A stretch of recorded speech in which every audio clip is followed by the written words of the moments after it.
A mechanical voice echoed in Jiang Chen's mind. Ding dong, host detected. The super wealthy system is commencing activation. Ding dong, the host is binding the system for the first time. A novice gift package for the wealthy is being issued. Please acknowledge receipt. It seems that the dynamics of offense and defense have taken a peculiar turn.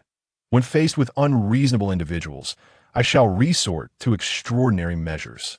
Father System, I beseech you to accept my homage.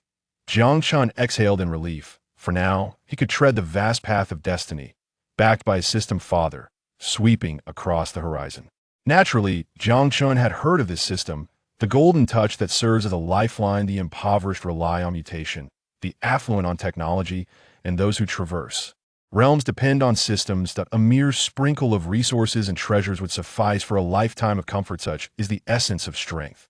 This world is a quintessentially peaceful domain, devoid of the chaos of a zombie apocalypse or the celestial powers of immortal cultivators. The evident advantage lies in the fact that although the protagonist possesses formidable strength, it does not border on the superhuman as long as he refrains from reckless actions. He should evade untimely demise, though the chance of being struck down by stray bullets in the streets remains. System, unveil the novice gift package for the wealthy.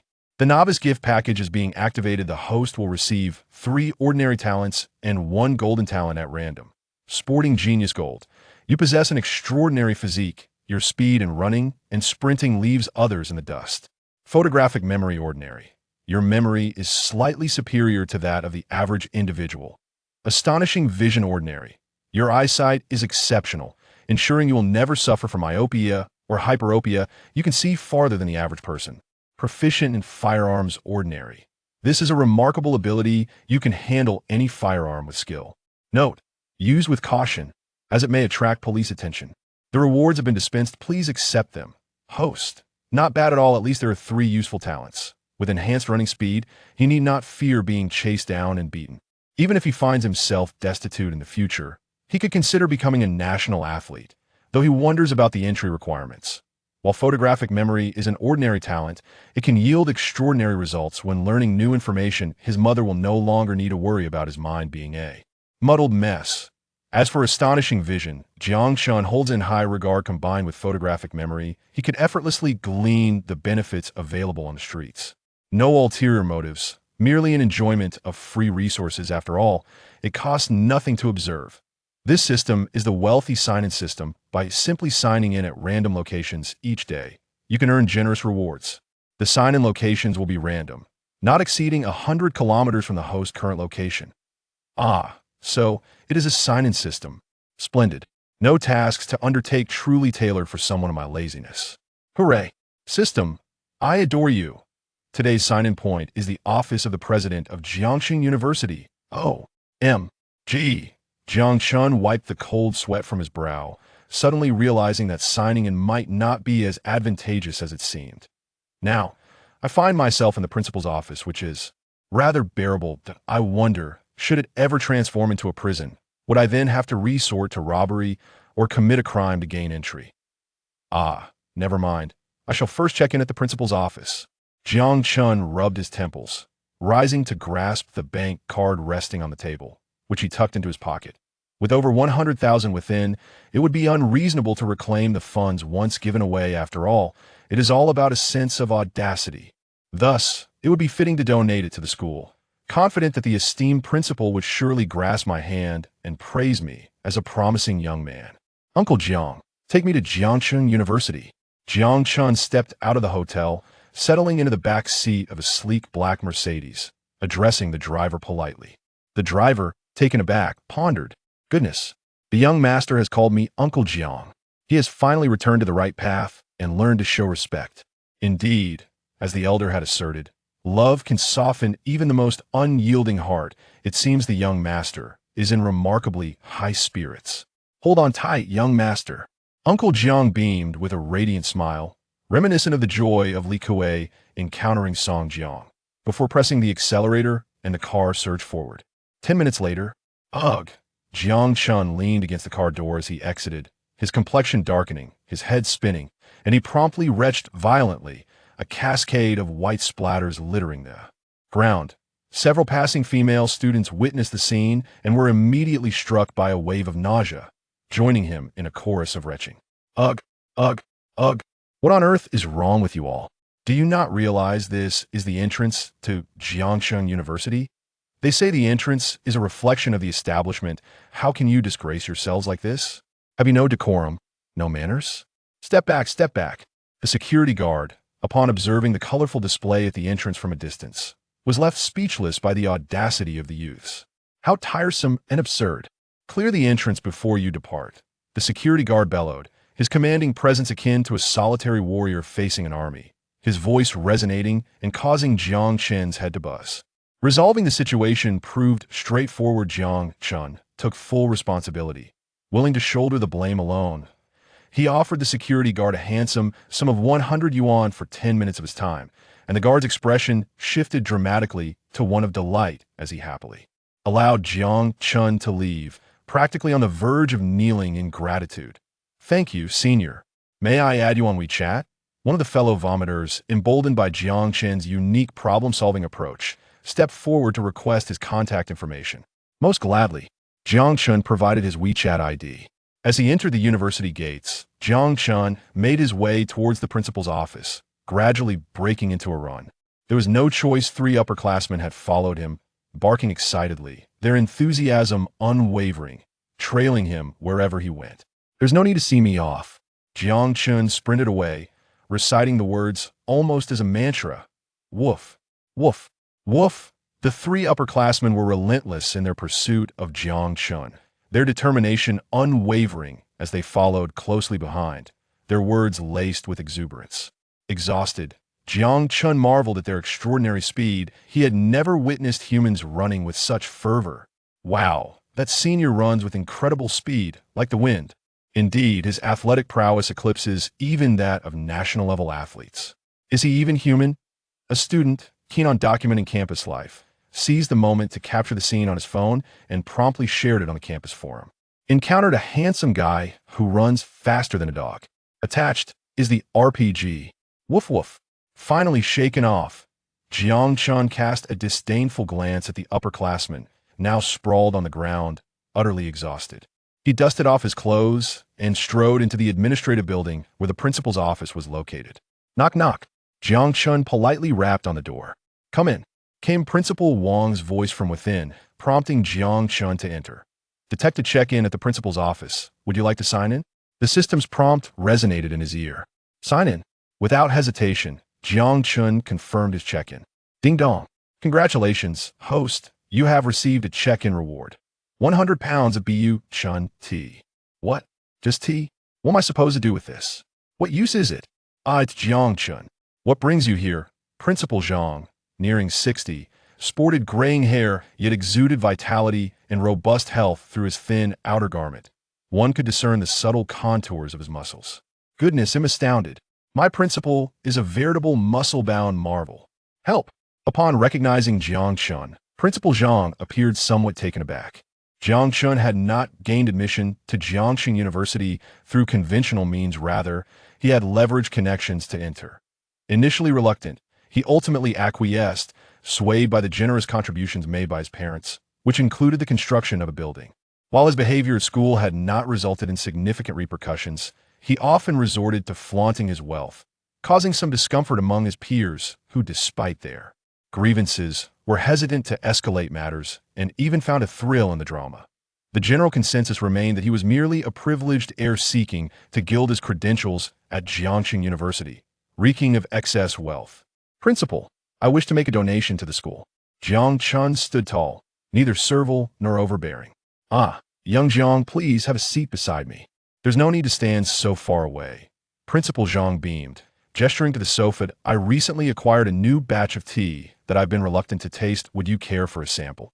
Why not try mine? Jiang Chen suddenly recalled the reward from his check-in, an impulsive thought taking hold. Could it be that the reward correlates with the location of the check-in? The old man has a penchant for tea, and I just signed in for tea. Were the odds? You have some too? Very well, I must certainly give it a try. Principal Zhang remained warmly affable, his demeanor exceedingly courteous. Here you go. Jiang Chen retrieved an ornate wooden vial from the system's reward storage, intricately carved with lifelike peony designs, resembling a work of art that Luoyang's peonies are. Unmatched under heaven, the blooming season stirs the capital. Upon catching sight of the small wooden bottle, Principal Zhang could not help but recite poetry. Receiving the bottle from Jiang Chun, his expression turned somber. Such a waste, such a waste. You are using this exquisite antique to hold tea, leaves truly a sacrilege. Antique. Jiang Chun leaned closer, observing it with curiosity. Is it very valuable? Decay renders wood uncarvable. This is high-quality blood sandalwood, a rare medicinal material. Just this piece alone is worth $1 million. And with its intricate carvings, it should fetch at least 500,000. How about we enjoy some tea first? If you like it, I can give you the bottle. Jiang Chun, recalling the numerous similar wooden bottles in his system, said somewhat numbly. Good heavens, indeed a system of opulence. I am thoroughly impressed. Dear system. Really? Principal Zhang exclaimed with delight, embracing Jiang Chen's head, overcome with excitement. Jiang Chun, genuinely fearful that such exuberance might lead to his premature departure, quickly declined. Principal, I'm still a virgin. There's no need for such affection. After a moment of silence, Principal Zhang relented. Upon opening the wooden bottle, a refreshing fragrance wafted forth, rekindling the previously calm demeanor of Principal Zhang. My goodness, what tea is this? I have never encountered such fragrant tea leaves. Wait a moment. He hurriedly rearranged the nearby tea utensils and rummaged through a corner cabinet, finally producing a set of exquisite teaware. A fine horse deserves a fine saddle. This tea is exceptionally fragrant. Ordinary tea, whereas cannot showcase its unique aroma. MYT set. Principal Zhang rambled on, while Jiang Chun could only nod along occasionally. Ah, yes, I think so too. Your tea brewing skills, Principal, are truly astounding, successfully winning Principal Zhang's favor. Do you try some? Principal Zhang offered Jiang Chun a cup, his expression tense as he watched Jiang Chun take a small sip. It tastes dreadful. What an odd flavor. Jiang Chun grimaced. Dreadful? That shouldn't be. Principal Zhang looked perplexed, tasting a small sip himself. This tea should only exist in heaven. How often can one taste it on earth? Marvelous. Is it good? Jiang Chun filled his cup and drank it down as if it were water, one cup after another. Principal Zhang's expression darkened gradually. Good heavens, truly remarkable. This lad must not know anything about tea. Stop, let's discuss the matter of donations. Principal Zhang's eyes shifted, eager to divert Jiang Chen's wasteful behavior. Very well, I came specifically for this. Jiang Chen's face turned serious as he retrieved his bank card from his pocket. There are 100,000 yuan in here. I hope the school can distribute this to students in need, assisting impoverished students in completing their studies. 100,000?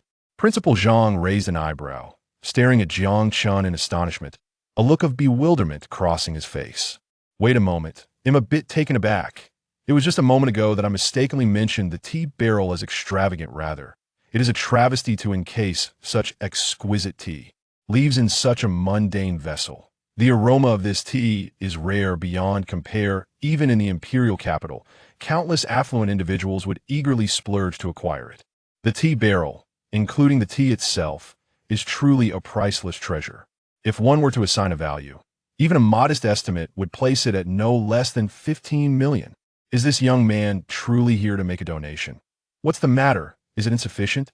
Principal, I would love to contribute more, but my daily allowance is merely 100,000. Beyond that, I have nothing left.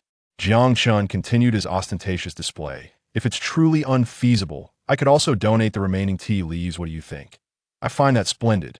Principal Zhang cleared his throat, inadvertently revealing his true sentiments. I've always thought you to be quite clever since childhood. In the future, as long as you don't make any fundamental errors, feel free to call me anytime. I shall assist you in resolving any matters. Principal Zhang's expression softened, radiating warmth. Understood, esteemed principal. If there's nothing else, I shall take my leave. With his objective achieved, Jiang Chun took his leave decisively. The Jiang family truly has a generous touch. Once Jiang Chun departed, Principal Zhang lifted his teacup and sipped, a look of rapture crossing his features. Ah, there's one more thing I hastily forgot earlier. The door opened once more, and Jiang Chen's head poked back in, grinning. The tea I just brought is a gift for the school, but these 2 barrels are specifically for you. Setting down 2 barrels filled with the same tea leaves, Jiang Chun bid farewell with a smile. Young Jiang, you should take them back. I fear you may have difficulty accounting for them upon your return. Surely, this young man hasn't brought out the old Master Jiang stock, which I cannot accept. It's fine. I bought them from street vendor. There are plenty more. As Jiang Chen left, Principal Zhang scoffed. I'm flyer. He picked up the phone to call the head of the teaching department. Hello, Director Liu. Could you check how many courses Jiang Chen from the swine postpartum care major has failed? Oh, all of them?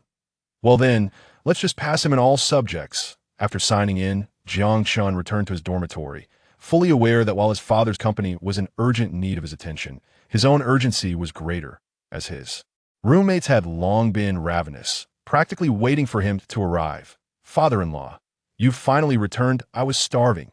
Father-in-law, please have a seat. The fizzy drinks are already open for your enjoyment. Father-in-law, are your legs tired? Allow me to give you a massage. Grateful for the 5 servings of pig trotter rice provided by father-in-law, Jiang Chun was warmly welcomed into the dormitory by his good brothers, their enthusiasm palpable, their smiles broader than the horizon, all sincere expressions of camaraderie. In the original narrative, Jiang Chun maintained a strong bond with these 4 brothers, adeptly navigating their relationships with great tact. Though they referred to him as father-in-law, there was no excessive flattery. Their interactions were refreshingly genuine, as if unaware of the wealth his family possessed, fostering a simple yet profound camaraderie. From time to time, Jiang Chun would bring them food or gifts for Gu Shui, which the recipient would refuse, leaving the spoils for his 4 good brothers. That a single gesture could bring them joy for an entire week, far easier to satisfy than that ungrateful Gu Shui.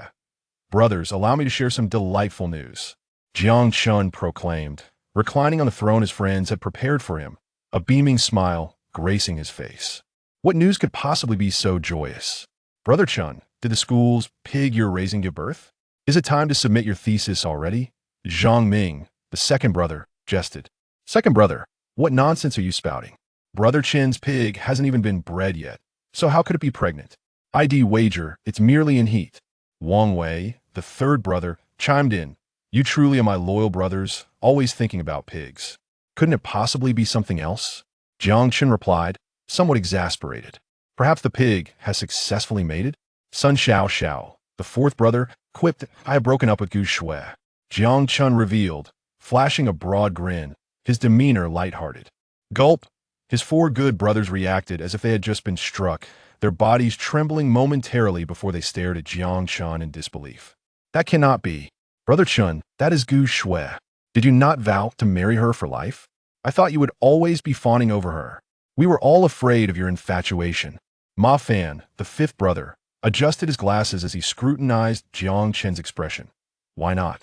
My brother possesses such fine qualities, handsome, wealthy, and academically accomplished. Well, perhaps not quite so exceptional. Gu Shui is simply unworthy. Brother Chun, do not be disheartened. I can introduce you to the daughter of my grandfather's mother's uncle's daughter. My family's fortune may hinge upon you. Wang Wei, the 3rd brother, consoled him with a smile. Brother Chun, do not dwell on this. There are countless beautiful girls in the world, far more outstanding than Gu Shui. We are in a position of strength. Why should we fixate on a single flower? I speak earnestly. Jiang Chun inhaled deeply and spoke slowly. Brother Chun, do not be like this. If you feel sad, it is perfectly acceptable to shed tears. Your brothers will lend you their shoulders, but do not explode with emotion if it becomes too overwhelming. Old Six is waiting for you in bed. Old Six, rise. It's the height of summer. Why are you under the covers? What's wrong with this fellow? Why is he so silent? With no other option, Jiang Chun retrieved his phone, swiped his finger, and without a moment's hesitation, deleted Gu Shui's contact from his device. Wow, Brother Chun, you are serious. The second brother exclaimed in astonishment. Then all is well. Come, let us celebrate with some gaming. The brothers' solemnity evaporated in an instant, replaced by playful grins as they settled at their computers. Battlefield Canyon, let's begin. That day, Jiang Chun and his brothers played from dawn until dusk, reveling in boundless joy, the sorrow buried deep within. As for Old Six, he remained upstairs, with a few crumpled tissues scattered about. In the early hours, The mechanical voice of the system echoed in Jiang Chen's mind once more. Today's check-in point. Classroom 202, Building 3. Brothers, rise and shine. Early in the morning, Jiang Chen opened his eyes and loudly urged his companions to attend class, only to discover that the dormitory was eerily silent, with him being the sole occupant. Glancing at his watch, he noted it was precisely 7 o'clock, and his expression darkened considerably. "What on earth are you all doing?" Ding dong. The notification sound of a text message from his father chimed, indicating that his pocket money had been transferred an impressive sum of 100,000, delivered without delay. His mother messaged, "Little Chun, remember to come home tonight. I have something to discuss with you." His mischievous older sister added, "Little brother, come home for family dinner, or I might just reveal your secret of peeking at me while I shower." His fierce younger sister chimed in, "Hey, make sure to bring me a birthday present when you come home tonight." After responding to each message, Jiang Chun powered off his phone. He swiftly got out of bed, brushed his teeth, washed his face, and headed to classroom 201 in building 3. On the way, he seized the opportunity to purchase breakfast, savoring a cup of soy milk while walking, exclaiming, "Delicious, absolutely delightful." In his previous life, he had never enjoyed breakfast during his university days, a testament to his poverty. Now, being able to sip on a cup of soy milk paired with a multi-grain pancake in the morning brought him immense satisfaction. As he walked, he suddenly heard heavy breathing drawing closer from behind. Turning around, he saw a junior wearing lightweight athletic attire sprinting towards him. Wait. The girl's chest heaved as she abruptly halted, bringing her face mere inches from Jiang Chen's. Had he not reacted quickly to steady her, he would surely have been knocked over by her abrupt stop. "Such a lively spirit, aren't we?" Jiang Chen remarked, attempting to ease the awkward tension. The junior's face flushed crimson, her mouth agape, caught between tears and confusion. Jiang Chen realized that if he did not intervene, he would soon find himself trending on social media for the wrong reasons.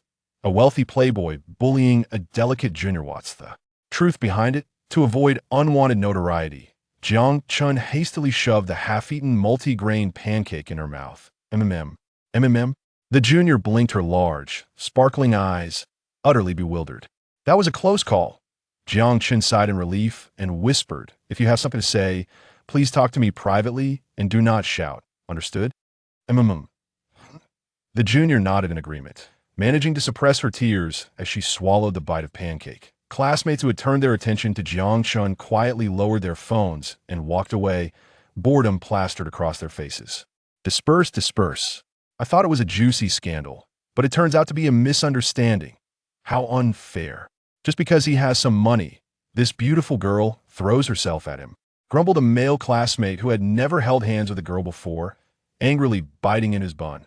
Click. Another student recognized Jiang Chen and snapped a photo, promptly sharing it on social media. The gossip circulated until it reached Gu Shui. In classroom 202 of building 3, Lu Shuang, one of Gu Shui's friends, exclaimed, "Gu Shui, look, is that Jiang Chen? How shameless of him to pursue you while bullying junior girls. Such a scoundrel." "Absolutely. You mustn't agree to him. Rich, second-generation heirs are merely playing around. They can never be sincere. Even if he is wealthy, don't relent. Jiang Chen clearly isn't a good person. Handsome men are often the biggest deceivers," a chubby girl remarked while munching on potato chips. Jiu Shui cast a glance at this chubby friend, sensing that she had likely suffered from romantic disappointments, leading to her misconceptions about handsome men. At the very least, her brother Su Xian was a genuinely good person. She had never encountered a man as exceptional as him. She contemplated asserting that she had no ties to Jiang Chen, but then recalled how he had scolded her the day before, telling her scram, which had left her feeling humiliated, and even caused her to stumble. Her eyes fluttered slightly, and she ultimately fanned the flames of gossip, saying, "I never expected him to be like this. He wasn't like this before." Her words reignited the discussions, drawing sympathy from everyone for Gu Shui while they lambasted Jiang Chen as a fickle-hearted rogue. By the time Jiang Chen arrived at Building 3, it was already 7:40 a.m., and he was accompanied by the adorable junior girl. "Senior, please just agree to my request. I beg you." The junior girl blinked her sparkling eyes, her little tufts of hair standing upright, making her appear quite pitiable. "Don't say such things. Just ask me to join the athletics club properly. Don't make it sound like you're confessing your feelings for me, or people will misunderstand." Jiang Chun glanced around, noticing that many were watching him. His male peers wore expressions of suppressed rage, while the female students were enjoying their breakfast while observing the scene. Oh, so it's a club recruitment. Break it up, break it up. Humph, I thought it was going to be a sensational scandal. How boring. The crowd dispersed once more, their interest waning. Isn't it ridiculous how these university students are always eager for gossip? They get so caught up in it. Yi Chun harbored a deep disdain for such misguided tendencies. I'll be frank, I won't join, as I have no time. Jiang Chun firmly rejected her. But you run so fast. Not joining the athletics club would be a waste of your talent. The junior girl insisted, unable to bear the thought of such a promising talent going to waste. She had seen the video from yesterday. He covered 100 meters in 8 seconds, maintaining a high-speed run for a full minute. Compared to him, even Bolt seemed a thing of the past. With my looks and no girlfriend, that would truly be a waste of talent. I can't be bothered to discuss this further. I have class. Jiang Chun glanced at the time, realizing he needed to check in before class began. Leaving the helpless junior girl behind, he jogged to the door of classroom 202. Just as he was about to enter, he overheard someone commenting on him. Jiang Chun is such a scoundrel. Jiang Chun devoured his meal while casting glances at the pot. Truly a sight to behold. Indeed, indeed.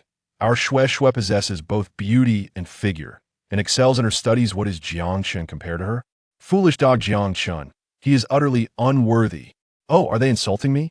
Jiang Chun, known for his reasoned demeanor, chose not to engage in their quarrel, opting instead to record the incident on his phone and dial 110. Hello, is this 110? There's a group of individuals slandering me, uttering the most unpleasant words. I am nearly heartbroken. Jiang Chun articulated each word with palpable grievance. Sir, please remain strong. Kindly provide your address, and I will dispatch the nearest officers immediately. Having completed the call, Jiang Chun strode boldly into classroom 202. Upon his entrance, an immediate silence enveloped the room, so quiet one could hear a pin drop. Speak up, why the sudden silence? Jiang Chun stood tall, addressing the assembly with a smile. You dare smile? After ruining Gu Shue's reputation, you still have the audacity. Gu Shue's friend, Lu Shuang, pointed an accusing finger at Jiang Chun, gasping for breath. I have never encountered such brazen shamelessness. Gu Shue tugged at Lu Shuang gently, shaking her head, her lips pursed as if bearing a heavy grievance. Shuang, please refrain from saying more. She attempted to intervene, but her efforts were only partially successful. Shue, do not stop me.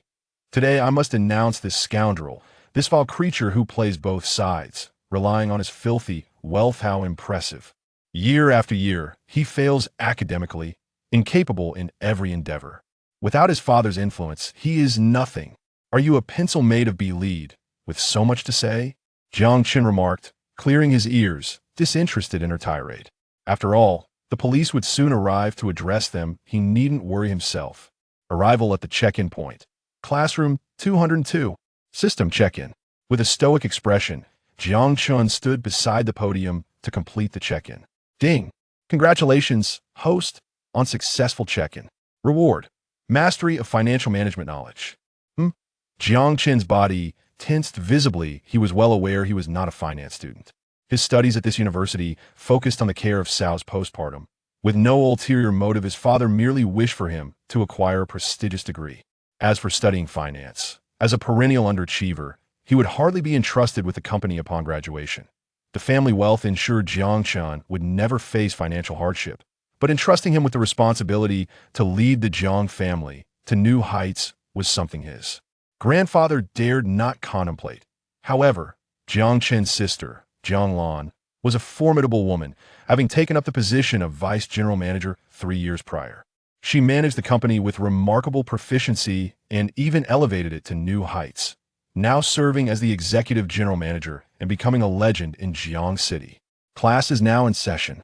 A woman clad in a black uniform entered classroom 202, cradling a hefty textbook emblazoned with the title Financial Management. It seems this lesson pertains to financial management that explains everything. Classmates, I am ready to commence the lesson. The female teacher cast a cool glance at Jiang Chun, her expression devoid of emotion. Yet, deep within, she harbored an immense disdain. What prospects could there possibly be in studying postnatal care for sows? After all, he is the young master of the Jiang family. One cannot help but laugh at the absurdity. Chapter 4. A day with my girlfriend is my greatest concession. Well, Jiang Chun said nothing, departing gracefully and returning to the adjacent classroom. Ugh, finally he has gone. Just seeing him is irritating. Lu Shuang arched her brow, exhaling a heavy sigh. Shuang, you needn't be like this. He isn't worth it. Besides, I have nothing to do with him. Gu Shui consoled her. You're saying that again. He only picks on you because he thinks you're easy to bully. I'm telling you, the next time I see him, I will scold him. Lu Shuang was resolute, always voicing her discontent against injustice. Whoever bullies Gu Shui, she would retaliate against. An hour later, two young officers in police uniforms entered, their expressions filled with exasperation, followed by Jiang Chun, who was absent-mindedly picking his nose. They are slandering me. Their insults are utterly vile. Jiang Chun remarked nonchalantly while continuing his habit. So many? The two young officers exchanged incredulous glances, both astonished. And can you show some respect for others and put your hands down? 1, 2, 3. That's manageable. But you, young man, are suggesting we apprehend an entire class? That's a total of 40 to 50 people. Our patrol car can't possibly accommodate them all. I have recordings. They are proclaiming me a scoundrel. And now the entire school is aware of it. How can I face anyone again? Jiang Chun waved his phone, displaying the school forum where the video was taken in this very classroom. Despite the cacophony, it was unmistakable how many voices were disparaging him and how harshly they were doing so. What? So you're a scoundrel and still don't want to be criticized? Lu Shuang remained defiant, countering fiercely. Jiang Chun, what is wrong with you? It's merely some playful banter among classmates. Why take it so seriously? Gu Shui's demeanor shifted, revealing her growing anxiety as Jiang Chun displayed genuine seriousness. Insults and slander are indeed criminal acts, and if pursued seriously, they could even lead to a criminal record. If they insist on pressing charges, they might face imprisonment. Moreover, campus disciplinary actions are unavoidable. So many classmates have been punished because of me. What will others think of me? Most importantly, Jiang Chun and I are not a couple. We completely severed ties yesterday. He truly is not straddling two boats. You are a promiscuous woman, straddling two boats. Jiang Chun narrowed his eyes, addressing Gu Shui with feigned ease. I am not. I didn't tea. Gu Shui vehemently denied, her reaction immediate and intense. How dare you turn against Gu Shui? What kind of parents raised you to be like this? Lu Shuang's anger surged, her voice rising. Is this guy out of his mind? Could he be gay? Secretly in love with Gu Shui? He is practically courting disaster. Look at this. I merely made a casual remark, and your reactions are so extreme. Yet you've uploaded the video slandering me on the school forum, infringing upon my reputation and likeness. Am I not allowed to defend myself? Officer, I initially called you here to help them understand the law, but now you can see for yourself. They are undeniably slandering and defaming me, and they remain unrepentant. I formally invite you to apprehend them. Jiang Chun's expression was both ruthless and solemn as he declared, my father, as the chairman of the Jiang Group, contributes a tax amount exceeding hundreds of millions annually. I trust that the police will deliver justice, ensuring that taxpayers are not left disheartened. Remarkably, he was indeed the young master of the Jiang Group. The two police officers, nervously clenching their sweaty palms, found themselves in a rather difficult situation. Initially, they had intended merely to provide some guidance and reassurance, but the circumstances had become unexpectedly intricate. With a gulp, one of the older officers sighed resignedly. Well, everyone should accompany me for a moment. I extend my gratitude to the police. I have already contacted my father, who will be monitoring this matter closely. For any issues, please reach out to the legal department of the Jiang Group. Please do not refer to me as uncle. We are frightened. The two officers wore complex expressions, having never encountered someone so earnest. However, the actions of the others were indeed excessive. Making such statements online was utterly unacceptable. Now, it seemed they had publicly issued a lawyer's letter. If Jiang Chun's assertions held truth, those individuals could face a minimum of 15 days of detention and potentially up to 3 years of imprisonment. There was no escaping the legal consequences. The campus forum was on the verge of exploding, with video views soaring to 30,000. Jiang Chun, please do not act this way. Gu Shui felt an unsettling seriousness in Jiang Chun's demeanor, one she had never witnessed before. So formidable, so foreign, so frightening. Indeed, He was the eldest son of the Jiang group. Even if he appeared amiable, there was an undeniable weight to his status. By the way, since she had refrained from speaking ill of me, there is no need to apprehend her. Jiang Chun gestured toward Gu Shui, addressing the police officers politely. As for the boys, I shall not pursue the matter. This left a lingering seed of discontent. Hearing this, the girls from the class who had previously spoken ill of Jiang Chun frowned at Gu Shui, their expressions turning grim. A thought surged through their minds. Could they have been used as pawns? This was disastrous. Gu Shui felt a chill as she sensed dozens of icy stares upon her. An ominous premonition flooding her thoughts. Was she being ostracized? Shui, do not worry. I stand firm in my integrity. This boy's duplicity is evident. I shall return shortly. Lu Shuang smiled reassuringly at Gu Shui, resolute in her stride. Shuang I. Gu Shui attempted to voice her concerns, but ultimately fell silent. Surely, there must be a more favorable resolution. Officers, I shall take my leave now. Here is a backup of the recording for you. Please contact my father regarding the remaining matters, and I shall send you both a commendatory banner later. Jiang Chun expressed his gratitude before turning to depart. This left the two disgruntled officers in a state of bewilderment, glancing back at the gossipy young women. Let us proceed to the police station for a while, shall we? Perhaps enjoy a cup of tea. When the teacher returned to continue the lesson, they appeared utterly perplexed. I seem to have entered the wrong classroom. Where are the girls from our class? They have all been taken away by Jiang Chen's report. The teacher? At noon. Upon returning to the dormitory, Jiang Chun discovered his 5 close friends gazing at him with unwavering admiration in their eyes. Chen has returned. Please, take a seat. From now on, I shall refer to you as the foremost champion against online bullying. Truly impressive, Chun. Wang Wei, the third, expressed profound respect in comparison to a mere thumbs up. Indeed, remarkable. Zhang Ming, the second, remarked casually. Your recent capture of 30 female students from the finance class has drawn excessive attention, which may tarnish your reputation. Lin Yan, the sixth, spoke in silence. Yet I find myself in support of your approach. It's exhilarating. Yes, with them casting such slanderous aspersions, Chen S.'s reputation was already in tatters. What more is there to care for? Let them face the consequences they deserve. Wang Wei echoed in support of Jiang Chun. Chun, you wouldn't be attempting to demonstrate to the brothers that you have no connection with Gu Shui through this action, would you? Ma Fan, the fifth, mumbled while chewing on noodles. Do I appear to be so trivial? Jiang Chun spread his hands, resolutely declaring, the enemy has their guns aimed at my head. Why should I refrain from retaliating? As the eldest son of the Jiang family, my tarnished reputation inevitably reflects upon the family. This matter cannot simply be dismissed. Goodness. Now that's the demeanor of a true young master. Chun, your previous days of servility truly astonished me. I had thought that the heirs of affluent families were invariably so humble and devoid of temper. Zhang Ming marveled. By the way, Chun, the girl in the photo, the younger student, she cannot be serious, can she? Wang Wei, the third, suddenly broached the topic. She insisted on me joining the athletics department and clung to me. Impossible to shake off, a real little clingy one. Jiang Chun explained earnestly. Oh, I see. The brothers chimed in unison. Yet we believe her qualifications are indeed commendable. Perhaps you should consider it? Manager, we have a grave situation. Your brother is being bullied online at school. Zhang Lan was seated in her office, drafting a plan, when her assistant rushed in, visibly distressed. Utterly useless, Zhang Lan muttered under her breath. Summon the legal department immediately. Gather evidence. I intend to see every individual who has harassed my brother brought to justice.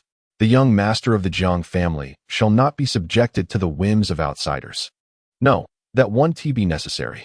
The assistant quickly altered his tone and continued. The young master has already called the police, and over 30 individuals have been apprehended.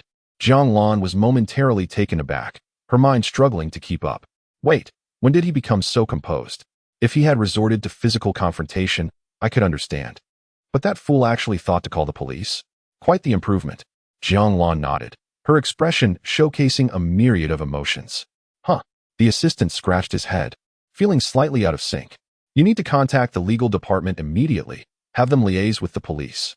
If my brother is to pursue legal action, we must cooperate. If he chooses not to, we shall take matters into our own hands. Jiang Lan exhibited the commanding presence of a strong woman, issuing orders to her assistant. So, in essence, we must pursue legal action regardless. Understood. The assistant accepted the command and departed to relay the orders to the legal department. I must say, Sister Lan's protective nature towards her brother is genuinely admirable, no doubt about it. Is this how you two handle cases, apprehending individuals in such a manner? The police chief was originally in his office sipping tea when he stretched by the window and noticed a large bus pulling up. A throng of individuals disembarked, leading one to mistakenly believe that a crackdown on a pyramid scheme was underway. Upon inquiry, it turned out they were all university students involved in defamation. Chief, we are at a loss. 2 officers expressed their grievances, having participated in the online harassment, with video and audio evidence readily available. The individuals involved were particularly troublesome. A mere admonition would suffice, or else the Education Bureau would be on the line. With so many university students left with criminal records, how could that be acceptable? Achieving performance metrics is not accomplished in this manner. Chief, lawyers from the Jiang Group have arrived. What business do they have here? Have they captured another corporate spy? The chief rubbed his aching temples and pondered the complications of the situation. In the conference room, he met with the Jiang family's lawyer, and they exchanged pleasantries. Good day, Chief. I am here regarding my young master's predicament.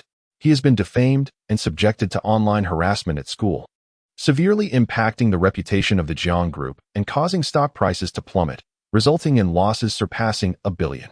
Therefore, I implore you to thoroughly investigate this matter and restore my young master's reputation, ensuring justice is served. Lawyer Zhang Dong stated with conviction. Is it truly that serious? The police chief, being astute, recognized the exaggeration in the Jiang Group's claims, but maintained a facade of seriousness. Rest assured, I will conduct a thorough investigation. However, I must inform you that they are all students of Jiangxing University, and delving too deeply could reflect poorly on Jiangxing as well. Consequently, I will handle this matter leniently, and I shall strive to restore Jiang Chun's reputation. Meanwhile, Jiang Chun found himself summoned to the principal's office. You truly are something else, the principal exclaimed. Infuriated upon seeing Jiang Chun, having learned only last that over 30 students had been escorted away. You operate with such ruthlessness, without so much as a heads up. What could I do? They harass me online, and I cannot breach school regulations or resort to violence. Jiang Chun retorted. Could you not report this to the head of discipline?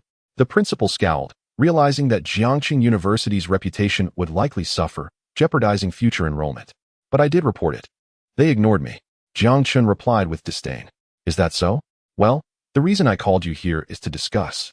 The principal stated. I speak sincerely, sir. If you wish for me to refrain from pursuing accountability, then that is out of the question. My family has contacted me. Our company has suffered losses of $2 billion due to the damage to my reputation. Should the school be willing to compensate, I propose a sum of $10 billion. Goodness, you speak so boldly. The principal nearly spat his tea in Jiang Chen's face. $10 billion. This young man truly dares to make such a demand. Roll away. I refuse to converse with you, lest I be driven to despair by Jiang Chen's obstinacy, the principal conceded. Please, do not be angry.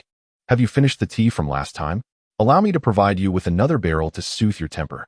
With experience, one learns to adapt. Jiang Chen chuckled amiably. Do you expect there to be a next time? The principal paused momentarily as he caught the tea barrel, then withdrew it, gazing at Jiang Chen in disbelief. This lad is truly diabolical.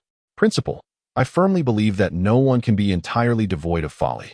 My lack of resistance only emboldens their foolishness.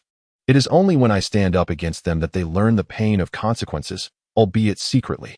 However, as long as this group of fools continues to bully me, I shall defend my rights through legitimate means and let the law deal with their foolishness. Enough with your nonsensical rhetoric. Begone. The principal dismissed Jiang Chun. But after a moment's contemplation, he ultimately decided to call Old Jiang. Old Jiang, I require your assistance with a matter. At the end of the school day, as Jiang Chun prepared to head home, he bid farewell to his friends and rushed out of the classroom. Gu Shui stood by the entrance, and upon seeing Jiang Chun emerge first, she hastily set aside her composure and bit her glistening lips, saying, Jiang Chun, if you choose not to pursue the events of this morning, I will agree to be your girlfriend for a day. She felt utterly cornered. Her phone had been inundated with calls from the parents of classmates who had been caught, all vehemently blaming her for their predicament. This experience rendered Gu Shui acutely aware of the terror of online bullying, prompting her to arrive early and beseech Jiang Chun for leniency on behalf of her peers. A day as his girlfriend was her utmost concession.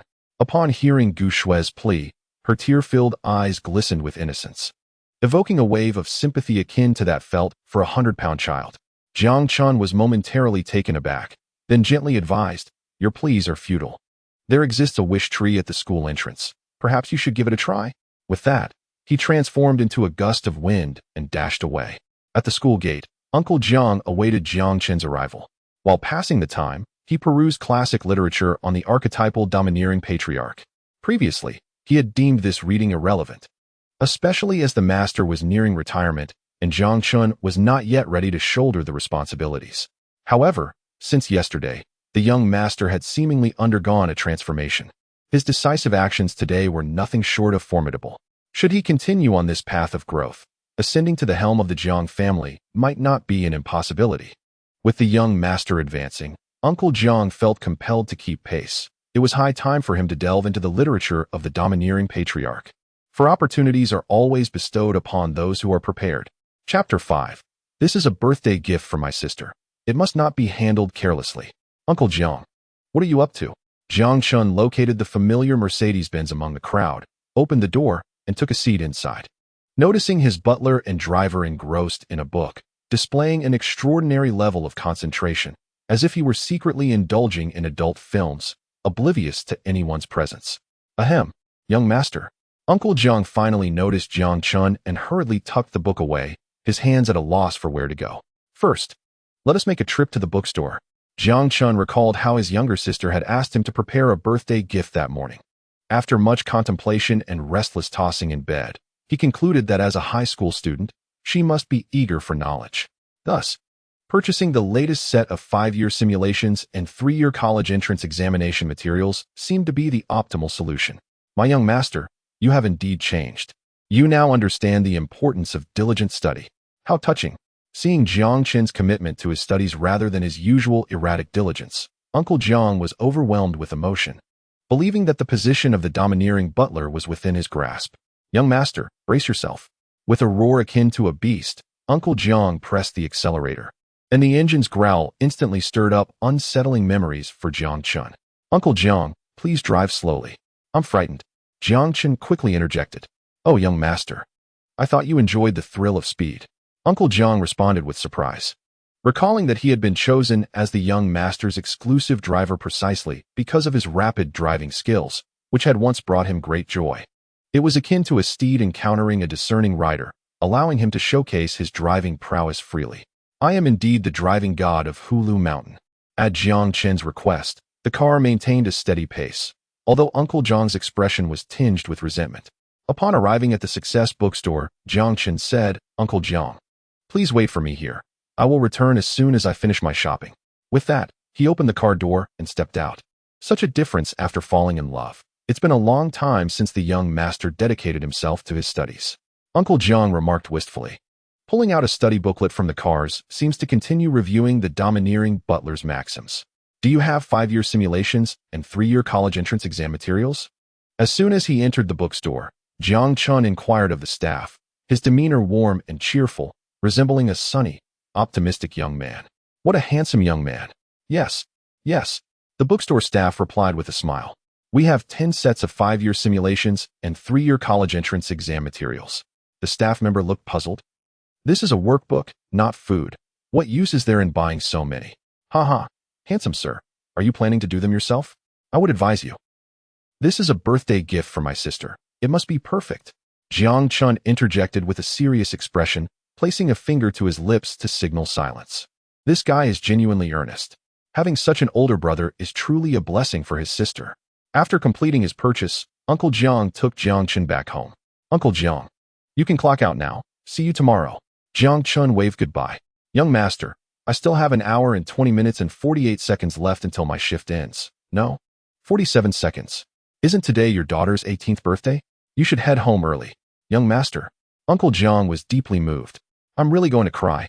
By the way, Uncle Jiang, consider this as a birthday gift for your daughter. Jiang Chun pulled out a warm set of 5-year simulations and 3-year college entrance exam materials, his smile radiating a somewhat cruel brightness. Young master, does he have some misunderstanding about gift giving? I think. Never mind. Uncle Jiang still extended his hand to accept the gift, deciding it was best not to inform the young master that such a gesture might be deemed impolite. I initially thought he was going to purchase some enriching books, but little did I know he had gone overboard. The Jiang family residence stands as one of the rare super mansions in the entire Jiang city. To put it simply, the ground of the courtyard is not made of cement but adorned with genuine patterned tiles. Can an ordinary family achieve such grandeur? Young master, you have returned. The servants of the Jiang family spotted Jiang Chun from afar and warmly rushed to greet him. What have you brought, young master? 53 examination exercises for the college entrance examination. And why did you buy so many? This quantity represents the depth of my affection for my sister. The more I buy, the heavier the weight of my love. Jiang Chun radiated a golden aura of brotherly affection, leaving the servants momentarily blinded by his brilliance. Young master, Beauty May, your questions are excessive, Jiang Chun replied with a hint of displeasure. This is a meticulously chosen gift for my sister. How dare anyone question it? Never mind. I shall carry it. You all go prepare for my sister's birthday banquet. With a smile, Jiang Chun embraced the books and walked into the villa. The young master's condition is worsening. The little miss is so unfortunate. I feel pity not for the little miss, but for the young master, remarked a young maid dressed in a pink uniform, her head bowed in a complex expression. Seeing others bewildered, the maid continued in a calm tone. If I am not mistaken, the young master will soon be on the receiving end of a beating from the little miss. Surely not. Today is the little miss's birthday banquet, with so many people present. Just as the maid predicted, Jiang Chun had barely stepped into the villa when he emerged in a state of disarray, a shoe print of size 37 emblazoned on his face. Behind him followed a fair-skinned girl in a princess gown, her exquisite features taut with fury as she glared at her scoundrel of a brother. On her birthday, he had the audacity to gift her college entrance exam questions. What sister could possibly endure such an affront? Truly, neglect breeds contempt. Today, she would teach him a lesson. Jiang Lingling, are you plotting to murder your brother? I returned with good intentions to celebrate your birthday, and this is how you repay me? Just after presenting you with a gift, you kick me in the face? Where is your decorum as a young lady? Do you have no conscience? Jiang Chun attempted to awaken his sister's sense of morality. Very well said. Jiang Lingling's fists grew more resolute as she slipped off her high heels and pursued Jiang Chun with an unsettling smile. You'd better not run. Damn, what did I do to deserve this? Jiang Chun lamented as he sprinted away with all his might. His speed so remarkable that even the family dog shook its head in shame. I cannot compare. The little miss has truly forced the young master to unleash his potential. Is it running that is swift, or is it the little miss who is fast? One maid took out her phone, undeterred by the chaos, and secretly activated the stopwatch to measure the young master's speed. You, stop right there. Jiang Lingling has always possessed an unwavering confidence in her physical prowess. Regarding running as child's play, having never encountered a worthy adversary, her older brother, who often delighted in teasing her, would find himself swiftly overtaken, only to be subdued with a well-placed kick. Today, however, the tables have turned unexpectedly. She could not keep pace with him, as his speed surpassed hers by at least a factor of 2. Most crucially, he did not pause to allow her to retaliate. She felt an urgent need to deliver a forceful kick. After all, if he commanded her to stop, would that not diminish her dignity? Observing his sister panting heavily, Jiang Chun promptly reduced his speed. How about this? Let's each take a step back. I will retract my gift, and you need not kick me today. Though her feet were small and fragrant, a kick to the face would surely leave him incapacitated for a day. Jiang Chun could not help but think. As the eldest son of the Jiang family, was this truly his standing at home? Were it not for the principle that gentlemen do not engage in conflict with ladies, he would have long since reddened her backside, imparting a lesson on the strength of an older brother, not merely due to her status as a black belt in Taekwondo. If you dare return today, Jiang Lingling grimaced, limping back while nursing her sore foot. She had run barefoot with such fervor that her soles were now blistered, and her failure to land a kick only deepened her frustration. Are your feet injured? Jiang Chun looked up to see the blood on her soles, which seemed all too real. He stepped forward and scooped her into a princess carry. Lingling squirmed vigorously, wriggling in his embrace and chattering incessantly, reminiscent of a pig being led to slaughter. Do not thrash about. Your foot is wounded, and it would be best if you refrain from walking. Let me carry you home, and we shall postpone your plans for retribution, Jiang Chun declared with an air of brotherly authority. At this, Jiang Lingling complied, her body stiffening as she closed her mouth, resembling a feisty kitten retracting its claws while glaring at him. Ah, now that is more like it. This is the proper demeanor for a sister.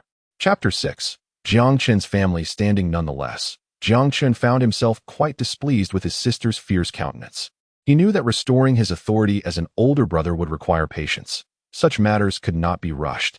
Phew, I am utterly exhausted. Jiang Chen exclaimed as he deposited Ling Ling onto the couch and collapsed onto the leather cushion, panting heavily. This little girl was indeed heavy. There were several moments when he nearly dropped her. Had he not feared her harboring resentment, he would have long since given up. Oh dear, my little lady. You have sustained an injury. Quickly, lift your foot. I shall apply some ointment. Aunt Wang emerged from the kitchen, her eyes widening in concern upon seeing Ling Ling's bloodied foot. She rushed into the medicine cabinet to retrieve a bottle of ointment, her expression filled with sympathy as she tended to Ling Ling's wounds. Aunt Wang, this is merely trivial. It's just a scraped foot. After all, I have practiced Taekwondo for 8 years. I've endured broken arms and fractured legs. The worst was when I lay in a hospital bed for 2 months, yet I persevered through it all. This is nothing, Ling Ling asserted with a brave face. Indeed, she is remarkably resilient. Aunt Wang, without a flicker of concern, goes about her tasks, eating and drinking as usual. Upon witnessing this scene, Jiang Chen felt a chill wash over him. Other people's younger sisters are soft and gentle, obedient and docile, but why must his own sister be so fierce and unruly? It is simply bewildering. How can someone like her consistently excel academically, achieving the top spot every time? Her innate talent is truly extraordinary. Brother, come here. Jiang Lingling suddenly directed her gaze at Jiang Chen, her tone sweet and gentle. A gentle sister surely harbors mischief. Jiang Chen's heart raced, fearing she might deliver a kick to him. But then again, it was her birthday, so indulging her wouldn't hurt. Besides, given the state of her foot, a flying kick was out of the question, impossible for a lifetime. What is it, my dearest sister? Jiang Chen leaned closer. Thud. Jiang Lingling swiftly spun around, executing a graceful roundhouse kick, her left foot striking Jiang Chen's face. Impressive, was all Jiang Chen managed to utter before losing consciousness, collapsing onto the sofa. Young master. When Jiang Chen regained consciousness, it was already 3 o'clock in the early hours of the next day. Beep. It's time to check in at Jiang Lingling's room. Huh? Jiang Chen jolted awake, groggy from his dreams. The system was tormenting him.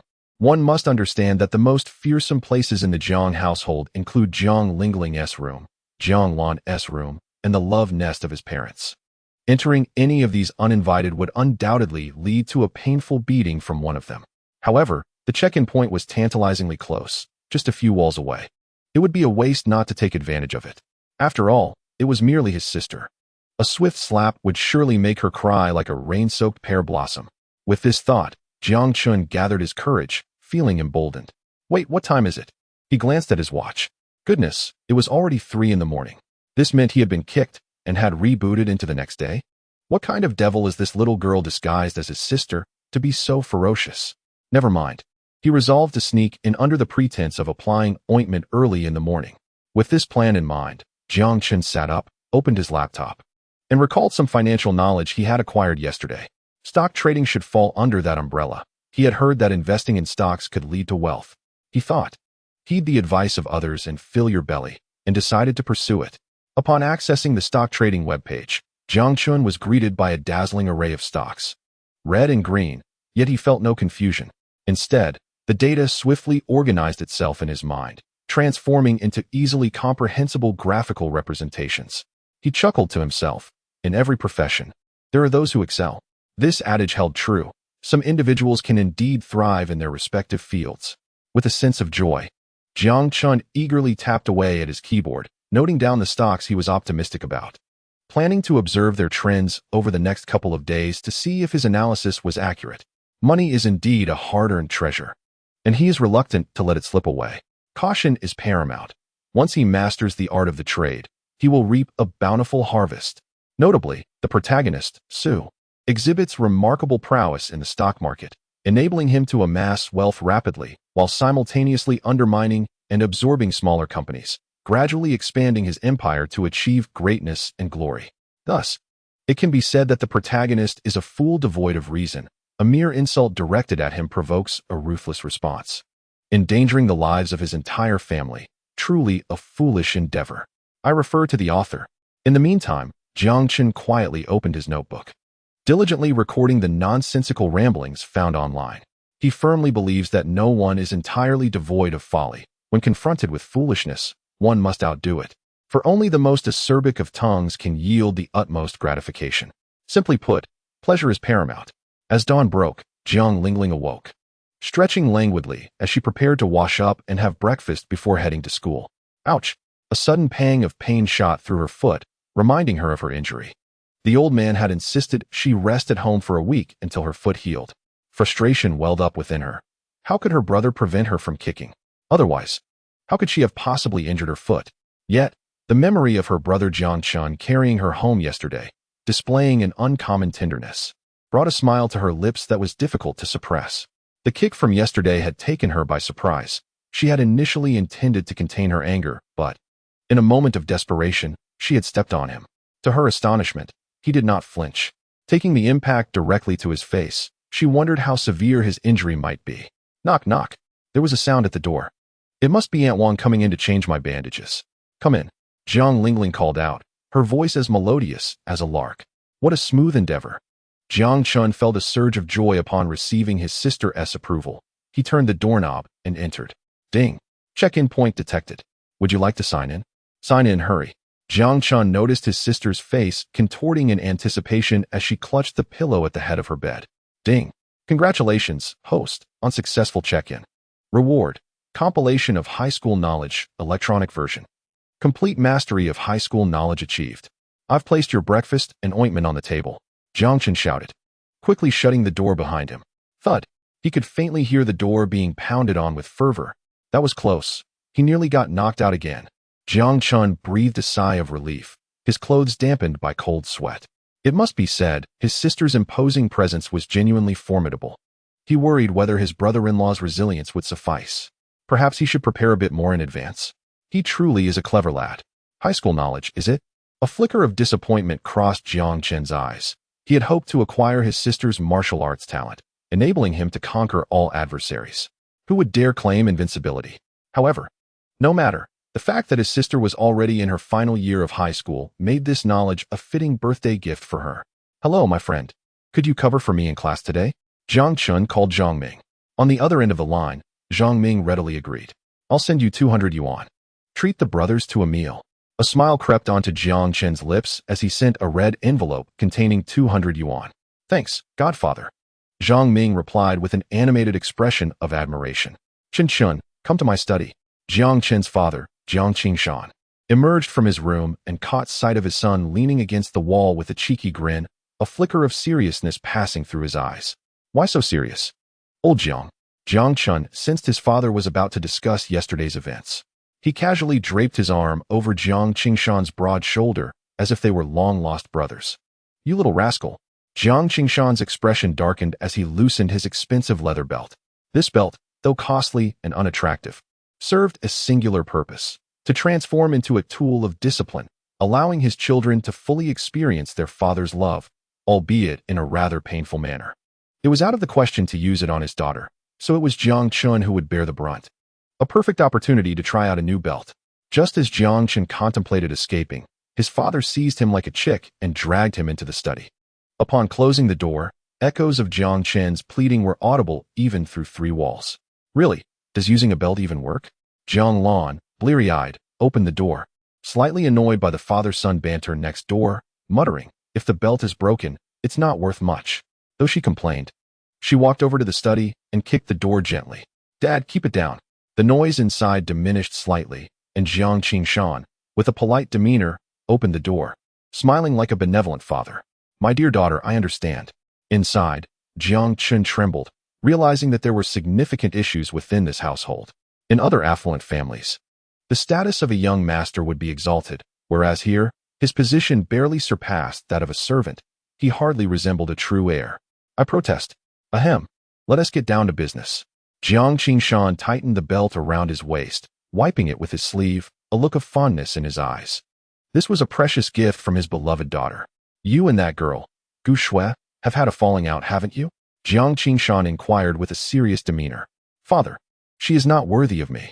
I am the eldest son of the Jiang group. the future heir of the Jiang family. Jiang Chun proclaimed with pride. His father, imposing and dignified. His mother, gentle and understanding. His sister, cold and commanding. And his younger sister, sweet and adorable.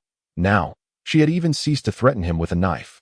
Jiang Chun puffed out his chest, full of righteous indignation. Ceased to threaten you with a knife? Jiang Qingshan was somewhat speechless, feeling that his son was deliberately provoking him. His youngest daughter, soft and endearing, was his little darling, yet this boy dared to make veiled jabs at her. Jiang Qingshan loosened his belt, realizing there was still more to teach. Stop. Forget it. You need not act servile. You have truly surprised me. As the son of Jiang Qingshan, I must possess my own sense of dignity and shall not lower myself to seek favor from others, nor compromise my principles, thus tarnishing my reputation. Your sudden realization pleases me greatly. Jiang Qingshan's countenance was stern, filled with authority. I have heard about yesterday's incident at school. The old master has spoken, instructing that I handle it leniently. However, those girls who defamed you must at least face a detention of 15 days. Jiang Qingshan spoke while observing Jiang Chen's expression. What are you doing, young man? Seeing Jiang Chun wiping the table, Jiang Qingshan bellowed. The table was a bit dirty, so I thought I would clean it while I had nothing to do. Jiang Chun replied slowly, looking quite aggrieved. Father, there is no need to consider my feelings. I have already lost my standing at home.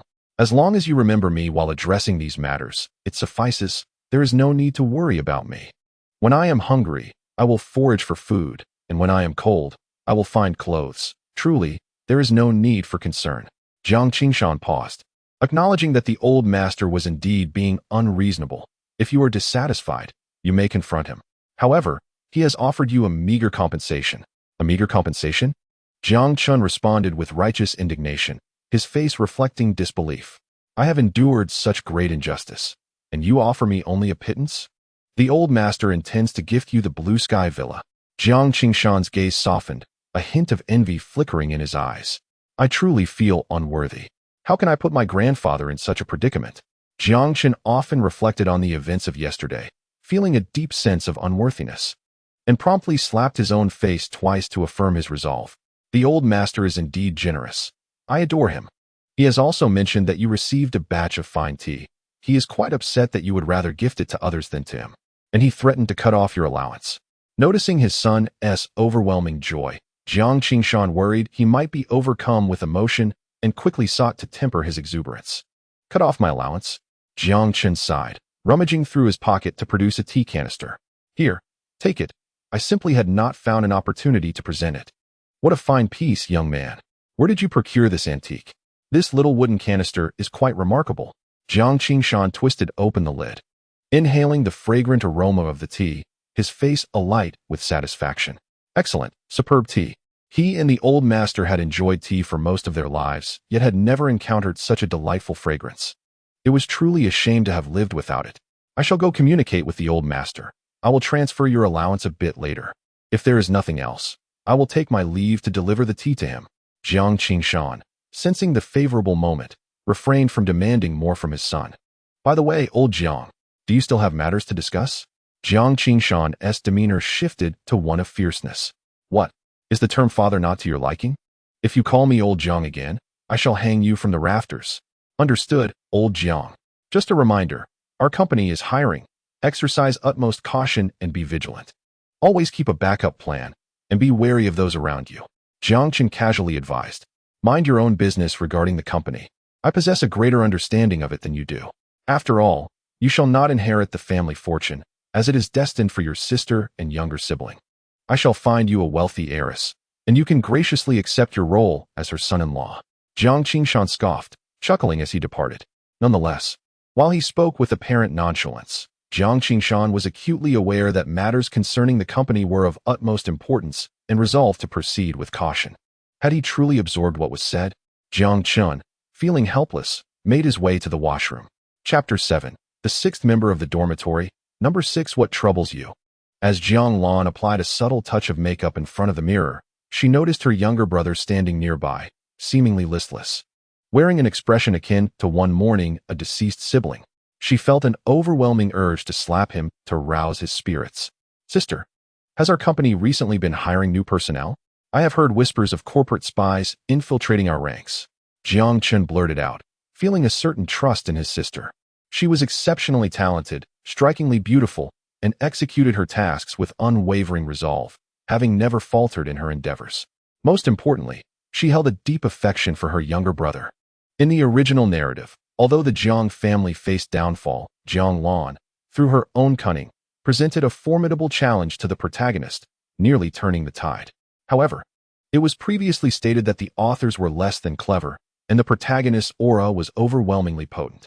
Even someone as formidable as his older sister was ultimately relegated to a mere stepping stone beneath the protagonist's feet, leading to her confinement in a mental institution, never to rise again. Oh, pray, enlighten me as to who these individuals are. Jiang Lan gazed intently at Jiang Chun, a playful smile gracing her lips. Du Feng, Ma Tao, Lucian. Jiang Chun could only recall 5 or 6 names from the text, stammering as he spoke. There are also those shareholders who clandestinely associate with a man named Su Xian. Understood, you may return now. Jiang Lan's expression remained unchanged as she continued her graceful application of eyebrow makeup. Sister, your eyebrows are uneven. Sister, that is lipstick, not eyeshadow. Very well. She has taken heed.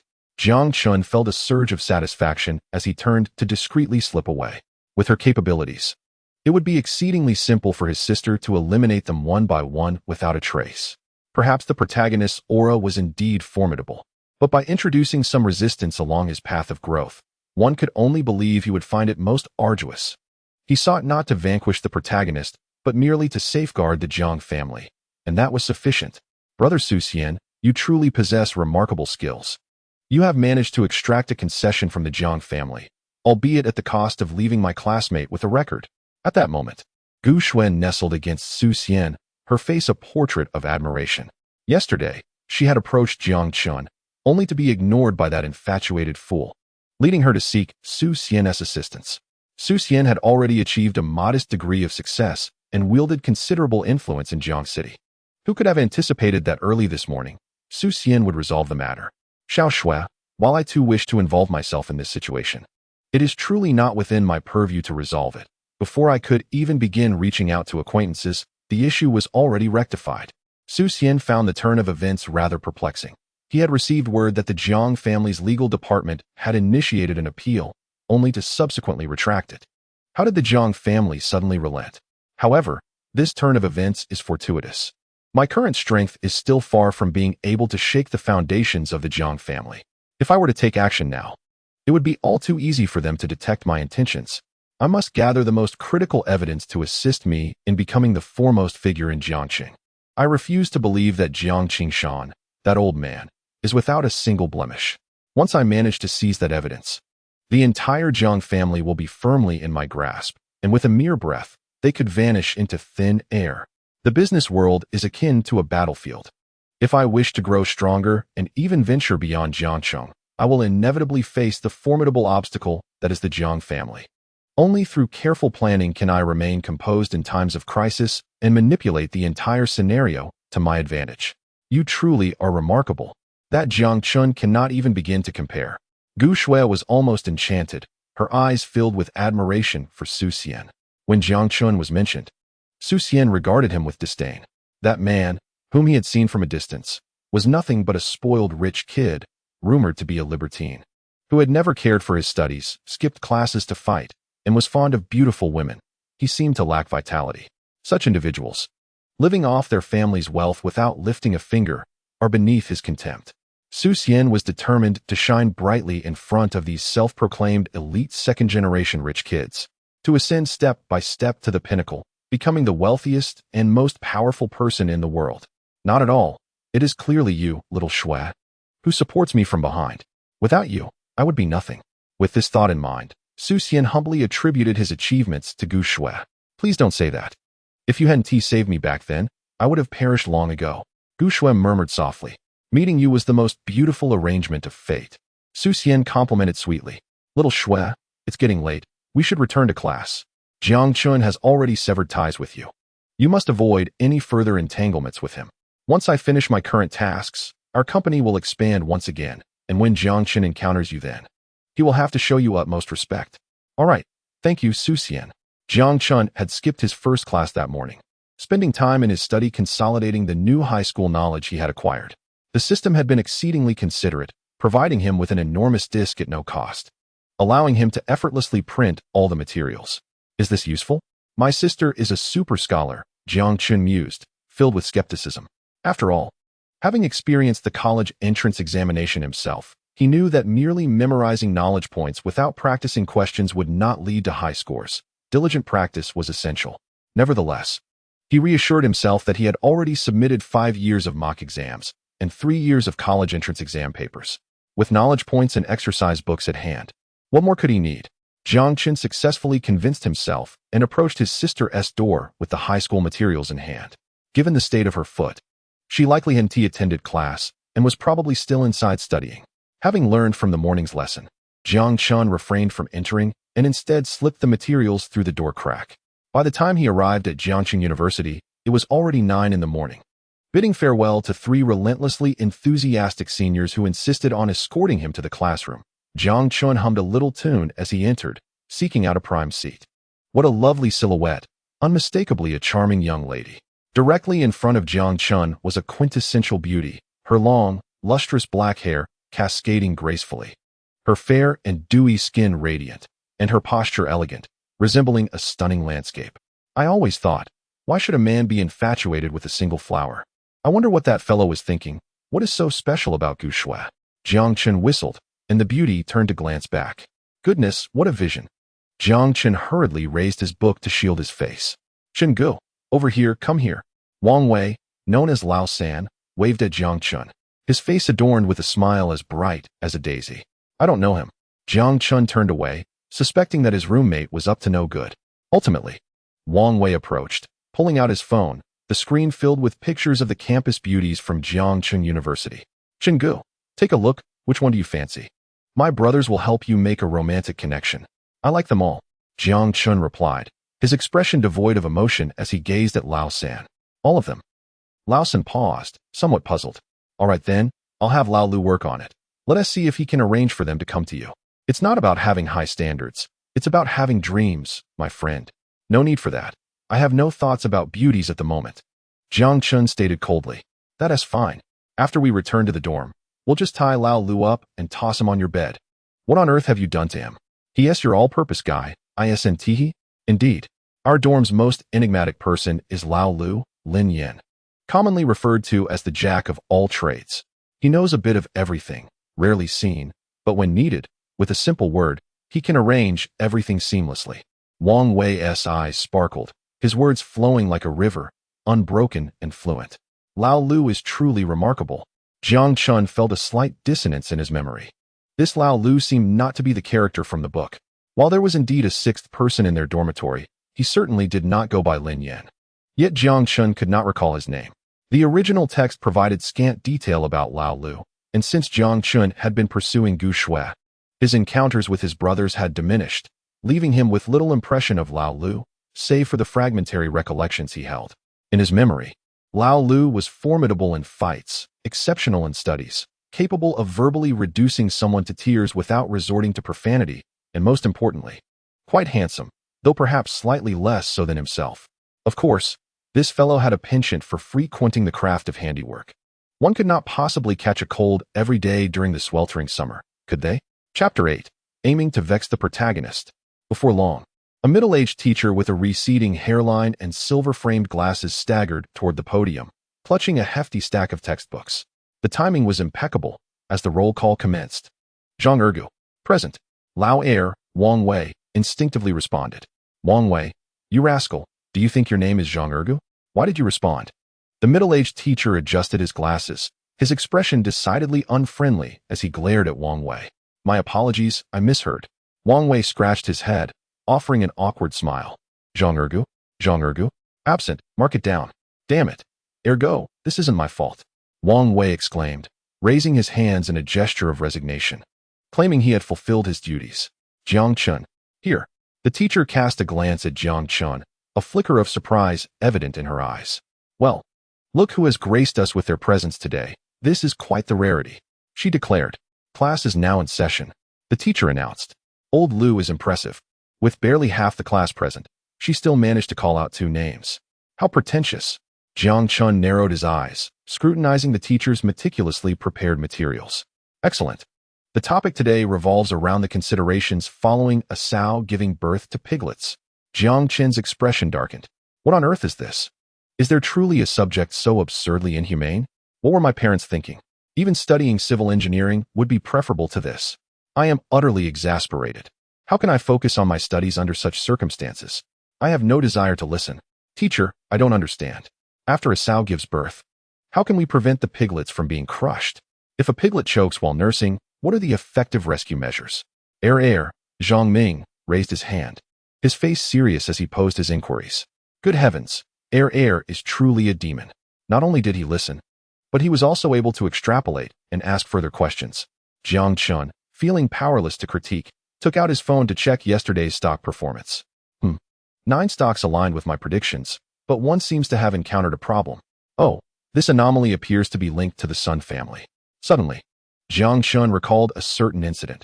Prior to the Jiang family's turmoil instigated by Su Xian, numerous small companies had gone bankrupt one after another.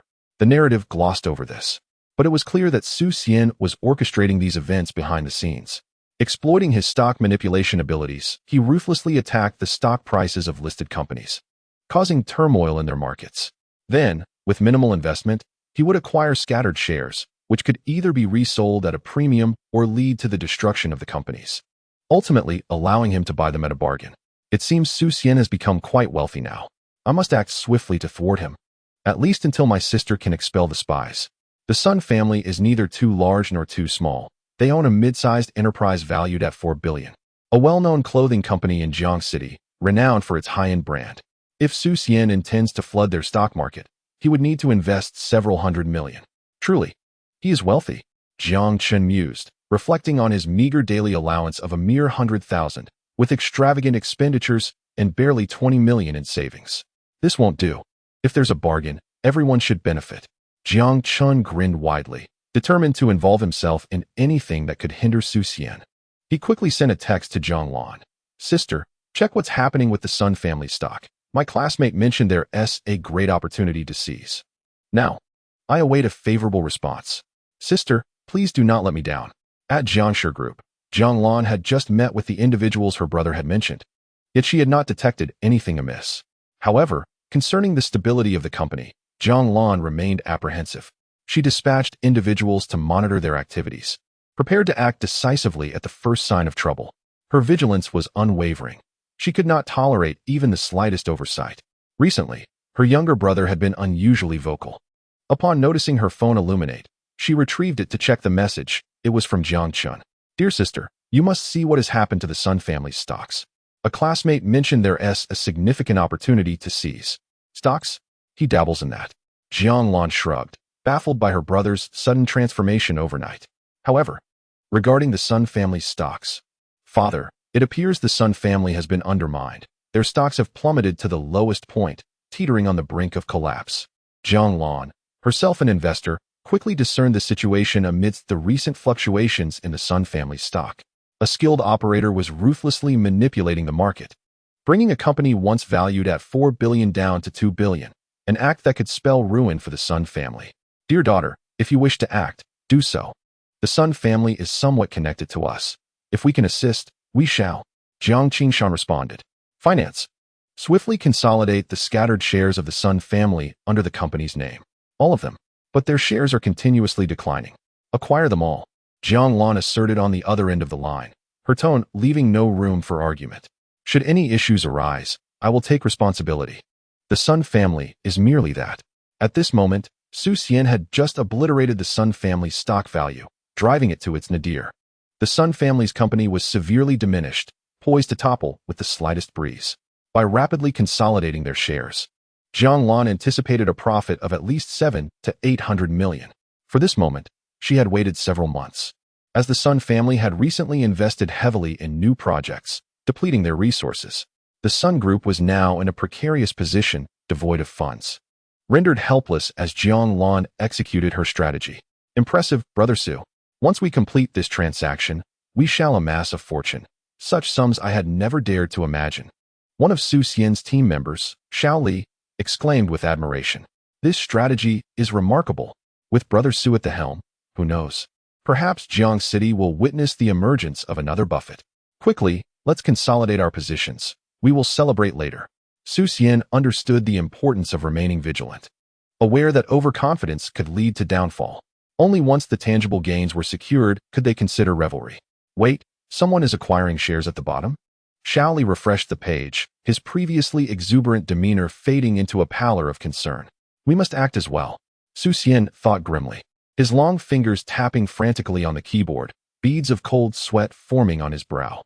5 minutes later, Su Xian slumped in front of his computer, utterly exhausted. The psychological toll was far greater than the physical strain. Phew. Thankfully, we managed to reclaim a portion, Shaoli remarked, his expression a mixture of anguish and relief. Calculate the losses.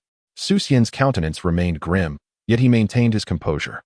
It seems I have earned 100 yuan. Little Li, after much calculation, stammered. As long as I haven't lost, that's good. Su Xian let out a sigh of relief. It was not easy for him to amass his savings. And had it not been for his quick reflexes, the consequences could have been dire. Which scoundrel has betrayed me? Let me catch them. Su Xian's eyes glinted with malice, his expression one of cruelty. Which scoundrel has betrayed me? Let me catch them. Sun Buping sat in the chairman's office of the Sun Group, sweating profusely as he gazed at the sharply declining stock prices of his own company, his teeth grinding in frustration. He was filled with despair.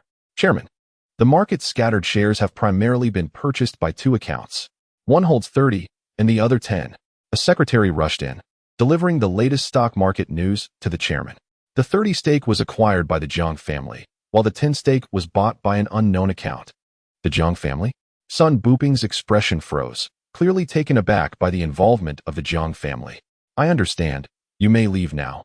I shall find a solution myself. Sun Buping commanded, and the secretary promptly exited. Jiang Lan, little brother, will you be home tonight?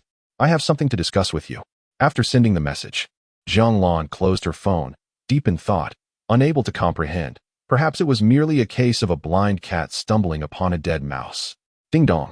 The notification sound rang, and Jiang Lan assumed it was her brother's reply, quickly opening her phone. Jiang Lingling, big sister, thank you for the high school study materials. I find them quite useful. Heart emoji. High school study materials? Jiang Lan felt somewhat perplexed. She had never sent such a thing. She had complete faith in her sister's studies. Besides Jiang Chun, there wasn't a dimwit in the family. They had all excelled academically, consistently ranking at the top. And was Jiang Chun truly foolish? Jiang Lan did not think so. She knew her brother well. He was merely lacking in common sense, not in intellect or development. Jiang Lan sent a message. Jiang Lingling, I understand. Thank you, big sister. Jiang Lan, do as you please. Chapter 9. Little 6, you are simply extraordinary. Therefore, after the family Cao has given birth, everyone must ensure their protection and care, thus facilitating a swift recovery for the Cao post-delivery. This is the very purpose behind our school offering this course. Class dismissed. After the teacher's impassioned speech, half the attendees were in tears. The pigs are so magnificent. We must safeguard them. A girl exclaimed, overwhelmed with maternal affection. I wonder, will anyone truly raise pigs at home? Is this really necessary? Jiang Chen yawned, never having felt so at a loss in his life. How he wished to drop out and retake the college entrance examination. I actually find the teacher's lecture quite useful. The second eldest, Zhang Ming, having packed his bag, approached Jiang Chun and remarked, my family raises pigs. So my father sent me here for further education. I will take over the pig farming when I return. Oh, how laborious it must be for you. Jiang Chen seemed to have a glimmer of understanding regarding the second brother, for he was merely following in his father's footsteps, pursuing a path that aligned with his vocation. Come, shall we brothers indulge in a delightful meal outside? Proposed the second brother, revealing a dazzling smile. Very well. I shall call the steward to reserve a table for a 5-star feast. Jiang Chun, in a buoyant mood after causing some trouble for the protagonist, declared, it's on me. No need for such extravagance. Brother Chun, there's a bustling barbecue stall just around the corner across from the school's north gate. We can simply dine there. Zhang Ming suggested. Indeed. I've heard that establishment attracts many beautiful students from our school, all with stunning long legs clad in sheer stockings. If we happen to meet someone appealing, we can seize the opportunity. The third brother, Wang Wei, chuckled. Let us head to the barbecue stall then. Jiang Chen nodded in agreement, entirely without objections. Wait, you all are going to the barbecue stall? Count me in. Lin Yan, the sixth brother, roused from his slumber by the talk of a gathering, eagerly joined the conversation. How peculiar, sixth brother, aren't you usually averse to dining out? Didn't you mention that outside food could be hazardous? What has changed? Zhang Ming inquired, astonished. Not only he, but the others found it hard to believe. Fear not. I have a box of silver needles with me. I can test for poison, thus mitigating any risk. If it comes to that, we can even bring the stall owner to assess the food. Lin Yan spoke with utmost seriousness, appearing utterly sincere. Has he perhaps become overly cautious? The fifth brother speculated. Bravo. Jiang Chun gave a thumbs up. Sixth brother, you truly are remarkable. Upon their arrival at the barbecue stall, they were met with an overwhelming crowd, every seat occupied. It feels as though this trip was in vain. I should have anticipated this. Zhang Ming covered his face, feeling a twinge of embarrassment. Shall we seek another establishment? The third brother suggested again, noting several other options in the vicinity. I shall drive them away. Lin Yan boldly stepped forward, volunteering. There's a foul-smelling manhole cover nearby. If I remove it, they will surely scatter. The five brothers exchanged exasperated glances, feeling as though Lin Yan's thought process was somewhat unconventional. Allow me to take the lead. Jiang Chen chose a table with fewer patrons and patted a burly man devouring a meat skewer, whose dragon tattoo was nothing short of imposing. Hey, what do you want? The man, Zhang Biao, a notorious local thug known for never paying for his meals, looked at him with confusion. I almost forgot. Brother Chen too seems a bit unorthodox. Zhang Ming's face turned pale, bewildered as to why Jiang Chen chose to approach such intimidating figures amidst a multitude of tables. Quite the sentiment. The other brothers nodded in agreement, silently picking up nearby bottles from a trash heap, preparing for any potential altercation. I wish to dine at this table. I kindly request you to make some room. Jiang Chun said with a cheerful demeanor. What? Zhang Biao rubbed his ears, feeling overwhelmed. What did you just say? How dare you? Did you not see the dragon tattoo on your shoulder? It is indeed a tattoo. Leave, do not provoke me. Zhang Biao, unwilling to engage with this ungrateful young man, sternly dismissed Jiang Chun. I can pay. Jiang Chun, unfazed, continued to negotiate. Pay you? Do you think I, Biao, would lack such a trivial amount? Just as Zhang Biao was about to boast about his glorious exploits wielding a watermelon knife from east to west, he caught sight of Jiang Chun's balance on his phone, nearly dropping his jaw in astonishment. So many zeros. Truly wealthy. 3 minutes later, brother, from now on, whenever you come here, just mention my name if you encounter any issues. Who would dare disregard my reputation? Let us leave it at that for today. Goodbye. Zhang Biao, holding on to the generous 500 yuan given by Jiang Chun, acted with great camaraderie. I understand. I'll mention your name. Got it.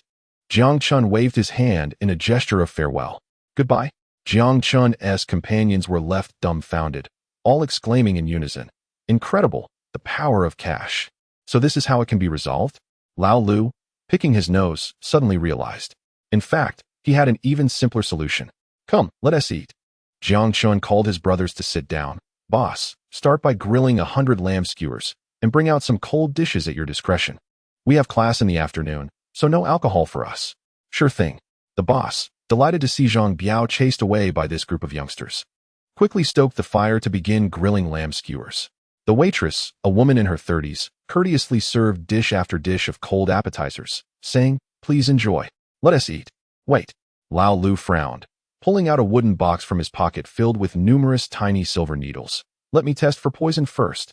The vendor grilling the lamb skewers looked bewildered, his face turning pale, wanting to say something, but ultimately refraining. Lao Lu's testing was remarkably swift, completing it in under a minute. How is it? Zhang Ming inquired, playing along. No poison. Lao Lu responded nonchalantly. Let us eat. With Lao Lu's interruption behind them, everyone joyfully dug into their meal. However, it seems this intestine was not cleaned properly. After most had eaten, Lao Lu suddenly reminded them. Zhang Ming, there was a dead fly in your vegetables. Wang Wei, I think I saw a cockroach leg in your tofu. Damn, I already ate. So don't say anything more. Zhang Ming and Wang Wei retched, utterly frustrated with Lao Lu. I was just contemplating whether to mention it to you. Lao Lu, with his somewhat slow reflexes, maintained a stoic expression. Stop eating, you all need to run. That gang of thugs is coming. The owner of the grill stall suddenly sensed something amiss and shouted for everyone to flee. The fact that he could shout this was already a great kindness.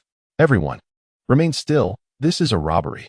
Just as everyone felt somewhat bewildered, 10 thugs charged over, their eyes fierce and fixated on Jiang Chun. Are they coming for me? Jiang Chen's heart sank, sensing impending danger.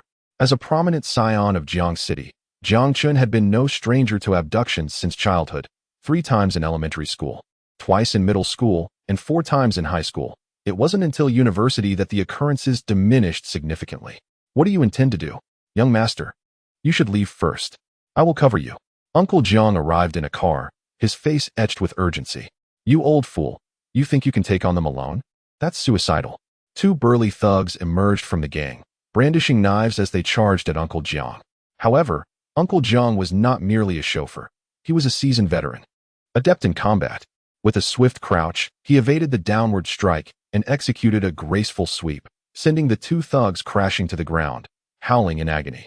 Uncle Jiang, you are nothing short of a superhero, Jiang Chun exclaimed, filled with admiration, feeling a profound sense of security. Capture that brat. He is weak, shouted the leader of the thugs, pointing at Jiang Chun. Weak. Jiang Chun was taken aback, bewildered by the accusation. He was entirely oblivious to such rumors. Who was the scoundrel spreading these lies? Nevertheless, the pressing matter was to safeguard his life. Run for your lives. They have knives. Do not confront them head-on. Split up and don't follow me, Jiang Chun bellowed.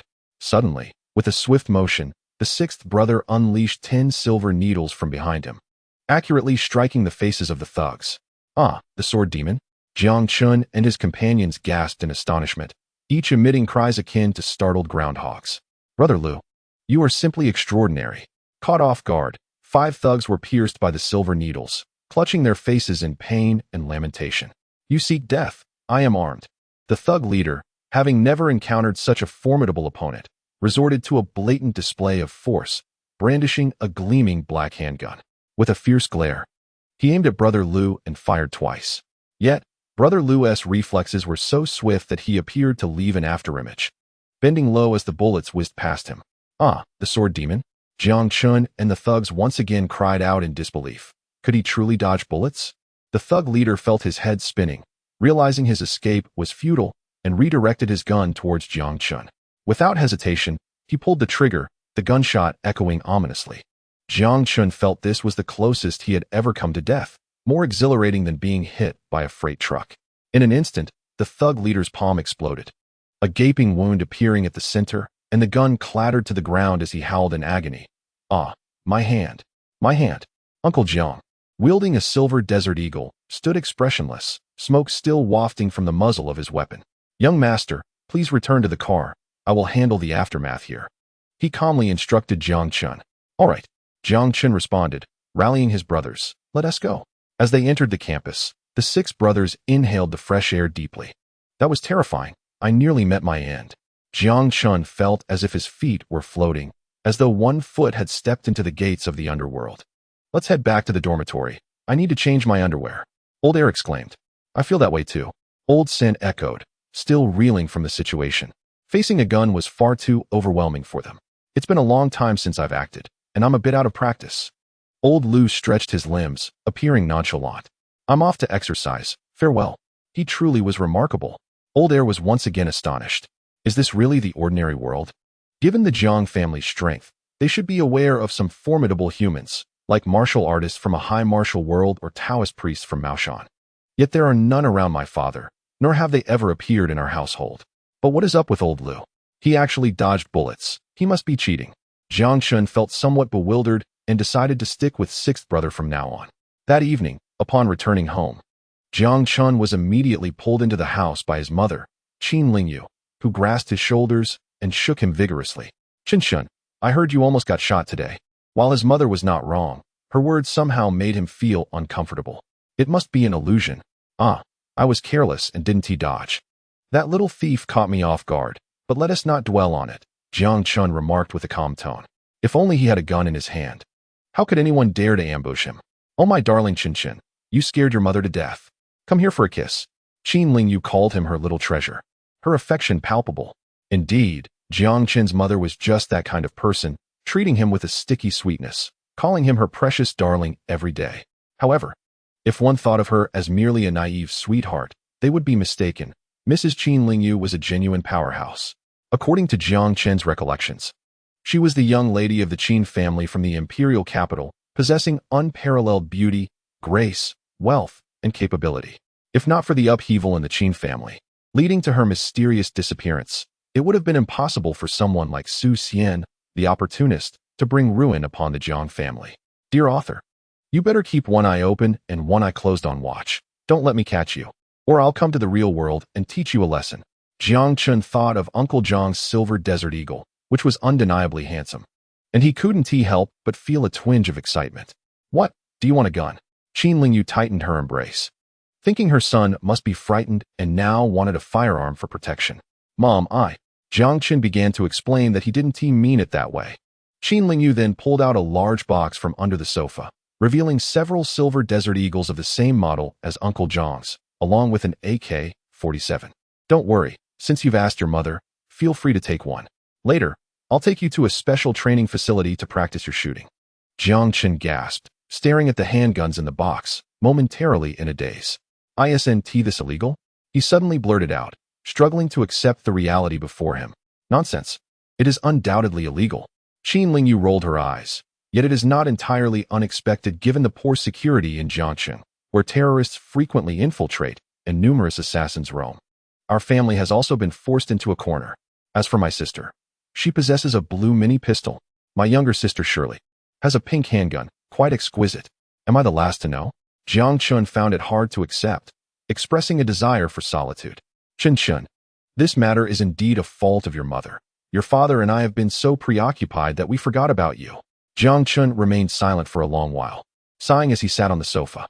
Indeed, there are significant issues within this household. Why is there such a clear bias against males? Do not be disheartened. Come. Choose one. Qin Lingyu said cheerfully. Let me share a secret. Children from my maternal family have been learning marksmanship since childhood. You will have to get accustomed to it eventually. Mom, I want a black desert eagle. Darling, here you go. Come, I will teach you the basics. No need, Mom. I already know. Jiang Chun grasped the black desert eagle. His innate proficiency with firearms finally came into play as he effortlessly loaded bullets, disassembled them, and then disassembled the handgun, his movements swift, leaving Qin Lingyu in awe. Wow! Qin Lingyu exclaimed, her expression blank, as if she had lost all hope. Look at how you've upset your mother. Jiang Qingshan approached and delivered a slap. Ouch, your face is quite tough. Jiang Qingshan exclaimed, cradling his hand. Dear, is your hand all right? Let me blow on it. It's fine, my love, just a gentle rub will suffice. Then let us return to the house. Damn it, why is it always me who gets hurt? Hey, Xiaochen, are you injured? As their parents ascended the stairs, Jiang Lan came down. Not at all. Your brother is tough as nails. How could I possibly be hurt? Jiang Chun suddenly stood up, his toe colliding with the table leg. Jiang Chun clutched his foot, rolling back and forth on the sofa in agony. Jiang Lan's expression turned numb. Indeed, her younger brother never failed to disappoint her. The next morning, the system clocked in again. Today's check-in point, Jiang Lingling's boudoir. Note, check-in points can be repeated. Rewards for repeated check-ins will be more generous. Why is it Jiang Lingling again? Sister, do not blame me. I truly have no other choice. Jiang Chun thought of his violent younger sister and felt a headache coming on. After the last incident, Jiang Lingling had locked the door from the inside. There was no way in, except for Aunt Wang, who possessed the key, but Aunt Wang would certainly not hand it over to him. Sneaking in through the window at night, Jiang Chen shook his head. If discovered while intruding into his sister's room, he would undoubtedly face his father's wrath. As for his little sister, the scent of her feet lingered in his mind. Just the thought was somewhat despairing. That was a place no one should venture into. In times of trouble, do not panic. First, one must use the restroom. Jiang Chun found himself unable to sleep and decided to rise and visit the restroom. As he stepped out of his room, he was greeted by the clattering sounds not far away. Oh dear, everything has gone awry. Why is my foot still not healed? Jiang Lingling's voice drifted over, tinged with a hint of melancholy. Opportunities are always bestowed upon those who are prepared. Realizing a chance had presented itself, Jiang Chen stepped forward, adopting the demeanor of an elder brother. Look at you, injured yet still wandering about. Why not call for assistance? I don't need your concern. Jiang Lingling pouted, a touch of resentment in her tone. Isn't it because of you that my foot is in such a state? Come here. Allow me to carry you back. Jiang Chun insisted earnestly. A patient must exhibit the demeanor of one. I certainly do not require that. Jiang Lingling hobbled back toward her room. You either kick me to death today, or let me carry you back. With a firm resolve, Jiang Chun seized his sister's slender waist and lifted her in a princess carry. Strangely, whether by miracle or a sudden rush of conscience, Jiang Lingling did not struggle excessively this time. How could she not be touched? He risked being kicked to help his suffering sister. Was her once loving brother returning? Meanwhile, Jiang Chun thought to himself, this is it. This time, I shall undoubtedly succeed. Carrying Jiang Lingling into her room, Jiang Chun felt elated. Check-in. Ding. Check-in successful. Reward, Taekwondo black belt. He had obtained it. Finally, his mother need not worry about him being kicked to death by his sister. Phew, so heavy. Jiang Chun exclaimed as he gently placed Jiang Lingling upon the soft cushion. Brother, you fool. Just as she felt a wave of emotion, Jiang Lingling transformed in an instant, launching a spinning kick aimed at making Jiang Chun forget everything. I have matters to attend to. I must take my leave. Jiang Chun's reflexes kicked in, and he swiftly evaded her attack, relying on muscle memory. Sweet dreams, my dear sister, he called out as he made his exit, not forgetting to close the door behind him. Humph. Jiang Lingling puffed her cheeks, resembling a pufferfish. However, that evasion had striking similarities to Taekwondo footwork. What a delightful day it was. Early in the morning, Jiang Chun felt invigorated and brimming with joy. His athletic prowess had soared. In crowded situations, he could escape swiftly. And with his newfound Taekwondo skills, he could handle a child with ease in less populated settings. Even if faced with armed assailants, he believed he could hold his own with a 50-50 chance. If only firearms were permitted at school, he would be invincible. Suddenly, Jiang Chun halted, a look of surprise crossing his face. Not far ahead, a striking couple stood together, a perfect match, evoking the protagonists of this very narrative. They too noticed him, remaining frozen in place, with Su Xian surveying him from head to toe. Su Xian, let us depart. Do not engage with him. Gu Shui grasped Su Xian's arm, exuding a sweetness that was utterly nauseating. How repulsive, Su Xian! Jiang Chun scoffed, unable to suppress his mocking imitation. Gu Shui's expression mirrored that of someone who had just ingested something vile, her mood steeped in disdain. Like a fairy who had just encountered a scoundrel, she pondered how he could treat her so disdainfully right after their breakup. Was he even human? A subtle smile played at the corners of Su Xian's lips as he, under Jiang Chun's scrutinizing gaze, pulled Gu Shui closer, presenting an image of profound intimacy between them. Xiao Shui, he is unworthy of you. This will help you see his true nature. Seizing the opportunity, Su Xian aimed to make Gu Shui recognize reality. With this, he would no longer need to worry about her being deceived by this worthless rich heir. After years of companionship and his nearly hypnotic sweet talk, Gu Shui had long since aligned herself with him. Encouraging her to sever ties with Jiang Chun would allow him to initiate his next move. For the downfall of the Jiang family was merely a matter of time. By then, Gu Shui would harbor no grievances. Brother Su Xian, let us depart. Gu Shui shot Jiang Chun a glare and took Su Xian's hand to leave. Wait. At that moment, Jiang Chun, unable to stand idly by, bellowed, his voice resonating and drawing the attention of onlooking classmates. In the realm of university life, nothing is more tantalizing than gossip, and where there is juicy news, students are never far behind. Look, it's Jiang Chun, the heir of the Jiang family. Isn't that the stunning beauty Gu Shui, wearing a pink hat and white mask? One couldn't help but wonder if anyone else noticed Gu Shui's arm entwined with that of another male student. What was this, a love triangle? A throng of spectators quickly amassed, encircling them in eager anticipation. Feeling the weight of countless gazes, Gu Shui's composure crumbled, and she hastily withdrew her arm from Su Xian's grasp. Xiao Shui, it's all right, leave it to me. Su Xian remained unflappable, as if accustomed to turbulent situations, addressing the crisis with calm resolve. However, Gu Shui's withdrawal did bring him a pang of discontent. What is the matter? Do you have something to say? Su Xian understood that they could not simply walk away. They needed to dissipate the misunderstanding to escape unscathed. Otherwise, by the end of the day, rumors would spread across campus, severely damaging Gu Shui's reputation. Indeed, these wealthy heirs often embodied the worst kind of scum, discarding those they could not possess. His outcry was clearly intended to tarnish Gu Shui's image completely. The only course of action was for him to publicly acknowledge Gu Shui as his girlfriend. thus shielding her from the impending gossip. This would also serve to extinguish any lingering hopes Jiang Chun harbored for her, as everyone awaited the Jiang family's scion to speak. Jiang Chun crouched down to pet the 3 dogs tugging at his pant leg, shaking their heads vigorously. Dog Senior, finally caught you, huh? What did you say? I'm talking to the dogs. Jiang Chun looked up, his expression one of bewilderment. Chapter 11. Every word speaks of humanity, yet every word reveals a person. How infuriating. Su Xian secretly cursed under his breath, realizing that he had not been conversing with a dog, but rather with himself. It was astonishing that this scoundrel had managed to gain the upper hand over him. Ah, the obedient dog does not bite, while the disobedient one does. Jiang Chun, with a beaming smile, retrieved a sausage from his pocket, tore open the packaging, and divided it into 3 portions, casually tossing them onto the ground. The trio of dogs, upon catching the delightful aroma, eagerly released their grip, devouring the morsels with the same enthusiasm as Zhu Beiji savoring a ginseng fruit, leaving not a trace behind.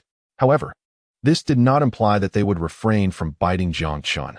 Once they had finished their treat, they returned to their positions, eagerly gnawing at Jiang Chun's pant legs and shoes. In dealing with disobedient or ungrateful dogs, my choice is clear. Jiang Chun, with hands in his pockets, lightly lifted his left foot, sending the 3 dogs soaring through the air, their cries echoing as they fell. Every utterance is a reflection of humanity, lamented an astute college student. How so? If you cannot discern it, allow me to enlighten you. He pursues her, yet she does not love him. She loves him, and he loves her in return. He does not love her, yet knows he loves her, and still, they become a pair, ultimately leading to him discovering her affection for him. Thus unfolds the tale. The clever student, nodding sagely, proclaimed, "Brother, I have attained enlightenment." Wait, why am I confused? The He-She dynamics seem so chaotic. Jiang Chun, I do not harbor feelings for you, so please cease your pursuit. Gu Shui, startled by Jiang Chen's brutal act of kicking the dog, lifted her head, revealing her large, glistening eyes, and spoke with a look of grievance. Young Master Jiang is still pursuing Gu Shui? Wasn't it said he had already won her over? Could there be a misunderstanding? Gossip swirled among the onlookers, excitement brewing among the sisters. How pitiable Gu Shui is. Despite not liking Jiang Chun, she has endured 3 years of his relentless pursuit. Can the wealthy truly trample upon the dignity of us poor folk? Sister, how can you speak so? Romantic relationships are inherently a matter of mutual consent. Jiang Chun has the right to pursue Gu Shui, just as she has the right to refuse him. Why does it become an affront in your eyes? Mind your own business. I simply cannot tolerate Jiang Chun. Is that so wrong? The surrounding chatter buzzed, with public sentiment shifting towards Gu Shui, as most expressed sympathy for her plight. After all, Jiang Chun's reputation, or lack thereof, was notorious. He was known for throwing money around, sending people to the hospital, cutting in line to make purchases. Even if he tipped every classmate 100 yuan, it was still queue jumping. His lack of manners and penchant for using wealth to belittle others only added to the disdain, yet he seemed to revel in it. Privately, many regarded him as a foolish spendthrift. Very well, Jiang Chun replied coldly, his expression devoid of emotion. Return all the money you have received from me over the years. Is it merely a few filthy coins? How much could our goddess Gu Shui possibly take from you? With her scholarship, she hardly needs your money, retorted a member of Gu Shui's devoted followers, visibly defiant. Jiang Chun cast a sidelong glance at the sycophant, not angered but instead breaking into a radiant smile. Upon hearing Jiang Chun mention the financial gifts, Gu Shui's expression suddenly fell. A preliminary calculation reveals that, excluding the expenses for meals, gifts, celebrations, singing, necklaces, and jewelry, you have received approximately 15,200,199 yuan and 50 cents from me. Jiang Chun glanced at Gu Shui and noted her pallid complexion, her lips devoid of color. He continued, 5,200,000 is to compensate for your lost youth. If you round that off, returning me 10 million will suffice. With that, Jiang Chun flashed a bright smile, his gaze fixed intently on Gu Shui, sharp as a blade. Taking my money while attempting to intimidate me? Absolutely not. When I am unhappy, I find it most irksome to see others enjoy. When I was single, did you think you could flaunt your happiness? Allow me to introduce you to the dog-beating stick method. 15,200,000? Such a staggering amount. The students present gasped in astonishment. 10 million is a sum that a typical person would never earn in 2 lifetimes. Over 3 years of pursuit. Gu Shui had accepted such a vast sum from Jiang Chen? Truly outrageous. This revelation is authentic and thoroughly intriguing. Goodness, over 15 million is enough for a lifetime. I could deposit it in the bank and never exhaust it. Incredible. Jiang Chen is indeed the progenitor of the Lovelorn Brigade. To have spent over 10 million in just 3 years, I am left curious about the depth of their relationship. I acquired a piece of intel for merely 10 yuan from a mysterious source, and the two had not even held hands. Is this true? Jiang Chen, such a paragon of virtue. 15 million could afford me extravagant dining for a decade, yet he had not even held her hand. I am utterly devastated. Public opinion began to sway, and all eyes were once again fixated on Gu Shui, ablaze with intensity. That money was given to me. I have not touched it. It remains on this card. Since you wish to reclaim it, here it is in full, 15,200,000. From now on, our paths shall diverge. Gu Shui gritted her teeth and reluctantly retrieved a bank card from her bag. Initially, she had not anticipated Jiang Chen would dare to confront her so brazenly. Yet Brother Su had specifically reminded her to keep the card on her person in case Jiang Chen acted out of desperation. Indeed, Jiang Chen turned out to be a foolish dog who turns against people. Huh, stupid, right? My dear Shui has never spent your money, Jiang Chen. What are you even worth? Scoffed a sycophant of Gu Shui. Is it you who has been stirring up trouble? Commanded Zhang Ming. And the obedient old Lu promptly dragged the troublemaker away. Good brother, this time you must treat me to a meal. I'll cover you. Gu Shui cast the card onto the ground, her expression still one of grievance, as though she had been terribly wronged. At that moment, let me introduce myself. Su Xian, Gu Shui's boyfriend. Jiang Chen, we shall see about this. Su Xian swiftly embraced Gu Shui and led her away. Jiang Chen stood frozen in place, bewildered and at a loss. Indeed, he had never encountered such a foolish individual. Repaying money should be a simple matter. Yet one had to throw their bank card on the ground. Was that not an act of humiliation? Now, bending down to retrieve the card would surely diminish one's stature. However, to leave it there would mean abandoning a sum of 15 million, an amount far too substantial to disregard.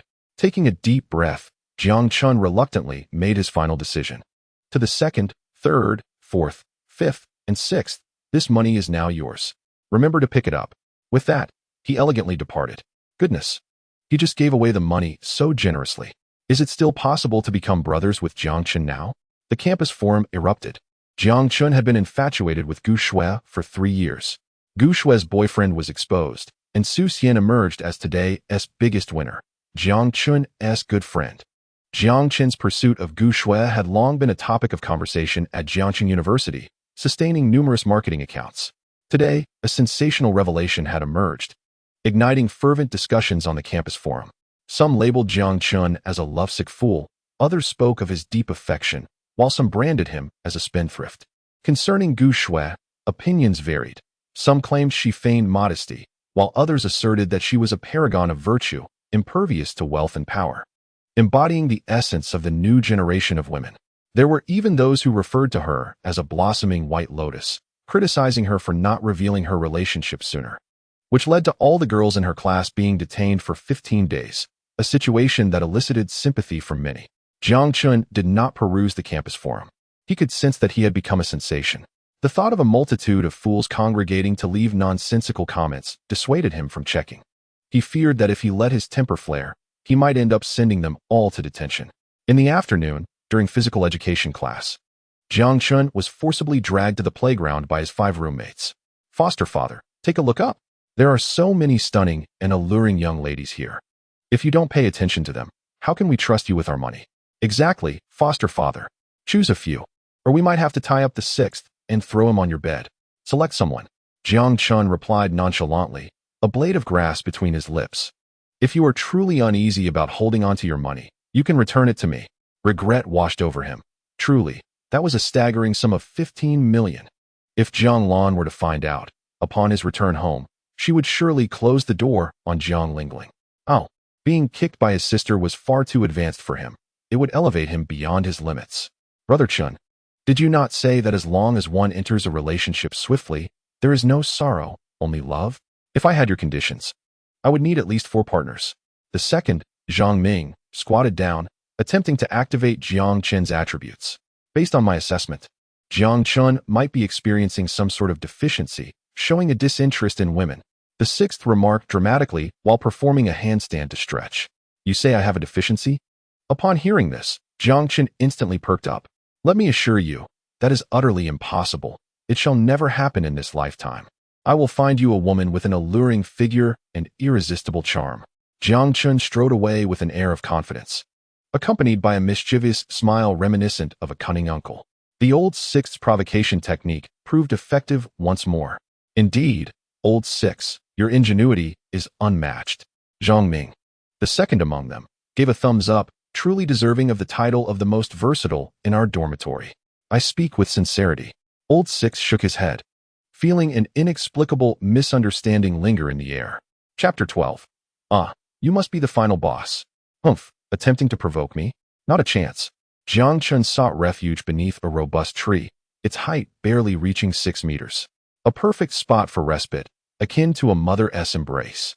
He reclined against the tree, reveling in the moment.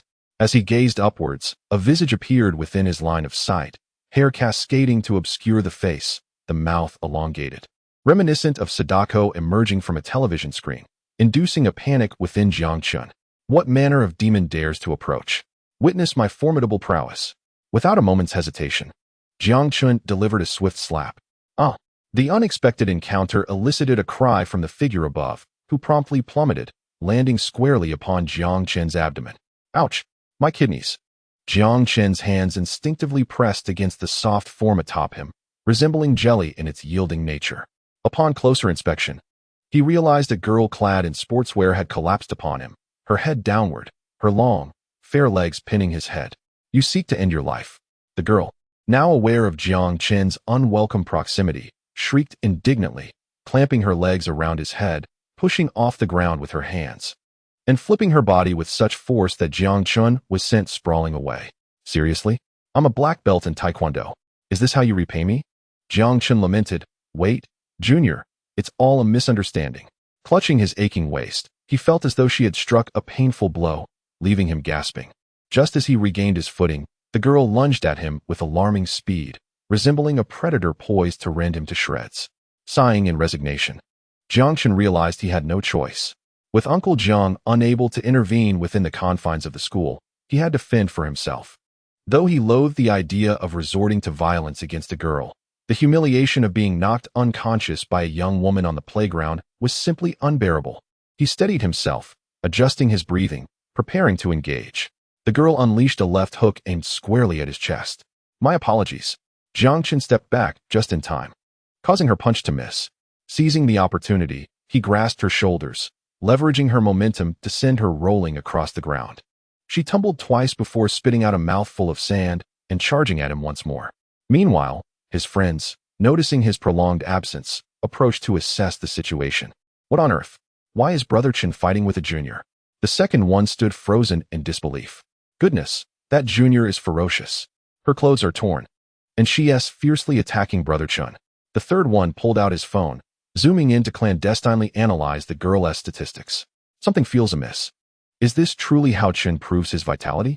By seeking companionship with a girl rather than a sparring partner? Lao Si finds this utterly baffling and exclaims his confusion. Wait, if Chen is fighting, why is he clutching his waist? Could it be that he genuinely lacks vitality? Lao Wu glances at Lao Lu, sensing that Lao Lu's words might hold a kernel of truth. His skills? Lao Lu stands in contemplation, lost in thought. I implore you, dear sister, please cease. Is it not enough that I offered to treat you to bubble tea? Jiang Chen, in a state of bewilderment, has never encountered such a fierce girl, who grows ever more tenacious despite repeated defeats. As the battle intensifies, her undergarments become exposed, leaving her with no place to grasp. If she were to grab again, it would only be the large white rabbit. Delightful. The girl shakes her neck and exclaims with exhilaration, Your skills are commendable. You are worthy of being my opponent. Oh. Yes, but first, please put on some clothes, shall we? Upon seeing her relent, Jiang Chen promptly removes his shirt and hands it to her. This junior, no? This elder sister is worth draping my attire upon. Your name? The girl, instead of borrowing the clothing, tilts her head and scrutinizes Jiang Chen earnestly. Zhang Biao. Jiang Chen responds with equal candor. Brother Biao had once said, if one encounters difficulties, they should seek him out. Thus, Providing a name should be a trivial matter. Zhang Biao. The girl regards Jiang Chun with a hint of skepticism. Very well, I am Xiaoyu. I shall seek you out again for a sparring session. Accepting Jiang Chun's outer garment, she drapes it over herself and limps away. What is this absurdity? Jiang Chun sighs, initially yearning for rest, only to be compelled into martial training. His lower back is beginning to throb. Brother Chen, are you all right? Lao Wu rushes over, concern etched on his face. Do not touch me. Take me to the infirmary. I think she may have kicked me. His lower back is aflame with pain. Oh no. Brothers, come quickly. Why must you carry me like this? Can't two of you simply lift me? Must it be five of you in a ridiculous display? As if fearing I might trend on social media, Jiang Chen covers his face, feeling utterly exasperated. His brothers, truly, how have they suddenly become so foolish? Indeed, it is impossible for one to be entirely devoid of folly. Brother Chen, one's back is meant for carrying one's girlfriend. His brothers are at their wits' end. If not, perhaps Lao Lu could princess carry you to the infirmary. What do you say? Lao Wu glances at Lao Lu, blinking earnestly. That comes at an additional price. It is not free. Lao Lu raises his gaze to Jiang Chun, emphasizing that if he wishes to avoid unwanted attention, he has methods to conceal it. After all, the infirmary is a full 3 kilometers away. Alone, he cannot manage this task, and must he sacrifice his dignity? All right, let us proceed with your plan. Jiang Chun decisively agrees. Ultimately, Jiang Chun is transported to the infirmary in the manner of a humorous spectacle, his face perfectly concealed by a black backpack. You all, I truly would prefer you to return the money to me. Jiang Chun sighed in exasperation, lamenting the hopelessness of this group of unruly children. He had initially believed there would be a clever solution, only to discover that they chose to cover their faces with their backpacks. Now, this only made them more conspicuous. Tomorrow's campus forum would surely provide fresh material for gossip. Classmate, your health. The doctor from the school clinic. A beautiful senior, presumably a postgraduate from the medical school, emerged covering her mouth, holding a health report, her smile barely contained. Jiang Chen's face darkened. Was it truly that amusing? Classmate, your kidney deficiency is rather severe. I'll prescribe some tonics for you to replenish. Jiang Chun buried his face in his hands. He had never felt so speechless in all his life. Great, he had embarrassed himself in front of his friends. Pfft. The second brother clutched his stomach, roaring with laughter. The others, though somewhat subdued, stifled their chuckles behind their hands. I can't take it anymore. The second brother seemed to be on the verge of a fit of laughter, doubled over and unable to move. Hey there, handsome. Would you like to get checked as well? The senior's eyes glimmered mischievously as she spoke. Me? What issues could I possibly have? 20 minutes later, the second brother stared at the health report, his face frozen in disbelief as he read the ominous diagnosis of severe kidney deficiency, potentially leading to infertility and other ailments. This can't be real, he exclaimed, feeling as if the sky had fallen upon him. Dear young gentlemen, remember to consume more goji berries and oysters, these nourishing foods. Traditional remedies can wait. Moderation is key. The senior smiled warmly, her expression subtly teasing, before returning to her duty room. Haha. Her cheerful laughter echoed from the duty room. Honestly, I detest this boundaryless senior. That evening, when Jiang Chun returned home, he found his younger sister sprawled over the coffee table in the living room. Attempting to solve problems, her calves resting atop her thighs, a pen clenched between her teeth, her pretty brows furrowed in concentration as if grappling with a great challenge. Were there still questions she could not answer? Jiang Chun set down his backpack and took a seat on the nearby sofa. Jiang Lingling glanced up at him but said nothing, returning to her contemplation of the problem at hand. Jiang Chun recognized his opportunity. It was time to demonstrate the utility of being an older brother and strengthen their sibling bond. Slowly shifting his weight, he took a full 2 minutes to move half a meter, and with his keen eyesight, he successfully discerned the perplexing question Jiang Lingling was facing. As the problem replayed in his mind, 3 distinct methods of solution materialized. A slight smile crept across his lips. Today, he was determined to impress. And not even Jesus could stop him. At last, Jiang Lingling picked up her pen and began to sketch out her answers on the test paper. Her handwriting elegant and her speed remarkable. She was wholly absorbed in her task, looking adorably focused, her cheeks puffed out like a little hamster. So cute. Jiang Chun sometimes found himself puzzled. When had Jiang Lingling transformed into such a feisty character? She had once trailed after him, calling him brother with endearing innocence, but had now morphed into a tempestuous younger sister. You wrote it wrong. The correct answer is 503. It should be written this way. Jiang Lingling ultimately failed to achieve her goal. Jiang Chun approached, intending to impart knowledge to his sister and assert his authority as an elder brother. Brother, please don't cause any trouble. Jiang Lingling assumed Jiang Chun was being disruptive and ignored him, instead biting her pen and writing down a problem. After all, her brother was notorious for his poor academic performance, consistently ranking at the bottom.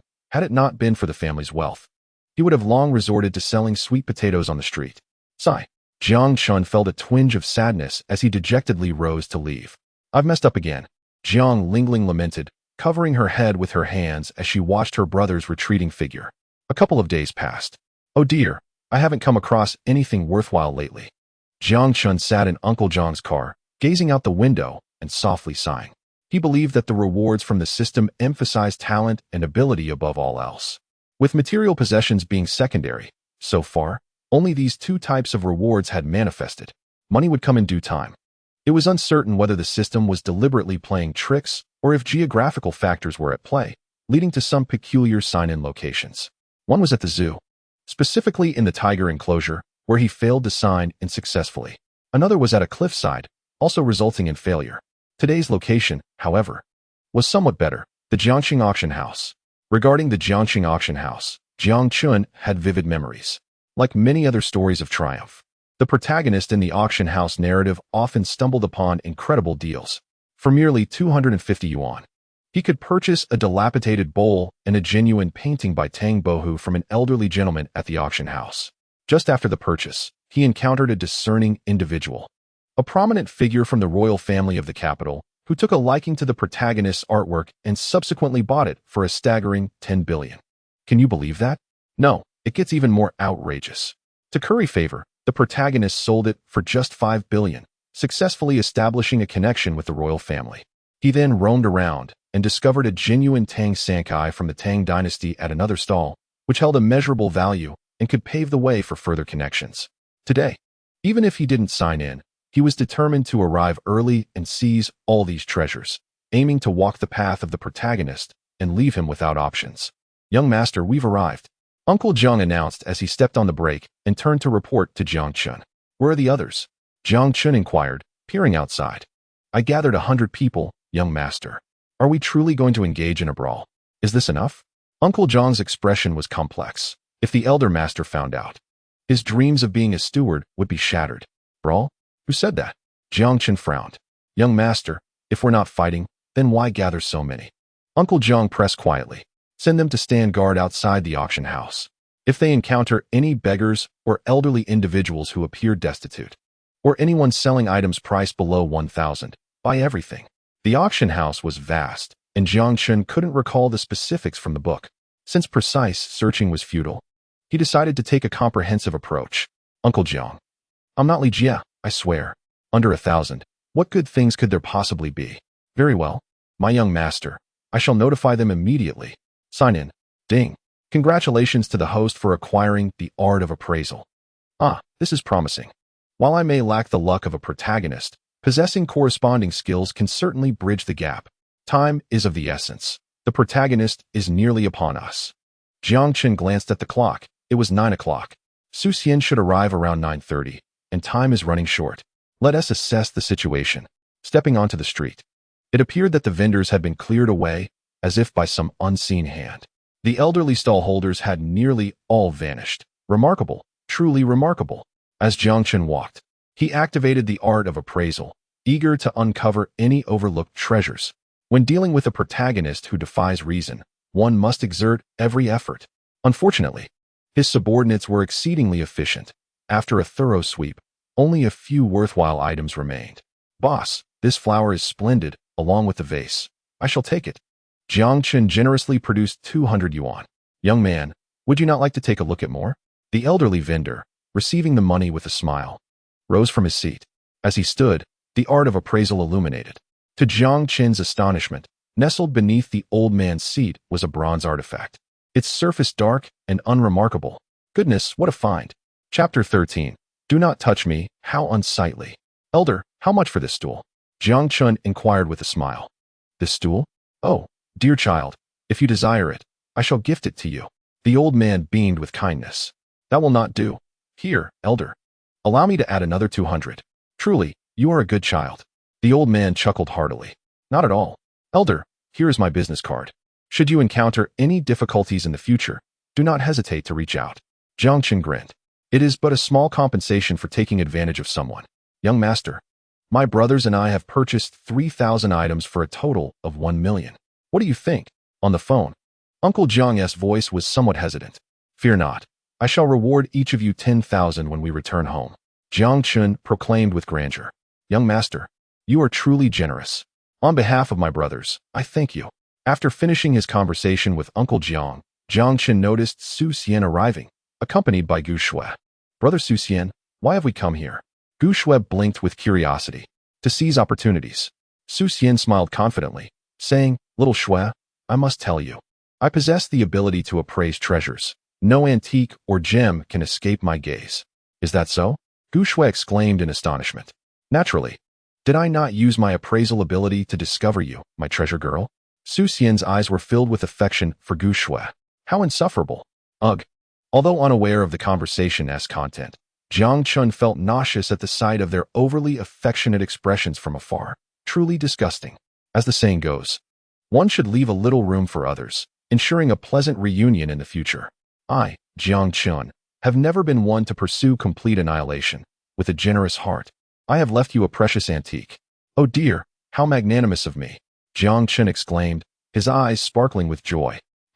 Su Xian felt an unsettling sensation, as if something vile was watching him, causing a chill to run down his spine and filling him with an ominous premonition. After glancing around for a considerable time, he found nothing amiss. Perhaps it was merely a figment of his imagination. Brother Su Xian, what troubles you? Gu Shui inquired sweetly, noticing his pallor. Nothing. I shall take you to find some hidden treasures.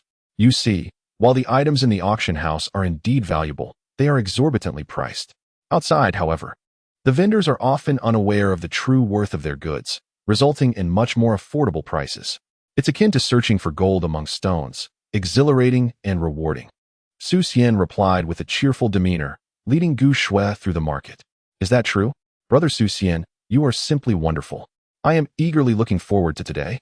10 minutes later, a curious thought struck him. Where had all the vendors gone? A thorough inspection revealed that not a single genuine item could be found. Su Xian felt an unsettling chill in his chest, as if something was slipping away from him. Just as he pondered whether his decision to venture out today was ill-fated, Gu Shui tugged at his sleeve. Brother Su Xian, look at this bottle. It seems to bear the seal of a feudal dynasty. Gu Shui's face lit up with a radiant smile, exuding the joy of a child. Let me see. Su Xian crouched down to examine the bottle closely. Upon sniffing it, his expression turned grim. Ugh, it reeks. The odor resembled that of a durian that had fermented in a toilet for a month, despairingly foul and somewhat intoxicating. Ugh. Su Xian clutched his chest, nearly retching. Ugh. Gu Shui also caught a whiff of the putrid stench, turning her head aside and retching violently, her face instantly paling. It was far worse than anticipated. Something seemed to be inside. True to his protagonist status, Su Xian quickly regained his composure after a few heaves, flipping the bottle to investigate its contents. With a soft thud, a squishy, pale yellow substance fell into Su Xian's palm, a viscous liquid oozing forth. Thud. Su Xian did not expect such a turn of events. Instinctively, he shook his hand, causing the bottle to slip and shatter into countless pieces upon the ground. As for Gu Shui, she stood beside him, frozen in shock, her complexion ashen, instinctively retreating a few steps. It wasn't that she no longer adored her brother Su Xian. It was simply that the bioweapon he held was far too terrifying. Who discarded this excrement? And what about this foul liquid? Su Xian grimaced at his palm, at a loss for how to proceed. Should he wash his hands? Yet the sticky substance clung to him, the stench overwhelming. And he could not find a restroom to cleanse himself. Ugh, how disgusting. Indeed, this was far more repugnant than stepping in dog feces. What a thrilling experience for one so young. I can't take it anymore. Merely inhaling the odor is unbearable. As passers-by cast peculiar glances at Su Xian, their scorching gazes fell upon him, rendering his countenance a shade of deep pallor. Is this your doing? Despite Su Xian's ordinarily amiable temperament, he could hardly endure the insidious machinations of such vile beings. In an instant, The elderly gentleman before him was enveloped by Su Xian's chilling, menacing gaze, leaving him feeling unnaturally cold. Nevertheless, the old man remained unfazed. You may have your cunning plans, but I possess my own escape route. He clutched his chest with one hand, his body convulsing rapidly, his expression contorted in agony. I can't breathe. I can't go on. The old man gasped as if stricken by a heart ailment, breathing heavily, as if he might expire at any moment. Su Xian's expression darkened, cursing under his breath. A crowd had gathered, and given the circumstances, if he failed to intervene and the old man perished, he would find himself in an untenable position. Such is the state of the youth today. Among the throng, Jiang Qin's accomplice initiated a raucous chant, pointing at Su Xian while munching on seeds, gesturing animatedly. Indeed, the world is in decline. I just witnessed him shatter that old man's bottle, driving him to such a state. It is unfathomable how depraved one can be. You're speaking nonsense. Hearing the slander, Gu Shui struggled to suppress her discomfort as she rebuffed the instigator. Nonsense. My dear, your words are quite chilling. Honestly, did your boyfriend not shatter the old man's bottle? With the old man's heart condition, doesn't your boyfriend bear any responsibility? How can you utter such frigid words with such a warm heart? Is it not difficult for the elderly? Gu Shui, besieged by a dozen voices, felt her face flush crimson, at a loss for words. Humph, is this all it takes to rattle you? Truly, the heroine, unaccustomed to hardship, turns red at mere words. What good is academic prowess?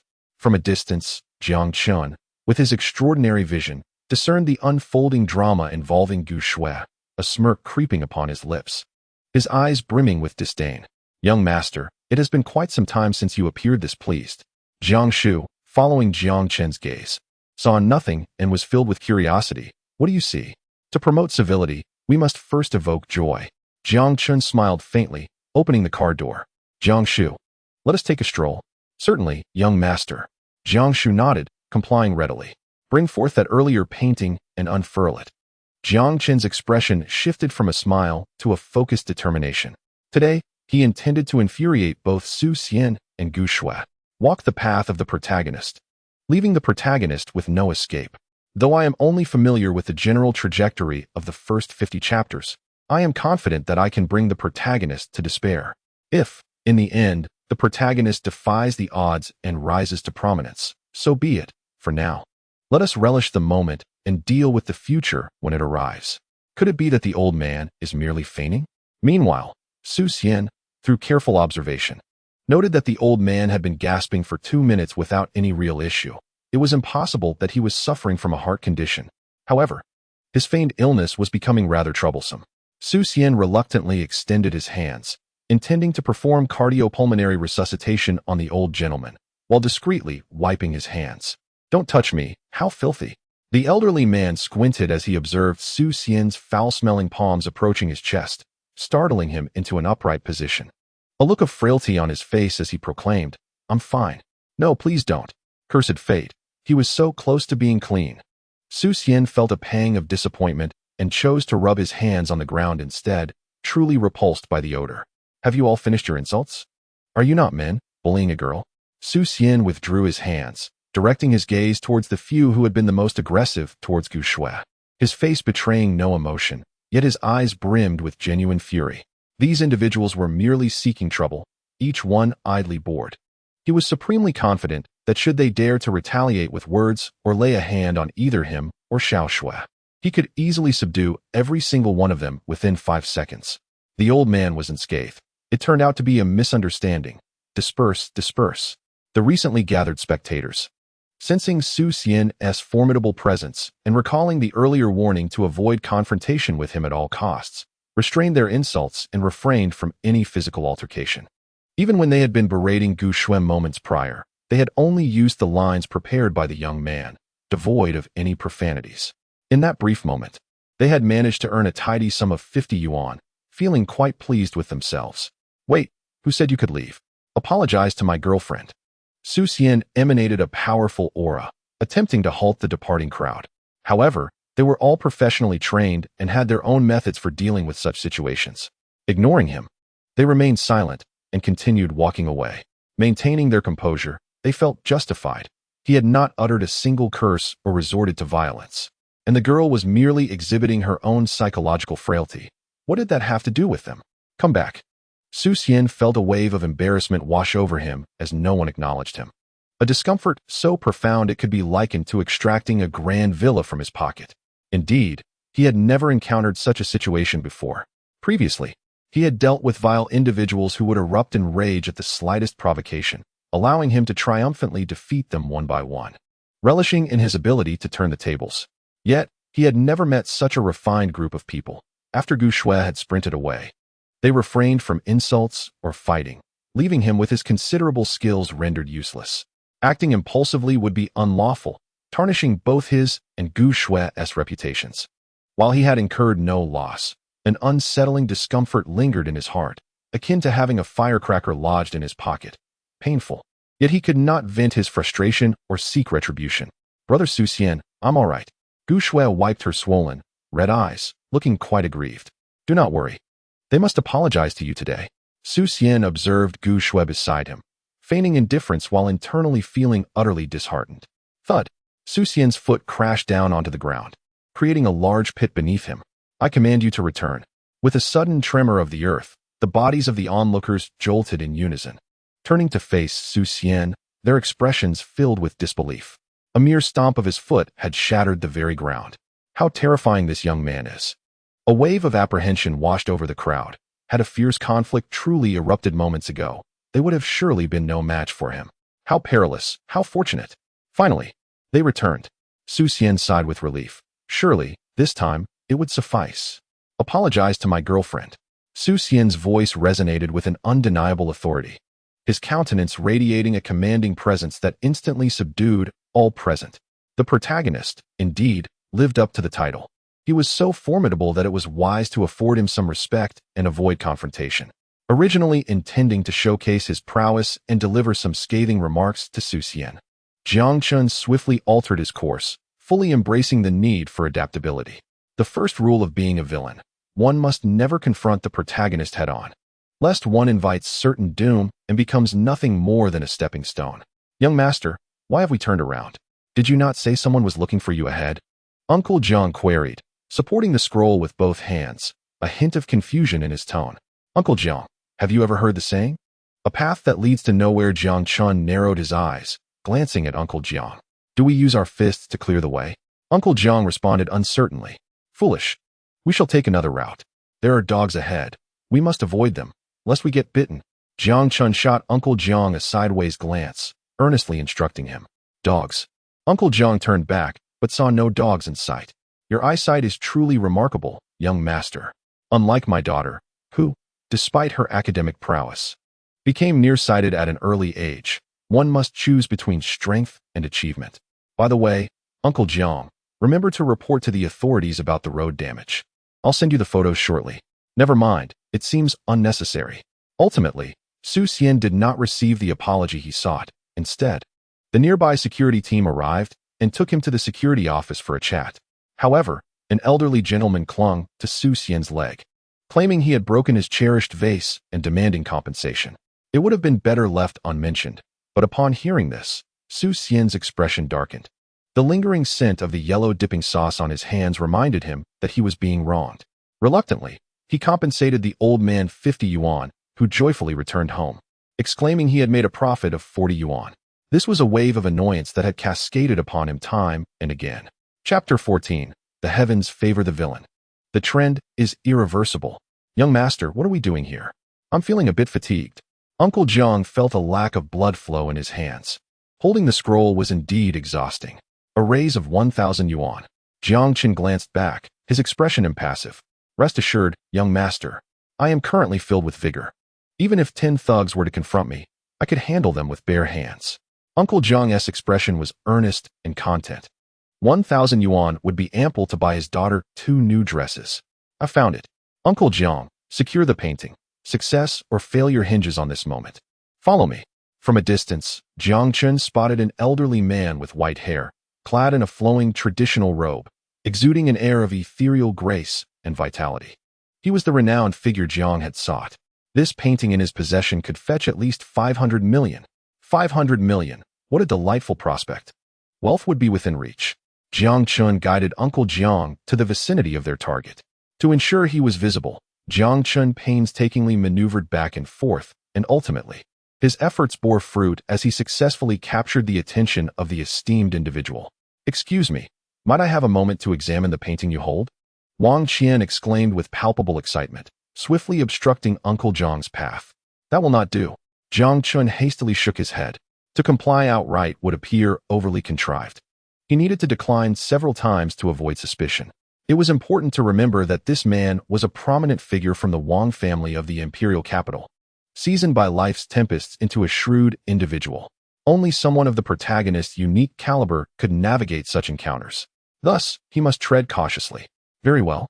It seems I have mistaken it."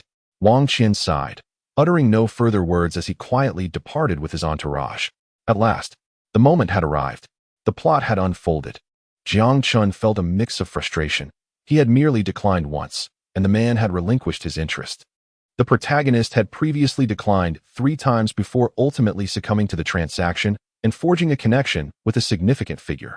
Despite being in the right place at the right time and performing the same actions, the difference lay in the individuals involved. This opportunity was beyond his grasp. How infuriating! Nevertheless, Jiang Chun had anticipated this outcome. "Uncle Jiang, let us return," he sighed, ready to stow the painting away.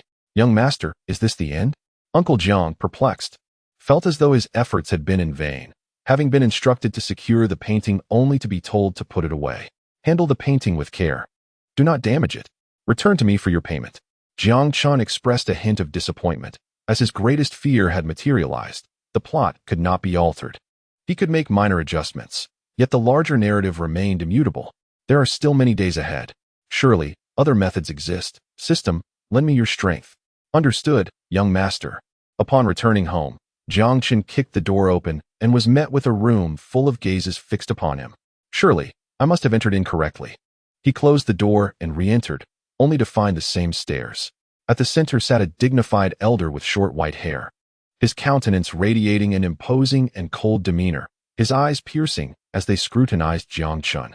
Surrounding him were his uncles and aunts, along with cousins. Everyone gathered as though awaiting his arrival. It seemed he was the only one missing. "Well, are you all hungry? Shall I order some takeout for you?" Upon noticing the collective gaze directed at him, Jiang Chun's mind went momentarily blank, and he blurted out whatever came to his head. Hearing these words, the elder at the center of the room furrowed his brow slightly, and then spoke slowly. "Grandson, come in. You are the last one we were waiting for." Under the intense scrutiny of his family, Jiang Chun steeled himself and stepped inside. "Little sister, scoot over a bit and make some room for me." Jiang Lingling covered her head in exasperation and pointed. "Brother, you should sit over there with cousin. This spot is reserved for the women of the Jiang family." "It's all right. Although I'm not a woman, I do have an affinity for them. So if you round it off, doesn't that make me somewhat feminine?" Jiang Chun retorted with a convoluted logic. At his remark, his sister and younger cousins could hardly contain their laughter, stifling their giggles behind their hands. "Come now, take a seat beside me," Grandfather Jiang Zhentian called out as he noticed Jiang Chun's hesitation. Reluctantly, Jiang Chun shuffled over to sit next to him. It seemed to him, though perhaps it was merely a figment of his imagination, that his uncles and aunts wore even grimmer expressions. "Now that everyone is present, I shall speak. The Blue Sky Villa is to be bestowed upon my grandson Jiang Chun. If you have any objections, feel free to voice them boldly today. From now on, if anyone dares to gossip behind my back, do not blame me for being unyielding." Despite his gray hair, Jiang Zhentian retained an imposing presence, his voice resonating with authority. "Oh, so we are discussing the Blue Sky Villa." One might surmise that the elder casually passing the villa to Jiang Chun had stirred discontent among his cousins, and indeed, many were dissatisfied. For the sake of family unity, the elder had no choice but to convene this meeting to bolster his own position. "Grandfather, I have my reservations." "On what basis?" "Just because Jiang Chun scored 250 in the college entrance examination? His academic performance is abysmal. He is perpetually careless and lacks any real ability. I can accept that the villa goes to Jiang Lan or Jiang Lingling, but Jiang Chun does not deserve it," spoke Jiang Lu, Jiang Chun's cousin and the son of his uncle, recently returned from studying abroad. He was well-groomed and considered one of the more accomplished members of the Jiang family's younger generation. His discontent was indeed justified.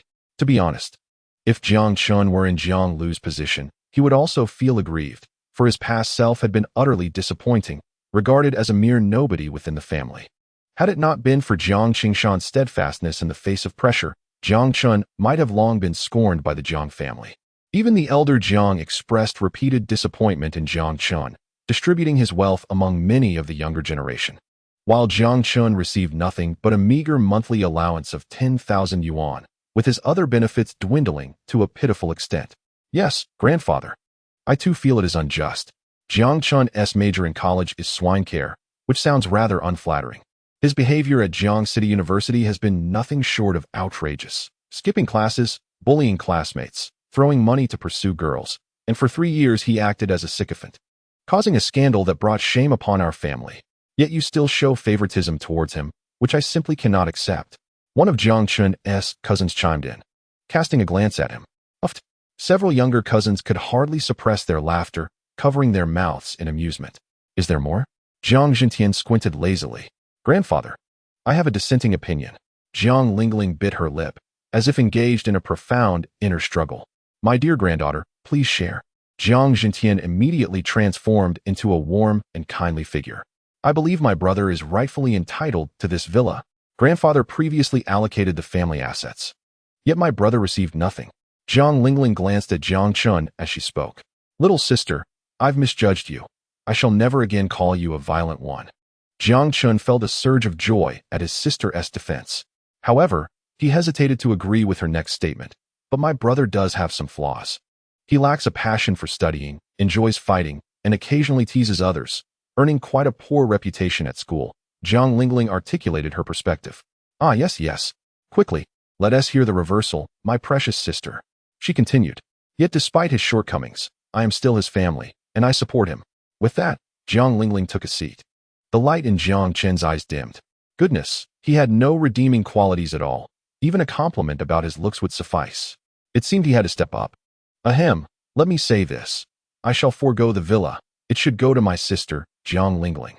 Jiang Chen declared, slapping his thigh with a carefree demeanor. At this, everyone turned to Jiang Chun in astonishment. Wasn't he supposed to create a scene, resulting in the old man's anger and subsequent revocation of his inheritance, leading to his expulsion from the Jiang family? What's this? A change of heart? The Jiang family was a prominent clan, and Jiang Chun was merely a wastrel, basking in the title of the family's eldest son. Had it not been for Jiang Qingshan's abilities to shield him, Jiang Chun, the simpleton, would have long been discarded by the old man.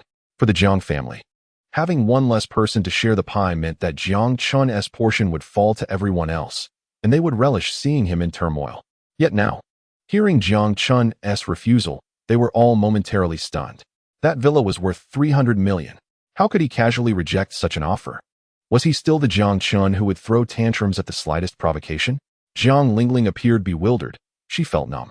Did her brother truly just offer it to her? Why? Though grandfather had summoned the family for a meeting, that was merely to confirm the final decision. One only needed to patiently wait for the formality to conclude. Yet he had given it to her without a second thought. Upon lifting her gaze, she caught Jiang Chun smiling at her slyly, the sunlight illuminating his face, as if the brother who once cherished her had returned. A wave of inexplicable emotions surged within her, causing her cheeks to flush, and she quickly turned her head away. Humph, flatter me all you want, it won't change my feelings. Ah, little girls are truly difficult to please. Jiang Chun's decision to cede the villa to his sister also carried the intention of mending their sibling relationship more swiftly. Otherwise, in 6 months, she might be swept away by the protagonist. The original text states that Jiang Lingling's first encounter with Su Xian occurred when Jiang Chun provoked Su Xian and was effortlessly subdued. An event witnessed in its entirety by the passing Jiang Lingling. Infuriated, she clandestinely sought out Jiang Chun, employing her taekwondo skills to launch an assault on his waist, intent on teaching him a lesson. However, she was easily defeated by Su Xian, resulting in her injury. For several days, she received care from the remarkably handsome Su Xian. And amidst this, affection blossomed under the pen of a careless author, leading to her abduction. Tragically, on the day of the Jiang family's downfall, unable to come to terms with the reality, Jiang Lingling ultimately took her own life by jumping from a building. The author deserves contempt. Now that she has arrived, Jiang Lingling's leap is no longer an option, yet she feels compelled to advise against falling for the protagonist. She is all too familiar with the whims of infatuation. You often criticize Xiao Chun, yet in pivotal moments, he displays greater clarity than any of you, willingly relinquishing the blue sky villa for the sake of family unity without a hint of hesitation. Look at you now, willing to demean your own kin for trivial gains. How can I entrust the family legacy to you? Jiang Zhentian was exceedingly pleased with Jiang Chen's demeanor. Having long harbored concerns about this grandson's notorious reputation and the potential for reckless behavior that might offend the wrong people. Witnessing Jiang Chen's significant transformation for the better, the elder decisively stood behind him, offering support. The decision to gift the blue sky villa to Xiao Chun was mine, since he has his own ideas. I shall bestow the villa upon Lingling. As for Jiang Chun, I owe him for the recent campus rumors. Thus, I shall grant him 1% of the Jiang Group's shares. Jiang Zhentian's tone brooked no dissent, his resounding voice echoing throughout the room. Recognizing the elder's resolute determination, the others in attendance fell silent, resembling wilted dogs. However, the younger members of the Jiang family regarded Jiang Chun with envy and resentment, while he sat beside his grandfather with an air of disdain, casually picking his nose, exuding an unmistakable arrogance. If someone cannot accommodate me, it merely reflects their narrow-mindedness. While my character is indeed grand, I am delighted. Thank you, grandfather. Jiang Lingling, having gained favor, quickly expressed her gratitude with a meek demeanor. Meeting adjourned. Several younger Jiang family members shot Jiang Chun a fierce glare, signaling that the matter was far from resolved, before departing in defeat. Chapter 15. Pole Dancing, Iodine and Belts. Raucous filial piety. Observing that his uncles and aunts were nearly gone, Jiang Chun hurried to stand behind Jiang Zhentian, wearing a smile as he offered a back massage. This back must be massaged, otherwise, possessing that 1% of shares would leave him uneasy and restless. At least you have a modicum of filial piety. Jiang Zhentian opened his eyes, a glimmer of brilliance shining forth, and slowly spoke. Now, tell me, where did you acquire the tea leaves in your hand? Grandfather. I purchased it from a street vendor. It is an old man with a white beard, clad in tattered garments, who chased after me, calling me handsome. While I must admit that I am rather good-looking, the incessant calling became quite unbearable. Reluctantly, I settled for buying some tea leaves. Jiang Chun raised an eyebrow, his composure intact, and spun a tale with nonchalance. How much did you buy? Old Master Jiang seemed to believe him and inquired casually. Not much, just 10 pounds. Jiang Chun replied with feigned innocence. 10 pounds. Old Master Jiang abruptly sat up, his brows knitting together in alarm. He was taken aback by this figure. His son, Jiang Qingshan, had only managed to procure a small barrel containing roughly 200 grams. This tea was exceedingly rare, something he had dispatched people to seek for ages. Yet it had never surfaced in the market before. Its fragrance was enchanting, uplifting the spirits of all who encountered it. For someone like him, who cherished tea above all else, this was an irresistible temptation. Grandfather, do not be astonished. I do not drink tea, so all of it will belong to you. Jiang Chun, sensing old Master Jiang's satisfaction, generously proclaimed. You do have a sharp tongue. Fear not. I shall not take it without recompense. Feel free to ask for anything you desire. The old man chuckled warmly, lounging comfortably. Really? Grandfather, you are so kind. Can I truly ask for anything? Jiang Chun blinked his sincere eyes, seeking confirmation once more. As long as it is within my means, nothing excessive, then it is permissible. Old Master Jiang, feeling uncomfortable under Jiang Chen's gaze, furrowed his brow as he cautioned. Grandfather, how about you gift me a villa? That is not feasible. You have just given the villa to your sister, so it is too late for that. Choose something else. Old Master Jiang shot Jiang Chen a disapproving glance. All right then, I shall concede a bit. Grandfather, how about performing a pole dance for me? Just for a bit of merriment. Jiang Chun yawned nonchalantly and remarked. It won't cost you anything. Surely that is not too much to ask. You little rascal. Old Master Jiang tightened his grip on his cane, puffing his cheeks in anger. He, Jiang Zhentian, had navigated Jiang City for over 30 years and had never once danced for anyone. Moreover, at his age, he was not keen on risking his frail body for such antics. Father, calm down, calm down. Just then, Jiang Qingshan entered. Overhearing the amusing exchange between his son and father, he couldn't help but twitch his lips, almost bursting into laughter. Nevertheless, he skillfully produced his trusty belt and handed it to old Master Jiang with a smile, saying, This should do the trick. Is it really just a dance? How difficult can it be? You just said I could ask for anything, yet now you seem ready to strike me. Jiang Chun feigned a deep sense of grievance. Stepping back a pace, perhaps let my father dance for me instead. That would suffice. Please, no more strikes. It's getting too intense. The living room echoed with Jiang Chun's comical wails, accompanied by the sound of the belt cracking. Father, hold on. I shall fetch some iodine. A belt paired with iodine. Let's disinfect while we strike. Jiang Qingshan, after a while, felt unsatisfied with the light punishment. Make sure it's strong. Do not let him enjoy it too much.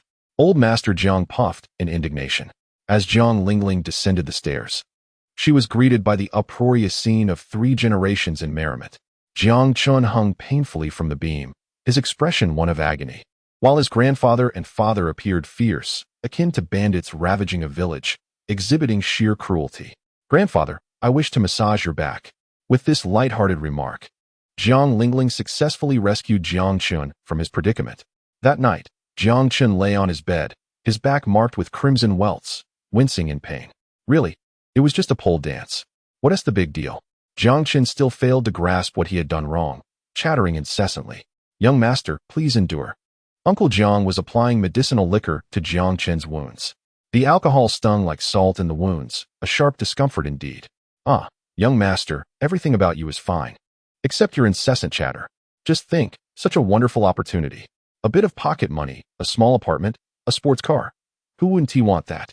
Instead, he perfectly sidestepped the right answer and made the old man and the head of the family perform a pole dance.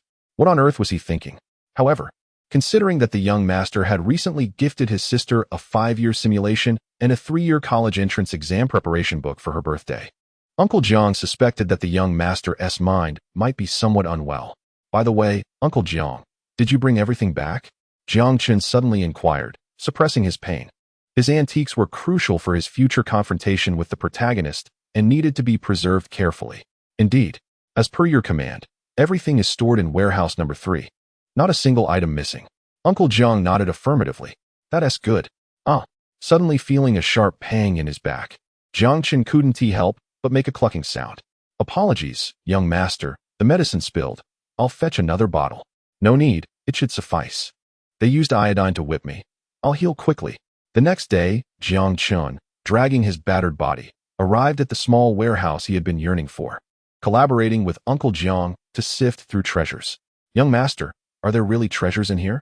Uncle Jiang questioned skeptically, as these items had been purchased at exorbitant prices. He could never forget the delighted faces of the vendors who profited. Finding treasures on the street seemed nearly impossible. This must be well preserved. Jiang Chun exerted tremendous effort and finally unearthed a Tang Sankai. And this, plus a broken bowl. Previously, there had also been a genuine work by Tang Bohu. Thus, he had managed to acquire all 3 antiques that the protagonist had found in the book, proving his efforts were not in vain. As for the rest, there were not many significant discoveries. And the bronze artifacts from the old man. The history of these bronze pieces far surpassed the others, dating back to the Warring States period, making them exceedingly valuable. If they proved unsellable, he would have to seek help from the old man. After finishing, it was already 3 in the afternoon. Jiang Chun instructed Uncle Jiang to take him to school, stopping to enjoy a delicious meal at the barbecue stall outside the school gate, relishing his freedom. Young master, is it appropriate for us to eat here? Uncle Jiang remarked, taking a bite of the lamb skewer, which was still hot. What is deemed inappropriate is, in fact, entirely suitable. Jiang Chen's gaze swept over the alluring figures of several youthful maidens before he turned back, speaking in a nonchalant manner. One cannot deny that the scenery here is truly splendid, with an abundance of lovely ladies. Even if one does not venture inside, merely observing is a delight to the senses. Alas, which young rascal has reported my name? What a scoundrel! I, Zhang Biao, have never endured such a brutal beating. Approaching him was a tattooed youth, his countenance fierce and somewhat bloated, his pants deliberately torn and appearing rather disheveled. Is that not Brother Biao? Engaging in performance art, perhaps? Jiang Chun remarked, glancing at Brother Biao's trousers, where the hue of red undergarments could be faintly discerned. What a trendsetter! Upon hearing the mockery directed at him, Brother Biao's anger ignited instantly. Who dares speak? Do you believe I won't pummel you? It is you. Recognizing Jiang Chun, The fierce expression on Brother Biao's face softened as he settled into an empty seat at Jiang Chen's table, letting out a deep sigh. Brother, this is not performance art. I nearly had my shorts knocked off. Brother Biao lamented, akin to a stray dog sharing his woes. Just moments ago, I was there collecting protection fees, and guess what? 3 young men inquired whether I knew Zhang Biao. Upon hearing this, I thought it was quite a coincidence, as I am indeed Zhang Biao. In a moment of folly, I admitted it. Then those ruffians, disregarding all decorum, commenced to rain blows upon me the instant they learned my identity. I fell victim to a surprise attack, being forcefully pressed against the ground. Tell me, what have I done to deserve this? With a sorrowful expression, Zhang Biao conveyed his disbelief at such misfortune. If I had been the architect of my own predicament, that would be one thing, but it was not the case. They taunted me, accusing me of bullying their sister, seeking to teach me a lesson. How unjust! I hastily pleaded for mercy, bowing my head in apology, insisting that I had never engaged in such behavior. Upon reflecting on the events, I finally grasped the situation. A young scoundrel had fought with a female classmate, tearing her clothing, and later, in arrogance, had reported my name. What a wretch! Throughout my time traversing the world, I have never encountered such a dimwit, truly. Brother Biao, heed my advice. Collecting protection fees can indeed offend people. It is far better to save money and engage in a small business. Jiang Chen spoke earnestly. It is entirely normal for a rogue to be beaten. What is there to lament? If one cannot endure the hardships of this line of work, what are they doing in society? It would be wise to return home and sell sweet potatoes. No, I can accept everything else. However, this time it is not my fault. That young rascal got into a fight and used my name while attacking a girl, and her brother has now come looking for me. Brother Biao, sensing Jiang Chen's misunderstanding, quickly clarified. Attacked a girl? Used your name? Jiang Chen felt a sense of familiarity. It seemed as if he were implicated in this matter. Brother Jiang Chen, could you assist me in finding out which young scoundrel has committed this misdeed and reported my name? I cannot enter the school and must rely on you. Brother Biao suddenly had a flash of insight, grasping Jiang Chen's hand in earnest supplication. With such wealth, it should not be difficult to find someone, should it? Brother Biao, I regard you as a true comrade. Your words seem distant to me. Rest assured, I will handle this matter. I am adept at finding people and will surely succeed. Jiang Chen proclaimed with unwavering loyalty. It is indeed my fortune to befriend someone as remarkable as you. Do not hesitate to call my name should you encounter troubles at school. I shall resolve them for you without a second thought. Brother Biao, seeing Jiang Chen's earnestness, replied with joy. I will certainly do that. Jiang Chen nodded solemnly, indicating that he would never consider it a bother. Come, Brother Biao, indulge in some skewers. They are good for your health. Jiang Chen generously grabbed a handful of lamb skewers. Very well, since my brother has spoken, I shall not be polite. Brother Biao heartily devoured the skewers, relishing them with gusto, a true man of great spirit. By the way, brother, may I trouble you for a small favor? Could you lend me 500 yuan? I was recently beaten quite badly and have no money for medical treatment, not even for a taxi. Could you spare me some? Brother Biao suddenly adopted a more serious demeanor, feeling somewhat embarrassed. To ask for help is to distance oneself. I shall transfer you 1,000. Feel free to spend it as you wish. Jiang Chen declared, pulling out his phone to initiate the transfer. 1,000 yuan has been credited. With the sudden influx of funds, Brother Biao's troubled heart felt somewhat relieved. Well then, brother, I shall head off to see a doctor. Thank you. Farewell. Brother Biao cheerfully waved goodbye, clutching 30 skewers. Take care and safeguard your health, Brother Biao. Absolutely. Young master, do you know this person? He appears rather unsavory. Once Brother Biao departed, Uncle Jiang frowned. I do not share that sentiment. He is a rather useful ally. Jiang Chen mused, observing Brother Biao's retreating figure. In the future, should trouble arise, I shall rely on this brother to bear the brunt. Uncle Jiang. By the way, Uncle Jiang, I recall your daughter has turned 18. Does she have a boyfriend? Jiang Chen suddenly turned to Uncle Jiang, inquiring with a cheerful smile. Upon hearing Jiang Chen mention his beloved daughter and such a delicate topic, Uncle Jiang quickly wiped his mouth, his palms beginning to sweat, his body trembling with agitation. Young master, my daughter is still quite young. Please spare her, Uncle Jiang said, biting his lip, visibly anxious. She is no longer a child. It is time for her to explore romantic relationships. In just a few years, she will have to navigate the world on her own, which is no small feat. Jiang Chen reflected on his past life. recalling how he had to endure the grueling demands of work immediately after graduation, lamenting the relentless grind. I remember being a young idealist on New Year's Eve, filled with fervor and dreams, only to be harshly tempered by life's realities. Uncle John's heart sank, and he became increasingly alarmed. Could the young master be hinting at something? Is he single and suggesting that I offer my daughter selflessly, so she may avoid pitfalls in society? To be frank, the young master possesses exceptional qualities and wealth beyond measure, yet Uncle Jiang is reluctant to expose his precious daughter to such affluent circles, for she might become a mere plaything of the rich. She is, after all, my cherished little girl. However, to outright refuse the young master would shatter my aspirations of serving as his chief steward. Reflecting on Jiang Chen's recent conduct, Uncle Jiang gritted his teeth and said, "Young master, I shall bring my daughter to meet you shortly. From now on, you may call me Dad while I continue to address you as young master. We can each maintain our titles without conflict." Jiang Chen paused, puzzled by Uncle Jiang's words, wondering if there was a misunderstanding. Chapter 16. The Intelligence Chief. The sixth brother. After bidding farewell to Uncle Jiang, Jiang Chun entered the campus, feeling invigorated. Hooray! At last.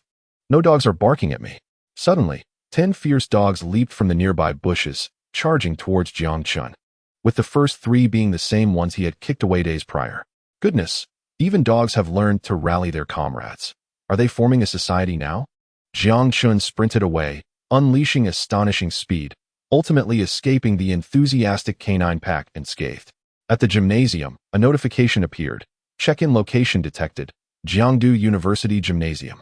Would you like to check in? Check in. Ding. Congratulations, host. You have gained a special ability. Triple jump. Triple jump? Jiang Chun was momentarily taken aback. Was it referring to a tricycle? The name seemed unimpressive, and the skill might be. Goodness, the ability to leap 3 times in the air was truly remarkable. Jiang Chun, not well versed in language, could only exclaim in astonishment. Now, he could fight, run, and even jump. In critical moments, executing 3 consecutive jumps could indeed be life-saving. Today, as fortune appeared favorable, he intended to find his adopted brothers, though he had no classes and was uncertain of their activities. "Hey, second brother, where are you?" Jiang Chun called after searching fruitlessly for some time. "Chen-gu, a fight has broken out." "A fight?" Second brother Zhang Ming chattered excitedly over the phone. His breath slightly hurried. "What fight?" Jiang Chun tilted his head, somewhat bewildered. "Students from the Financial Academy are cursing you for bullying Gu Shui, calling you a coward. It's quite offensive." Zhang Ming explained indignantly. "They're cursing me, but didn't call the police." Jiang Chun retorted. "Chen-gu, they are cursing without any foul language. Even calling the police wouldn't do any good." Zhang Ming replied. "So, did our dormitory get into a scuffle with them?" Jiang Chun asked with a flat expression. "Not exactly. Initially, the brothers were quite furious and confronted them word for word. It was quite intense. Both sides hesitated to make the first move due to school regulations." "Have they started fighting or not?" "You just said a fight broke out." Jiang Chun inquired again.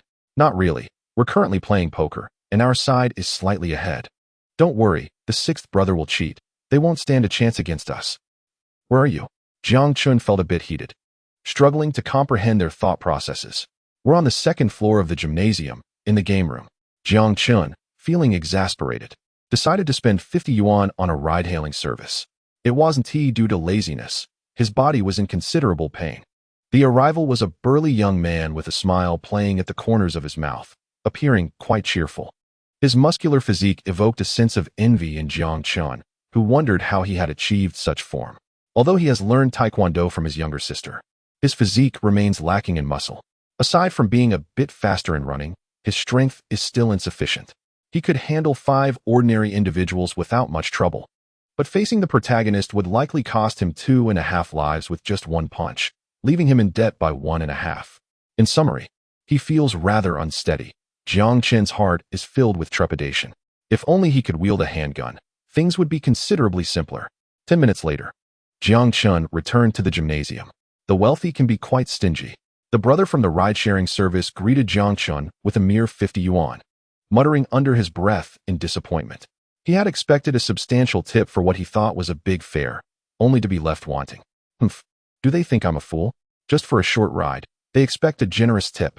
As Jiang Chun hummed a tune and approached the elevator, The doors opened to reveal a familiar face, the buxom girl who had been persistently trying to recruit him for the track team. However, her eyes were slightly swollen and red, her expression tinged with sadness, appearing as if she were a fragile, pitiful creature.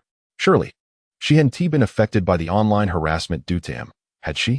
Upon noticing Jiang Chun, her eyes briefly widened in surprise before she quickly averted her gaze and departed, lacking the courage she once had to pursue him for the track team. Just as Jiang Chun contemplated chasing after her, the elevator beside him opened, and a group of girls emerged, chattering mockingly. Look at Bai Rou. How dare she approach Jiang Chun? She truly doesn't know her place. Exactly. Even if Jiang Chun isn't in a relationship with Senior Gu Shui, her meddling is utterly repulsive. What an annoying girl. Just because she is a bit well-endowed, she thinks she can cozy up to Jiang Chun. Pathetic. Hurry up and catch her. She is about to get away. Let us continue to confront her.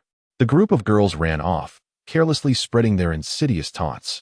Jiang Chun lowered his head, casting a long look at them before stepping into the elevator, his mind racing with memories. Bai Rou? The surname Bai?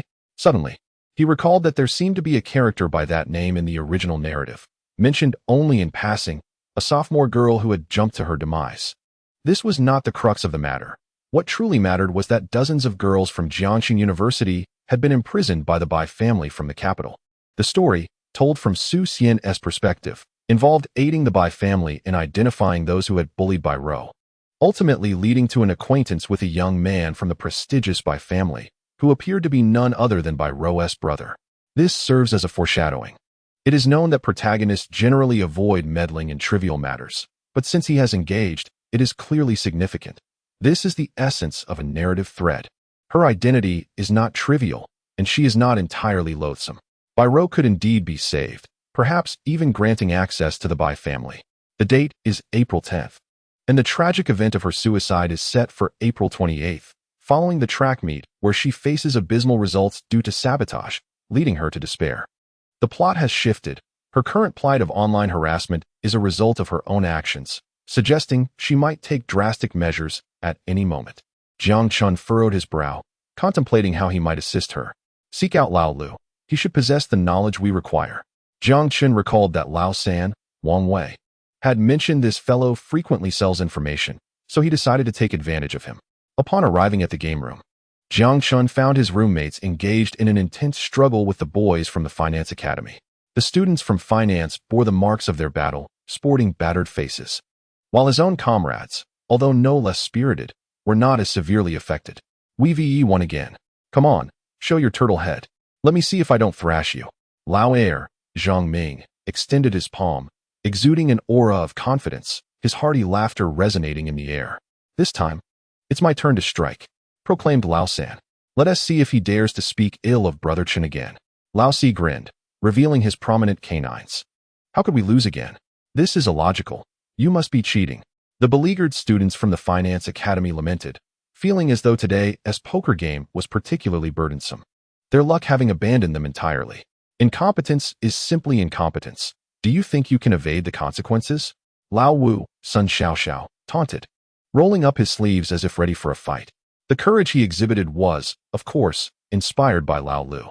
My Lao Lu can dodge bullets and wield silver needles for long-range attacks. What is there to fear? Let us just go for it. Lao Lu, Lin Yan, remained seated, stealthily slipping cards into his backpack while his companions were distracted. If discovered, I would be labeled a cheater. If not, I am the god of gambling. Ultimately, Jiang Chen's roommates displayed their magnanimity, delivering a swift kick to one of the finance students, thereby concluding the altercation. What were we here for today? The leading boy from finance scratched his head, feeling as though he had forgotten something significant. Never mind, if forgotten, it surely wasn't important. Let us retreat. Thus, the students from the Finance Academy departed, nursing their wounds and shame. At that moment, Jiang Chun encountered them, and upon seeing each other, animosity flared. The boys from finance, their eyes ablaze, recalled their purpose for coming, to verbally chastise Jiang Chun and make him aware of the prowess of Gu Shui's sycophants. You go first. You're ugly. Jiang Chun took a step back, believing himself to be exceedingly polite. This remark left them momentarily speechless, and after an awkward pause, the leader of the sycophants finally remembered his rehearsed lines. You're finished, right? Then it's my turn. Look at your features. They're all mismatched, none lending credence to the other. I have never encountered a face of such archaeological value. What use is a head shaped like a chamber pot? Is it merely to make you appear taller?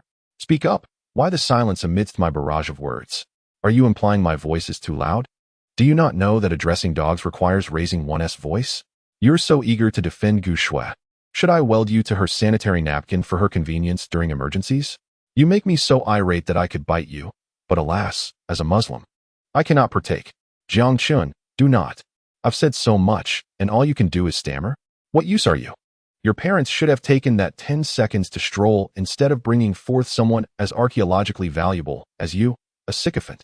Recently, Jiang Chen's newly acquired skills in retorting have finally found their application, unleashing a torrent of words that rendered his opponent utterly speechless, only able to watch as Jiang Chen's verbal prowess surged forth. Ultimately, the sycophant group retreated in disarray. How is Jiang Chen's tongue so formidable? I never noticed it before. Honestly, I feel on the verge of tears from the scolding. I feel the same. I'm utterly bewildered. Don't leave, sit down for a while longer. I'll fetch you some oranges. Alas, seeing them distance themselves, Jiang Chun hastily amplified his voice in pursuit. Regrettably, the sycophants hastened their steps, opting to descend the stairs instead of waiting for the elevator. Incredible. Zhang Ming, the second in command, stood in a daze, utterly amazed by Brother Chun's prowess. The young couple's honeymoon was a relentless barrage of sharp retorts, a sheer delight. Indeed impressive, even I cannot withstand it. Wang Wei, the third, expressed his astonishment. The intensity is undeniably fierce, but compared to me, it still lacks a bit of finesse.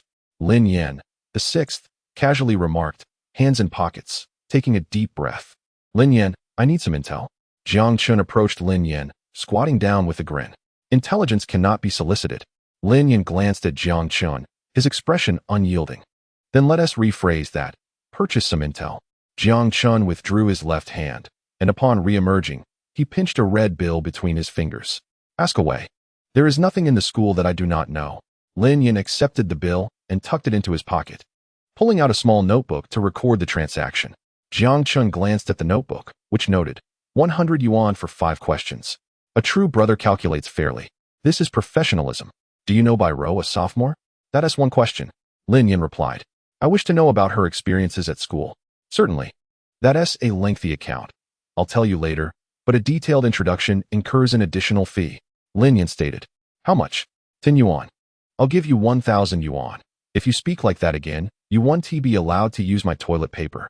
Jiang Chen said, transferring 1,000 yuan via his phone with a stern expression. Isn't it just a bit of toilet paper? Lin Yan pouted, somewhat displeased. A bit? Jiang Chun's smile instantly vanished as he became serious. Since the start of the semester, you've been using 2 rolls daily. Thanks to you. The rest of us have had to manage at least 20 occasions without paper, resorting to towels. I bought a pack of paper for the dormitory, and within a week. You've used it all up. Do you call this a bit? I have a bit of a runny nose. Lin Yan rubbed his nose, gradually displaying an expression. Just wait. I'll provide you with all the intel on Bai Ro later. Lin Yan confirmed receipt of the funds, nodded, and shouldered his backpack as he departed. Brother Chen, well said. It was high time to confront Lin Yan.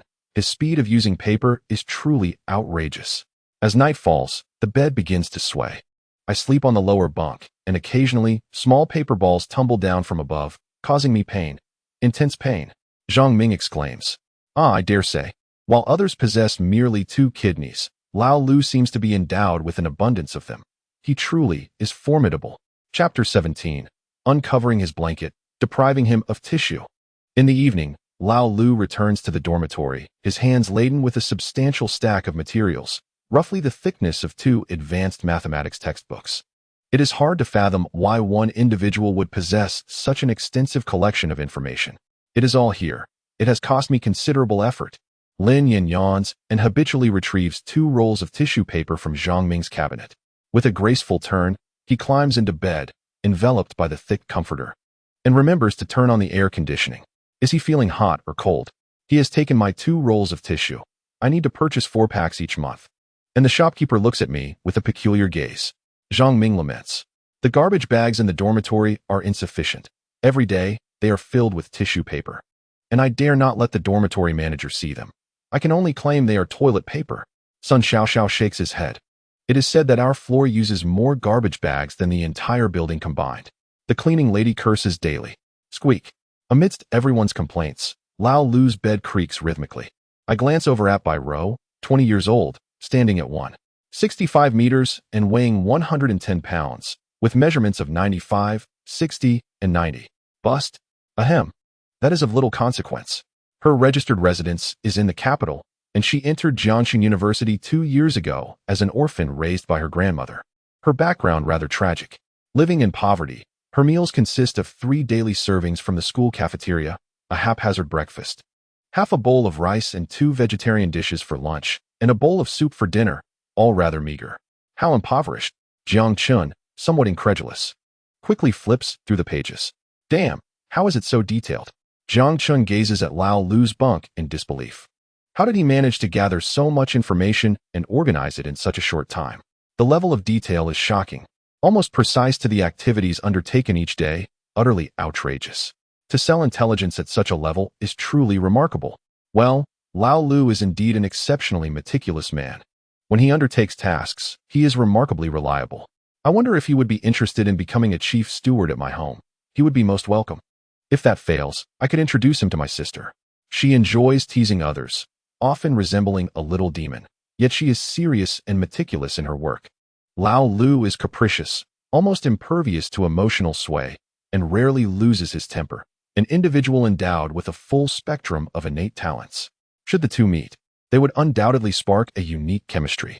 However, Lao Lu appears to be destined to remain a lifelong singleton, as I have never heard him mention any girl in particular, not once. Such an outstanding individual, handsome and capable, a true warrior of the kidneys. And yet he remains unattached. What a waste of talent. Squeak. Lao Lu's swaying bed continues to creak. After spending an entire night delving into Bai Ro's life experiences, Jiang Chen finally comprehended her story in meticulous detail, perhaps even more so than she herself realized. Each day unfolded with intricate narratives, though regrettably, the accounts did not extend to the precise hour. Upon her entrance to university in her freshman year, Bai Ro's enthusiastic demeanor, coupled with her striking beauty and alluring figure, successfully captured the attention of her male classmates, while simultaneously inciting jealousy among her female peers. Consequently, from the very first month of her university life, she endured isolation, exclusion, and even the fabrication of scandalous rumors, which led her male classmates to question her character. As the doubts proliferated, they morphed into the most piercing of blades. In this hostile environment, Bai Ro, the young girl, suffered relentless torment. Some of the female students hailed from influential backgrounds, rendering her unable to resist and forcing her to silently bear the humiliation. Yet, despite her plight, she consistently treated others with kindness, her smile brightening each day. For she held on to her passion, athletics. This passion was her sole beacon of light. Should it be extinguished, it would seem that Bai Ro could not endure any longer. The catalyst for her downfall appeared to be a malicious act during a competition where nails were placed in her shoes, leading to her defeat and the subsequent loss of face before her friends in the athletics department, ultimately leading her to despair. How tragic. Jiang Chen suddenly felt that enduring the excruciating pain of a ruptured hemorrhoid would not be too difficult to accept. This girl truly had a lamentable fate. He found himself curious about how she might change after falling into darkness, with a hint of anticipation. Jiang Chun closed the thick book and casually inquired if there were any more detailed accounts available. Lao Lu replied, "Precise details down to the hour come at a different price, and the content is illegal, requiring a confidentiality agreement." Jiang Chun was taken aback, realizing that the limitation was not merely Lao Lu's reluctance, but the constraints of the law itself. "By the way, Lao Lu, do you have my information as well?" Jiang Chun gazed at Lao Lu for a long moment, suddenly asking a question that seemed to arise from an inexplicable impulse. The other brothers, having set aside their tasks, looked up with curiosity towards Lao Lu. "I suppose I do." Lao Lu pondered briefly, then replied with an impassive expression, "I thank you for your candor. It seems you have thoroughly understood the dynamics among the brothers, and the intelligence you possess is indeed quite enlightening." Jiang Chun felt a wave of exasperation. This brother was truly formidable. It was best to handle matters with care, lest he be swayed by the protagonist's charm. What about me, Brother Lu? Do you sell my information as well?" His other 4 sworn brothers clamored in protest, indignantly exclaiming, uncover his secrets, cut his supply of tissue. The tissue can be cut, but you must not touch the blankets. That is my bottom line. Lao Lu's gaze suddenly turned cold, akin to a piercing blade, causing the temperature in the room to plummet. Everyone, stop making a ruckus. Lao Lu is in a difficult position, lacking understanding of our backgrounds. He probably cannot trust us. A delicate boy who even requires silver needles to test for poison before sharing a meal. Do you really expect him to interact with us in a straightforward manner? Jiang Chen's eyes drifted, speaking on behalf of Lao Lu. Old Lu, truly an old rascal. I am utterly astounded by you, Old Lu. The brothers have noticed Old Lu's seriousness, and the expedition team disbanded on the spot. Thank you. Old Lu expressed his gratitude, retreating once more beneath the covers. Squeak. I wish to join the athletics club. Just as the brothers were preparing for their nightly routines, Jiang Chen suddenly declared, What? Brother Chun, you want to join the athletics club? Didn't you say you would never join the athletics club in this lifetime? Old Air exclaimed, accidentally spraying mouthwash onto Old San's thigh, his face a mask of shock.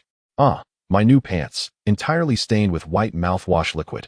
Huh, Brother Chun, you truly wish to join the athletics club? It can't be because you've taken a liking to some girl, by Ro? Old Wu Sun Xiao Xiao shot up from his bed, peering at Jiang Chun while absent-mindedly picking his nose.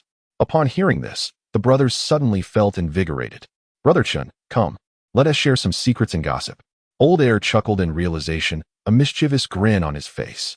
If you wish to join, then just join. Why discuss it with the brothers? Jiang Chun glanced at Old San. Wang Wei, unable to suppress the smile curling at the corners of his mouth, replied cheerfully, I meant for everyone to join together. What? Upon hearing this, the surrounding brothers instantly rebelled. No way, I still have studies to attend to. Exactly. Joining the athletics club is exhausting. I've just managed to put on some weight. Why should I give it up? They are my children. What children, for heaven's sake? Brother Chen, are you serious? If you want to pursue Bai Rou, we brothers can make some sacrifices and frequently visit the athletics club. But joining? That's a different matter. Clubs at Jiangxing University are akin to academic subjects. Once you join, you must adhere to the activities. And the consequences of absence are no different from failing a course, not to mention a grueling club like athletics. Running dozens of kilometers daily, even a pig would struggle. 300 a day for participation fees. Jiang Chun narrowed his eyes and said leisurely, Brother Chun, perhaps you should let the brothers join a few more clubs. Otherwise I cannot rest easy with that amount of money. It keeps me awake at night. Old Air's complexion changed dramatically as he beseeched. 300 a day? I consider you a brother, yet you wish to be my father? Oh, dear father, please accept my bow. Old San nearly knelt in reverence. 300 a day. That amounts to 3,000 a week, 30,000 a month, 300,000 a quarter, and 3 million a year. Oh my, I shall escape poverty. Look at your aspirations. It's merely 300 a day. I can manage with 100 daily. Old Sun Xiao Xiao clung to Jiang Chun's leg, rolling up in excitement. Everyone can do it. What are you on about? You're just exhausting your mental strength, aren't you? 300 a day. I'll register tomorrow. Jiang Chun concluded, taking his toiletries to wash up. I want to be going. Old Lu muttered softly from beneath the covers. Old Lu, it would be strange if you didn't go. Old Wu, Ma Fan, grinned widely. I am already the vice president of the athletics club. Remember to transfer the money to my Alipay account tomorrow to reduce your daily workout load. Old Lu continued. Damn it. Chapter 18. The Playground Water Cellar. The Essence of Discrimination. Early the next morning, Bai Rou arrived at the athletics department as usual, listening to the head coach's motivational speech reminiscent of a multi-level marketing pitch. Let us go, let us go. We are the best in the world. We are the hope of our nation. If we don't strive now, we will regret it for a lifetime. Bai Rou's eyes subtly shifted, revealing a hint of sorrow. Perhaps it was self-mockery, or perhaps it stemmed from a sense of helplessness. How ludicrous it was that she had no confidence at school, not even in her beloved athletics department, where the individuals surrounding her were drawn by impure intentions. Perhaps, she mused, a person like herself would always face the same predicament, regardless of the setting. Despite her profound sadness, a flicker of light remained in her eyes. Suddenly, the door to the athletics department was kicked open with a resounding bang, drawing everyone's attention as they turned to see the commotion. Who is it, kicking down the door so early? Have some decency. May you da? The head of the athletics department bellowed, hands on his hips, glaring at the 5 individuals standing at the entrance with an unfriendly expression. With so many people arriving, Was a fight their intention? Athletics brothers, they VE come to our doorstep. Grab your weapons. At his command, the muscular members of the athletics team seized wooden sticks from the corners, exuding an intimidating aura. Bai-Ro, not wanting to remain careless, swiftly donned a motorcycle helmet she found on the ground, securing it tightly before finally feeling a semblance of relief. Move aside, you're blocking my face. Jiang Chun, displaying clear dissatisfaction, shoved his companion aside and squeezed through the crowd. There's so much space around. Can't you just shift over a bit? Hey, you didn't mention it earlier. How were the brothers supposed to know? Lao Air, Zhang Ming, scratched his head and mumbled, why didn't you say it sooner? Oh, you little rebel, we'll discuss it later. Jiang Chun took a deep breath, directing his gaze toward the athletics department. Jiang, young Master Jiang? Mayuda recognized him, surprise evident on his face. The athletics department had no quarrels with Jiang Chun. Why was he here? To chase girls? Mayuda glanced curiously at Bai-Ro, who was helmeted and poised for action, finally comprehending his intentions. He sought to woo the girls of the athletics department? Not a chance. Indeed, it is I, Jiang Chun retorted. Mind your manners.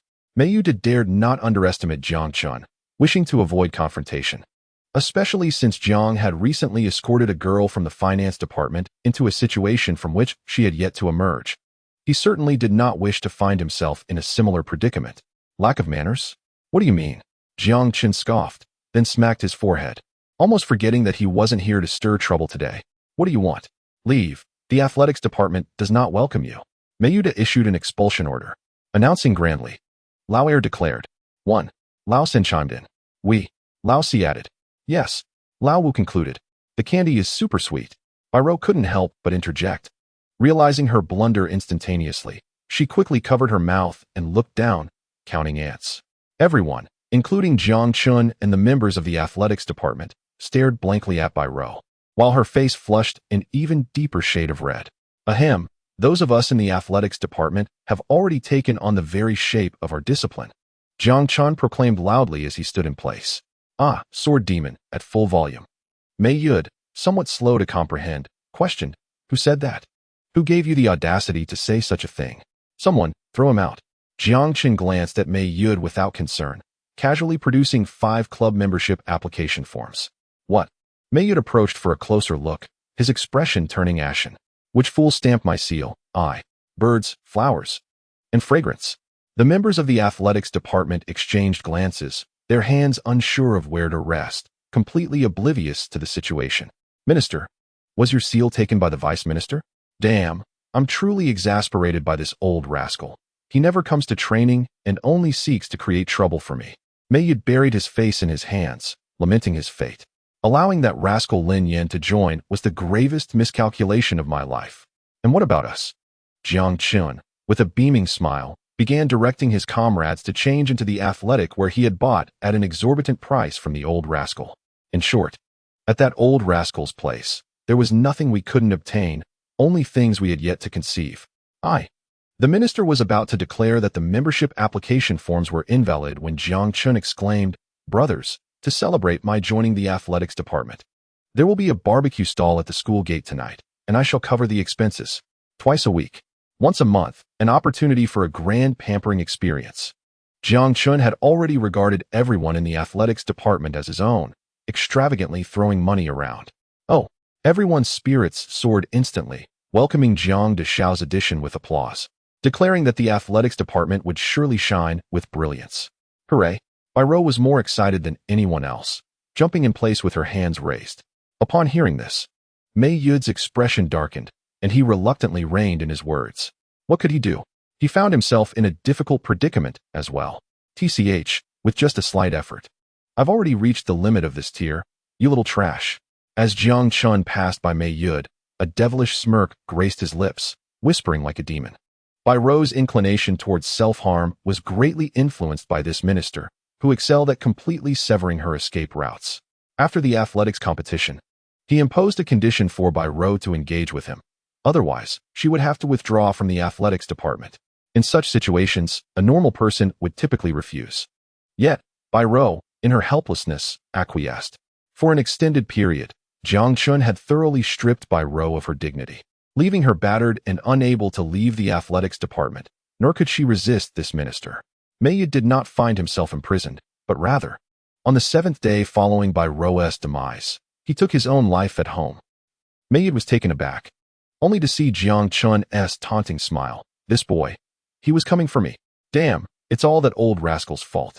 On the sports ground of the gymnasium, bustling with enthusiastic young men and women who loved sports, Jiang Chun lay on the grass nearby, blissfully sipping on the iced tea he had purchased for 3 yuan.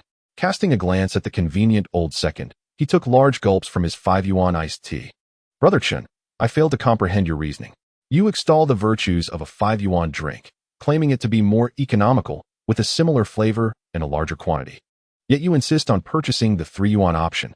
The 5 yuan choice is for the frugal, aligning with the realities of life, while the 3 yuan selection is for the extravagant, catering to one's vanity. Jiang Chun remarked after sipping his iced red tea, his gaze drifting contemplatively. And yet you claim you're not here to chase after girls? Lao Er followed Jiang Chun's gaze, spotting Bai Ro, who was dragging her weary body, her fair forehead glistening with sweat as she gasped for breath while running around the track. She's remarkably resilient, having completed 24 laps. I've never encountered such a fierce girl, Lao Er exclaimed, bewildered as he took a sip of his iced red tea. Come, let us await her at the finish line. Jiang Chun offered no further explanation. Rising to leave. Hey, with all that you've bought, at least carry some of it. Lao Er grumbled, gathering the drinks from the ground alongside Lao San and Lao Si. Bai Ro, upon completing her final lap, felt dizzy from hunger, her lips parched and cracked. If only I could have a bottle of Nongfu Spring, she mused. Suddenly, her gaze shifted as she noticed Jiang Chun, smiling and waving at her from the finish line. Though puzzled, she quickened her pace to approach him. Come, Junior. You must be exhausted from running. When you're tired, it's beneficial to drink some nutritious beverages. Jiang Chun casually tossed aside his 3 yuan iced red tea and led Bai Ro to the array of drinks. Choose whatever you like. Senior, isn't this inappropriate? We hardly know each other. How could I possibly accept your generosity? Bai Ro stood still, her small hands fidgeting. Much like a stray cat encountering a gentle touch from a human, questioning if she was dreaming. Who says it's my gift? This is a benefit provided by the athletics department. Every member is entitled to drink to their heart's content. Jiang Chun boasted, patting his chest with great generosity. I have never heard of such a benefit. Bai Ro, who had been in the athletics department for nearly 2 years, was astonished. She had never encountered any drinks. Not even Nongfu Spring. After every run, she had to fetch water for herself. How was I to know? Come, pick a bottle. Jiang Chun replied with a cheerful smile, his demeanor warm and welcoming. Seeing that everyone else had partaken, Bai Ro finally lowered her guard and, without further hesitation, selected a bottle of Nutritional Express, sipping it slowly. Senior, I must return to class after my workout. After finishing the drink, Bai Ro felt revitalized, her spirits lifted, and her eyes sparkled once more. Off you go. Jiang Chun waved his hand, bidding her farewell with a smile. Once Bai Ro had departed, Jiang Chun playfully kicked Lao Er, Lao San, and Lao Si, declaring, Let's call it a day. Huh. Oh, all right, I'm leaving now. Zhang Ming nodded, rising and brushing off his pants as he prepared to depart. Excuse me. Is this the athletics department's benefit? May I have a bottle of drink? A boy from the athletics department approached, panting heavily. No. There are no benefits in the athletics department. That's nonsense. Now move along. Jiang Chun's smile vanished, his expression shifting to one of impatience. The boy stood there, bewildered, having thought that Bai Ro had just conveyed a different message when he ran over. Fearing the abruptness of the situation, I took the liberty of making an extra round before approaching. Yet, this rascal simply denied any obligation. Very well, I shall purchase a bottle. Just that bottle of Nutritional Express. The young man remained obstinate. 50 yuan. Jiang Chun's expression was impassive as he stated this matter-of-factly. What audacity! You're robbing me blind. A bottle of Nutritional Express costs merely 5 yuan, and you expect me to pay 5 times that? Whereas the inflation. This price has remained unchanged for years. So refrain from making baseless accusations. Perhaps you should reflect on your own efforts. Have you truly exerted yourself or asked your parents for sufficient funds? Setting up a stall at the gym is no easy feat.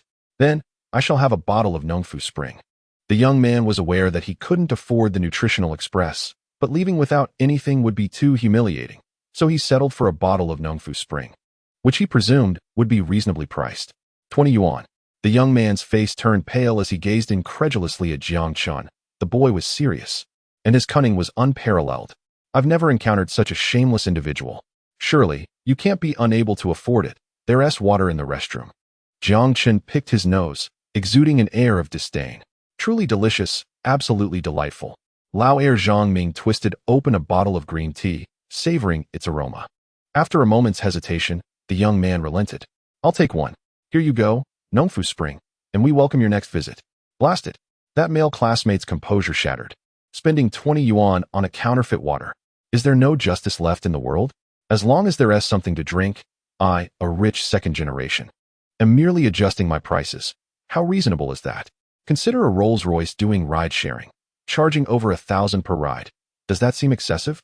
Strangely enough, there's a semblance of logic in that. Casting a bewildered glance at Jiang Chen, the young man departed with his water. Impressive, Chen Gu. Oh, it's nothing. Handing the water to passing junior female students, we made our exit. Jiang Chen yawned and remarked, Thank you, senior. Many thanks, senior. You're such a kind person. The junior girl was quite the charmer, and Jiang Chen, seizing the moment, flirtatiously remarked, With a sweet tongue like yours, you ought to indulge in this delightful drink. This left the junior girl blushing, her face a rosy hue. 10 minutes later, Jiang Chen and his close friends exited the gym, stretching lazily. You all head back. I have matters to attend to. Recalling the peculiar spot for today's check-in, Jiang Chen resolved to venture there alone. Indeed, it was an odd choice, as the check-in location seemed to be at odds with the school. This time, it was the small grove on the south side of the school, the place where solitary hearts met their demise. Jiang Chen opted not to call for a ride, but instead strode purposefully towards it. It wasn't that he didn't wish to call. Rather, no one would accept his request. I shan't indulge them. Chapter 19. Jiang Chen's Intervention, by Rose Redemption Su Xian. Can we do it here? It should be fine. We likely won't be discovered. I'm a bit scared. Don't be afraid. Just take it slow. Su Xian, are we really going to have hot pot here? The school rules don't explicitly forbid it, so be bold. Even if we get caught, it's no big deal. Su Xian gathered some firewood and skillfully ignited the flames, tossing the ingredients into the pot with abandon. In no time, an enticing aroma wafted through the air, and the two began to indulge in their meal with great delight. I truly adore this. There's a fresh sensation every day. Brother Su Xian, you are simply amazing. Gu Shui exclaimed, her voice dripping with admiration. If it's delicious, then eat your fill. Su Xian smiled silently, observing Gu Shui savoring her food with gusto. Once she had satisfied her hunger, it would be his turn to eat. Brother Su Xian, you are truly remarkable. Like gold, you shine wherever you go. Gu Shui beamed, her eyes sparkling with affection for him. You are quite wonderful too. Su Xian understood that she referred to the events of the previous day. Yesterday, he had been summoned by the security at the auction house due to his disruption of the street's surface. They intended to resort to extrajudicial measures. But he was no timid turtle. He swiftly handled the security personnel. Initially, he feared escalating the situation, but unexpectedly, a member of the Wang family from the imperial capital admired his prowess and intervened on his behalf. Through casual conversation, he fortuitously befriended a significant figure from the Wang family, Wang Qian. Although the experience was somewhat unpleasant, it ultimately turned into a blessing in disguise. At that moment, a cacophony of voices erupted from nearby, a group of girls chattering animatedly. Su Xian, whose ears had been finely trained, instantly detected the unusual commotion. Xiao Shui, wait here for a moment. I need to use the restroom. He stood up and stealthily approached the source of the noise. In a small grove, he witnessed 4 beautiful girls brandishing pins and knives, tormenting a frail girl, hurling vile insults that reflected poorly on their character. It was hard to fathom that such lowly behavior could exist among the students of the Imperial Capital University. The bullied girl, appearing pitiful, kept her head bowed, refraining from retaliation or verbal response, silently enduring the abuse. Despite her lowered gaze, it was evident that she possessed a striking figure and a delicate, fair face, suggesting she was indeed a beautiful girl. This simply could not stand. The sight of her helplessness ignited Su Xian's strong sense of justice, prompting him to intervene. Suddenly, a beer bottle flew through the air, crashing violently against a sturdy tree, producing a resounding noise, though fortunately, the shards did not harm anyone. Who is that? One of the girls exclaimed, her expression turning anxious as she glanced around. Your grandfather, Jiang Chen. Jiang Chen strode over with an air of arrogance. his face fierce and intimidating, exuding the formidable presence of a wealthy heir. The girls, realizing they had been caught in their bullying, displayed signs of nervousness, their faces paling. Hearing a familiar voice, Biro lowered her head even further. "We're leaving." The four girls, upon seeing Jiang Chen's arrival, assumed Biro had reported them and shot her a furious glare before storming off in anger. "How dare you report us? You'll regret this. Since you wish to leave, then by all means, go ahead. I just recorded everything." Jiang Chen smirked, a mischievous glint in his eye. Upon hearing this, the four girls halted abruptly, their expressions shifting as they regarded Jiang Chen with a mix of apprehension and intrigue. "Senior Jiang Chen, please delete the recording.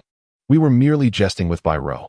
The most beautiful girl, who had been the most ruthless in teasing Biro, spoke in a delicate tone, resembling an innocuous little rabbit. "Do you think I resemble a fool?" Jiang Chen pointed to himself and retorted loudly. "Look at you. You appear like an antique. Your smile is less radiant than a chrysanthemum. What do you intend to do?" Noticing that Jiang Chen was unyielding, the girl cast off her pretense and declared, "It's not just the four of us who have bullied Biro. There are girls from 10 classes in our academy." Implicitly, she conveyed that they were unafraid even if he chose to confront them. "If you have the guts, send all 10 classes girls to face the consequences." Upon hearing this, Jiang Chen was infuriated. They had the audacity to justify their bullying. "Although I am also a villain, my target is solely the protagonist. If I do not fight back, I shall perish and inevitably become a stepping stone for the main character. Yet this group of girls is utterly despicable, delighting in the torment of others for no reason." Jiang Chen initially aimed to protect Biro, allowing her to safely navigate this initial phase while awaiting the Bai family's intervention. However, now he felt compelled to experience the thrill of wielding power, intending to apologize to Biro. "Otherwise, I could easily inform my sister to extend her special care towards your family's enterprises. And as for those impoverished souls without even a company, they can wait for their parents to be dismissed." At this, the faces of the four girls paled, their breaths quickening. They feared nothing, except for the possibility of Jiang Chen leveraging his background against their families. The Jiang family was far too influential, a prominent clan in Jiang City, which also explained why Jiang Chen, despite his notorious reputation, still roamed the school with impunity. If targeted by the Jiang family, the proud lineage of their families would crumble, leaving them with nothing. "We're scared of you." The four girls exchanged glances and approached Biro reluctantly, uttering, "Sorry. Be more courteous." Jiang Chen replied impatiently, "Biro, I'm sorry. Why is your voice so faint? Have you not eaten?" Jiang Chen rubbed his ears and reiterated loudly, "Biro, I'm sorry. Biro, I am sorry." One girl, startled by Jiang Chen's booming voice, began to sob as she apologized. Jiang Chen swaggered over, cupping Biro's face in his hands. Noticing the slight redness around her eyes, he paused. She certainly hadn't cried earlier. She must have felt a sense of longing for redemption when I defended her. At such a moment, I must not show weakness. Jiang Chen's stern gaze met Biro's evasive eyes. "I present you with two choices. First, continue to be bullied by them. Today, I shall pretend to have witnessed nothing. Jiang Chen will not waste kindness on a useless coward. Second, raise your hand and slap them fiercely. Once you do, you shall be my sister. The Jiang family will be your shield.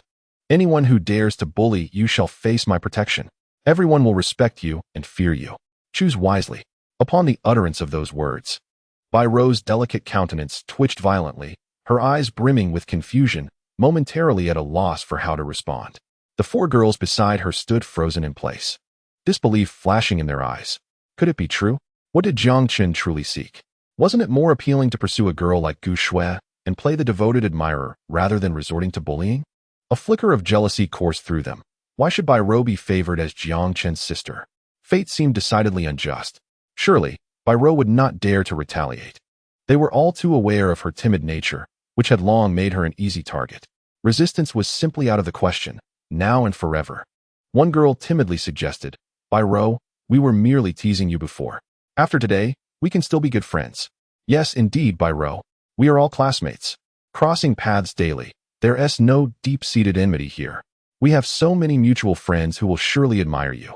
Silence. Jiang Chen glared at the two who spoke.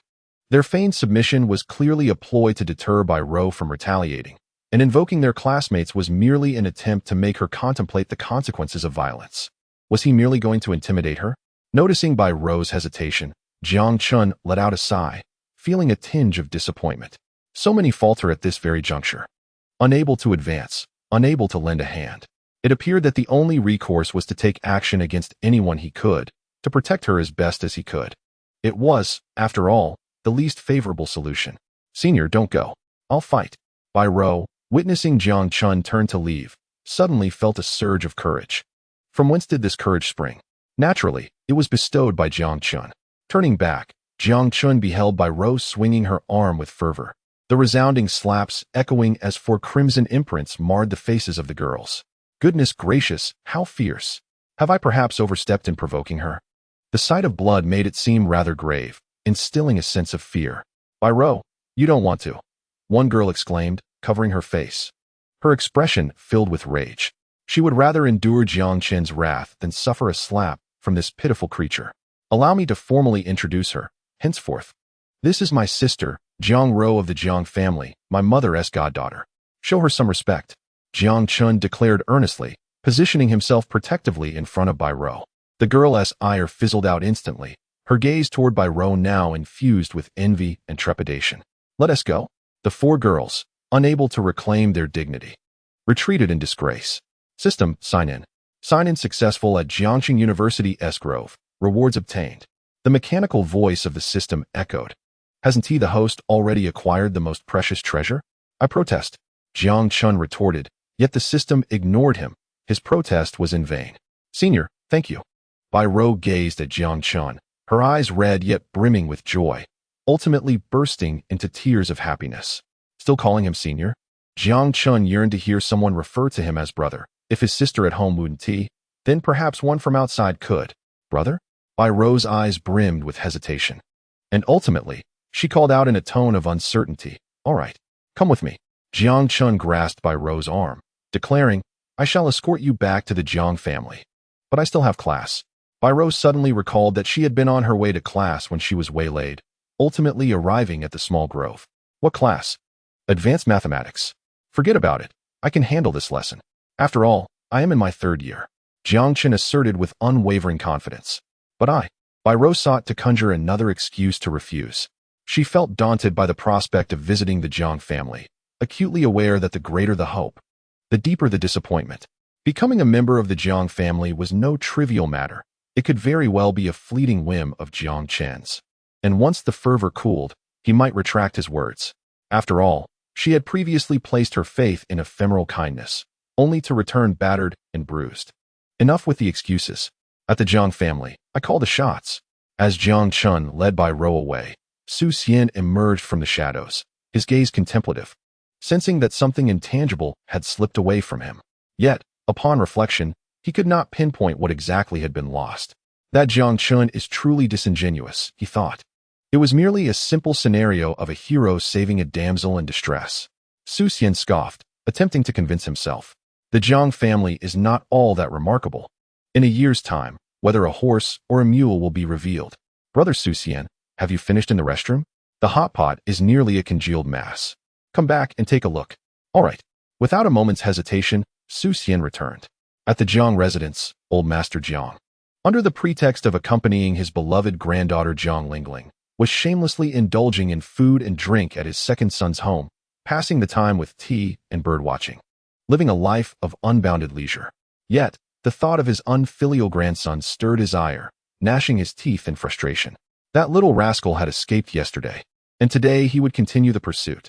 Grandfather, I am back, Jiang Chun announced as he entered. Jiang Zhentian set down his teacup, casually seizing a bamboo shoot cane, intending to prepare a dish of stir-fried bamboo shoots with meat. Grandfather, what are you doing? As Jiang Chun stepped into the hall, he furrowed his brow and retreated, then dashed into the courtyard, with the 75-year-old old Master Jiang swiftly in pursuit, cane in hand. You little rascal, you infuriate me just by being in my sight.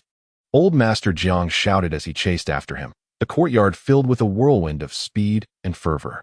At the entrance, an anxious Bai Ro watched the scene unfold, her previously rosy cheeks now ashen. It was all because of her that the senior had to endure such unwarranted tribulations. Ah, what a lovely girl. Old Master Jiang lifted his gaze to behold the girl standing at the doorway, her beauty rated a 9, her figure a perfect 10. Indeed, she was far superior to that Gu Shui. Is she someone Jiang Chen brought back? His girlfriend? Chapter 20. My dear girl, can you make 6 steamed buns? Such a filial child. Observing the situation, old Master Jiang tucked away his cane and, with a feigned frailty, hobbled over to Bai Rou. My dear, I can scarcely move. Might you assist me to a chair in the living room? He implored, appearing as a frail old man on the verge of collapse. Bai Rou's face was filled with confusion. Just moments ago, the old gentleman had been sprightly and invigorated, moving with a vigor that surpassed even that of the spider demon from the great dragon. How could he suddenly appear so weary? Upholding the traditional virtue of respecting the elderly, Bai Rou cautiously assisted old Master Jiang, guiding him step by step into the house. Grandfather, please take your time. Watch your step. There's a small stone ahead. Just follow my pace, slowly. She was patient and unhurried, clearly adept at caring for others. Old Master Jiang nodded in satisfaction, approving of this potential granddaughter-in-law. He casually inquired, Child, can you make 6 flatbreads? Yes. Though puzzled by his sudden question, Bai Rou responded. Concerned that her brief reply might seem disrespectful, she elaborated, My grandmother taught me. I've been making them since childhood. Ah, splendid. Knowing how to cook flatbreads and meals is a rare skill among young women these days. This boy certainly has an eye for talent. I am quite pleased. It was a rare moment when he could relish a bit of peace, so he decided not to reprimand him today. Young master, is this arrangement suitable? Will this young lady get along with the old master? Uncle Jiang glanced at the calm Jiang Chun nearby, expressing his concerns. How would I know? But judging by the situation, the old gentleman seems quite satisfied. Most people wouldn't even allow a touch, and once Bai Rou had made contact, the outcome was inevitable. Jiang Chun took a sip of his $3 iced tea, looking quite content. That is wonderful. I never expected you to find a new girlfriend so quickly. It's indeed commendable. Uncle Jiang nodded in relief, no longer worrying that the future CEO might call him dad. Who told you she is my girlfriend? Don't spread rumors. She is someone I brought back for the old master to recognize as a god-granddaughter. Jiang Chen shot Uncle Jiang a look, speaking slowly. Does the old master know? Uncle Jiang scrutinized Jiang Chen deeply, feeling an ominous intuition. The old master is exceptionally astute. Does he need my reminder? Uncle Jiang fell silent, contemplating whether to offer a word of caution. Young master, don't say a word. Trust me, it's all under control. Jiang Chun's lips curled into a confident smile. Uncle Jiang couldn't quite agree. Well, it seems today's family gathering will be quite eventful. Child, how many family members do you have? What do your parents do? Old Master Jiang inquired warmly, his eyes twinkling with kindness. Grandfather, I am an orphan. There is no one in my family. If I must say, my brother's whereabouts are also unknown, Bai Rou replied with a hint of bitterness. Brother Jiang, help me. I can't hold on any longer. An orphan with a clear background. Not bad. The circumstances are quite reasonable. Child, who told you to call me grandfather? Old Master Jiang's demeanor remained gentle, yet he felt a glimmer of anticipation. If this were Jiang Chun's doing. You are so kind and possess the authority of an elder. My dream grandfather would be just like you. Bai Rou answered without hesitation, deftly avoiding any missteps. Indeed, your manner is neither subservient nor arrogant. It truly pleases me. Old Master Jiang beamed, utterly satisfied. If it were possible, I would truly wish to adopt you as my granddaughter, but alas, a granddaughter-in-law is also quite delightful. It can be considered akin to having a granddaughter. Nearly the same. Thank you, Grandpa. Bai Rou was utterly elated. She had initially feared that the Jiang family would be difficult and refuse her, yet unexpectedly. The process was remarkably smooth. After merely answering a few questions, the recognition ceremony came to an end, leaving her in a state of disbelief, as if she were living in a dream. Grandpa, do you truly accept me? Bai Rou confirmed once more. Of course. Who would dare to disagree? I, the old man, would be the first to object.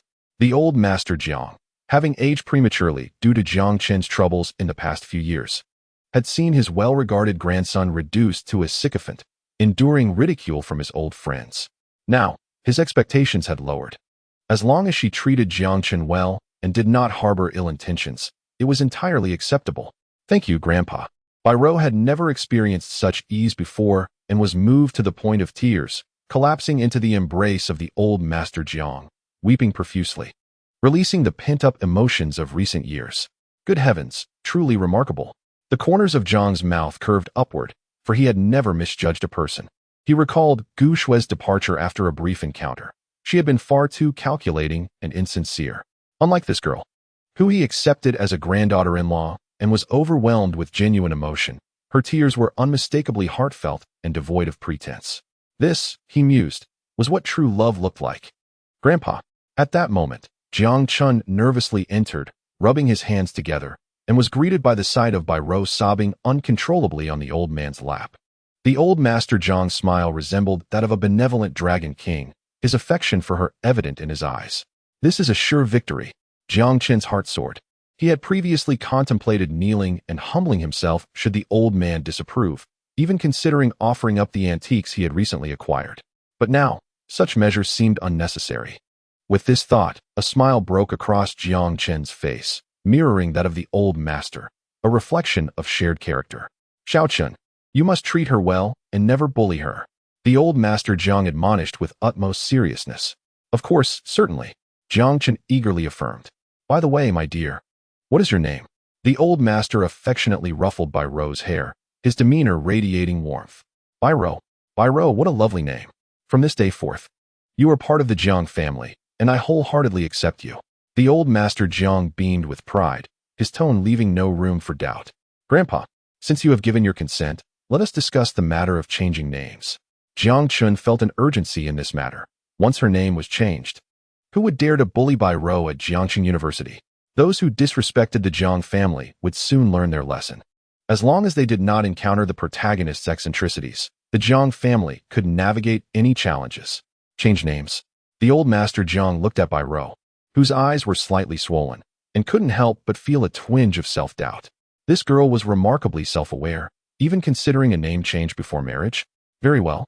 I am even more pleased now. Let us proceed with the name change. My dear, please hand me your ID. Changing a name is a trivial matter for an old man like me. Thank you, Grandpa. Jiang Rou whispered her gratitude, overwhelmed with emotion. Sister, your wishes have been fulfilled. Right? I told you, the old man is quite reasonable. Jiang Chun maintained a smile reminiscent of a dragon king, waving at Bai Rou. Sister? Upon hearing this term of endearment, the old gentleman Jiang's body trembled slightly, and he suddenly recognized a troubling thought. Could it be that this lad has brought this girl here? My dear granddaughter, allow me to inquire. Are you and Jiang Chen in a relationship? Old Master Jiang grasped his cane, his expression still gentle yet probing. No, Brother Jiang Chen said. Bai Rou felt a growing anger emanating from the venerable old man before her, leaving her in a state of confusion. I understand now. Jiang Chen, you scoundrel. Old Master Jiang's face shifted from green to purple as he seized his cane and stood up, pursuing Jiang Chen. Oh dear, I'm exhausted. Jiang Qingshan, the second son, had just returned from work, intending to rest, only to stumble upon this display of filial piety. Oh my goodness. Qingshan, you arrived just in time. Seize that scoundrel. He must be punished today with 100 strikes to instill some wisdom into him. Old Master Jiang was furious. After all the heartfelt emotion he had invested, it turned out that the girl Jiang Chun brought back was not his granddaughter-in-law, but merely a girl he had claimed as a god-sister, leaving him feeling foolish and bewildered. Setting aside thoughts of retracting this mistake, the immediate priority was to discipline this grandson. What? All right. Jiang Qingshan, albeit bewildered, managed to catch the fleeing Jiang Chun, ultimately binding him and suspending him from the ceiling beam. Oh dear, my young master. Outside, Uncle Jiang heard the pitiful cries of Jiang Chun, reminiscent of a cartoon character, and couldn't help but mutter to himself, I knew it. The old man is unaware. I should stock up on some medicinal ointment. Unlike the steel-strong protagonists of novels, Jiang Chun, with his tender skin, could hardly withstand the old man's 10 strikes of bamboo shoots and pork, crying out in a manner that would bring tears to the eyes of any listener. You little rascal, I warned you to dig your own grave. Today, you shall learn a lesson. The more old Master Jiang thought about it, the angrier he became, losing his rhythm. Dad, what on earth is happening? Jiang Qingshan was utterly confused. Although punishing his son brought him joy, he felt hesitant to go too far without a valid reason. Old master, have you skipped a meal? Jiang Chen still retorted defiantly. It was clear that the old man was failing to understand the situation but blamed himself for it, leaving him perplexed. Oh, you dare to talk back? Qingshan, you deal with him while I catch my breath. Old Master Jiang gasped, his chest aching from anger. Bai Rou nearby was as restless as an ant on a hot pan, wanting to intervene, but recalling Jiang Qin's warning that if the recognition process went awry, she might face a beating herself. She was determined not to interfere, allowing the old man to vent his frustrations. He had emphasized repeatedly that she should refrain from intervening. Otherwise, if the old man became furious, all would be in vain. Reluctantly, Pfft decided to take a roundabout approach. "Grandfather, you must be tired. Would you like a cup of tea?" Noticing old Master Zhang's thirst, Pfft sweetly offered him a teacup. Upon encountering Pfft, the old gentleman felt an irritable itch in his teeth. "Qingshan, give him a good beating to instill some sense," he exclaimed before being assisted back into his chair by Pfft, leisurely savoring his tea. "Grandfather, was the pressure adequate? I used to give massages to my grandmother at home, so I have some knowledge," Jiang Rou said while glancing at Jiang Chun, showcasing her impressive massage skills to the elder. "Quite good. In my youth, I sustained an injury to my back, and your technique is perfectly on point. Truly first-rate," Jiang Laozi declared, setting down his teacup with an expression of delight. After approximately 5 minutes, he finally calmed down and was about to call a halt. Jiang Qingshan approached with a complex expression. "Father, your cane has broken. This lad's bones are indeed tough." The cane snapped, yet his tongue remains as sharp as ever. "Put it down," Jiang Laozi continued. "Qingshan, allow me to introduce you to my newly acknowledged god-granddaughter. Make arrangements for her a room. Something smaller than Ling Ling S will suffice. As for her daily allowance, deduct it from Jiang Chen's share, 50,001 yuan each day," Jiang Laozi asserted firmly, leaving no room for dissent. Jiang Qingshan was left dumbfounded, his face a canvas of questions, yet it seemed he had gained an additional goddaughter. "Xiao Rou, assist me back to my room. I'm weary and need to rest," Jiang Laozi uttered slowly. "Certainly, grandfather." Pfft thought to herself that she had been accepted, albeit through a rather convoluted process. Yet in the end, her wishes were fulfilled. After helping Jiang Laozi back to his room, Pfft dashed to Jiang Chen's chamber, where she found him extending his left hand, grinning as he gestured to her. "Oh, how shall I ever repay you for this?" Pfft felt a sharp pang in her heart as she picked up a medicinal plaster from the table to tend to Jiang Chen's wounds. Despite her usual reservations about physical contact between men and women, she chose to selectively overlook Jiang Chen's bare upper body. "Young master, I've brought back the hot water." Uncle Jiang entered with a basin of warm water, a clean towel draped over his shoulder, only to find his duties usurped. "Woe is me. This is mine. My work. How disheartening." Indeed, he felt a genuine sense of gloom, fearing for his position as Jiang Chun's chief steward, ever at risk of being replaced. "Just let Uncle Jiang wipe it down. I'm in good health. A night's rest will suffice." Jiang Chun hastily declined as he noticed Pfft was genuinely preparing to assist him. Otherwise, if the elder came by and saw, he would likely receive another round of reprimands. "Uncle Jiang, you should step outside. Your presence here is inappropriate," Pfft remarked, casting a glance at Uncle Jiang. Uncle Jiang was left with a perplexed expression. "What is this? Am I now an outsider?" he thought, feeling a twinge of melancholy as he placed down the basin and towel, departing with a sour demeanor. "What is this? Having gained a sister.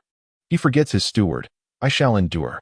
Pfft naturally took the towel from Uncle Jiang, dampening and wringing it out before sitting at the edge of the bed to tend to Jiang Chen's back. In that moment, she beheld the myriad of bruises adorning his body, each mark a testament to past injuries, now compounded by new ones. There was not a single unscathed piece of flesh left on him. The cane broke. How could it not hurt? Uncle Jiang stood outside, arms crossed, listening to the anguished cries of young Master Tom Cat emanating from within. The sound was so pitiful it made him wince in sympathy. He hoped that the young master would not fall ill again. After all, communication could resolve any issue. Chapter 21. Understood, only for brother. Before long, noon arrived, and sisters Jiang Lingling and Jiang Lan returned home to discover the living room in disarray. Grandfather's cane lay broken in two on the floor, while a thick rope dangled ominously from the ceiling, reminiscent of a scene from a torture chamber. Sighing, Jiang Lingling lamented, "Oh dear, brother has angered grandfather again." Suddenly, Jiang Lan burst into laughter, recalling how yesterday Jiang Chun had made the old man perform a pole dance.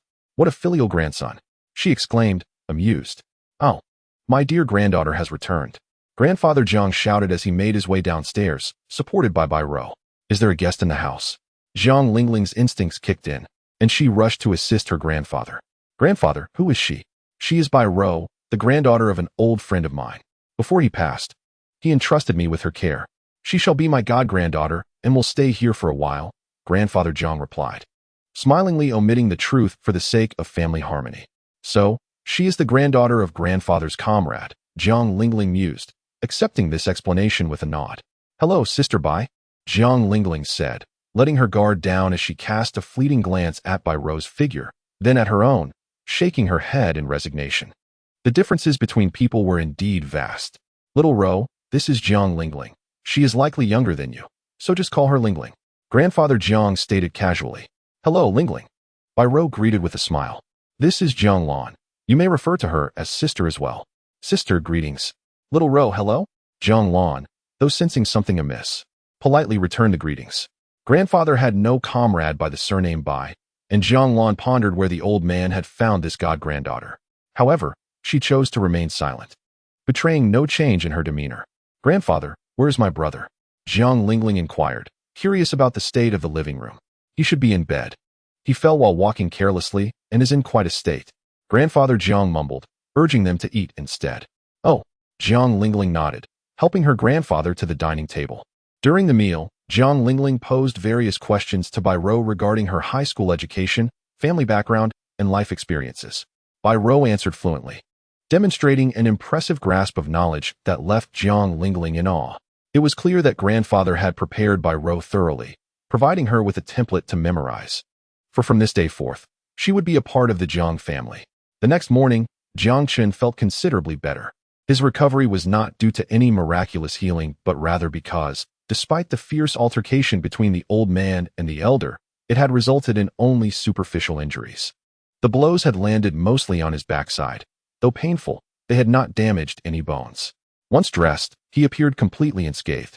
Dear Xiao Ro, focus on your studies at school and refrain from following the reckless example of Jiang Chun, who is nothing but a scoundrel. As young ladies, we must prioritize our safety while out and about. By the way, if anyone dares to bully you, do not hesitate to inform your grandfather. While he may not possess many skills, he knows plenty of people at Jiangxing University. Do not endure any mistreatment silently. Simply give him a call. Early in the morning, the old master Jiang was engaged in a heartfelt conversation with Bai Ro. Since he had acknowledged Bai Ro, he surely would conduct some inquiries. Although he would not delve into the past, any future transgressions against Bai Ro, even a mere word, would not be taken lightly. My dear goddaughter, there is no need to be frugal at school. Here is your allowance for today, a generous sum of 50,001. All the money is stored on this card. With a cheerful demeanor, Jiang Qingshan handed Bai Ro a black card while chatting about various trifles before hastily departing with his bag. Jiang Qin glanced at the allowance deposited into his phone today, pouting in discontent. Truly, he was not pleased. His grandfather was exceedingly stingy, having deducted a significant portion of his living expenses, 49,999, which was essentially half of what he was entitled to. It felt as if he had received nothing at all. Now, he had no choice but to wait for the month-end dividends from the group. Even a mere 1% of Jiang Group's monthly dividends would amount to no less than 5 million. Xiao Ro, a vehicle has already been arranged for you. For now, you may ride in Jiang Chen's car, but rest assured, I will provide you with a better one soon. The Jiang family may lack in many aspects, but we are certainly not short on wealth. The old master Jiang chattered incessantly. Grandfather, there is no need to go to such lengths. My brother and I are heading the same way, so I can simply ride with him. Bai Ro quickly waved her hands in refusal. Oh, in that case, let us convert it to cash. I'll transfer 5 million to your card later. Your grandfather is eagerly waiting for your return for a massage. Goodbye. That old man was surely trying to provoke him. Jiang Chun felt a pang of jealousy. Despite being the son of the family, he often felt overlooked. In the car, Bai Ro handed the black card back to Jiang Chun. Senior, brother, you should keep this. I feel anxious. I've never seen such a large sum of money before, and I'm not sure I can safeguard it. Your grandfather gave it to you, so keep it well. If someone were to accuse me of bullying you and taking it, I would surely face a severe beating. Jiang Chun felt a chill. It was rumored that the old master was purchasing a new alloy cane today, and if he were to be punished again, it might result in a broken leg.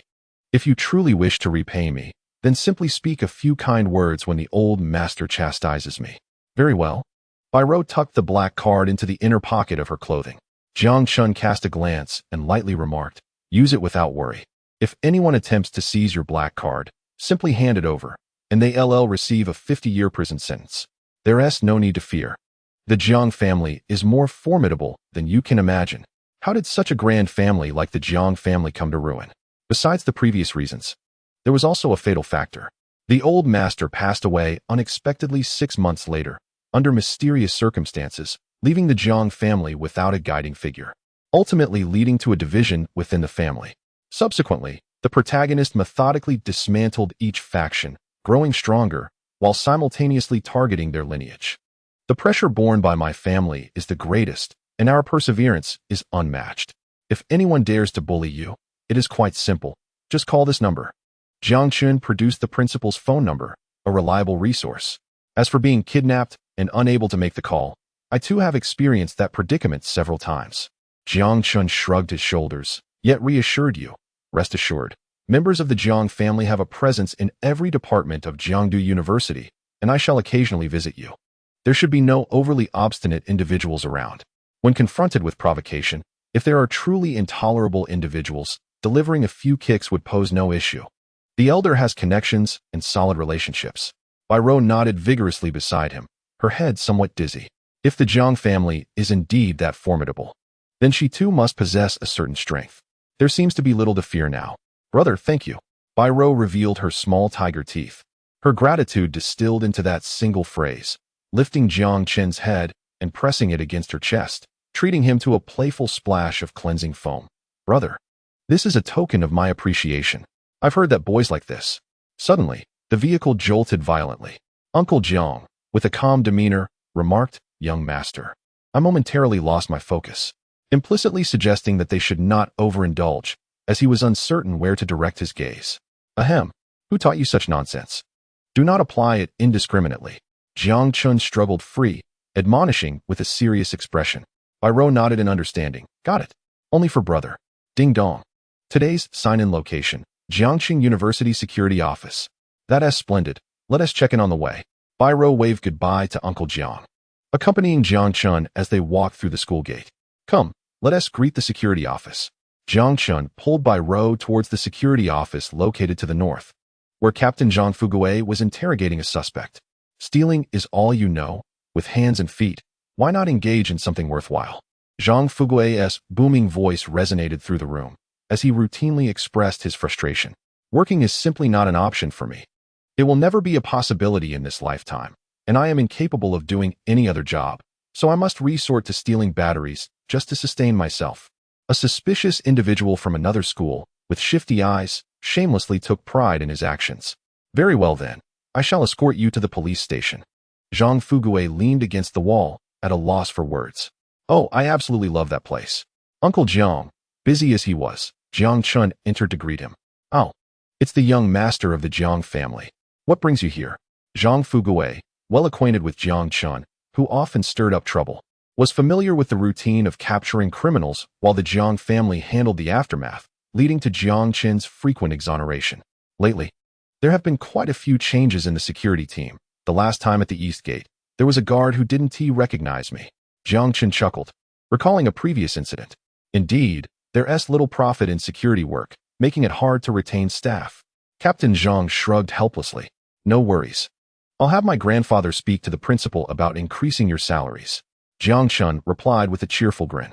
That would be greatly appreciated. Zhang Fugui laughed joyfully, reminiscent of a blooming chrysanthemum, exuding sheer delight. In the future, should you stir up trouble, feel free to summon me. I shall personally apprehend you. A sense of gravity seemed to envelop the conversation, leaving Bai-Ro utterly perplexed. The dialogue between the two was far too sophisticated for her comprehension. This individual is also from the Jiang family, my distant sister, acknowledged by the old master himself.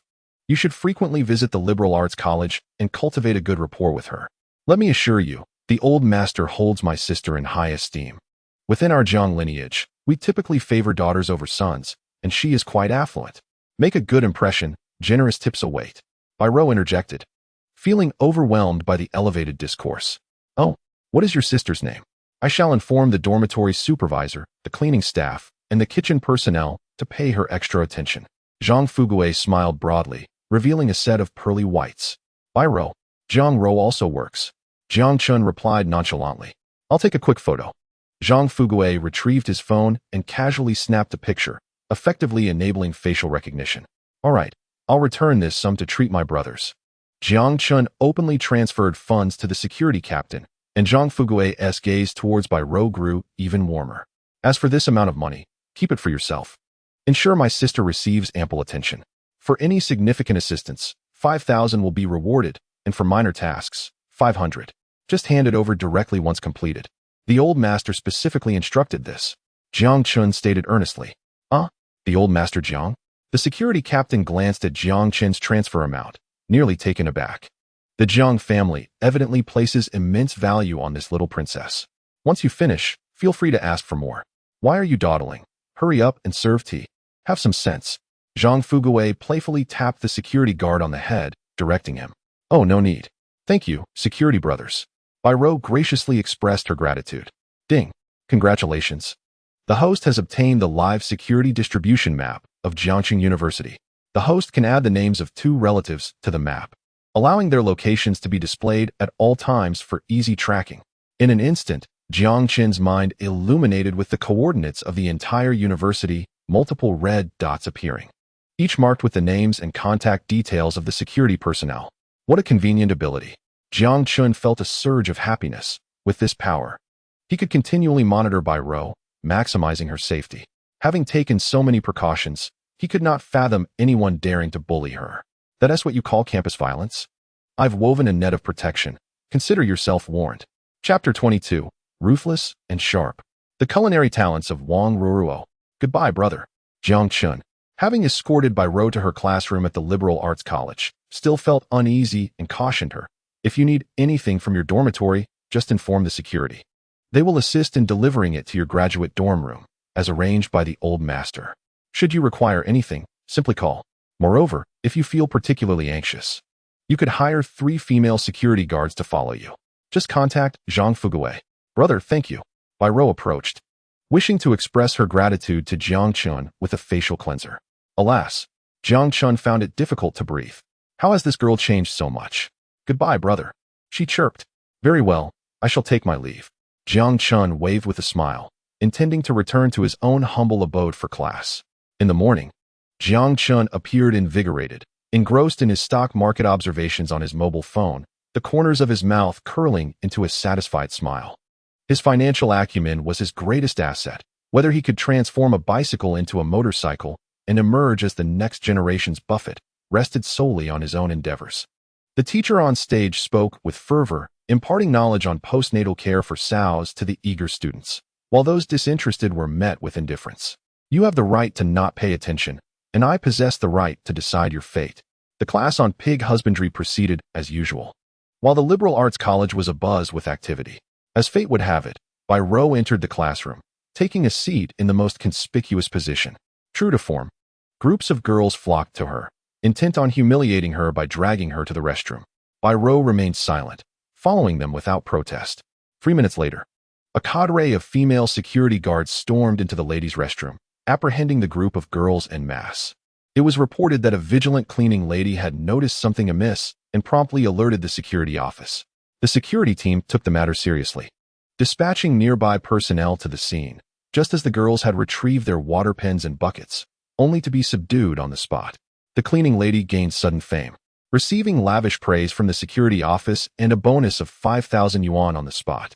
Blushing and momentarily bewildered, she stammered, "What a surprise," and soon found herself trending on campus. As a result, a throng of eager uncles and aunties began to follow Bai Ro, hoping to make a quick profit by lurking around the Liberal Arts College. Meanwhile, Bai Ro truly experienced the meaning of swift rescue. Who could understand the anxiety of being threatened just after entering the restroom, only to have help arrive precisely on time, leaving her utterly flustered. Dazed, she returned to the classroom, where a number of attractive young women gradually took their seats beside her. They had no ulterior motives, merely following their parents' orders to befriend Bai Ro, hoping to earn some mysterious reward upon returning home. Following the events of the morning, Bai Ro encountered no further troubles, sailing through the day peacefully. The teacher, during the lecture, couldn't he help but be curious about the transformation of this girl. though she had once smiled warmly. Her sadness had been palpable. Now, a genuine joy radiated from her, illuminating her presence, enhanced by her natural beauty which dazzled the eyes. Seated behind her were the 4 girls who had tormented by Ro yesterday, their faces pale with rage, their eyes brimming with envy and resentment. Their hands were clenched tightly, nails digging into their flesh without their awareness, as they contemplated teaching that shameless girl a lesson. However, upon recalling that the classmates who had bullied by Ro in the morning were now quietly processing their withdrawal from school, an overwhelming sense of dread washed over them. The Jiang family was simply too formidable. Perhaps it would be best to apologize to Bai Ro. Indeed, I also think our previous actions were excessively harsh. Upon reflection, Bai Ro had done nothing wrong. Opposing her is a path to self-destruction. You may fear the Jiang family, but I do not. My father is the general manager of the Wang family, and there exists a symbiotic relationship between the Jiang and Wang families. Without the Jiang family, we can find other partners. Wang Ruo scoffed, her eyes filled with a fierce determination. Listen to me, when Bai Ro is alone. We shall remind her of her past fears, making her aware that no matter what, a wild chicken can never become a phoenix. One girl, equally resentful of Bai Ro, inquired, with so many people around her, how could she possibly be alone? I refuse to believe she won't return to the dormitory. When she does, you all block the door while I teach her a lesson. Wang Ruo, being Bai Ro's roommate and the primary instigator of the bullying, was accustomed to her lofty position and wielded her status as the Wang family's little princess to torment Bai Ro mercilessly. Will this be without consequences? A girl, trembling with fear of the Jiang family, whispered, What consequences? She was merely acknowledged by the Jiang family. She is not truly one of them. I am a genuine princess of the Wang family. What do I have to fear from her? But what about Jiang Chun? Are you truly afraid of him? He is nothing but a useless wastrel, constantly chased and scolded by the Jiang family, indulging only in debauchery. What else can he possibly do? That makes sense. Upon reflection, the others agreed. Jiang Chun was indeed a good-for-nothing. At that moment, Jiang Chun remained oblivious to the disparagement directed at him. After class, he called Bai Ro, intending to have lunch together at school and to familiarize himself with the surroundings, primarily to warn those wealthy heirs not to tread on dangerous ground. Otherwise, they would find themselves in dire straits, with no one to rescue them, and he might even take it upon himself to deliver a scathing reprimand. Brother, I'm heading back to the dorm to grab a few things. Bai Ro said on the phone. All right, bring along some people, perhaps the dormitory supervisor, the cleaning staff, and a security guard. Just gather a few. Jiang Chun advised deliberately over the line. Got it. Bai Ro nodded, resolving to sever ties with that group after today.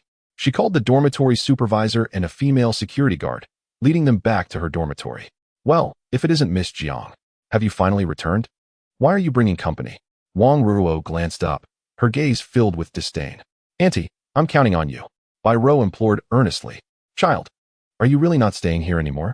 The dormitory supervisor, reluctant to let go of such a lucrative opportunity, recalled the security room's instructions to take good care of Bai Ro, as it came with a monthly bonus of 10,000 yuan.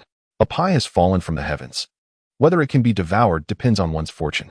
Auntie, the Jiang family has found me a new dormitory and asked me to move there. Bai Ro said apologetically.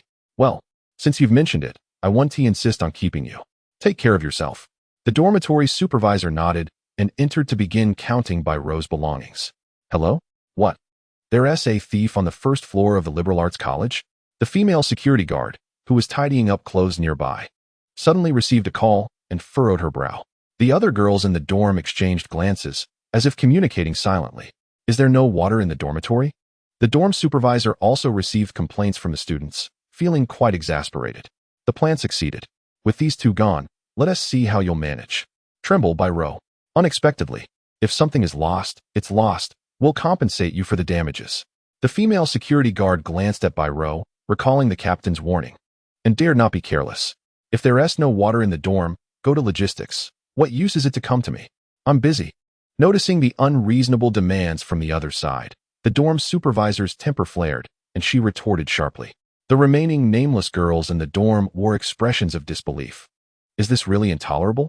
Why are these two so stubborn? Wang Ruo bit her lip, feeling a headache coming on.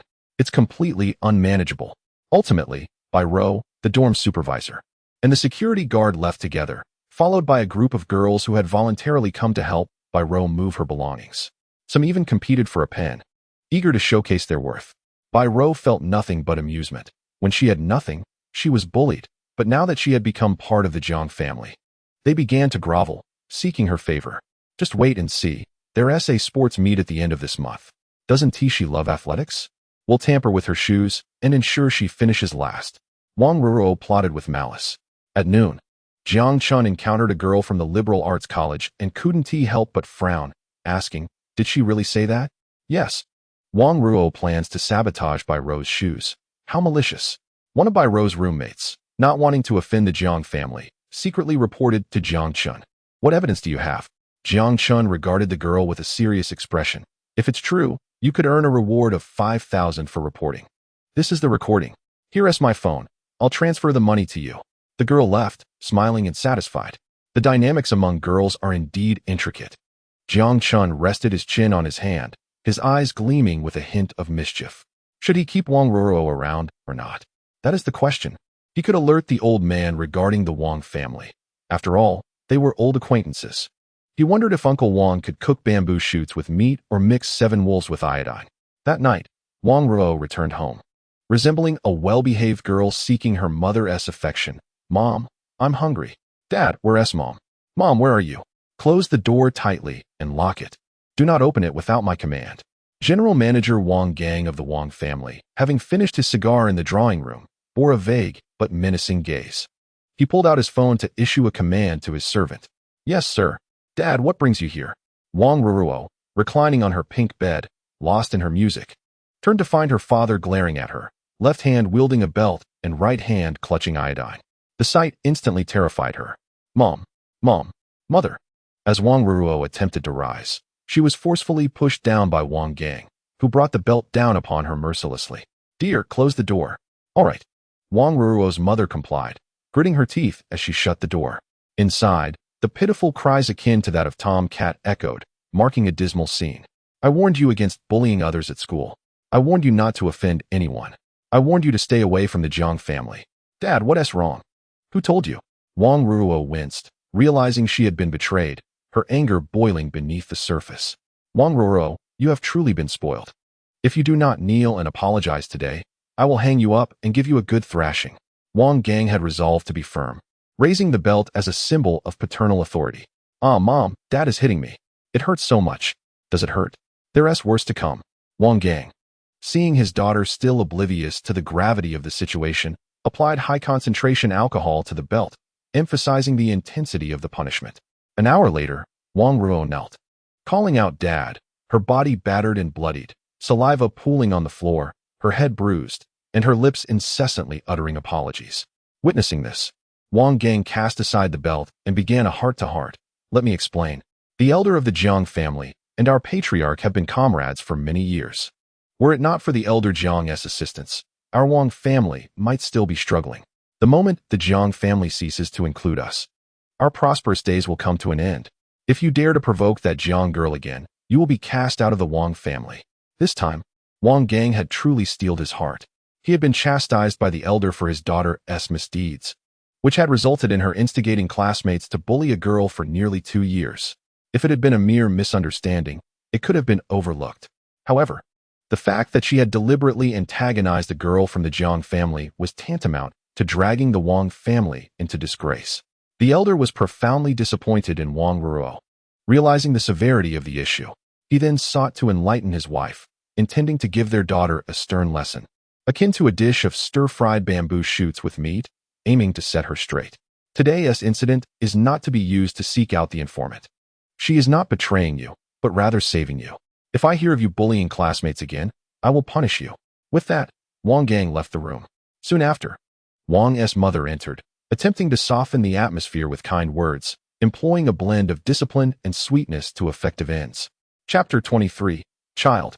What do you think of Jiang Chun? Meanwhile, upon returning home, Bai Rou sought out the elder Jiang for a back massage, sharing her experiences of the day's changes among her classmates and her feelings, inadvertently becoming quite loquacious. The old gentleman was somewhat perplexed. Ever since her return, she had been chattering incessantly, causing his ears discomfort. To those aware, it was a delightful exchange of affection between a grandfather and granddaughter, while to the uninformed, It might have sounded like a monk reciting scriptures. However, he soon grasped that the girl was genuinely happy, her massage techniques becoming increasingly refined and pleasurable. Consequently, his spirits began to lift. Indeed, having a granddaughter to dote upon was not such a bad thing. The elderly tend to cherish liveliness, unlike his own grandchildren, who rarely approached him unless they needed something, leaving him feeling quite solitary. That rascal Jiang Chun proved to be quite capable, successfully managing this situation. Child, what are your thoughts on Jiang Chun? The old man suddenly paused, his expression shifting. He had not forgotten his original intentions. Such a wonderful girl marrying that boy would indeed be a loss. Yet, he felt compelled to foster a union between the two. After all, should she marry and leave, he would lose a cherished companion. Who would care for him? Who would bring him joy and share in his little moments? Who would remember to massage his weary limbs? Grandsons, after all, are not particularly reliable. They are often a source of trouble and worry. His other granddaughters, while better in some respects, seemed to grow increasingly rebellious, visiting him less frequently for affection. Zhang Lingling was one of the few he truly cherished, but even she, despite her obedience, had little time to spare as she focused on her impending college entrance examinations, leaving him, a lonely and pitiful elder, to fend for himself. 1 month might pass without a single instance of affection, conversation, or a back rub. Now, with a sensible and obedient granddaughter who could even prepare delicious steamed buns and possessed exceptional massage skills, he found relief from his old ailments almost immediately under her touch. Yet, she would eventually marry and depart. What could he do to ensure she remained by his side? It seemed he would have to settle for that rascal Jiang Chun. The thought brought him no small measure of frustration, and he resolved to give the boy a piece of his mind later, to unleash a bit of his irritation. Very well. Bai blinked her beautiful eyes, a sparkle illuminating her gaze as she increased the pressure of her massage. That will do, the old man said, choosing to refrain from further comment. All right, let us leave it at that for today. You may go about your business now. Don't overexert yourself. Thank you, Grandpa. Bai nodded, and after leaving, she headed to the kitchen. Achu, who's thinking of me? Jiang Chun rubbed his nose, gazing at the large screen of his computer with a self-satisfied expression. The screen displayed a list of publicly listed companies in Jiang City, their stock movements meticulously recorded on his device. Whenever he found a moment, he diligently monitored their fluctuations. For the protagonist to rise, he must devise a means to encroach upon the small and medium enterprises of Jiang City, rapidly expanding through acquisitions to have any hope of toppling the Jiang family within a year. The evidence that could be used against the Jiang family would remain out of his reach. He had already issued warnings and had his sister overseeing matters.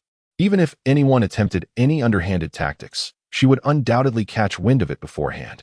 Regarding grandfather's health, Jiang Chun must keep a vigilant watch. The old man's death was shrouded in mystery, purportedly due to a recurrence of old ailments, leading to his untimely demise. In the original text, the last person to see grandfather was his elder uncle, Jiang Guocheng. A man of simple honesty, he was dutiful and kind to his grandfather, as well as amiable towards the younger generation. This is how Jiang Chun remembers his uncle. However, if he were merely a man behind a mask, obscuring his true self, then this uncle could indeed be quite terrifying. Yet, such considerations are not Jiang Chun's immediate concern. At least, they are not of paramount importance.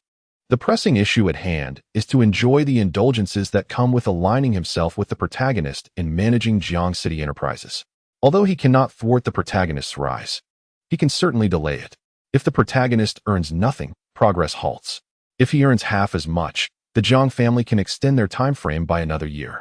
Utilizing the financial knowledge acquired from the system, Jiang Chun plans to invest the funds he possesses into the stock market, skillfully navigating the world of stocks. Within a year, this strategy could facilitate his rapid ascent from a minor antagonist to a formidable force. As for the protagonist, Jiang Chun remains indifferent. Since he is the archetype of a protagonist in a light novel, it is certain that a steady stream of antagonists will emerge to create tumult, providing ample opportunities for the protagonist to showcase his prowess. He will be occupied enough.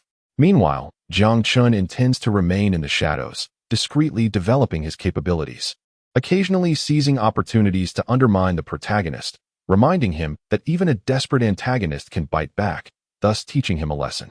Though Jiang Chun has contemplated crushing the protagonist while he is still weak, he ultimately abandoned that notion. Disrupting the narrative could backfire. Should the protagonist survive and retaliate with newfound strength, it would be akin to shooting oneself in the foot. As a minor antagonist, it is clear that the protagonist's background is likely formidable, perhaps the abandoned child of a powerful figure, endowed with exceptional talents and lineage. If pushed to desperation, the narrative tropes suggest that the protagonist's parents would reappear, leading to a severe loss of face for Jiang Chun. At this early stage of the story, while the protagonist is still in his novice phase, the Jiang family may seem imposing, but they would be insufficient in the face of greater forces to come. The likelihood of successfully eliminating the protagonist is virtually non-existent, and perhaps even that estimation is overly optimistic. It is prudent to wait for the other antagonists, arranged by the author, to reveal the protagonist's full capabilities. When he is stripped of his trump cards, Jiang Chun can seize the opportunity for himself. For now, his focus is on developing faster than the protagonist. It is as simple as that. With clarity of thought, Jiang Chun gleefully patted his belly. He took out the mere 20 million yuan from his bank card, seeking promising stocks to invest in, spreading his bets to mitigate unforeseen events. Wherever the protagonist attacks a family, he will quietly follow, siphoning off their resources. His goal is to amass the greatest wealth in the shortest time possible. Regarding the notion of proactively targeting the stocks of those companies, Jiang Chun shook his head. He recognized that he was not the protagonist.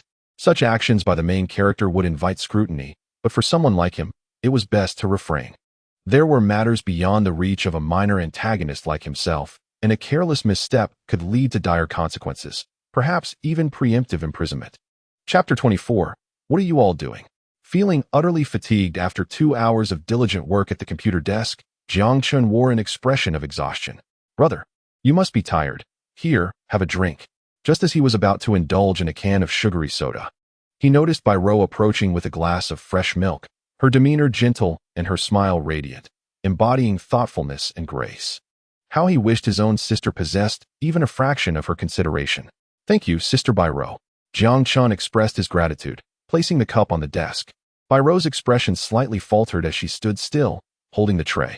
After a minute of silence, Jiang Chun, puzzled, turned to her and asked, "What's wrong?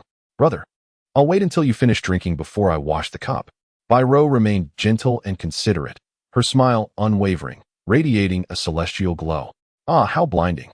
Yet, Jiang Chun comprehended her unspoken implication. She would not leave until he finished the milk. After a prolonged silence, Jiang Chun reluctantly grasped the cup and drained it in one gulp, his expression turning sour.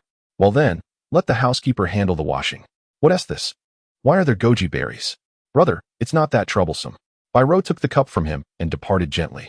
I still find sugary soda far more enjoyable.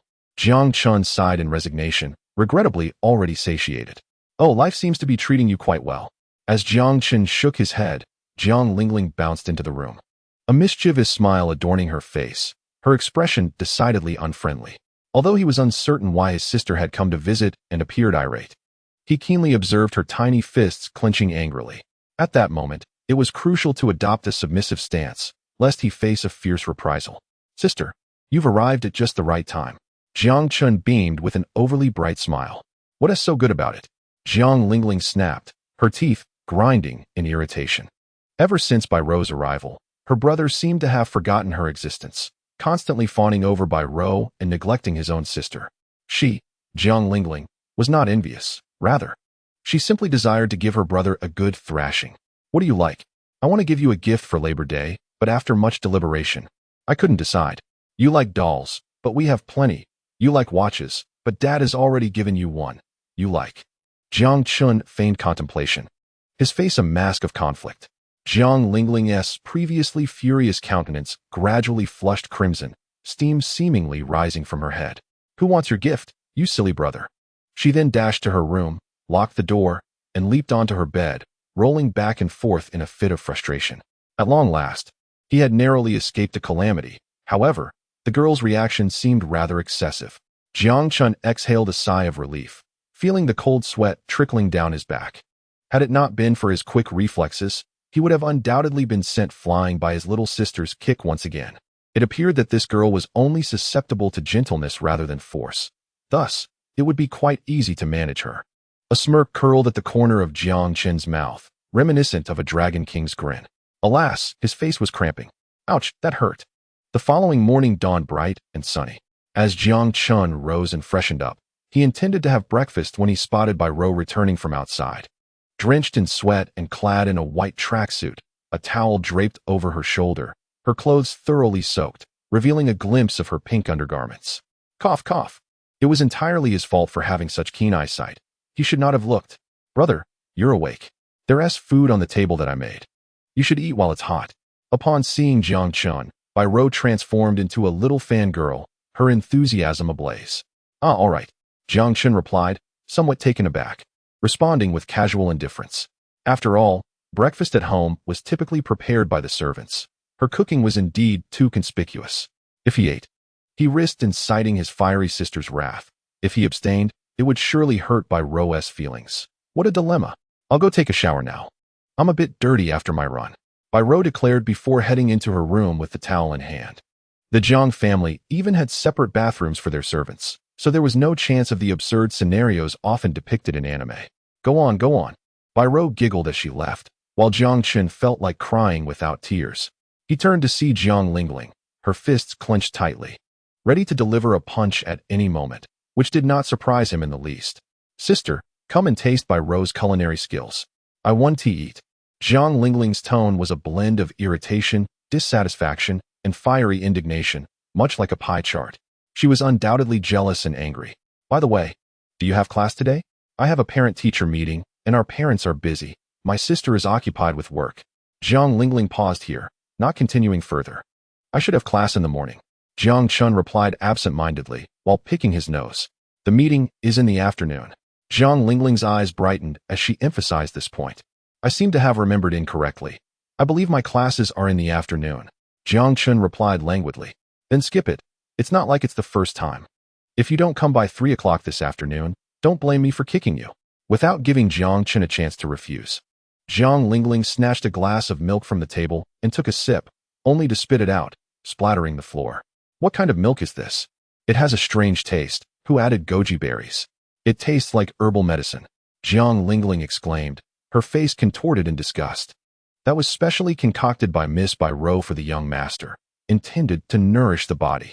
Aunt Wang happened to pass by and explained, stating it was particularly effective for healing physical injuries.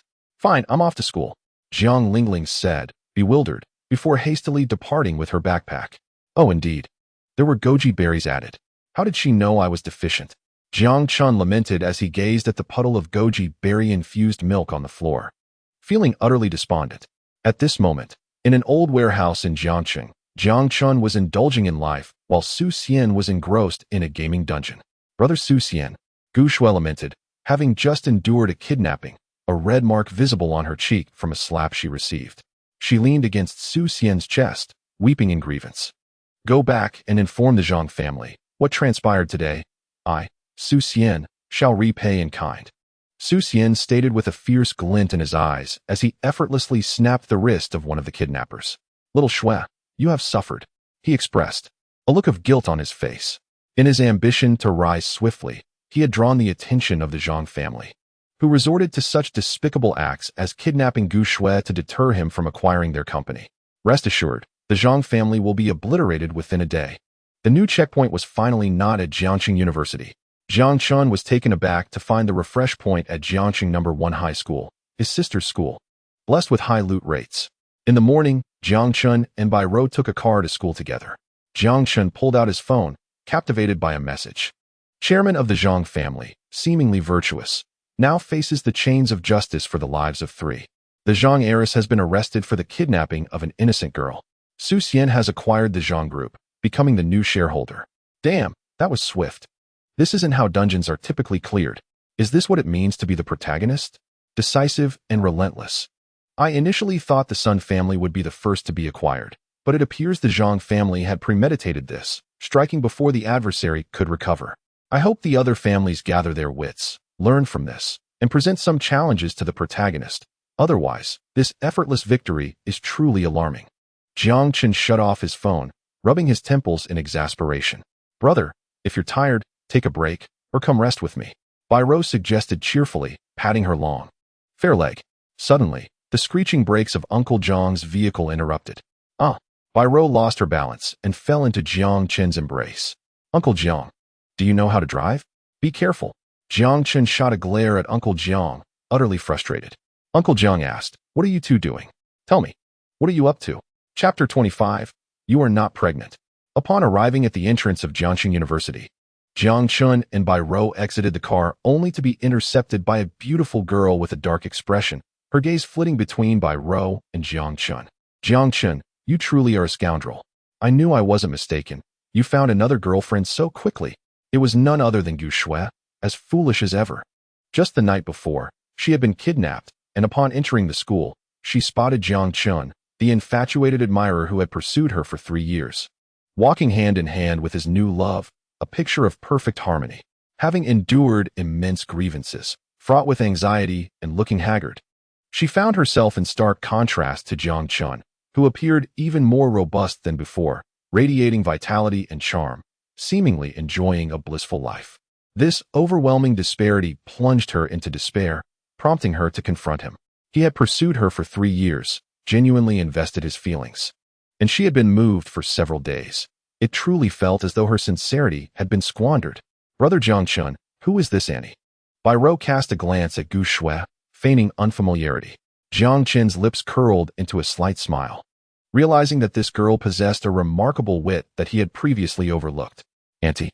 Upon hearing herself addressed as such by the young lady, Gu Shui was taken aback, her expression darkening instantly.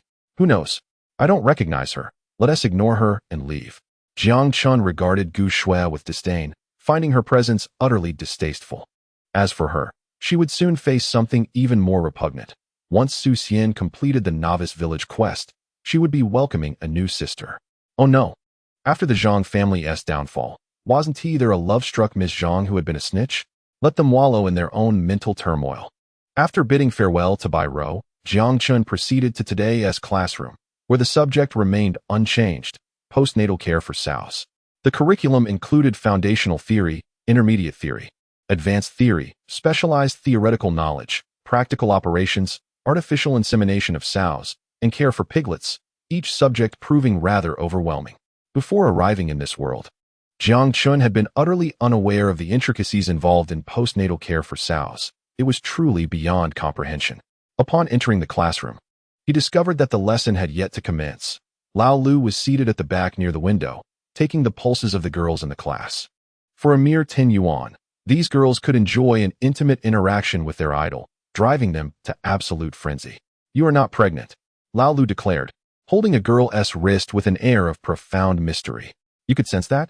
You're incredible, the girl exclaimed, her joy radiating through exaggerated movements, bouncing like a lively rabbit.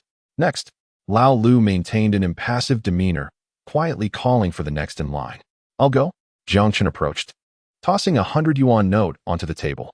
Are you certain? Lao Lu glanced at Jiang Chen, his words vague. Of course, it's all about your accuracy. Jiang Chen extended his arm. Lao Lu, equipped with impeccable skills akin to those of a master practitioner, swiftly upgraded his equipment upon receiving the 100 yuan, retrieving his box of silver needles and deftly inserting them near Jiang Chun's wrist. A collective gasp echoed through the room as the sight of Jiang Chun's wrist adorned with needles became apparent, creating a rather impressive spectacle. 2 minutes later, Lao Lu efficiently withdrew the needles, his movements rapid and mesmerizing. You have kidney deficiency, he pronounced. Though it seems less severe, the tonics you've been taking are effective. Your blood flow is obstructed. You should engage in more physical activity, otherwise. After a moment of contemplation, Lao Lu finally uttered 2 words: hemorrhoids. A burst of laughter erupted among the surrounding girls as they stifled their amusement, nearly gasping for breath. The news would surely spread. Jiang family's young master, kidney deficiency. Hemorrhoids. What else? Jiang Chun nodded slowly, not particularly concerned. After all, he had already faced social embarrassment, so he might as well see it through. We are not afraid. His physical prowess was commendable, even surpassing that of the average person. Lao Lu's brief evaluation was incisive. Jiang Chen's gaze shifted slightly. I need your assistance in examining an individual who has sustained gunshot wounds and occasionally experiences back pain. Can you provide treatment? Not possible. Lao Lu glanced at Jiang Chun, asserting, I never engage in matters without certainty. I must first assess the situation before offering a response. This is what one calls professionalism. Lao Lu, when are you available? I will take you to see him. Jiang Chun stood up, grasping Lao Lu's hand earnestly. I am not interested in men. Lao Lu pushed Jiang Chun's hand away, his expression one of disdain. At 3 o'clock in the afternoon, Jiang Chun arrived punctually at Jiangcheng No. 1 High School, not out of desire, but to avoid a certain death at the hands of his sister. To prevent that dire fate, he had no choice but to take matters into his own hands. Brother, I am here. Jiang Lingling, clad in the school uniform of Jiangcheng No. 1 High, leaned against the school gate, puffing out her soft cheeks, playfully sticking out her pink tongue and waving excitedly, resembling a mischievous little sprite. How peculiar! Why is she so docile today? Something feels amiss. Is this the treatment I deserve?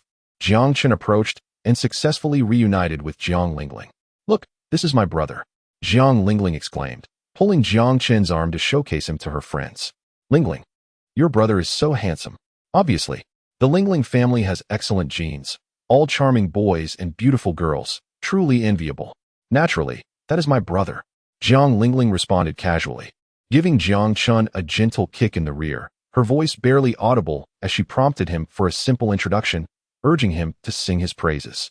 Don't speak out of turn, otherwise you'll regret it when we return. Now that is how a normal sister behaves. Greetings, I am Jiang Chun, Lingling's brother. At home, I have heard her speak of you all. You are her best friends. My sister has been bullied. Oh no, I mean taken care of by you. If you don't mind, let us connect. Jiang Chun received another kick to the behind, letting out a cry. All right. One of the girls blushed and took out her phone to add him as a friend. Jiang Lingling shot Jiang Chun a glare that sent a shiver down his spine, leading him to wonder if he had misspoken, though it seemed he had not. Shall we return to our classroom? The teacher is waiting for us. To avoid further blunders from Jiang Chun, Jiang Lingling decided to escort her brother directly to the classroom. Inside, the room was teeming with students, quite crowded. Jiang Chun instinctively moved towards the back, only to be met with Jiang Lingling's piercing gaze, her tone laced with danger. Brother, over here. Thus, Jiang Chun found himself seated in the front row, in the center. Oh, I nearly forgot. His sister is the class monitor. Oh dear. When the teacher calls attendance and requests a parent to speak, what shall I do? Sweat trickled down Jiang Chen's face as anxiety gnawed at him, fearing poor performance might lead to severe repercussions from his sister. Brother, the teacher will ask you to speak shortly. You must perform well. Jiang Lingling's tone remained gentle. Yet to Jiang Chen's ears, it resonated as the harbinger of doom. At school, she was the model student, excelling in both character and academics. At home, however, she awakened the hunter within. Jiang Chun longed to escape. This girl truly knew how to torment him. Had he known, he would have gladly paid 100 yuan to summon Lao Lu, who could handle any situation effortlessly.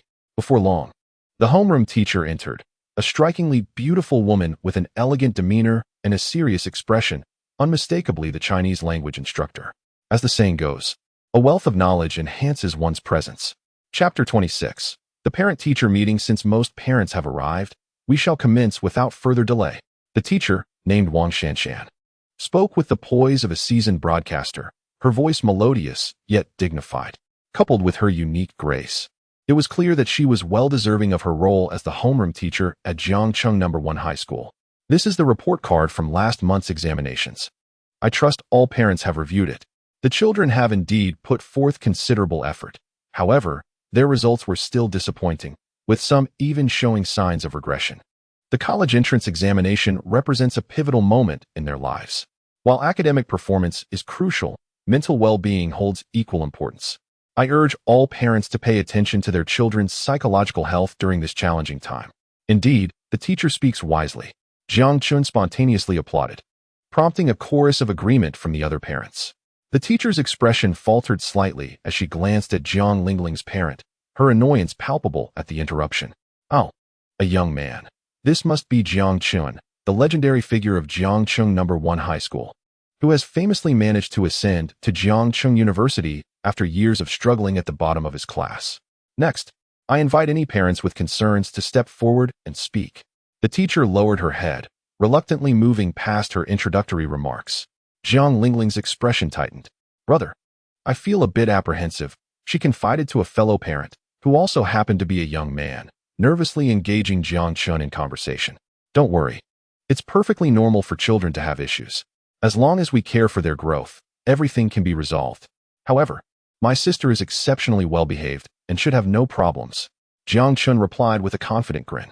Jiang Lingling's parent, please come up. The teacher gestured, directing her attention towards Jiang Chun. Jiang Chun felt a wave of confusion wash over him, as if he were floating. Brother, it's your turn to shine. I'm next, the young man beside him whispered, darkening Jiang Chun's expression further. Jiang Lingling has recently experienced a significant decline in her grades, often zoning out in class, neglecting her homework, and frequently skipping classes to engage in altercations with other girls. What does her parent have to say? The teacher stated bluntly, showing no mercy. Is this truly the reason you summoned me here? Jiang Chun's mind raced, filled with turmoil. He cast a glance at his sister, who was obliviously counting ants on the desk, offering no hints whatsoever. Reluctantly, I must face this head-on. Teacher, the truth is, this matter is my fault. Last month, I brought home a girlfriend, and my interactions with Lingling were quite unpleasant, ultimately leading to a conflict. During that time, I was indeed feeling rather downcast, but I have since recovered significantly. I believe my sister will be able to adjust her state of mind. Jiang Chun, composed and dignified, took the responsibility upon himself. His presence today signifies his willingness to bear the blame. What difference does it make? Lingling's guardian is a university student, correct? Which university? The female teacher inquired. Jiang Chun University. Jiang Chun replied with pride. Then, your academic performance must be commendable. The teacher nodded thoughtfully. I suspect Lingling may have plagiarized answers on her exam paper. How do you explain that? A murmur of discussion arose below. Jiang Chun remained expressionless. Could this matter not be discussed privately? The teacher, sensing Jiang Chun's thoughts, quickly clarified. This is a common issue among many children. When faced with challenging questions, they resort to copying answers, neglecting the essential step of contemplation. And their regular practice suffers as a result. There was one particularly difficult problem among the assignments I assigned, and only Lingling managed to solve it. Her answer was identical to the standard one, yet her reasoning was quite unconventional, something most would not conceive. Lingling claimed her brother had taught her. The teacher stated matter-of-factly, as she held the remote control to display the screen. Another wave of discussion erupted below. Indeed, it was I who taught her. Is that not acceptable? Tackling senior year problems is hardly a challenge for a university student, is it? Jiang Chun cast a brief glance, somewhat surprised. A wave of astonishment rippled through the audience. Wasn't that the problem he had solved himself, intending to teach his sister? She had indeed employed his method of solving. Casting a casual glance at Jiang Lingling, he observed her engrossed in counting ants.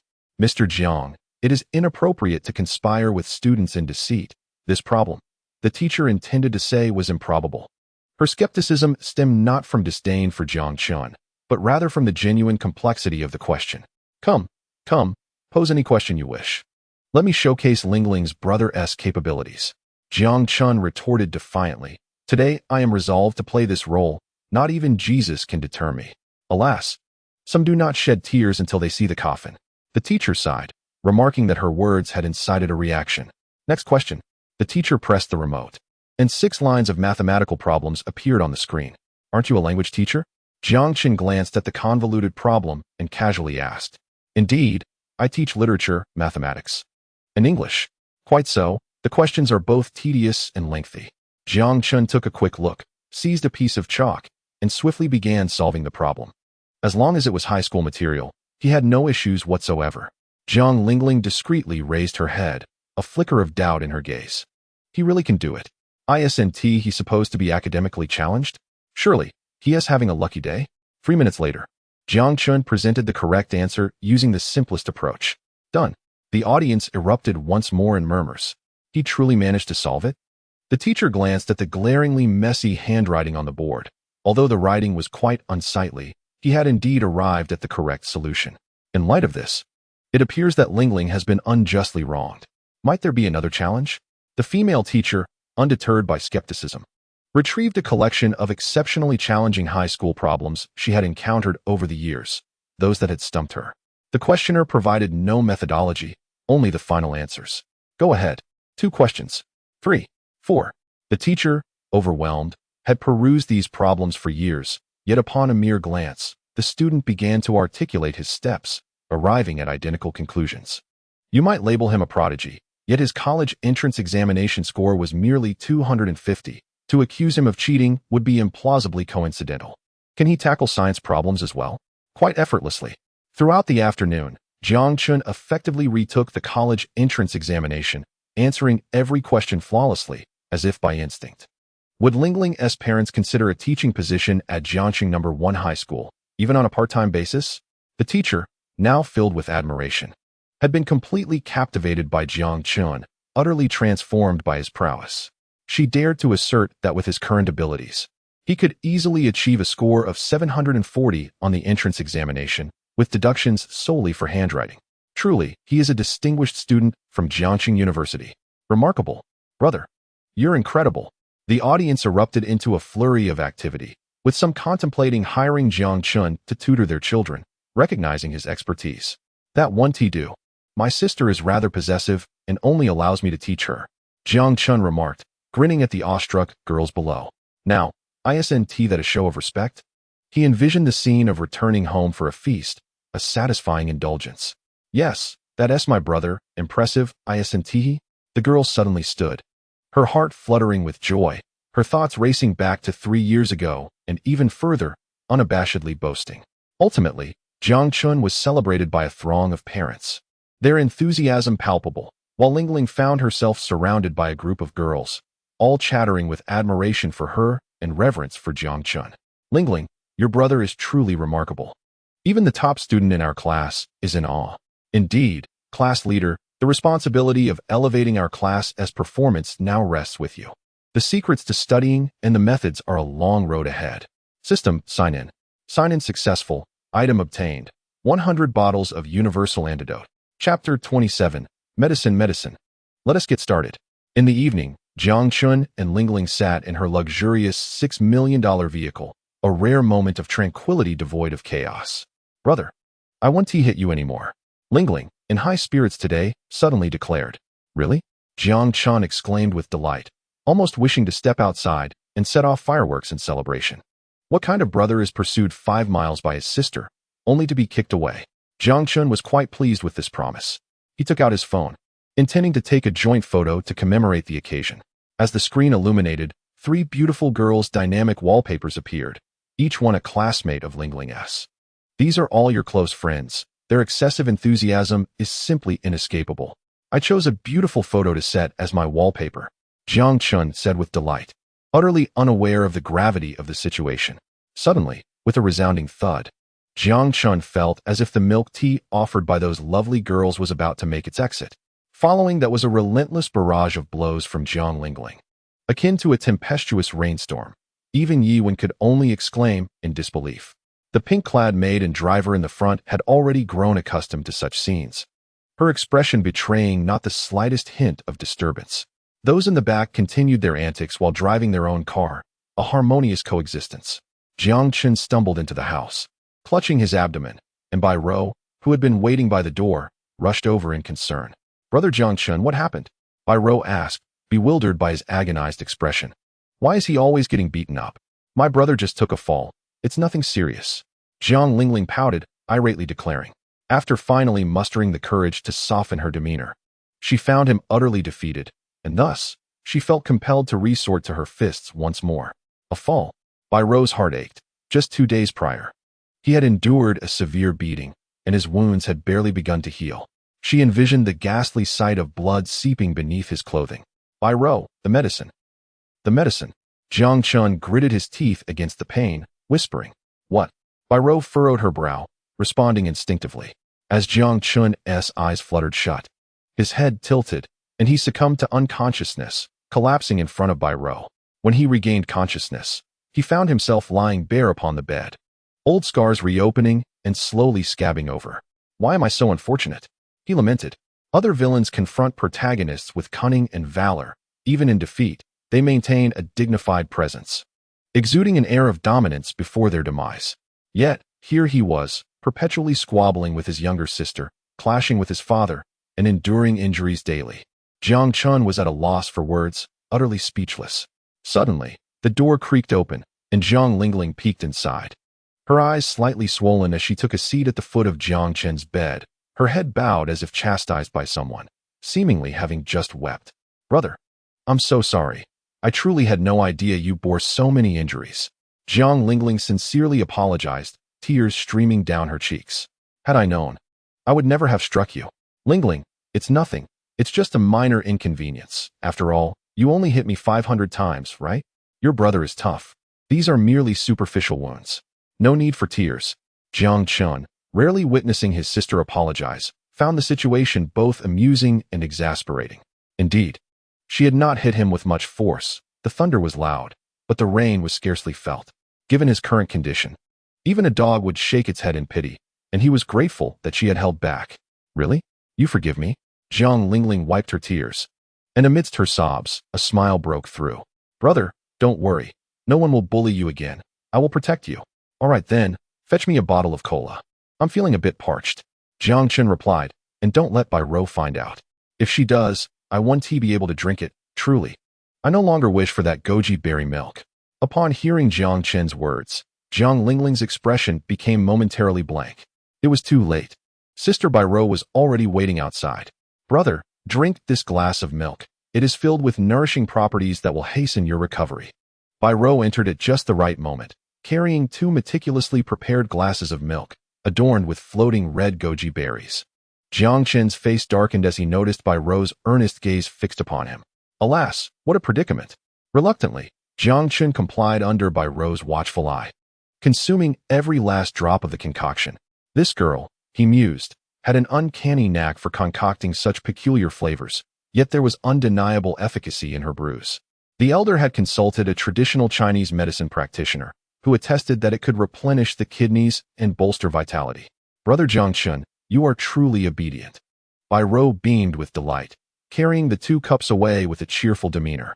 "All right, little sister, go back and complete your homework. I have taken care of today's matters. And I have made a promise. If you falter on the next monthly exam, I shall not accompany you." Jiang Chun affectionately ruffled Jiang Lingling's hair, gently urging her. "Very well, brother. Please rest well here. I shall return to see you tomorrow." Jiang Lingling nodded. Her spirits lifted slightly as she departed. Finally, she has left. Jiang Chun sighed in relief, reaching for his phone to check his stocks.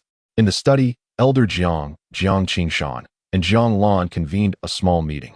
"You say there are individuals within the Jiang group engaging in underhanded tactics?" Elder Jiang furrowed his brow, incredulous. While a few instances might be manageable, the report from his granddaughter suggested a considerable number of people involved, spanning nearly every department, even among the minor shareholders he had trusted, who were secretly scheming behind his back.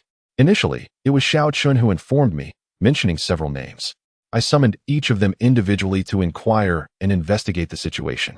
Their responses, however, were impeccable, and their explanations seemed reasonable. After monitoring them for several days, I uncovered a clue. Each of their family members was in contact with a man named Su Xian. Who is Su Xian? Elder Jiang rhythmically tapped his fingers on the table, tilting his head to glance at Jiang Qingshan. "Father, I am at a loss." Jiang Qingshan replied, equally bewildered, realizing the gravity of the situation while remaining unaware as the chairman. "I wanted you to remain uninformed. I wanted you to remain uninformed." Elder Jiang exclaimed in frustration, seizing his newly purchased alloy cane and swatting it at his son, who yelped in dismay. "Grandfather, have you seen the recent news? The Zhang group has collapsed." Jiang Lan produced her phone, revealing the midday report that had left her astounded. Initially, she thought the Zhang family had simply crossed someone, dismissing it lightly, unaware that as soon as the head of the Zhang group entered, the man named Su Xian had made his appearance. Her brother had also mentioned Su Xian, and her own company's personnel had intricate connections with this man.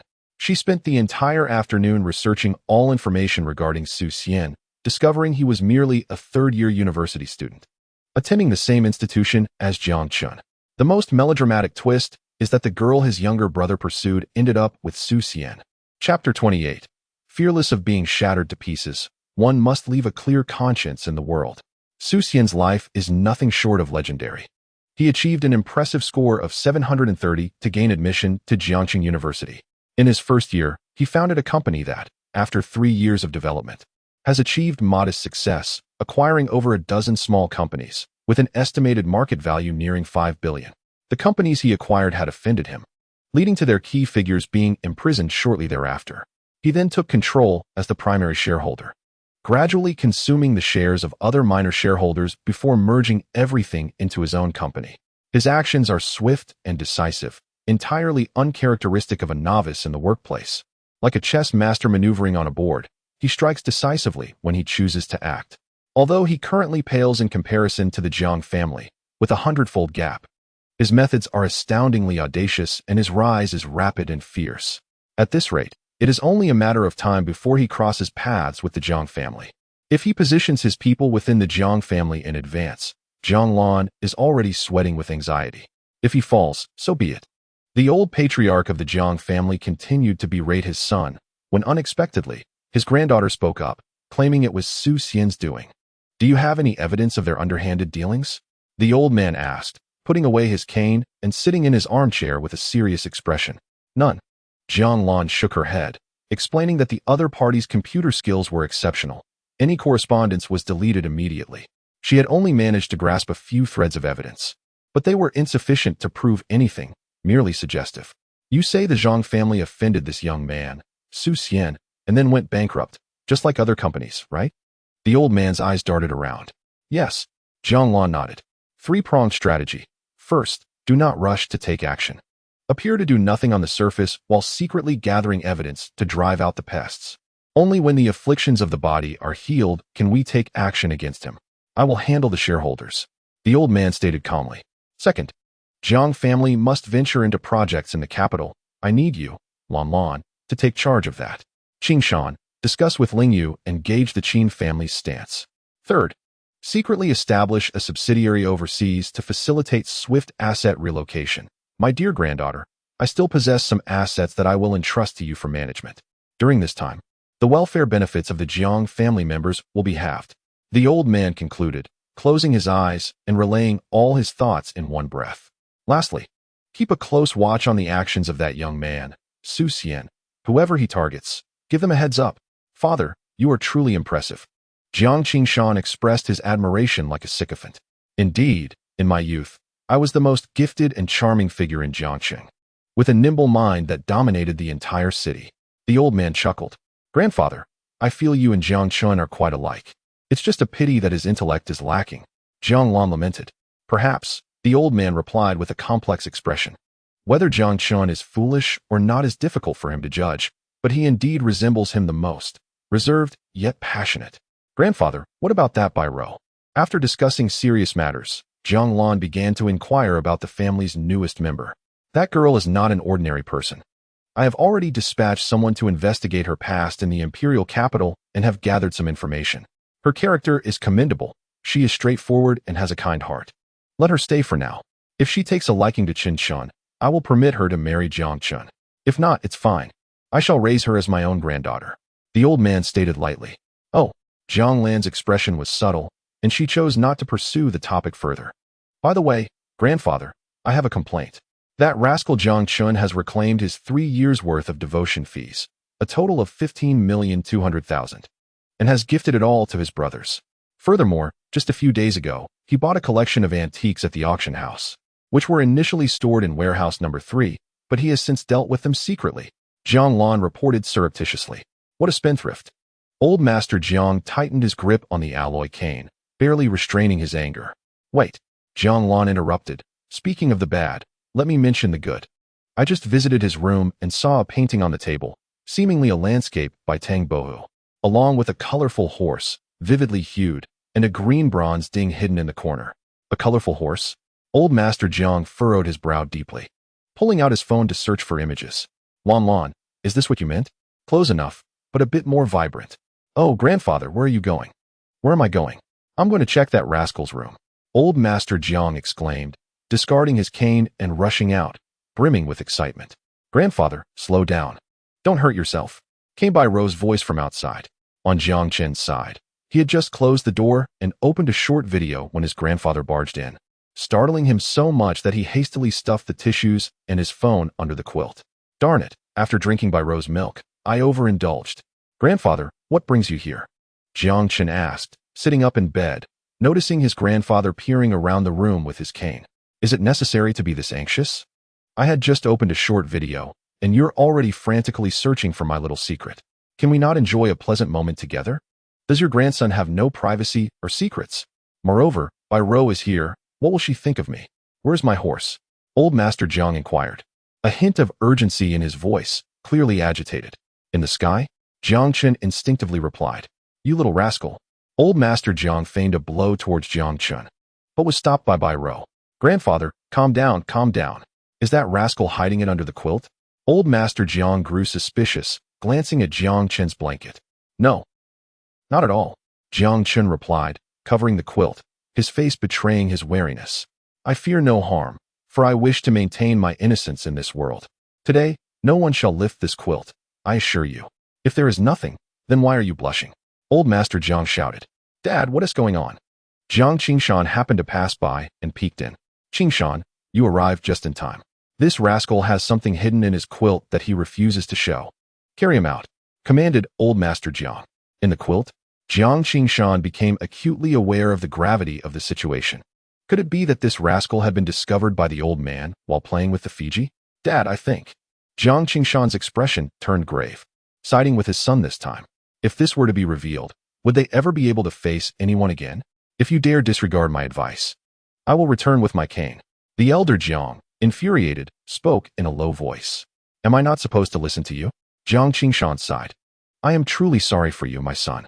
This is for your grandfather's health and my own well-being. I apologize for the inconvenience. Dad, please don't. Jiang Chen cried out repeatedly. Ultimately, Jiang Chen was dragged out by Jiang Qingshan. Huh, you claimed you had nothing hidden, yet you concealed it so thoroughly. The elder Jiang lifted the covers and chuckled. I have discovered it. Bai Rou, upon catching sight of the provocative video, was instantly flustered.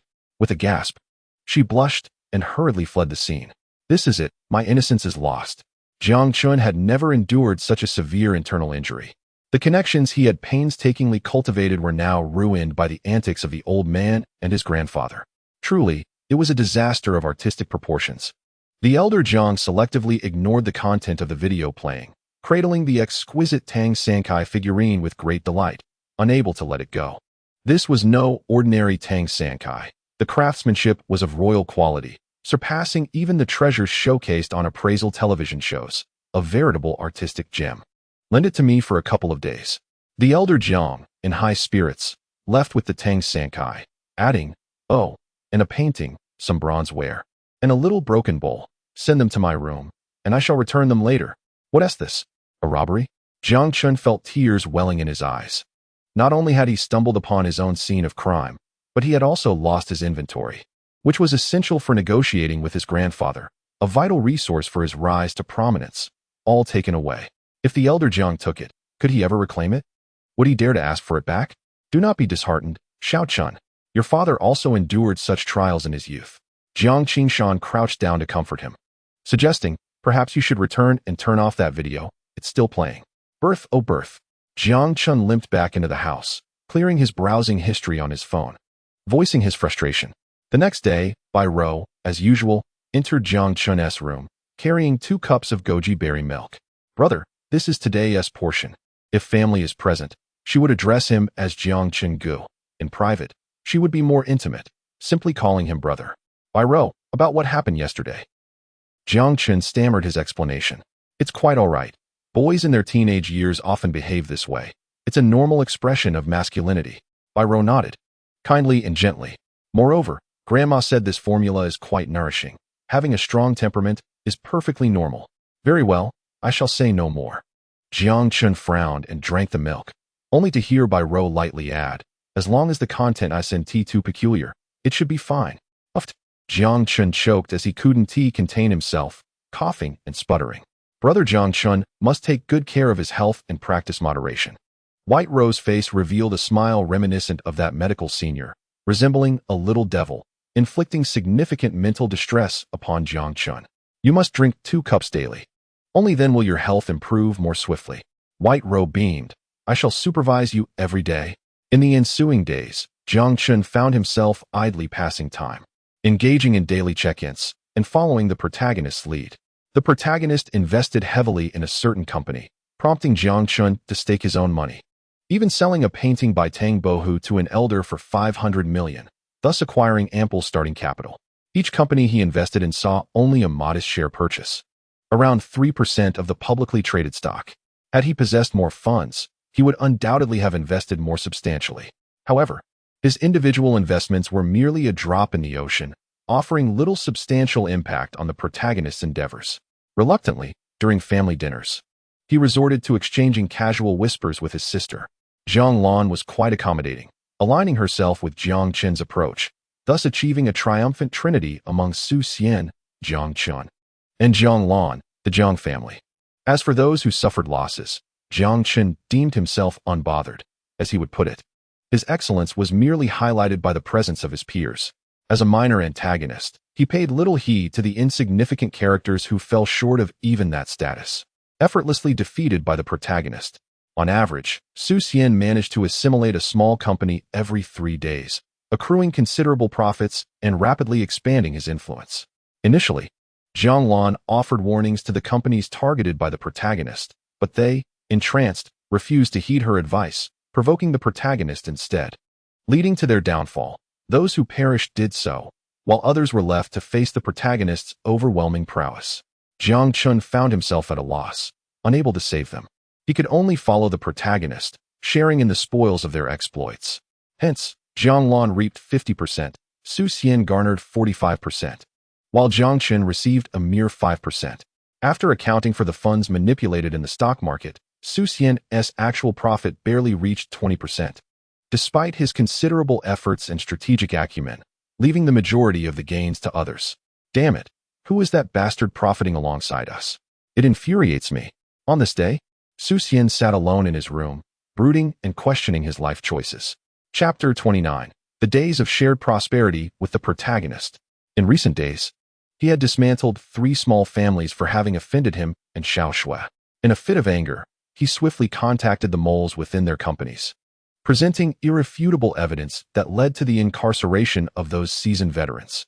As for the newly appointed executives, most were wealthy second-generation heirs, thrust into the role of president against their will. Dealing with these individuals, Su Xian asserted, required only a slight exertion of his power to vanquish them all. With a subtle assault on their stock market, the entire company was plunged into turmoil. By infiltrating the organization and discreetly manipulating its operations, one could easily tighten the grip, driving their stock to its nadir. As the majority of retail shareholders abandoned their stakes, an opportune moment arose to acquire shares at a minimal cost, thereby consolidating power and becoming the largest shareholder alongside the remaining investors. A mere adjustment could restore market stability and elevate stock prices, resulting in personal fortune. In theory, this was the strategy employed previously, where even the infiltrators sought to make contact.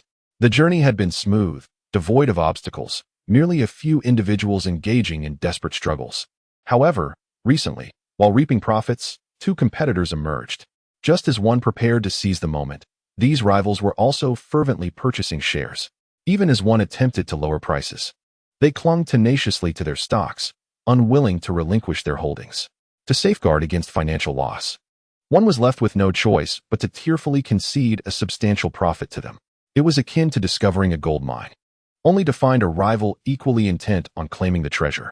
Both parties were armed, unwilling to yield to the other. Prolonged confrontation would lead to mutual destruction, yet collaboration could yield shared victory. If it were a singular occurrence, it would be bearable.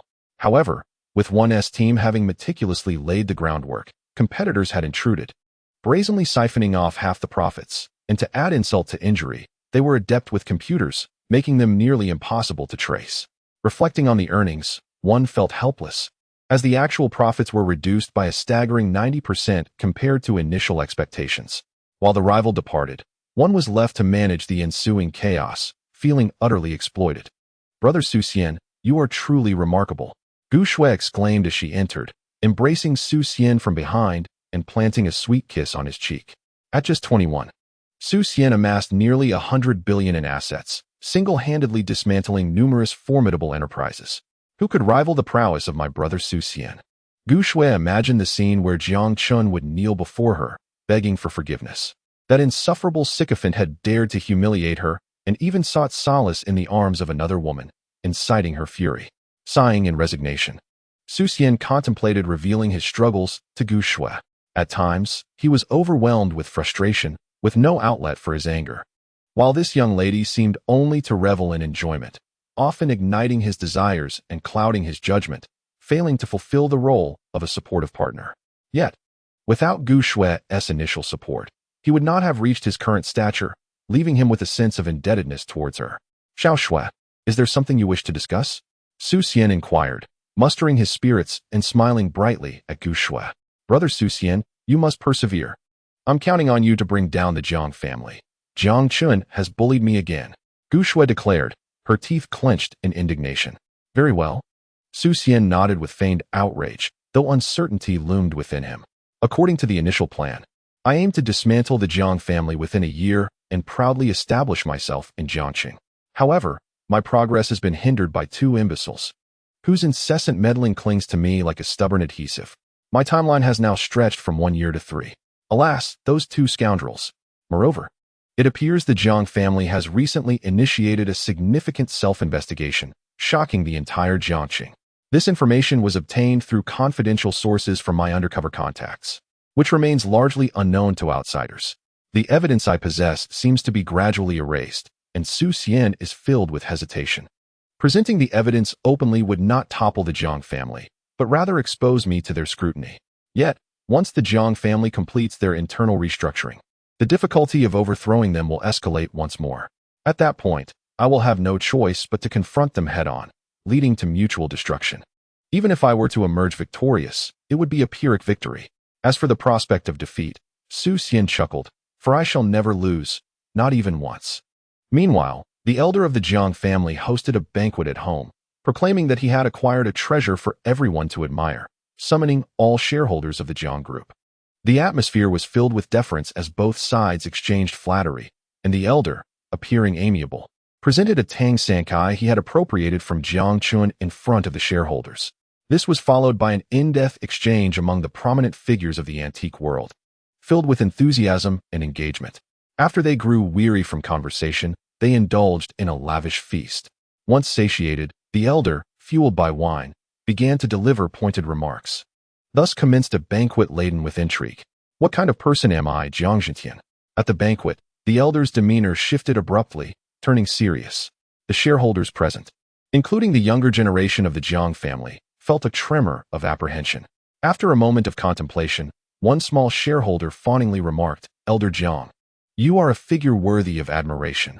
Without you, we would have long been left to fend for ourselves on the streets. This was spoken by a bald old man, his round head gleaming, a shrewd speaker and a major shareholder with 10% of Jiang's shares. You need only to be aware. Elder Jiang retorted without hesitation. Yuan Ho's expression soured. He was uncertain where he had offended the elder and felt a growing discomfort.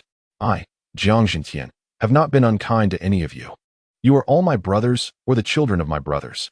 Together, we founded the Jiang Group, sharing in both its successes and hardships, and I have never wronged you. The elder's tone grew increasingly grave, and those present began to sweat profusely. To be frank, the Jiang Group has recently discovered several dead mice lurking beneath my very nose, undermining our operations. I am at a loss as to how they infiltrated our ranks, which led to an extensive search. And finally, do you know what I discovered? The elder paused dramatically, squinting his eyes. What?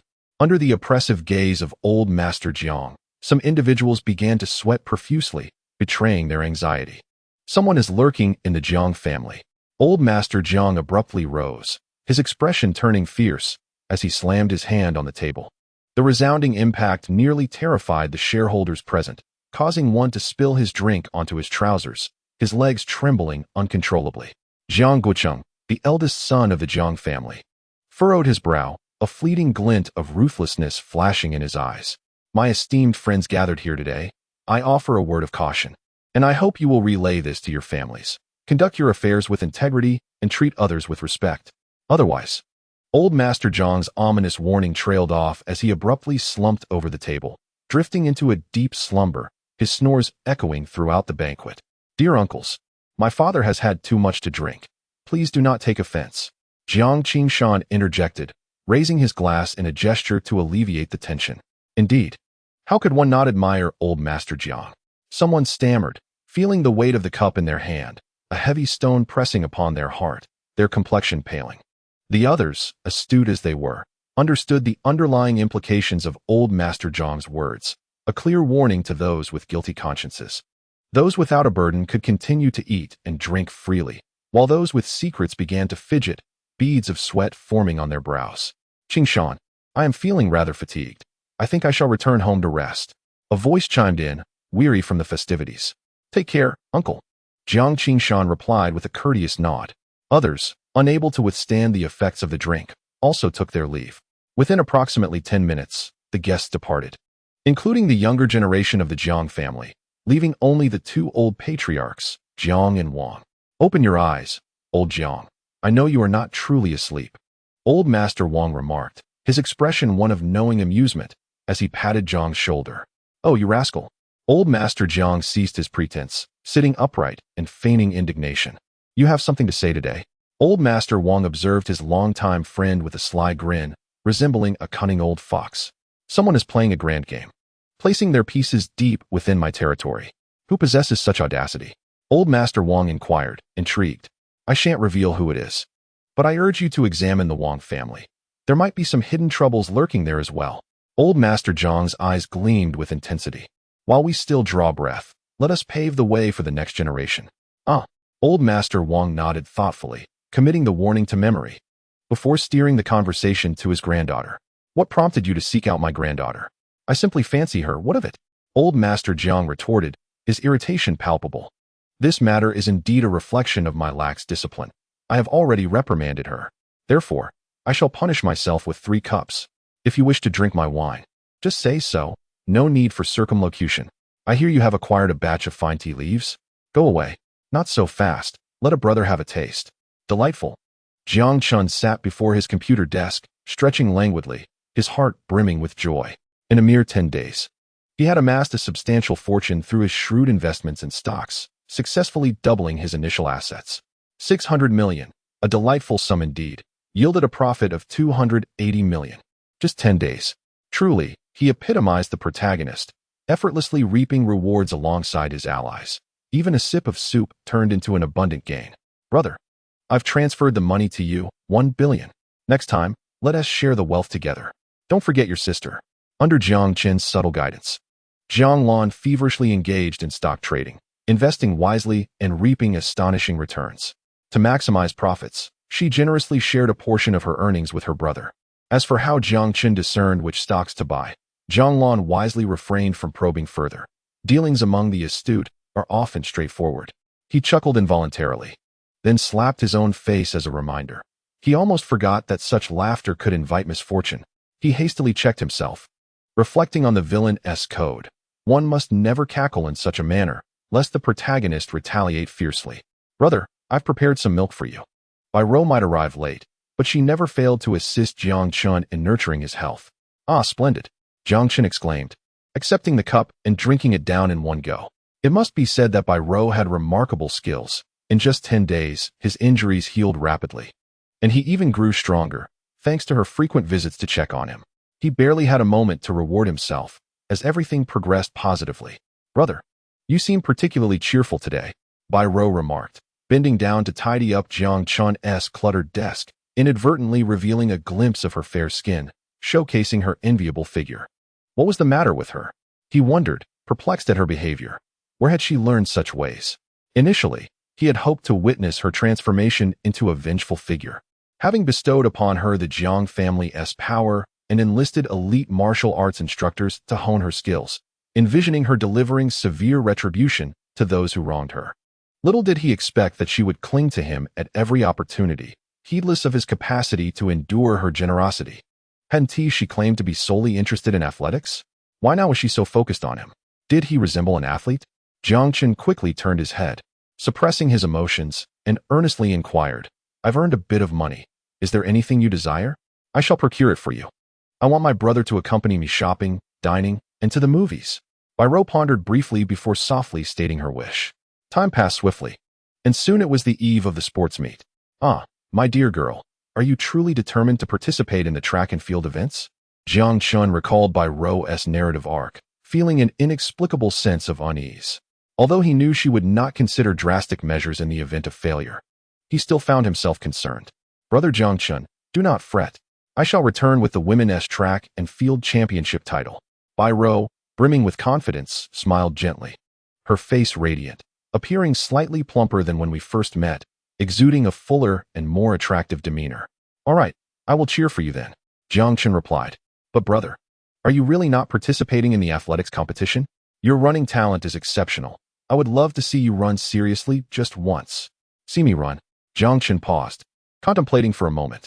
Then I shall participate. The registration period has passed. Sister, remember this. Money can move mountains. Signing up is simple. I understand the power of currency. Well then, the head of athletics is meeting with me to discuss preparations for the women's competition tomorrow. I must take my leave. Bai Ro cheerfully bid farewell. Go ahead. Once Bai Ro departed, the gentleness on Jiang Chen's face vanished, replaced by a serious demeanor. He retrieved his phone from his pocket and called his most reliable brother. Hello. Lao Lu, I have a favor to ask. Could you protect Bai Ro for the next 2 days? A comprehensive protection, please. Huh, that requires extra payment? 10,000. No way, that's too little. I'll give you 50,000. Jiang Chen hung up the phone, a slight smirk gracing his lips. The more perilous the situation, the more one must tread carefully. The storyline would not simply fade away. One must prepare for the worst. Although the narrative could be rewritten, the overarching trend could not be altered. Bai Ro represented a crucial pivot. Her demise would enable the protagonist to garner support from the Bai family. Even though she was aligned with me, the antagonist, which alleviated online harassment, it could inadvertently trigger unforeseen circumstances. Bai Ro remained susceptible to accidents. Should anything transpire, the Bai family would form an alliance with the protagonist, undermining my efforts over the past few days. Thus, to avert such occurrences, Jiang Chen had devised a comprehensive strategy. He eliminated possibilities of Bai Ro being poisoned, succumbing to illness, being killed, dying from a fall while running, or being kidnapped and ransomed, among other unforeseen events. Surely, nothing would go awry, right? System sign in. Ding. Congratulations, host, on signing in.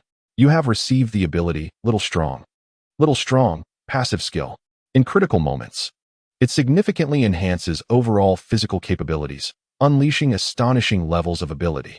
Name, Jiang Chen. Affiliation, medium antagonist, minor antagonist evolution. Talent, athletic prodigy, photographic memory, exceptional vision, firearms proficiency. Strikingly handsome. Abilities, mastery of financial knowledge management, extensive knowledge compilation, agility, campus security mapping, taekwondo, strength enhancement, speed enhancement, Little Strong, new. Items, universal antidote, jade spring. Teddy bear. Assets, 2, 525 billion, 1 sunshine apartment. Strength, mortal. Subordinates, none.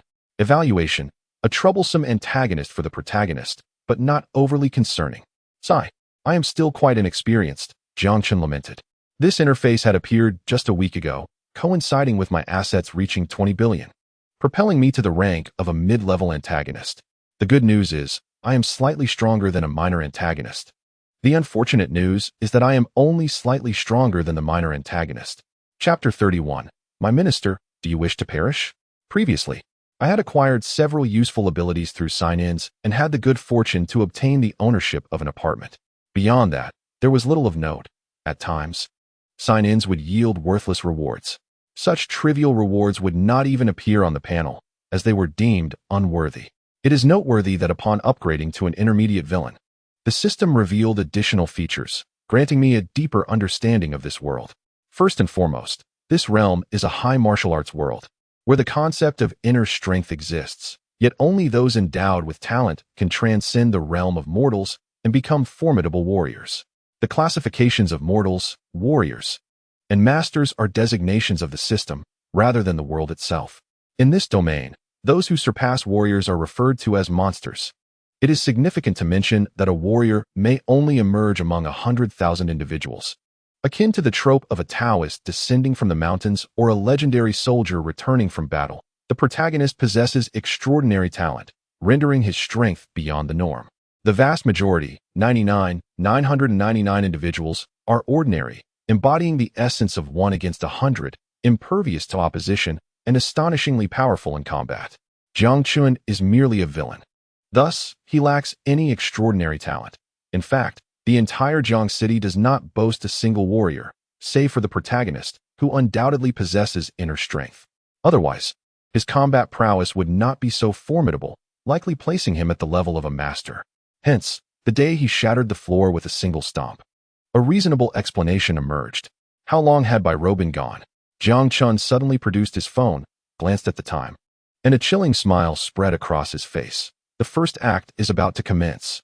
Certain troubles must be resolved in advance. Minister, I have come to find you. When Bai Rou arrived at the athletics department, the room was devoid of anyone but the minister. The windows were sealed, and an eerie atmosphere enveloped the space. The minister, Mei Yud, began to regard her with an odd expression.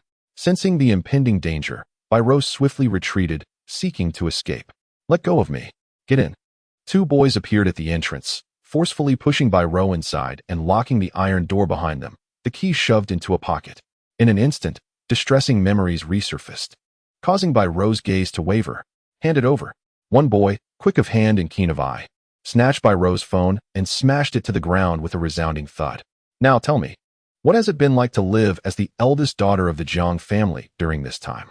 Minister Mei Yud reclined in a chair, twisting his neck, a sinister smile creeping onto his face. Little Cake? The nickname Little Cake was bestowed upon Bai Rou by the athletics minister, used as a term of derision each time he uttered it, his tone laden with humiliation. I'm talking to you. We've known each other for nearly 2 years. You think you can just leave? Have you forgotten the kindness shown to you by your fellow athletes? One boy approached, yanking Bai Rou's hair and shouting loudly. Bai Rou, Jiang Chun is merely toying with you. Once he has done, he will cast you aside. It's time to awaken from the dream of being the Jiang family's eldest daughter. Only we, the members of the athletics department, embraced you when you had no friends. Can you truly abandon us without remorse? Let me go. I can pretend today's events never occurred. Bai Rou took a deep breath, meeting Mei Yud's gaze with unwavering determination. Behind her stood those who silently supported her, and that bond was genuine. Grandpa Jiang, Jiang Chun, Jiang Dad, Jiang Mom, and the Jiang sisters all treated her with sincerity. They were all good people. It seems I must make you aware of your current predicament. Mei Yud clapped his hands and whistled. Two boys appeared, grinning. One retrieved a fruit knife from the table, while the other brandished a spiked iron rod. I say, kneel down, young lady of the Jiang family. Mei Yud lowered his head, his eyes gradually twisting with malice. Bang! The sound of kicking at the door echoed from outside. What is going on? Wasn't it said everyone was taken care of? One boy remarked, bewildered. How would I know? Stay quiet. Pretend no one is here. I've locked the door from the inside. Another boy whispered. Bai Rou was about to scream for help when a boy swiftly covered her mouth, warning. If you dare shout, I'll make sure you're notorious at school today. The kicking ceased, and a collective sigh of relief filled the room.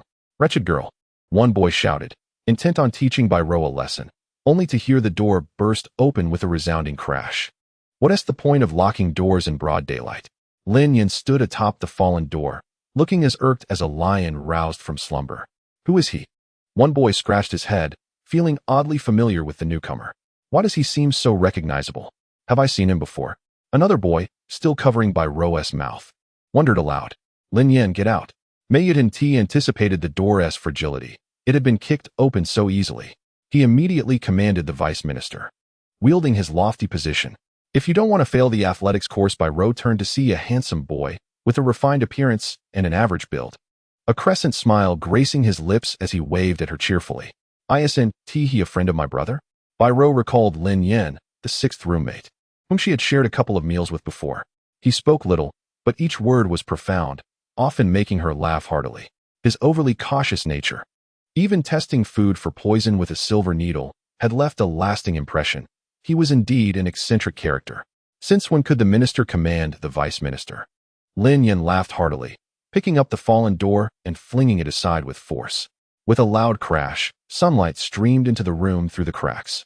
The 100-pound door was effortlessly tossed aside by Lin Yan, spinning through the air and narrowly missing Mei Yud's head, embedding itself into the wall. My esteemed minister, do you wish to die? Lin Yan stepped forward, a cruel smile adorning his face, as an oppressive sense of impending doom enveloped the space. Chapter 32. His name is Zhang Biao, and who are you? Mei Yud had never witnessed such a paradigm-shattering scene. He found it utterly incomprehensible. His body weakened, collapsing onto the ground, his expression shifting from one of perversion to sheer terror. as if he were facing the specter of death. A single individual should not possess such formidable power. If they did, could they still be deemed human? Did he not just threaten you too? Lin Yan bellowed, causing the two boys to instinctively drop their weapons and hastily distance themselves from Bai Rou. Strike them. Lin Yan glanced at Bai Rou, issuing a cold command. Bai Rou stood frozen. The individual before her was a far cry from the strange, dazed person she had previously known. He had transformed into the very embodiment of a devil. She could not fathom how one could wear two faces. Never mind, I'll take care of it. You just watch and learn how not to be bullied. Otherwise, your brother will have to come bother me. Lin Yan seemed to enter a frenzied state, launching a kick that struck one boy's thigh. The boy let out a blood-curdling scream as his leg twisted grotesquely. Observe closely. Dealing with villains requires being more ruthless than they are. Lin Yan's fist, the size of a sandbag, collided with another boy's abdomen. With a single blow, the boy fell to the ground, blood spraying forth. His expression contorted in disbelief. Are you insane for committing violence at school? Do you wish to throw your life away? Mayud had never encountered such a brutal spectacle and quickly retreated, his eyes filled with desperation. Haha. Lin Yan bent down, retrieving a dagger that had fallen to the ground, stepping toward Mayud with a devilish gait.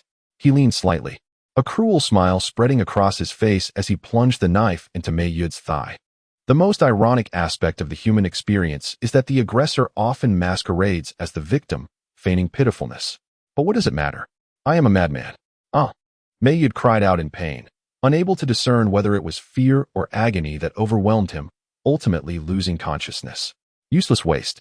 With such feeble skills, you dare to bully others. Lin Yan, hands in his pockets, cast a glance at Bai Rou before slowly making his way toward the exit. Aren't you coming along? Oh. Bai Rou, belatedly realizing, followed him helplessly. Are you a friend of Brother Jiangqin? She inquired curiously as they walked toward the sports field. There's nothing to ask. I suppose I must resort to trivial questions, Lin Yan replied blandly. You're lying. Bai Rou exclaimed, seemingly unafraid of Lin Yan, although he had just exhibited a terrifying demeanor. Exuding an aura of menace and even a hint of madness, he appeared surprisingly calm in ordinary circumstances, smiling and conversing like any other person. Oh, Lin Yan replied nonchalantly. Why do you only know such a limited script? Didn't you speak rather well just now? Bai Rou, genuinely intrigued, questioned him earnestly. Bai Rou's brow furrowed, her heart devoid of any emotion. This individual was indeed quite problematic. I shan't converse with you any longer. It's a waste of effort. In the vicinity of Bai Rou, Jiangqun felt an immense sense of relief. Meanwhile, he was not idling. He rallied the other brothers from the dormitory, collaborating with the security to enhance the campus environment. Any suspicious individuals with shifty eyes were promptly apprehended, and those stealthily engaging in dubious activities were swiftly dealt with. He also ensured that no beautiful senior sisters or younger students, presumably endowed with valuable possessions, were overlooked. It was essential to cast a wide net to catch the big fish, for he preferred to mistakenly apprehend 100 rather than let one slip away. Brother Chun, we seem rather foolish here, Zhang Ming, the second in command, said vacantly while holding an oversized banner along the roadside. Remove the seam from that statement, Jiang Chen retorted, taking a sip of his 3-yuan iced tea and casting a disdainful glance at Zhang Ming. Honestly, can't you withstand a little setback? Do you have no ambition? Brother Chun, I understand your fondness for that adopted younger sister, but this is a bit excessive. Wang Wei, the third in command, blushed, feeling akin to a monkey in a zoo, being observed by everyone. Why is it excessive? Jiang Chun waved his hand dismissively, his gaze lingering on the enormous banner overhead at the campus entrance. The hope of national athletics, Bai Rou of the Jiang family, simply the best. Isn't it a tad small? Jiang Chun tilted his neck, somewhat dissatisfied. Indeed, in the narrative, the Bai family from the capital had previously visited Jiangxing University in search of Bai Rou, only to return empty-handed, abandoning their efforts. Thus, Jiangchen contemplated displaying Bai Rou's name prominently at the school entrance, making it exceedingly difficult for the Bai family to overlook her. By doing so, he could boldly demand a fee from them for his assistance. What fee? He mused. I've cared for your sister for so long and successfully helped rectify her psychological issues. If you don't grant me 20 billion, I shall lie on the ground and refuse to move. Ahem, that was rather villainous. It could easily lead to disdain or even enmity. It was better to be more tactful. The fee could be deferred slightly, but it was imperative to prevent any meeting between the Bai family and Su Xian. Jiang Chen feared that, even without the matter of Bai Rou, the protagonist's unique charm and halo could effortlessly attract the Bai family's attention. How disgusting! A passing female student, upon seeing the banner, instinctively spat on the ground in disdain for these tiresome boys. You're all university students, yet you're so ridiculous. If you're a sycophant, then at least keep it to yourself. Displaying a banner at the school entrance is just plain absurd. Unexpectedly, Jiang Chen, seated under a sunshade sipping iced tea, beckoned her over. The girl glanced around, noticing no one else, and eventually staggered towards Jiang Chen. Jiang family's young master. What is it? She asked, exuding exasperation. Without a doubt, the banner was his doing. Indeed, he was as tedious as rumored. Care to hold the banner? $100 for an hour. Interested? Jiang Chen squinted, feeling a bit drowsy. Do you take me for someone else? I'm a senior, on the verge of pursuing my dreams as a splendid young woman. She replied, her face filled with disdain. Can wealth justify such humiliation? I would never. I can assist you in securing an internship certificate from my company. Your choice. Jiang Chen revealed a villainous, hearty laugh, exuding confidence in his victory. Young Master Jiang, you truly have an eye for people. The female university student's expression shifted instantly as she skipped over to seize the opportunity from the third party, her fair hands grasping the massive banner pole, shining brilliantly under the scorching sun. You think you can compete with me? Jiang Chen scoffed, closing his eyes and patiently awaiting his moment. At last, I have found you. A light, ethereal voice rang in his ears, prompting him to squint open his eyes and behold a pair of large, lively eyes gazing at him, rendering him breathless with astonishment. What an exaggerated display of muscular definition. So enticing. As his gaze slightly lifted, he found Xiaoyu, hands on her hips, glaring at him with indignation. Oh, it's you. Jiang Chen recalled her as the fierce sister who had battled him on the playground for countless rounds. Miss Xiaoyu, the tempestuous one. Although the original narrative did not mention her, after the incident where Zhang Biao was soundly dealt with by her brother for bullying her, Jiang Chen discreetly investigated Xiaoyu.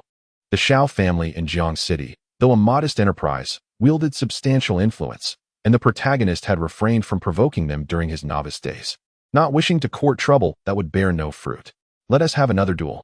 This time, I have learned the scissor kick from my grandfather. Watch me crush you. Xiaoyu's ears perked up, her spirit invigorated. Having dominated her home turf, she had never engaged in a truly exhilarating battle, hence her camaraderie with Jiang Chen. I, Zhang Biao, will not fight you. Jiang Chen glanced at Xiaoyu's plump, fair legs adorned with white stockings and rolled over to continue his slumber. You have no say in this. Xiaoyu launched her attack with a high kick, striking Jiang Chen's lounge chair with considerable force. With a resounding thud, the chair remained steadfast, while Xiaoyu, nearly in tears, clutched her leg, glaring furiously at Jiang Chen. You lack chivalry, resorting to weaponry. Her eyes glistened with barely restrained tears, fixating on the durian in Jiang Chen's possession. It hurts so much. How about we share a bite? Jiang Chen suddenly proposed, sensing the tension in the air. All right. Xiaoyu, casting aside her grievances, nodded vigorously. She would not let anything that wronged her go unpunished. And today, that durian was hers for the taking. Even Jesus cannot intervene. What I, Xiaoyu, declare, shall come to pass. Delicious. Xiaoyu reclined in a chair identical to Jiang Chen's, savoring the durian in blissful contentment. This durian seems to have gone bad. Jiang Chen's unexpected remark instantly put Xiaoyu on high alert. Furiously, she clenched her small fist, unleashing a torrent of complaints at Jiang Chen, who dared not underestimate her and swiftly evaded her wrath. It's gone bad, and you still offer it to me. Xiaoyu fumed, determined to hold this Zhang Biao accountable. How was I to know the durian was spoiled? Jiang Chen protested, feigning innocence as he maneuvered. Young master, isn't durian inherently foul-smelling? Noticing his young master's peculiar behavior, Uncle Jiang set aside his literary pursuits and hurried over to diffuse the escalating conflict. In that moment, the playful scuffle between the two individuals came to an abrupt halt, as if time itself had suspended. A crow soared overhead.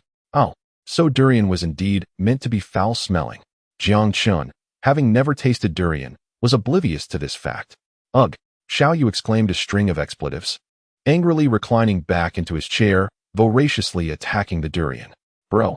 At that moment, Zhang Biao, The notorious rascal who had been loitering outside the campus for quite some time hurriedly approached. "What brings you here at this hour?" Jiang Chun cast a glance at Xiao Yu, feeling a touch of guilt, and quickly turned his head to feign ignorance. "Brother, it's me, Zhang Biao." Zhang Biao called out loudly, fearing Jiang Chun might not hear him. "Zhang Biao?" Xiao Yu furrowed his brows, casting a questioning glance at Jiang Chun. "He is called Zhang Biao. Who might you be?" "Me? I have no idea." Jiang Chun was perplexed by Xiao Yu's inquiry. "Jiang Chun, my good brother, stop pretending. Did you manage to find the person I asked you about last time?" Zhang Biao rushed over, shaking Jiang Chun's shoulders. This matter was of utmost importance to him. The group had warned that if they could not locate the imposter Zhang Biao, the real Zhang Biao would be used as a substitute. "Brother, I regret to inform you that I have not managed to find anyone by the name of Zhang Biao at school." Jiang Chun reflected for a moment, apologetically responding. "What? No, brother, how could you search so ineffectively?" Zhang Biao, realizing he could never awaken someone feigning sleep, expressed his exasperation. "He is causing trouble in my name. He is not Zhang Biao, I am." "Oh, I see. So it was you all along." Jiang Chun's eyes widened in realization. "Damn, forget it. If he can't be found, he can't be found. Brother, could you lend me some money to lay low for a while?" Zhang Biao's expression was complex as he reluctantly made his request. "That scoundrel Zhang Biao, he truly knows how to stir trouble. I hope I don't run into him." Chapter 33. "Old man, dare you take a wager?" "Absolutely." Jiang Chun nodded, pulling out his phone to transfer 500 yuan to Zhang Biao. "Brother, things have been a bit chaotic outside the school lately. It seems someone named Bai Yun is lurking around, searching for someone. He has been quite extravagant, and local ruffians attempting to rob him have all been dealt with by him. Be careful." Zhang Biao dropped this vital information before taking his leave. Bai Yun? Jiang Chun's breath caught in his throat. This was precisely the person he had been waiting for. Bai Yun, the brother of Bai Rou, a member of the Bai family from the capital, whose identity remained enigmatic. Yet he wielded enough influence to command the Bai family to seek justice for the deceased Bai Rou, showcasing his formidable presence. This was a significant opportunity for the protagonist. He needed to establish a connection with Bai Rou ahead of time. Meanwhile, Su Xian was engaged in conversation with a refined young man clad in a white robe, accompanied by two young women. "Brother, I have found you." One of the young women, Bai Rou, grasped Bai Yun's hands, her voice brimming with excitement, as if she had reunited with a long-lost family member. "Sister, sister." Bai Yun instantly recognized his little sister, her appearance unchanged from their childhood. His hands trembling slightly as he held her delicate, fair hands, his eyes filled with deep affection. "Brother Bai Yun, congratulations. Your sister has been found." Su Xian chuckled beside him, fervently celebrating, though his heart was filled with confusion. It was hard to believe that there existed someone so remarkably similar in the world. Gu Shui, standing nearby, remained silent, nibbling on the food on the table, her gaze scrutinizing Bai Rou, her eyes brimming with incomprehension. Truly, this girl bore an uncanny resemblance to the one beside Jiang Chun. Yet in terms of temperament, this one was far more endearing. As for the one who called herself my aunt and frolicked with Jiang Chun, what could she possibly be but a dubious character? If they weren't twins, this must surely be an impostor. "Su Xian, you have helped me find my sister. Speak. Whatever you desire, I shall fulfill." Bai Yun, ever the talented youth of the imperial capital, laughed heartily. "Brother Bai Yun, I have always yearned for a sister. Once fantasizing about her cuteness, trailing behind me, and calling me brother. There is no greater joy in life than witnessing you find your sister. I am already immensely pleased. What further wishes could I harbor?" Su Xian shook his head, raising his wine glass, saying, "Come, let us toast." "Splendid. I, Bai Yun, truly appreciate your generous spirit." Bai Yun's eyes sparkled. He never anticipated that his arrival in Jiang City would not only lead to the discovery of his sister, but also the acquaintance of such an outstanding individual. At a young age, he was the president and chairman of a large corporation, undoubtedly possessing remarkable abilities, and his manner of speaking was quite charming. After a moment of contemplation, Bai Yun pulled out a business card from his pocket. The Bai family originally planned to establish a 200 billion project in Jiang City. "This is my business card. I will mention it to my father when I return and see if we can entrust this project to your company, as a token of my gratitude." Upon hearing this, Su Xian couldn't help but chuckle, readily accepting. "Then I thank you, Brother Bai Yun. You are truly a straightforward person." "Su Xian, I expected you would decline. A man of honor must not be timid." It is only by forging ahead boldly that one can achieve greatness. Su Xian proclaimed with fervor. I have not misjudged you, Su Xian. You shall undoubtedly achieve remarkable success in the future. Chenggu, is that not her?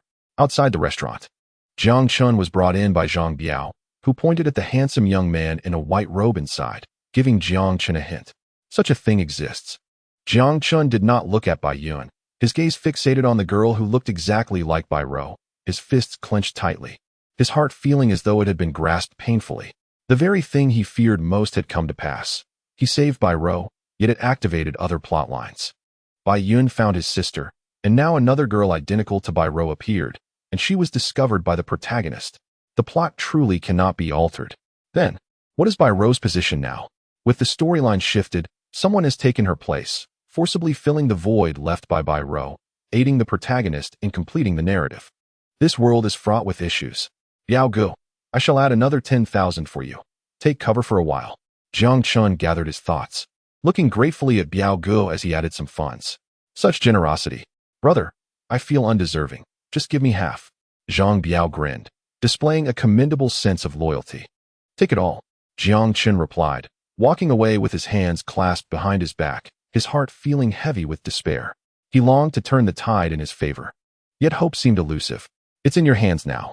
As evening approached, Jiang Chun encountered Lao Lu. Lin Yin had entrusted Bai Rou to him, leaving without uttering a word. As was his customary reticence. Brother, he is truly impressive, Bai Rou remarked, watching Lin Yin's departing figure with admiration. Despite being an eccentric who spoke little and shunned conversation, he was a formidable and terrifying figure. Lao Lu was overly cautious. Nevertheless, it must be said that he was the most remarkable person Bai Rou had ever encountered. The sight of him effortlessly hurling a 100-pound iron gate was simply breathtaking.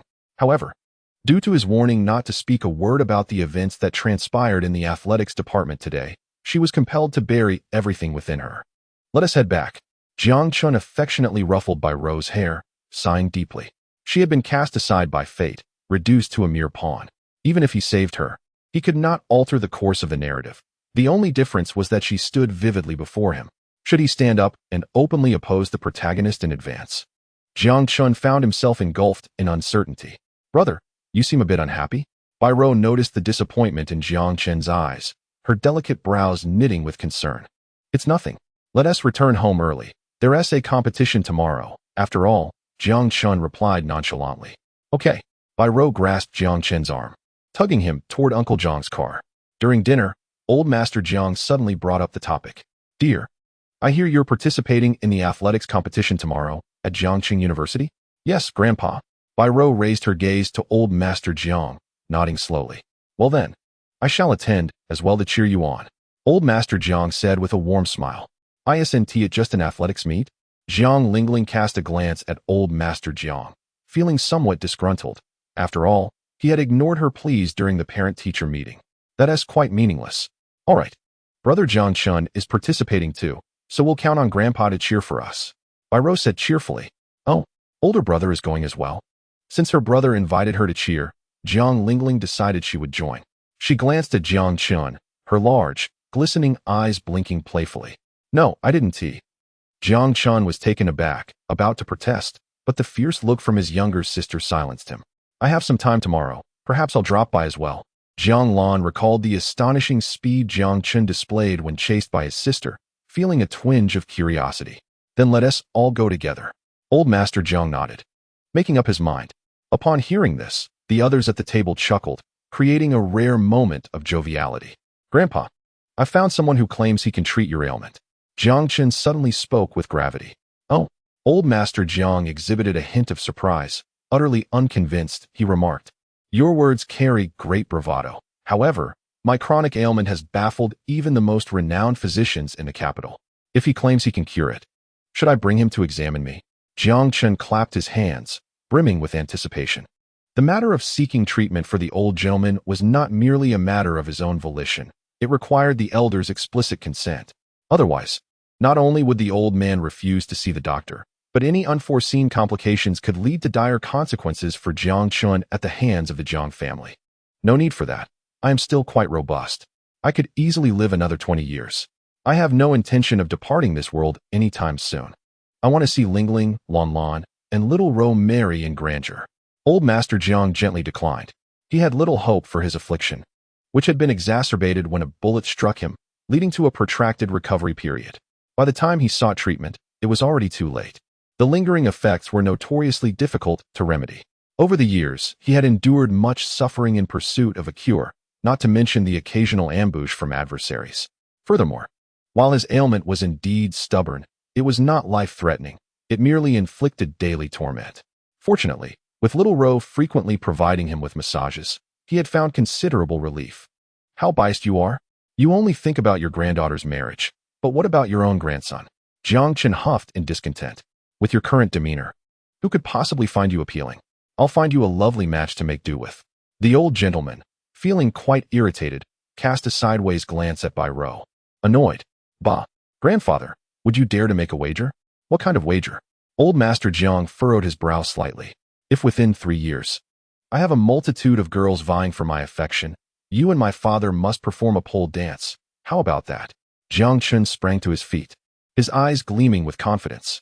Chapter 34. Mother, is the person you arranged for intelligent enough? Pfft. Jiang Lan could not contain her laughter, bursting out with mirth.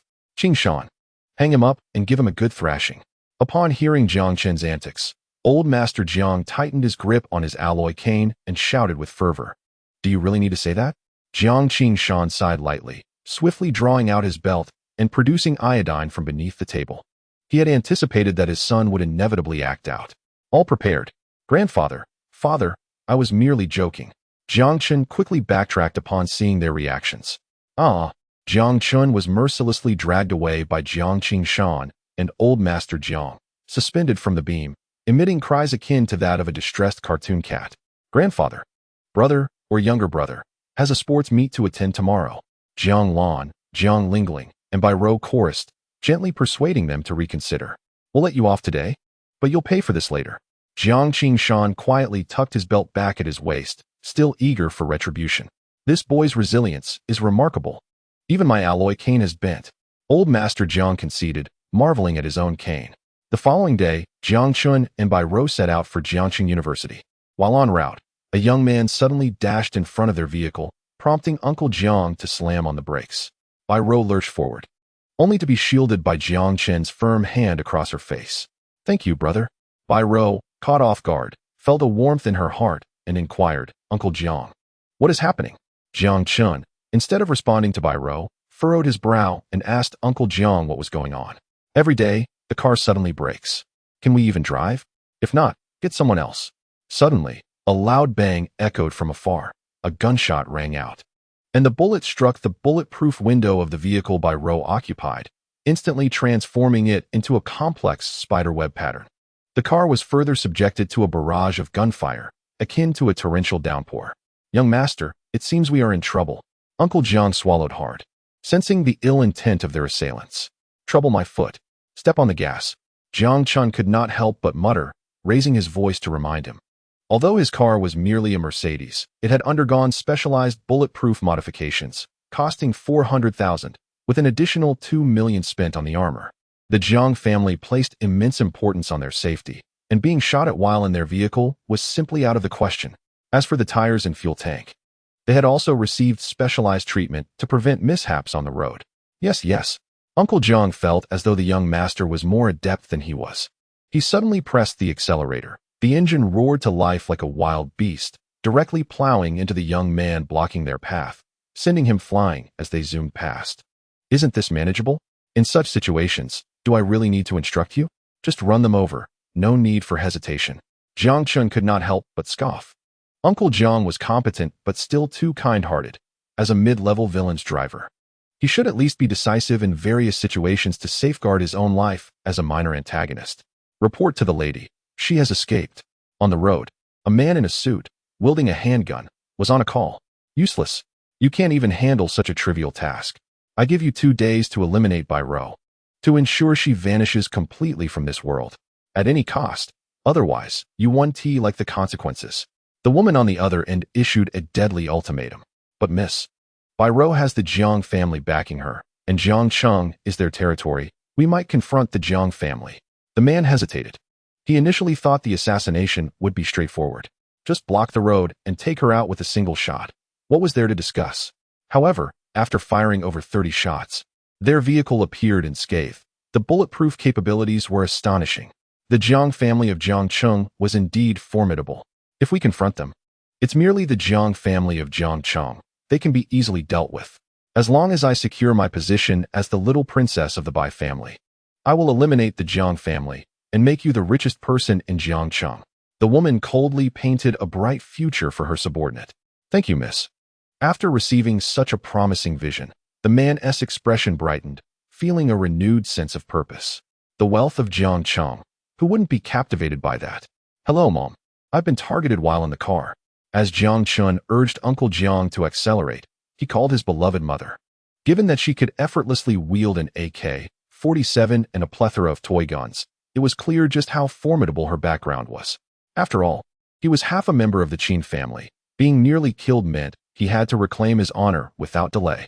Oh, my son, is Bai Rou all right? Inquired Jiang Chen's mother, Qin Lingyu, with a serious expression. Jiang Chen's face darkened.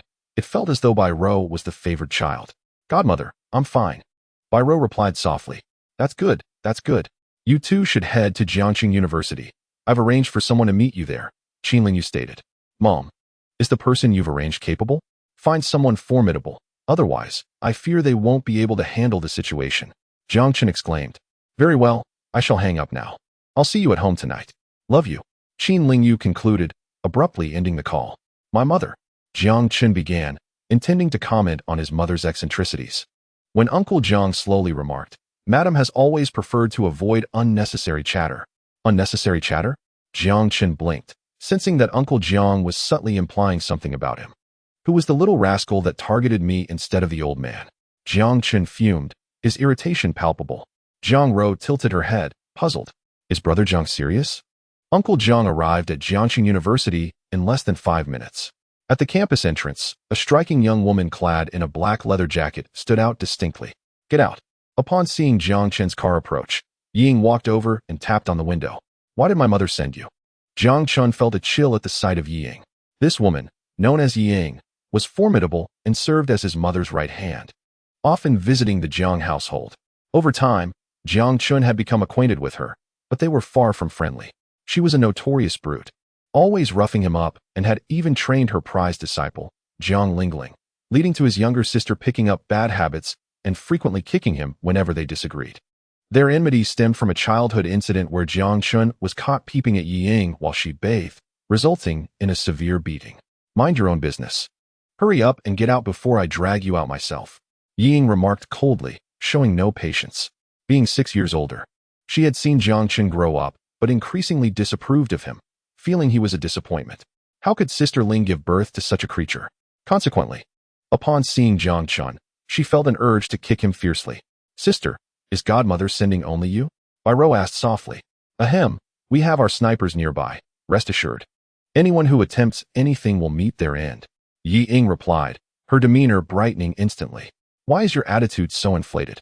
Jiang Chun thought, utterly perplexed by the world, feeling that, despite being the true scion of the Jiang family, he was looked down upon by everyone. Sister Ling instructed me to accompany you and ensure your safety, Ying said seriously, looking at Jiang Chun. As for Sister Ling, she had already begun investigating who was behind the attacks, and results would be forthcoming soon. As for my suggestion, I propose that you cancel today's sports event and patiently await good news from Sister Ling. Nightingale remarked. Well, then I won't compete. Bai Rou decisively declared, casting a glance at Jiang Chun. She had discovered pursuits far more meaningful than athletics. Thus, what harm was there in abstaining from the competition? Compete. Why not compete? Jiang Chun replied with earnest determination. Not only must we compete, but we must also secure first place. Otherwise, all the boasts from the past few days would merely slap us in the face. What? My sister is invincible. What? My sister will undoubtedly win gold in the athletics competition. How can you doubt it? If she doesn't finish first, I shall devour this table in an instant. Although he himself lacked a reputation, Bai Rou could not afford to falter. She had to maintain the carefully crafted persona she had established. Since she was willing to assist, she must follow through completely. The aforementioned reasons were secondary. The primary reason was that despite the presence of a girl strikingly similar to Bai Rou, Jiang Chen still believed in the authenticity of Bai Rou, considering her unique. No matter how formidable the plot may be, it could not turn back time to place another twin in Bai Rou's mother's womb 20 years ago. The falsehood would always be revealed in due time. When the truth surfaced, he believed the Bai family would inevitably confront the protagonist. At that moment, Bai Rou's return to the Bai family, aiding him, would serve to compensate for the investment he had made in her over the past several days. I, Jiang Chen, shall strive to become the world's foremost angel investor. Thus, the urgent task at hand was to cultivate a good relationship with Bai Rou. Whatever she wished to pursue, he would support without hesitation. Fool. Nightingale shot Jiang Chen an exasperated glance, muttering a soft curse, knowing he was only causing her trouble. However, she did not oppose him. She thrived on excitement. Since someone wished to harm young Master Jiang, and he was willing to act as bait, it suited her tastes perfectly. Eliminating those foolish assassins would be the greatest repayment to Sister Ling. Oh really, keep cursing. Jiang Chen had endured this girl for far too long. There was a limit to what he could tolerate. The original owner had peered at her while she bathed, and though he had not enjoyed such privileges, why should he be bullied? If you have the audacity to provoke me, experience the benefits first before criticizing me. Otherwise, I shall retaliate. What? Are you dissatisfied? Nightingale's voice turned frigid, her posture rigid as she glared at Jiang Chen, the pressure of an assassin manifesting instantaneously. You can speak to me, and that pleases me. But your tone is quite unsatisfactory. Jiang Chen retorted, swiftly executing a kicking motion. The movement was quick, precise, and fierce, aimed at Nightingale's abdomen. Even she dared not underestimate him, leaping back to evade the strike. You can't manage that either. Jiang Chen quickly retracted his leg, his tone mocking. I was merely using 50% of my strength. You are no match for me. With that, he shoved his hands into his pockets and strode confidently into the campus, asserting, when it comes to showing off, I, Jiang Chen, am a master. When had he acquired such astonishing speed? Nightingale stood rooted in place, unable to shake off her astonishment for a long while. Jiang Chen's frailty and ineptitude are evident to all. In stark contrast, Jiang Lingling has perfectly inherited Sister Ling's martial arts talent and whimsical nature, while Jiang Lan has inherited Jiang Qingshan's exceptional intelligence and remarkable leadership skills. As for Jiang Chen, he has entirely missed out on these advantages, rendering him a complete failure. However, today his recent kick nearly caused him to break into a cold sweat. Could such a thing truly occur? Nightingale wore a teasing expression and then clapped her hands, coldly and mercilessly declaring, Aren't you impressive? Then face the assassin on your own. I shall wait to see your bravado when you are reduced to tears, begging for mercy. Chapter 35. Without surveillance, experience the taste of being bullied. Brother Chen. Upon entering the campus, Jiang Chen was greeted warmly by 4 of his adopted sons, each vying to show their devotion, some offering water, others carrying his backpack, all exuding filial piety. I am quite satisfied. Jiang Chen nodded, feeling reassured by his son's attentiveness. Lao Lu, I entrust the protection of Bai Rou to you. Jiang Chen looked at Lao Lu with a serious expression. What is going on, 6th brother? Lao Lu, you wouldn't dare? Hearing his brothers grow increasingly cryptic, Lin Yin remained unfazed and calmly recalled Jiang Chen's generous transfer. Today, Bai Rou is under my protection. Casting a glance at his brothers, Lao Lu reiterated. Anyone who dares to approach her will face my ruthless wrath. Gasp. The crowd collectively inhaled sharply, turning to Jiang Chen. Brother Chen, say something. Cough, cough. Don't think too much into it.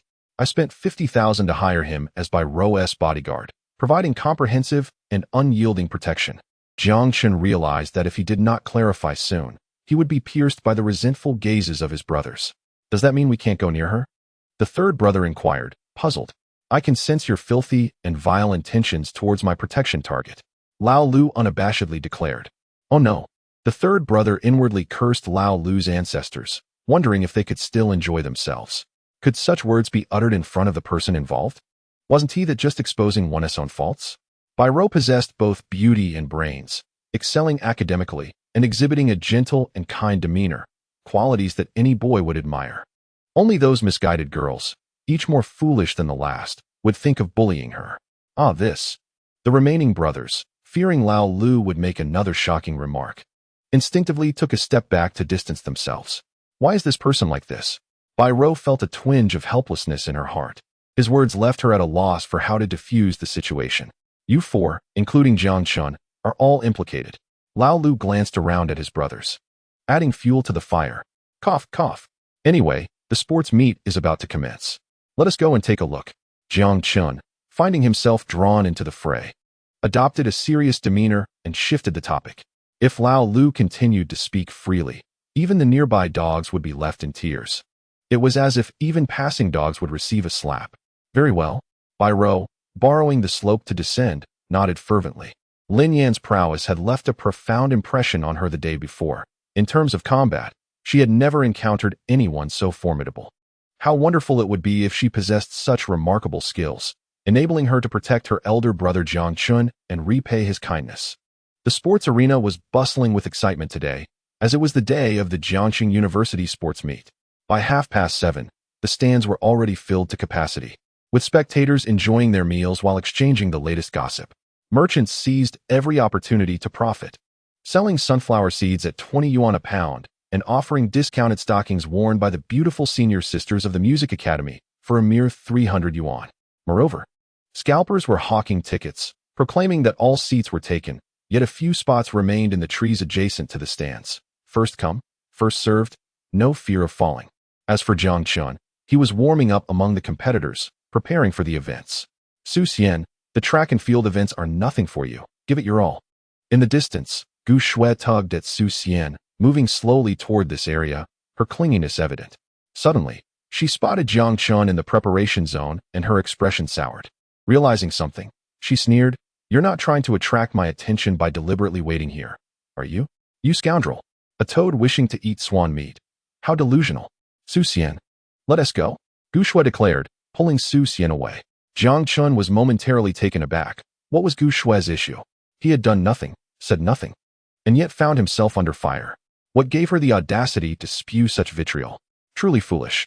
He would eventually give her a couple of slaps to teach her a lesson. Isn't that Bai Rou from the Jiang family? She has recently gained notoriety. Who would have thought she would participate in the sports meet? Some people are just shameless. Being a rich girl isn't enough.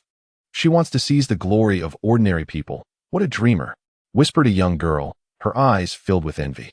Isn't that the truth? A common hen pretending to be a phoenix. Just a stroke of luck, and she thinks she's soaring high. Bai Rou ignored their comments and quietly found her place to change into her sports attire. She's coming. Upon seeing Bai Rou approach, the chattering girls immediately fell silent. What are they afraid of? A beautiful girl who harbored resentment towards Bai Rou extended her left leg, attempting to trip her. After all, they were in the women's changing room. Bai Rou's bodyguards could not enter, leaving her alone and vulnerable. Having missed previous opportunities to catch her off guard, this shameless woman had now walked right into her trap. How could she resist teaching her a lesson?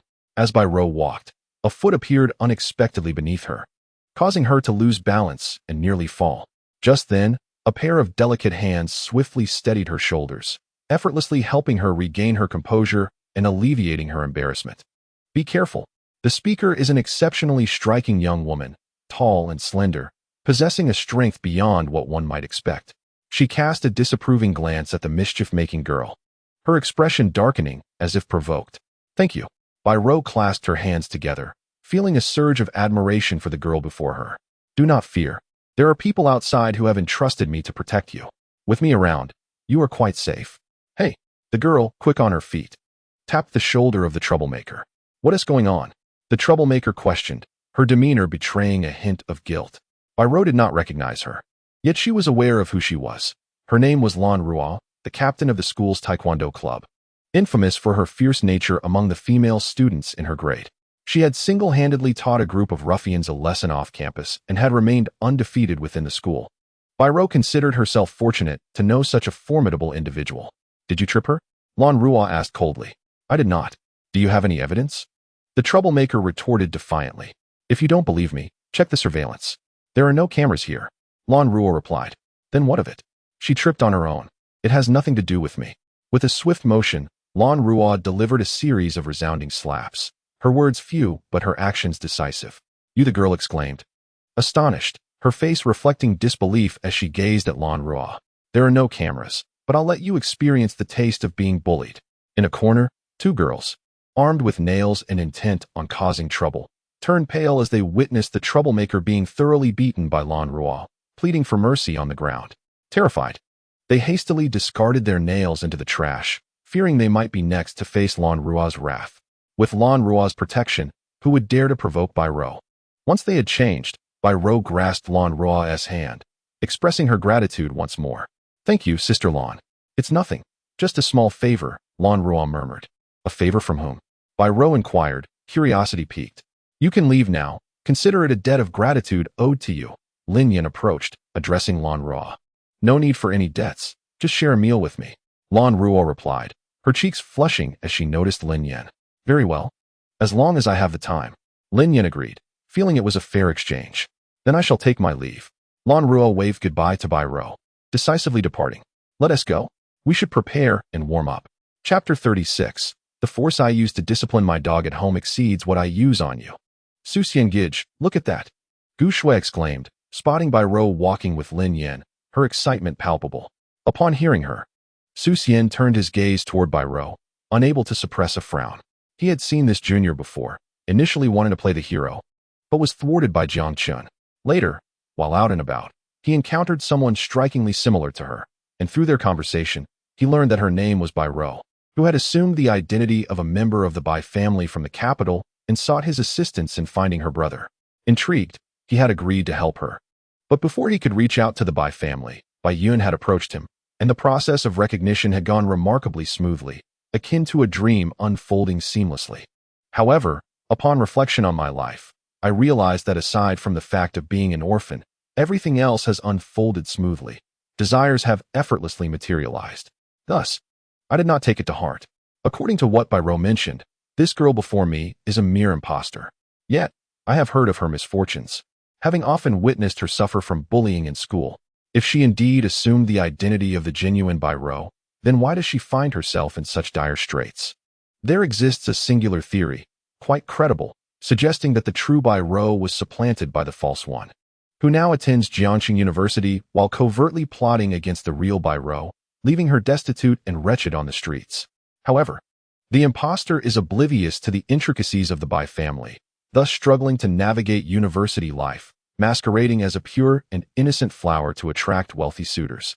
Coincidentally, the Jiang family discovered that the imposter is affiliated with the prestigious Bai family from the capital, prompting Jiang Qin to orchestrate a heroic rescue scenario to win her favor, ultimately integrating her into the Jiang family.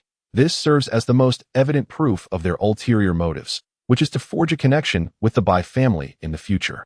Yet, fate has a way of revealing the truth. I fortuitously encountered the genuine Bai Rou and assisted her in returning to her family. It becomes glaringly apparent that both the imposter and the Jiang family harbor nefarious intentions. How pathetic, merely a case of dogs biting dogs, each scheming against the other, destined for chaos in the end. Su Xian smiled faintly, filled with disdain for the Bai Rou before him. "Su Xian, she is accompanied by a man, such a pretty boy," Gu Shui exclaimed, brimming with disdain. How ironic. This pure flower not only entwined herself with the Jiang family, but also dares to entice Jiang Chen's roommate. I feel nauseated. "Xiao Shui, you surpass her by 100-fold.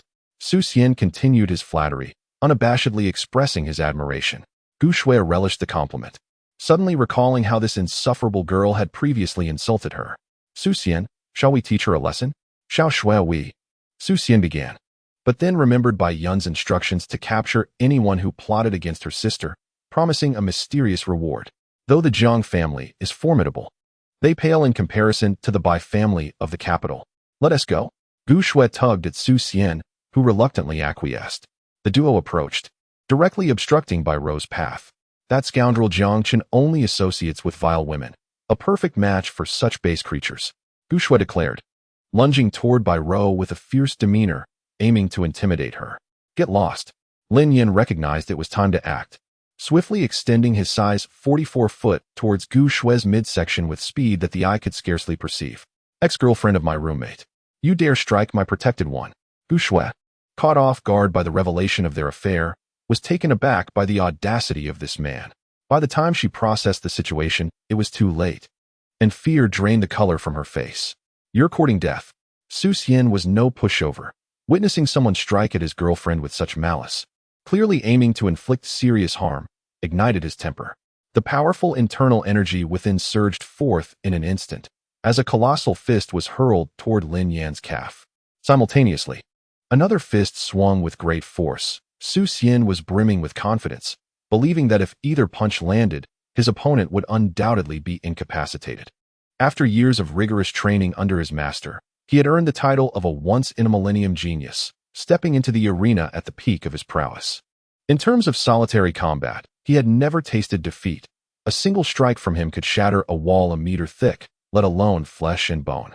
Those who dared to lay hands on Xiao Shui should not blame him for his ruthlessness. With a resounding crash, a fierce collision ensued. Su Xian emitted a muffled groan, his body retreating 5 steps, and he gazed incredulously at the young man before him. Standing at approximately 175 meters, he appeared somewhat slender, yet exuded vitality. His striking features marked him as quite the handsome lad, though his expression remained stoic.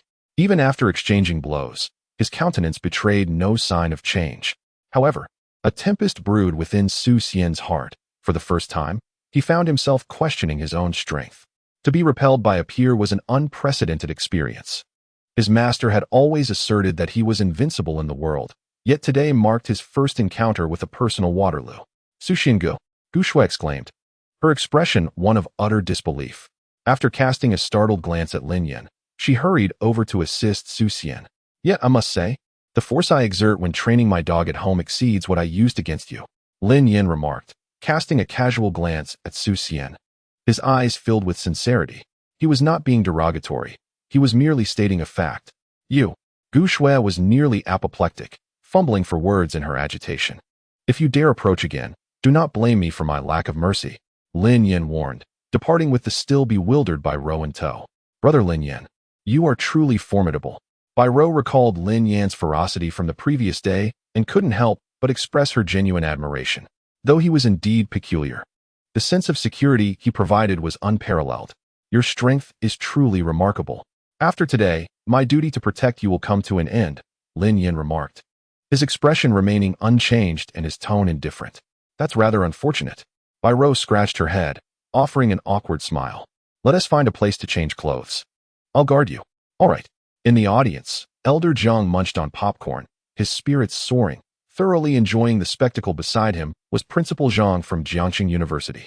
Elder Jiang, I never expected you to come in person, Principal Zhang exclaimed, somewhat incredulous. I didn't realize you held that young man, Jiang Chun, in such high regard. Jiang Chun.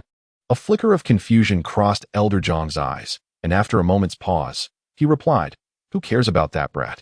I am here to watch my granddaughter's match. As long as that little rascal doesn't embarrass me, I'm satisfied. Principal Zhang's expression turned complex. It was said that the daughters of the Jiang family favored men lightly. Yet witnessing this reality was indeed surprising and rather absurd. The biological grandson pales in comparison to the adopted granddaughter. This old man's thought process is indeed astonishing. Is Bai Rou truly a member of the Bai family? Principal Zhang mused, suddenly bringing it up. After the old master Jiang publicly announced Bai Rou as a member of the Jiang family, he took it upon himself to investigate the girl. Yet he still lacks a definitive conclusion. Initially, his inquiries revealed a remarkably significant background, but who would have anticipated that last night? The Bai family declared the return of their little princess? This matter left Principal Zhang perplexed throughout the night. So who exactly is Bai Rou now? Why concern oneself with such details? My dear granddaughter from the Jiang family, what difference does it make whether she is from the Bai family or not? The truth cannot be disguised, nor can the falsehood be validated. The old master Jiang spoke with an air of tranquility. Chapter 37. Everyone's back. I haven't even shot yet. Having moved past this topic, the old master Jiang and Principal Zhang engaged in casual conversation regarding both significant and trivial matters in Jiang City, as well as events in the capital. Principal Zhang, hailing from a distinguished background, also came from the capital and is a member of the esteemed Zhang family there. The Zhang family in the capital is renowned for its scholarly lineage, shunning the pursuit of power, commerce, and political affairs. Yet its members hold pivotal roles in numerous cultural associations across China, with many serving as presidents or vice presidents, thus wielding considerable influence in the literary realm of the nation. The old master Jiang had fortuitously encountered Principal Zhang and enjoyed their leisurely discussions during idle moments. While they conversed, the opening ceremony's group performance at the stadium unfolded, featuring meticulously prepared performances by the music and dance seniors, which delighted the male audience members who eagerly captured the moments on their phones, preparing to study them later that evening. Following this, a straightforward promotional segment for the opening ceremony took place, and various competitions commenced as per the established schedule. By the time Jiang Chen's competition began, it was already past 10 o'clock, while Bai Ro's event was expected to occur slightly later, around 11. Now, let us welcome the male track and field competitors into the arena. The male track and field competition is about to commence. Let me tell you, the lineup for this event is quite extravagant. Do you know Meng Hao, the star of the athletics department? Naturally, it is said that he is a second faster than the national athletics champion. Truly a remarkable talent capable of bringing glory to the nation. How enviable to run so fast, possessing such innate talent, working hard, and being handsome. How can one be so perfect? Meng Hao is nothing compared to today's track and field sensations.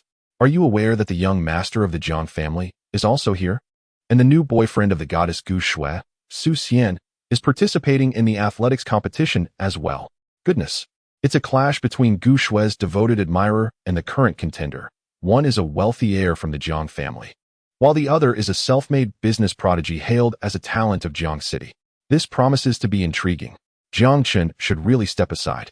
My goddess Gu Shui has already stated that she wants nothing to do with him, yet he shamelessly comes here to show off. Isn't that pathetic? A devoted male fan of Gu Shui exclaimed loudly. You get lost. Before her words could fade, Nightingale, clad in a sleek black leather jacket, seized the young man as if he were a mere chick and tossed him aside with nonchalance. She then settled into her seat. The young man, on the verge of anger, was instantly quelled upon realizing that his seat had been taken by a stunningly beautiful and aloof older sister, leaving him blushing and at a loss for words. Humph, they are merely a bunch of naive university students, just like Jiang Chun, Nightingale thought to herself, feeling quite displeased. Brother Su Xian, as you race alongside Jiang Chun, you must surpass him decisively. I will grant you a wish in return. Gu Shui, with her cheeks flushed like a blooming chrysanthemum, prepared to cheer him on, her face radiating enthusiasm. Not a hint of pressure. Su Xian replied with a gentle smile, his expression one of fondness. Yet, the thought of the young man from earlier pierced his heart like a thorn, causing him considerable discomfort. It was as though that person's presence was utterly incongruous. He had never encountered, nor could he believe, anyone more formidable than himself. With a grin reminiscent of a blooming flower, Jiang Chen found himself feeling somewhat nauseated as he stretched his limbs, speaking sarcastically. Who is that? His gaze suddenly shifted toward athletes number 3 and 4, who were surreptitiously casting menacing glances at Su Xian. Oh, splendid. I have encountered fellow competitors. Jiang Chun recognized these two as mere pawns, soon to hinder the protagonist, not even qualifying as real antagonists. Under the influence of Li Nan from the Li family, they sought to create trouble for the protagonist, motivated by their own infatuation with Gu Shui. Li Nan had previously clashed with Jiang Chun, but had ultimately yielded to his formidable presence. However, with his connection to Gu Shui severed, he was now emboldened. How delightful. I need not intervene, as my colleagues diligently create chaos. This is what one might call professionalism. Jiang Chun nodded in satisfaction, instinctively maintaining a safe distance from the duo. He needed to develop quietly, avoiding recklessness while also allowing his peers a chance to perform without endangering allies. Attention, track and field athletes, take your positions. We are about to commence. The referee approached, commanding the proceedings. A robust figure, he spoke with a ruggedness reminiscent of a horseman from the grasslands. Uncle Yang, good day. Jiang Chun waved his arm, his face bright with a beaming smile. Oh, what a coincidence. A familiar face, no issues here. The referee, Uncle Yang, mimicked the tone of Jiang's elder, relaying a message.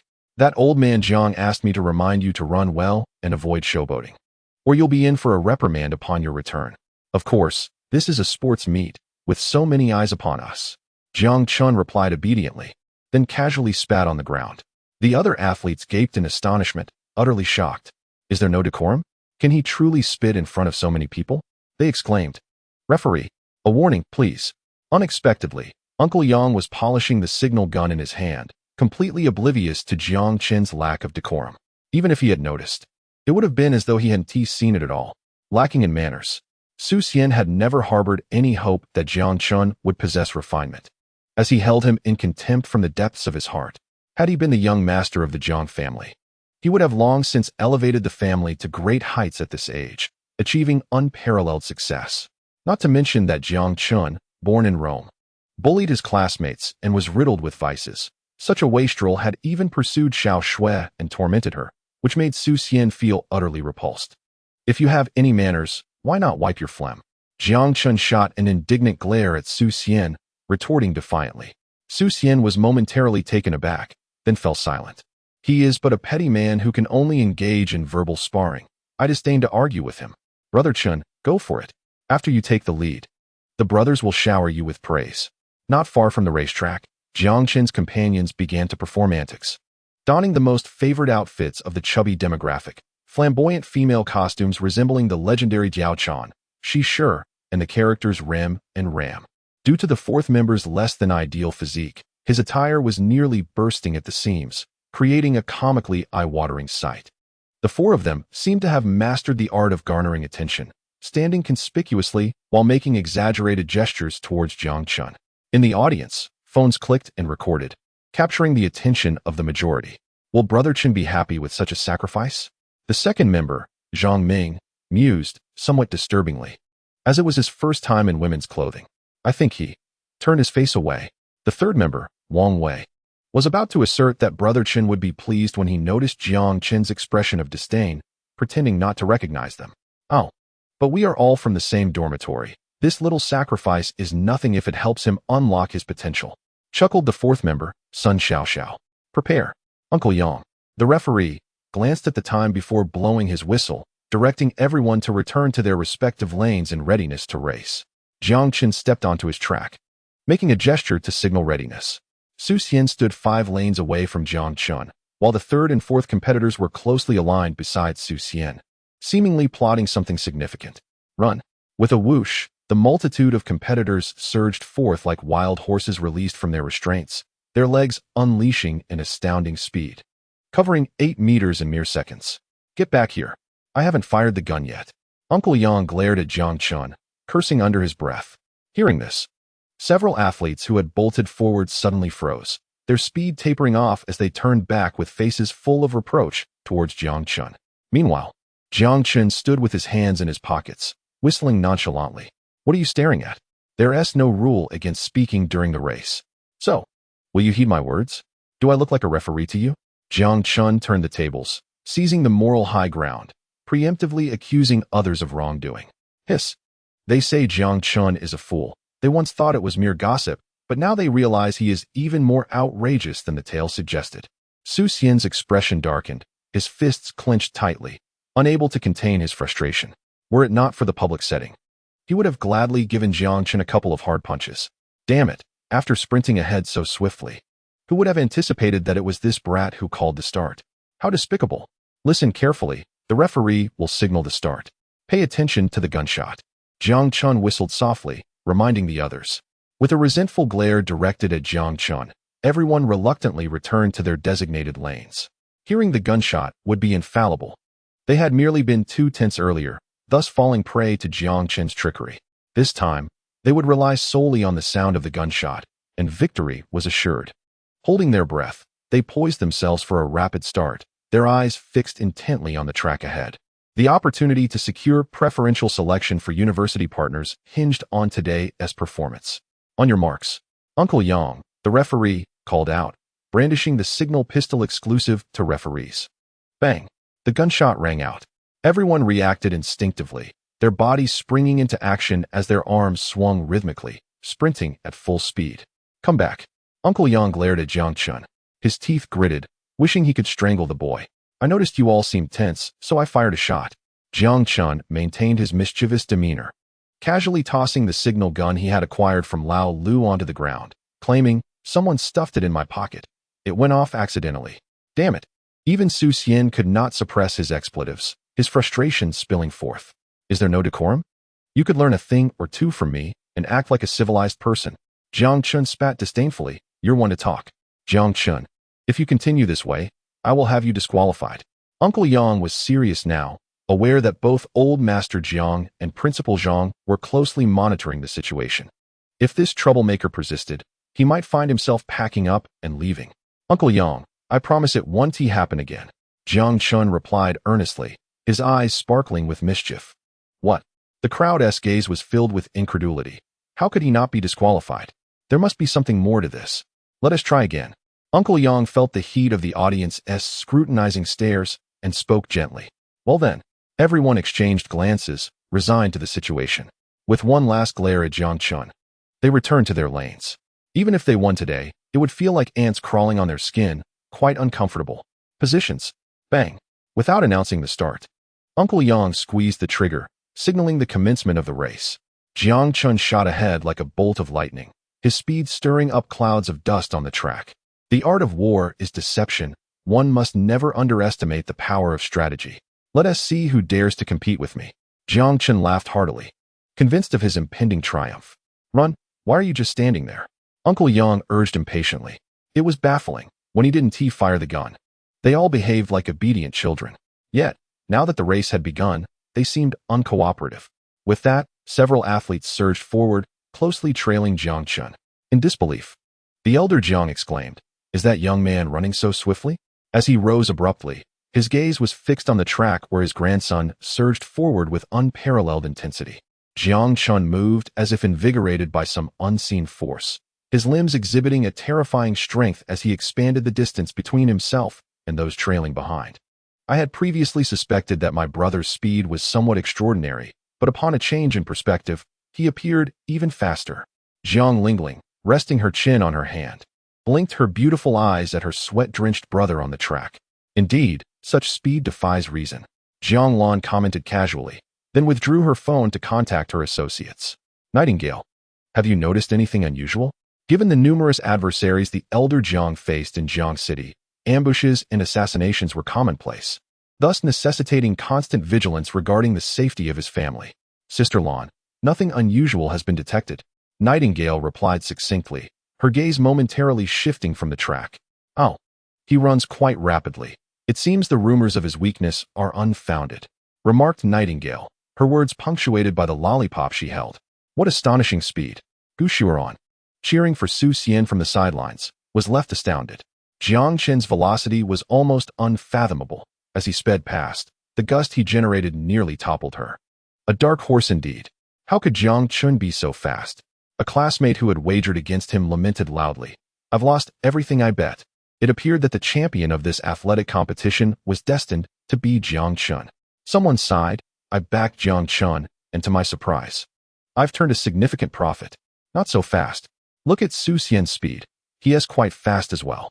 They are rivals, after all. Perhaps there is still hope. Another student countered defiantly. Just observe, Su Xian is 20 meters behind Jiang Chun. With such a distance, you speak of hope? If that were the case, I'd gladly offer my head as a chamber pot. Meanwhile, Su Xian, realizing the considerable gap between himself and Jiang Chun, took a deep breath, feeling the warmth of his blood circulating through his limbs, invigorating his cells. Under the watchful eyes of the crowd, Su Xian's speed doubled, closing the distance to Jiang Chun with an extraordinary momentum. Goodness! Exclaimed a student from Xuanqing, his face paling in realization. Was Su Xian even human? Had he activated some cheat? He was now outpacing Jiang Chun. Where do you find a child who cries daily? Where is the villain who loses perpetually? Acceleration, activate. Jiang Chun sensed Su Xian was exerting himself and promptly deployed his hidden powers to accelerate once more. What defines a protagonist? A protagonist is one who can unleash their inner strength at crucial moments. A remarkable entity indeed. Faced with such an anomaly, Jiang Chun had no choice but to unleash his own capabilities. Like parched earth receiving much-needed rain, once he activated his speed enhancement, Jiang Chun felt a remarkable lightness. As if the world around him had slowed to a cinematic pace, the wind roaring as he dashed forward. Good heavens, Jiang Chun can accelerate further. Some athletes were unable to contain their astonishment. Who is the true athlete here? This is utterly incomprehensible. Su Xian was increasingly alarmed, utterly astonished by Jiang Chen's extraordinary speed. This velocity transcended the realm of human capability. Could it be that Jiang Chun was the prodigy the master had spoken of, a rare genius among millions? No. He lacked internal strength, and thus could not possess such power. After a brief moment of contemplation, Su Xian extended his fingers and tapped his chest twice, akin to unblocking the meridians. In an instant, his speed surged once more, resembling a cheetah hunting across the vast prairie, pursuing its prey. Goodness, is this truly plausible? Just as Jiang Chen contemplated displaying his prowess, he found himself shocked by the protagonist's abnormal abilities. Such a level of skill was entirely beyond his reach. This was the end. He was doomed. Just as despair enveloped Jiang Chen, he noticed athletes 3 and 4 lagging behind, seemingly in disarray, having been left behind by both himself and Su Xian. One of them clutched something tightly in his hand, while the other frequently glanced back, fixating his attention on Su Xian.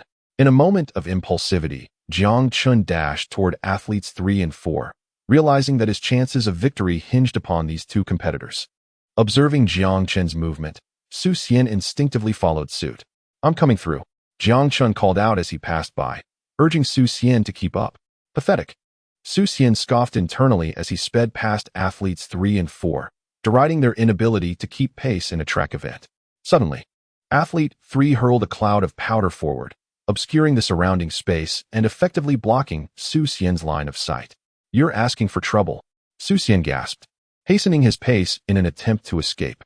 "Keek, since I won TB placing today, you shall not claim first."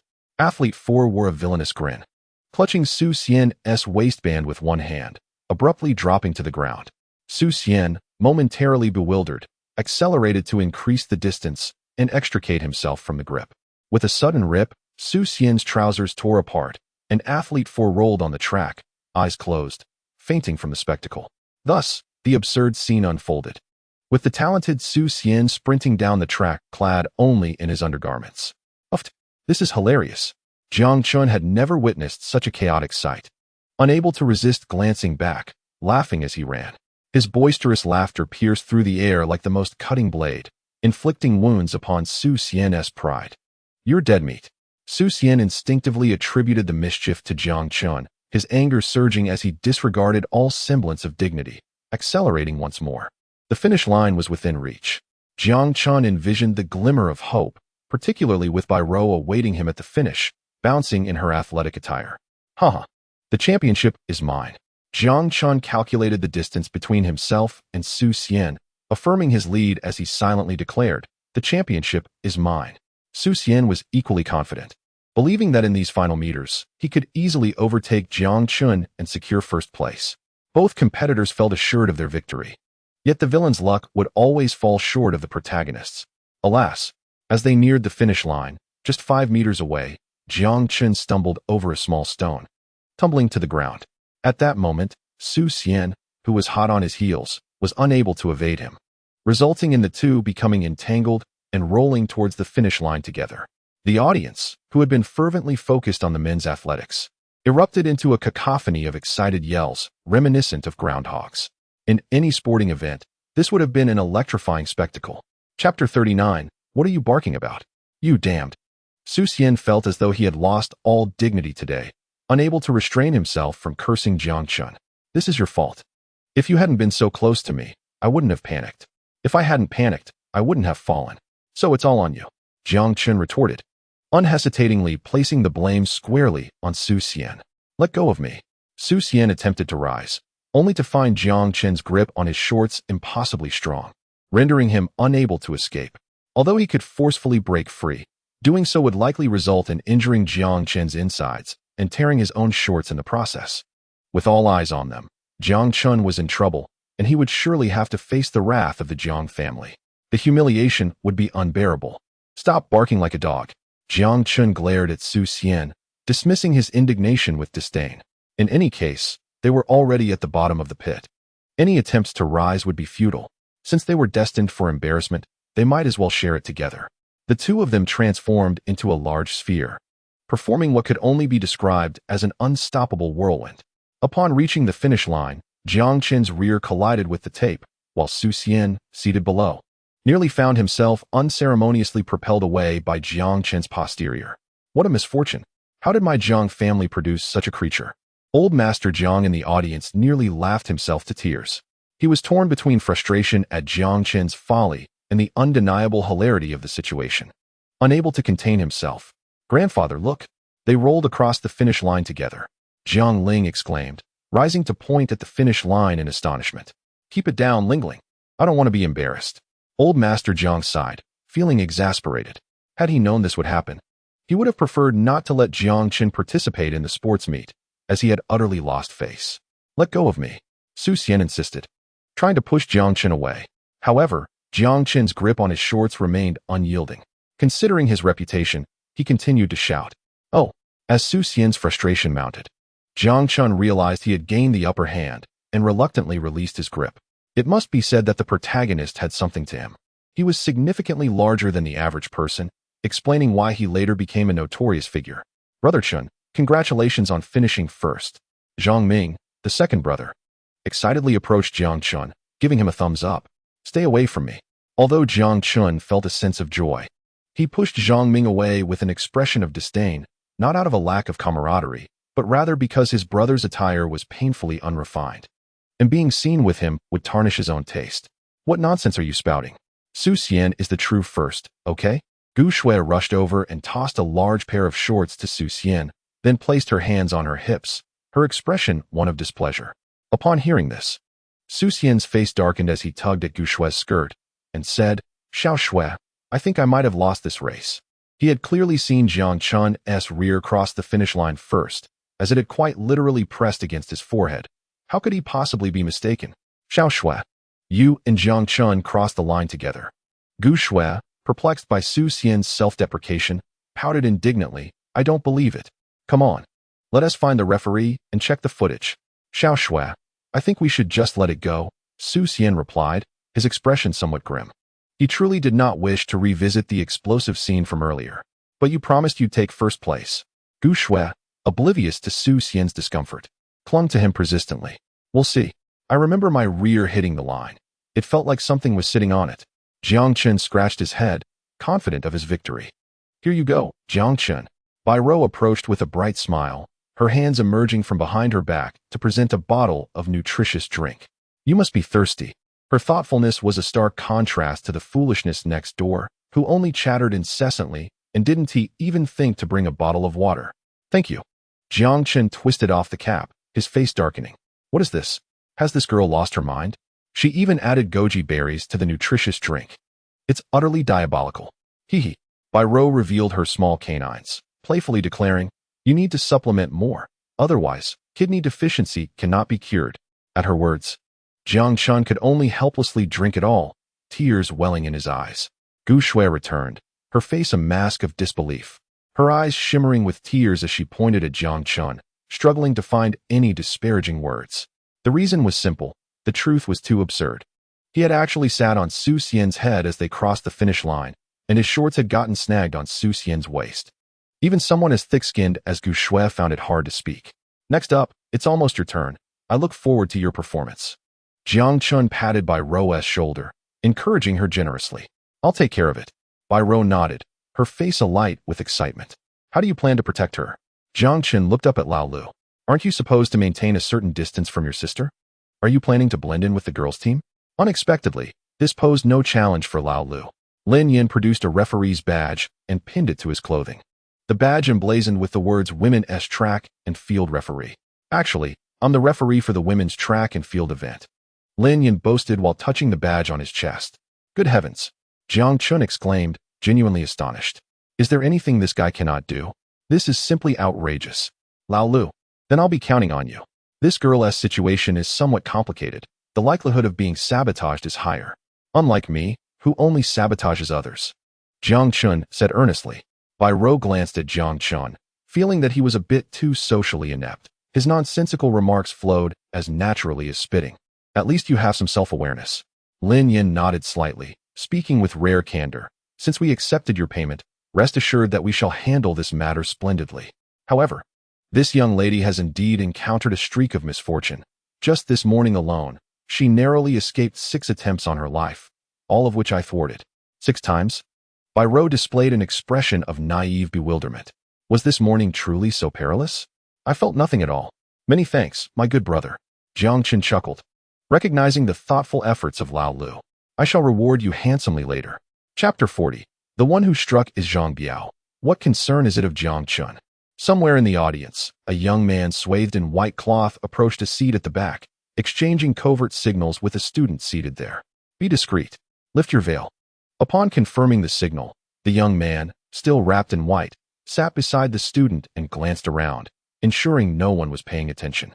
With a grim countenance, he inquired, "Where is it?" "At my feet. But you must assemble it yourself," the student replied softly, pointing to two specially crafted sniper rifle pieces, also tightly wrapped in white cloth, beneath his feet. "You may return. I will take care of things here." The young man in white pulled the student up before sitting down, his hands unwinding the cloth as he quietly began assembling the sniper rifle. "Nightingale, Nightingale. Nightingale here. Speak, Sister Ling." Nightingale whispered into her walkie-talkie.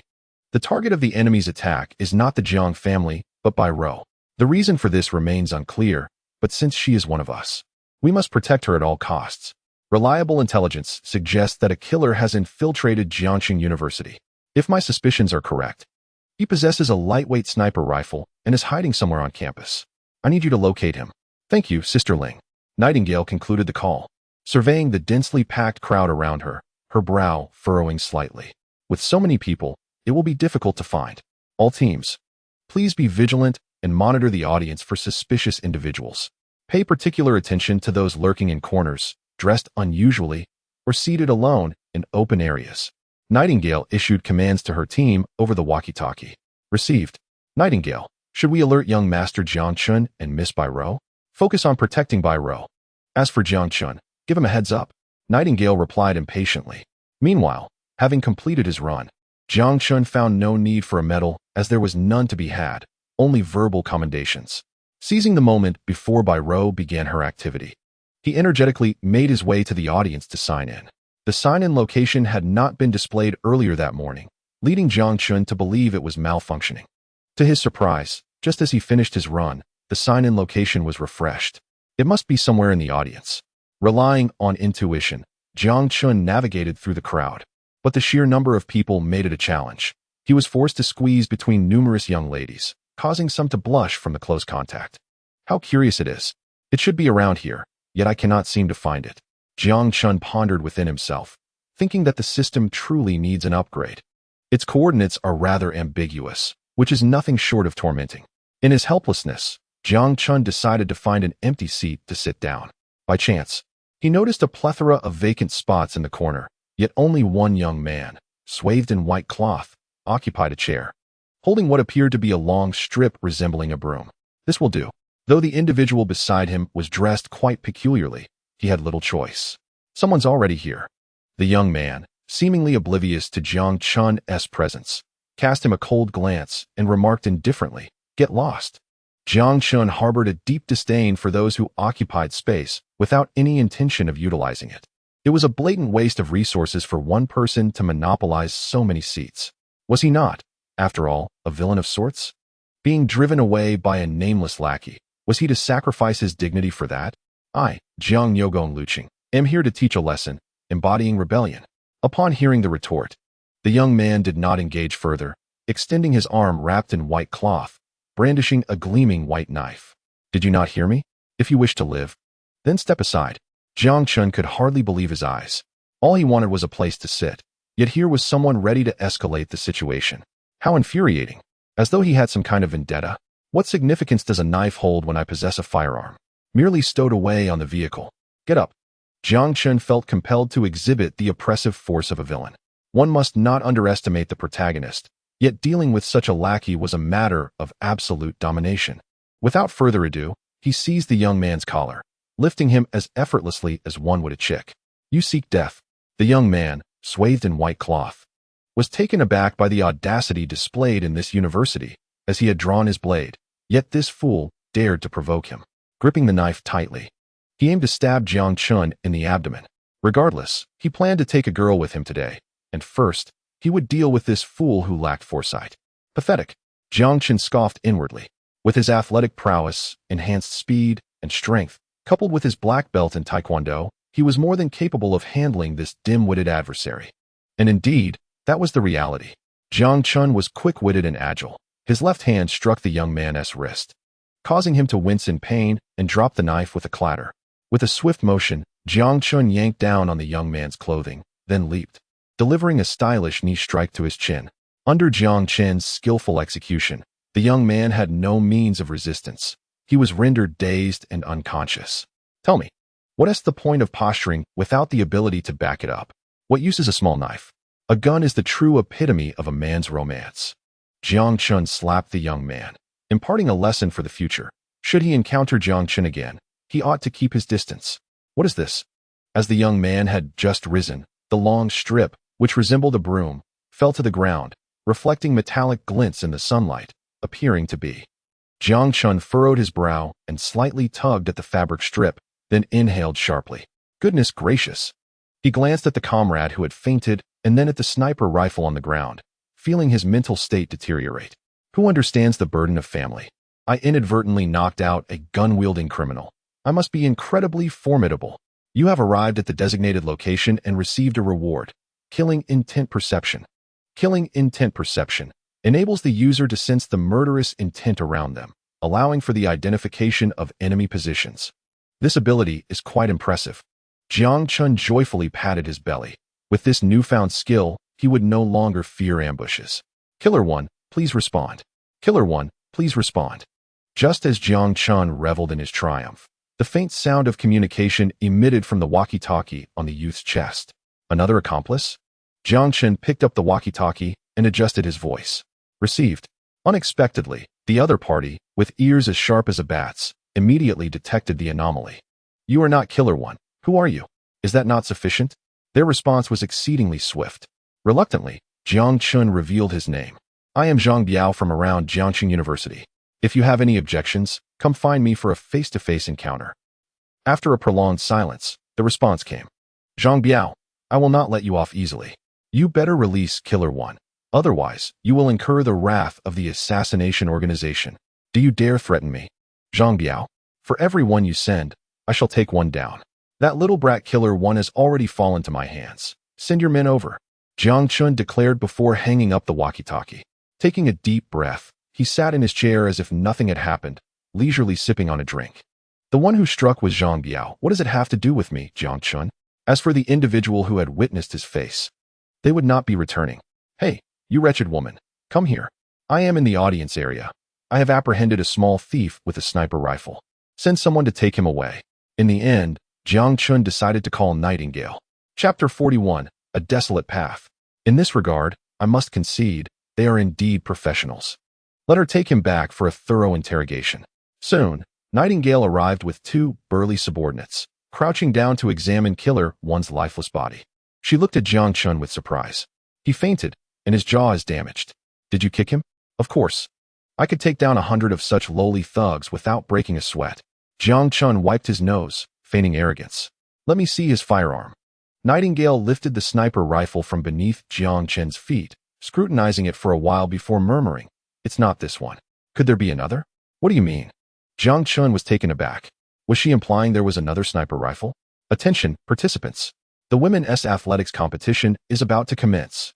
All competitors, please take your positions. Lin Yan shouted through the loudspeaker, standing beside Bai Rou, who was already brimming with excitement after having anticipated this day for so long. How delightful. Is that not the young lady of the Zhang family? Hasn't it been a few days since we last met? A young woman approached, gesturing an internationally friendly sign, her tone brimming with provocation. With a sharp whistle, Lin Yan brandished a yellow card, placing it on the girl's chest, sternly warning, If you dare to cause further trouble, you'll be expelled from this match. The girl was momentarily taken aback. This was unjust. She had merely spoken a few words without uttering any foul language, yet she found herself reprimanded. Lin Yan is so handsome. Bai Rou clenched her small fists, her admiration for him unabated. Everyone, take your positions. When I say go, we will begin. Lin Yan assumed his role as referee, directing everyone back to their respective tracks. Hey, competitors 3 and 5, stop dawdling. Are you reluctant to run? He shouted through his megaphone, nearly startling the participants. Wait. Bai Rou hasn't even taken her position on the track. One girl protested, feeling aggrieved and suspecting foul play. I didn't TC her, Lin Yan replied, maintaining an air of indifference even though Bai Rou stood directly beside him. Well, the evidence of collusion is clear. Just wait. We will report you to the organizers. Several girls glared at the seemingly oblivious boy, their hearts simmering with indignation. Go ahead. The time has come. Lin Yin encouraged Bai Rou to participate in the race without concern, assuring her that he would have her back. Thank you, Lin Yin. Bai Rou nodded before returning to her track. Ready, set, go? Lin Yin raised his signal gun and fired into the sky. The 10 girls, already poised, rhythmically swung their arms and began sprinting down the track. Almost immediately, 2 girls surged toward Bai Rou's lane, intent on disrupting her. They resented her position as the esteemed daughter of the Jiang family. However, as fate would have it, Jiang Chun had anticipated this and prepared a pathway for Bai Rou. On the track, Zhang Ming raised a sign proclaiming, "Assist Bai Rou in overcoming her adversaries and stand a chance to win a luxurious grand prize of 300,000 yuan." Just as the 2 girls aimed to knock Bai Rou down, 2 competitors, motivated by the prospect of prize money, disregarded the rules and charged forward, shoving the troublemakers aside. As the saying goes, fortune favors the prepared. Regardless of whether this was a legitimate competition, the opportunity to thwart them and claim the grand prize of 300,000 yuan was too enticing to ignore. Even if they faced a minor penalty from the school, it would be worth it, especially if it caught the attention of the Jiang family, ensuring a lifetime of comfort and security. The other competitors on the track harbored their own motives, some envious of the unexpected aid given to Bai Rou. Knowing the grand prize could significantly enhance her standing with the Jiang family, a value far surpassing that of the race itself, they regretted their hesitation, lamenting why they hadn't acted sooner. There are indeed puppet masters covertly deriding Bai Rou for her lack of sportsmanship and labeling her companions as inept. Yet, should these critics be summoned to confront Bai Rou directly, they would undoubtedly hesitate, especially given that they have only recently learned of the esteemed Jiang patriarch's presence today. While it is permissible to indulge in petty cleverness in private, openly defying the Jiang family could cost them dearly. Indeed, several lives would not suffice in such a gamble. However, there are a few who sincerely come to compete in the race, merely 3 individuals, sisters from the athletics team, who stand as formidable rivals to Bai Rou. She, in turn, unleashes her astonishing potential, a culmination of years of physical training, radiating an extraordinary energy on the track, her speed rendering her a breathtaking sight amidst the raceway. Ah, splendid. She runs exceptionally well. She truly is my. Just as the elder Jiang intended to praise Bai Rou, he noticed Jiang Lingling glaring at him disapprovingly, prompting him to swiftly amend his words. My dear granddaughter. Indeed, Xiao Rou possesses great talent. I have frequently observed her rising early to jog around the house. Clearly, she has exerted considerable effort. Jiang Lan, with a look of admiration, remarked on her remarkable determination at such a young age. What can she not achieve? Meanwhile, on the stage, Bai Rou shone brightly on the racetrack, passionately sprinting, while Jiang Chun darted through the audience, searching for the elusive 6th member, armed with a sniper rifle. Intent on a stealthy ambush. His ability to sense murderous intent was heightened, yet he could not locate the scoundrel in time. Anxiety gripped Jiang Chun. If his intuition was correct, Bai Rou was in grave danger of being silenced by the imposter. This singular motivation explained why someone would go to such extremes to eliminate her. Even those who had bullied her at Jiangcheng University would not resort to hiring a killer. What enmity could compel such an act? Suddenly, a flash of red light appeared in Jiang Chen's vision, expanding ominously, and his instincts screamed in alarm. However, the perceived distance was considerable, and even the exact location remained uncertain. If he approached, it was likely that Bai Rou would indeed meet her demise. Was Bai Rou truly unable to escape death? Jiang Chen's gaze turned bleak. Had all his time and financial investments over these past few days been in vain? The bond he had forged with the Bai family was on the verge of severance. He sprinted with urgency, utilizing parkour in the audience to expedite his search, even leaping onto the heads and shoulders of fellow students, becoming the most conspicuous figure amidst the crowd, leaving no trace in his wake. Chapter 42. I, Jiang Chun, shall eradicate you in the name of the moon. Who is that? Where are their manners? That idiot stepped on my head, ruining my freshly bought stinky tofu, cried a student, his voice filled with indignation. My head, who stepped on my shoulder? It hurts like hell, lamented another. How soft and large. Thanks for the assist, senior, exclaimed a male student, sporting a palm print on his left cheek, reveling in the chaos, while a nearby female classmate looked on, her face a mixture of shame and annoyance. Hey, remember to pay me back. Jiang Chun could no longer restrain himself, turning back to utter a phrase before gracefully weaving through the audience like a swallow. Alas, the aura of malevolence he sensed had reached its zenith, the most radiant crimson glow now unwavering, signaling that a shot was imminent. If he did not act swiftly, he would surely regret it for a lifetime. Gritting his teeth, Jiang Chun resolved to engage in an act that would haunt him eternally. Mountains are faint, that flower, the one in red.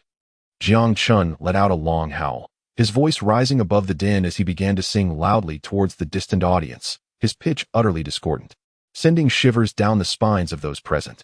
In the fifth row of the audience, a young man clad in a black jacket instinctively drew in his arms, his gaze perplexed as he turned towards the source of the music, exclaiming, "Who has butchered my favorite song to such an extent? Even my dog could sing it better into a microphone." No, he could not be swayed by external distractions. He needed to complete this task and then revel in the company of glamorous models. The young man composed himself, refocusing his attention. Through the miniature sniper rifle's scope hidden within his sleeve, he aimed at the girl on the racetrack, glistening with sweat. Yet again, his murderous intent surged. Jiang Chun had pinpointed the general location of his target, but the distance was still considerable. With no other option, he began to sing once more. "You and I, heart to heart. Who is this?" "Their singing is atrocious," someone exclaimed, incredulous. "I've never heard music so horrifying that it ruins childhood memories. I can't fathom the mental state of this singer." Another chimed in, "My friend is foaming at the mouth. He has passed out. I remember hearing this as a child. It was a catastrophe." Yet another voice joined. "Even my rooster, trained for 2.5 years, sings better than this." University students in the audience began to share jokes, glancing at the individual darting through the crowd. "Who is this? Their voice sounds oddly familiar." Just then, as old Master Jiang was engrossed in conversation with Principal Zhang, he suddenly heard his grandson's voice, initially dismissing it as a figment of his imagination. He recalled that despite Jiang Chen's foolishness, he would not humiliate himself by singing in public. "I, Jiang Chun, shall vanquish you in the name of the moon." Upon witnessing the flicker of that red, which then returned to its full intensity of malevolence, Jiang Chun became utterly frantic. "By heavens, it truly is that fool." Old Master Jiang, upon hearing this, turned to see Jiang Chun leap high into the air, clutching a fluffy teddy bear, which he hurled into the distance, shouting lines that would undoubtedly lead to his social demise. "I don't recognize this fellow. What kind of nonsense has emerged from the Jiang family?" "Jiang Chun." The young assassin was momentarily taken aback upon hearing the familiar name, then turned again to scrutinize the tone-deaf singer, incredulous that this was the eldest son of the Jiang family. Is this really him? It seemed there was a bounty on Jiang Chun at the Assassin Association, a mere $20 for him, while Bai Rou commanded $1 million. Perhaps sparing his life would be prudent. One bullet was worth more than his life, and he would incur a loss otherwise. Unexpectedly, a toy bear soared through the air, tracing a graceful arc before colliding with the face of the young assassin. Now is the moment. Jiang Chun shut his eyes, instantly losing all bodily sensation, and plummeted uncontrollably from the sky. With a resounding thud, the toy bear expanded dramatically as it neared the assassin, transforming into a formidable creature, akin to a demonic teddy, that landed squarely where the assassin stood. Missed the mark? Jiang Chun maneuvered the bear's form, taken aback. This toy bear was a prize obtained through a sign-in at Bai Rou's room. Toy Bear's Fury. The host can project their consciousness into the toy bear, causing it to enlarge instantaneously, weighing up to 500 pounds, and during this possession, gain extraordinary strength. Tag. Given how adorable the bear is, it is entirely reasonable for it to crush someone upon landing. Drawback. It has a profound fear of fire, due to its unique abilities. This toy bear was one of Jiang Chen's few trump cards. While it may seem inadequate against the protagonist, it often yielded astonishing results in critical moments. Just like now, approaching normally would be too slow, but hurling the bear was more than sufficient. What in the world? The young assassin was nearly petrified with fear, utterly baffled by how such a diminutive toy could transform into a massive version. It appeared utterly harmless, yet the chair he had just occupied lay in ruins beneath its weight, showcasing its formidable lethality. Bring forth the bear. Jiang Chen's words were automatically translated into the language of bears, and with the agility of a small mountain, the bear lunged, one paw reaching for the young assassin's head. I am a silver-ranked assassin. Why should I fear a mere toy bear? The young assassin remained unfazed, grinning as he shed his outer garment to reveal his exaggerated musculature, a quintessential physique of a strong man, boasting 8 well-defined abdominal muscles, from which his impressive explosive strength was evident. This individual was formidable, far superior to the previous assassin. Jiang Chun swallowed hard, steeling himself as he advanced, reaching out for the young man's head. Too slow. Prepare to die, the young man declared, launching a swift kick that struck the toy bear's neck with a resounding thump. A flock of crows flew across the sky. Jiang Chun felt as if merely stung by a mosquito. His body remained steady as his left paw clutched the assassin's neck. With a gentle squeeze, the young man's eyes rolled back, and he collapsed, unconscious. That terrified me. I expected a greater challenge, and this is all there is? What an impressive bear. So adorable. Let us embrace it. A multitude of university students, with wide-eyed innocence and naivety, mistook the spectacle for a toy demonstration by the school, erupting into thunderous applause. Even more charming female students, embracing the bear's plush belly, gasped in delight, turning to boast to their friends. So soft. It's a real toy bear. So soft. It's genuine material. Jiang Chun nodded inwardly, acknowledging that female university students truly revel in their perks.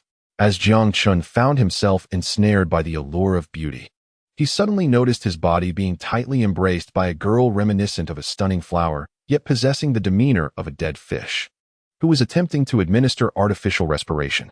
"Stop, you scoundrel!" Jiang Chun exclaimed, jolted into action as he hastily extricated himself from the state of possession. Had he delayed even a moment longer, his lifelong reputation would have been irrevocably tarnished. He could forfeit his face, which he never truly possessed.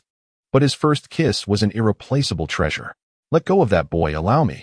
At that moment, Xiaoyu, who happened to be nearby, rushed over and beheld Jiang Chun, pale and unconscious, cradled in the arms of a plump girl who, despite her appearance, was strikingly beautiful. Instantly, her composure shattered. This fellow was her greatest rival, and she relied on him for her own improvement. She could not permit him to fall prey to a nefarious scheme. If he were to be kissed, would he not be driven to madness, seeking death? Xiaoyu's icy aura startled the plump girl, who, in full view of the onlookers, seized Jiang Chun. "My dream of becoming the young mistress of the Jiang family." The plump girl lamented, her face a picture of anguish. It was so close, damn it. Such exquisite beauty has slipped away. This could work to Jiang Chun's advantage. In an instant, he felt no urgency. He believed that returning to consciousness could wait. For he was desperately starved for affection, and a kiss from a charming sister could awaken him. Chapter 43. Brother, you truly court disaster. Wake up, wake up. Xiaoyu shook Jiang Chun's body, noticing his lack of response. Her graceful brows furrowed slightly, as if contemplating something. "Ah, yes, yes. Hurry and kiss him. I am eager to return." Nestled among plush teddy bears, Jiang Chun nodded contentedly, affirming that the meal of durian had not been in vain. Smack. Seeing Jiang Chun unresponsive, Xiaoyu, with unyielding straightforwardness, extended her fair hand and delivered a resounding slap across his face. "What the? This cannot be happening," Jiang Chun exclaimed, utterly flabbergasted. "I must return, this devil." With a mere thought, the teddy bear swiftly shrank and vanished. "Where's my bear? Where did it go?" A chorus of girls gasped in astonishment, for it had seemingly disappeared without a trace. Meanwhile, Jiang Chun's consciousness seamlessly returned to his body. Smack! Another resounding slap echoed in his ears, and Jiang Chun pondered the absurdity of the world. Why did everyone seem to deviate from the expected norms? "Have you finished your antics?" Jiang Chun raised his hand to shield himself from Xiaoyu's impending strikes, his expression one of deep resentment. "Just one slap would suffice. Have you become addicted to this? I thought you were in a coma." Upon witnessing Jiang Chun awaken, Xiaoyu's lips curled into a subtle smile as she retracted her hand, ceasing her onslaught. "With the way you hit, even a corpse would come back to life." Jiang Chun felt a fiery pain by his ear. This girl struck with a ferocity that showed no regard for his fondness for durian. "Oh, I thought you were waiting for me to kiss you awake."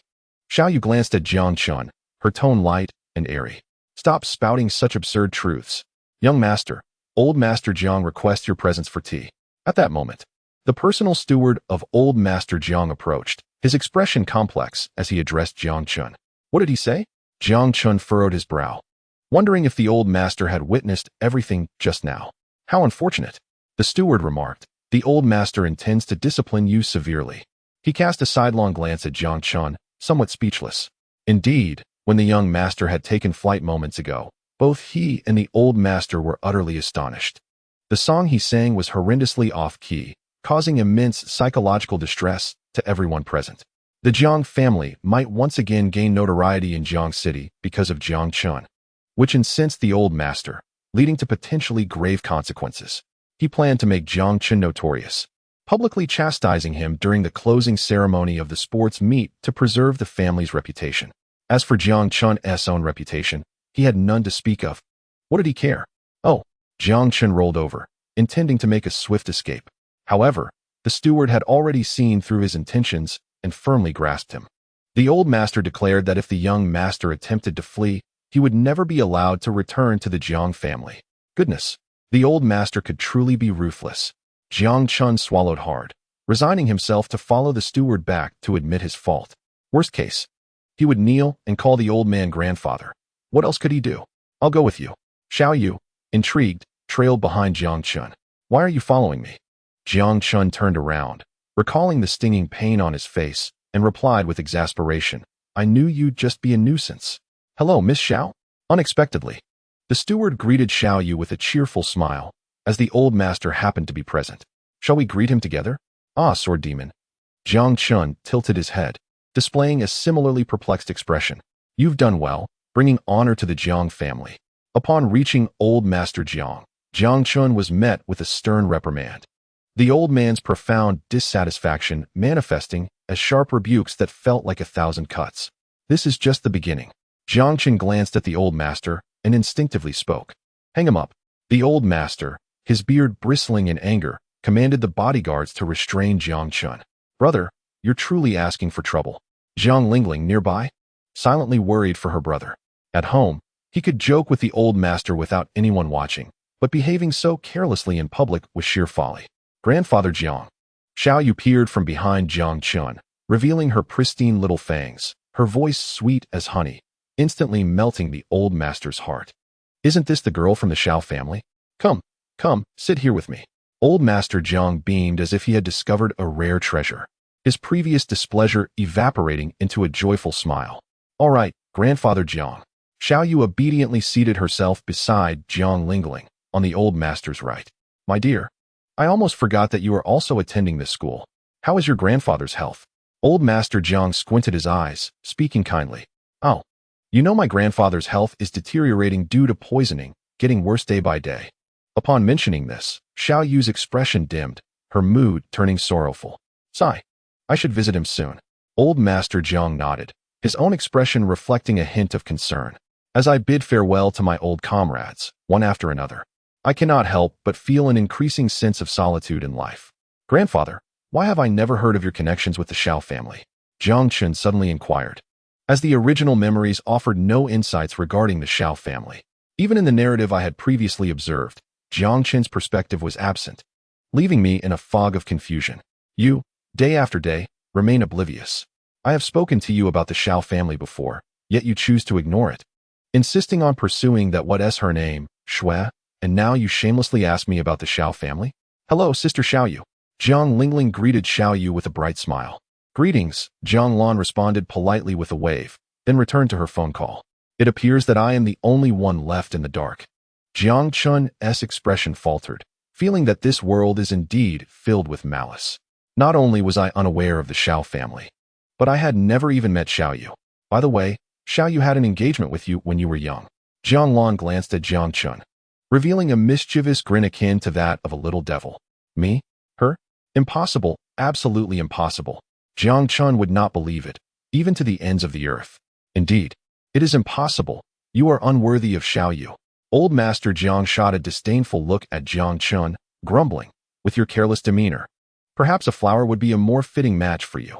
Ah, yes. Jiang Chun dismissed his grandfather, waving his hand and striding away with a dashing back. If there's nothing else, I shall go celebrate with Bai Rou. Meanwhile, Bai Rou successfully completed her competition without any mishaps, clinching the championship in women's athletics. Strangely enough, despite having fervently desired the championship before, like unattainable stars and moons, upon achieving her dream, she felt an overwhelming sense of calm. Happiness was present, yet it was tempered. Sister Byro, you must be thirsty. Here, I've prepared a nutritious drink for you. It's quite refreshing. Old Air kindly offered as he twisted open a beverage. Drink this, it's the same iced tea as what Brother Chen has. We must maintain our dignity. Old Sen countered, unwilling to be outdone. Look at you all. I managed to borrow my grandfather's golden chain. Consider it a medal. Old C grinned as he presented an extravagant gold chain. And I, alas, have nothing to offer. How about my female best friend? Old Wu said, dressed in a meat costume, his expression overly sentimental. Byro felt as though her feet had already created a space for 3 rooms and a hall, yet she smiled and replied, all right. It was rare for someone to celebrate her accomplishments. Albeit odd, it filled her with joy. This is for you. Lin Yan approached, casually tossing a gold medal to Byro, pure gold. What the hell, sixth brother, where did you acquire this? Why don't other champions have such a thing? The brothers gasped in disbelief. Old CS golden chain was somewhat lacking in authenticity, with only an outer layer of gold, but this medal was pure gold. Unimaginable. Indeed. We are also curious. The other champions gathered around, eager to learn, as they too were champions but had only received verbal accolades, with no medals to speak of. After the competition, there was a mere certificate and a trifling bonus, which pales in comparison to the exquisite gold medals of others.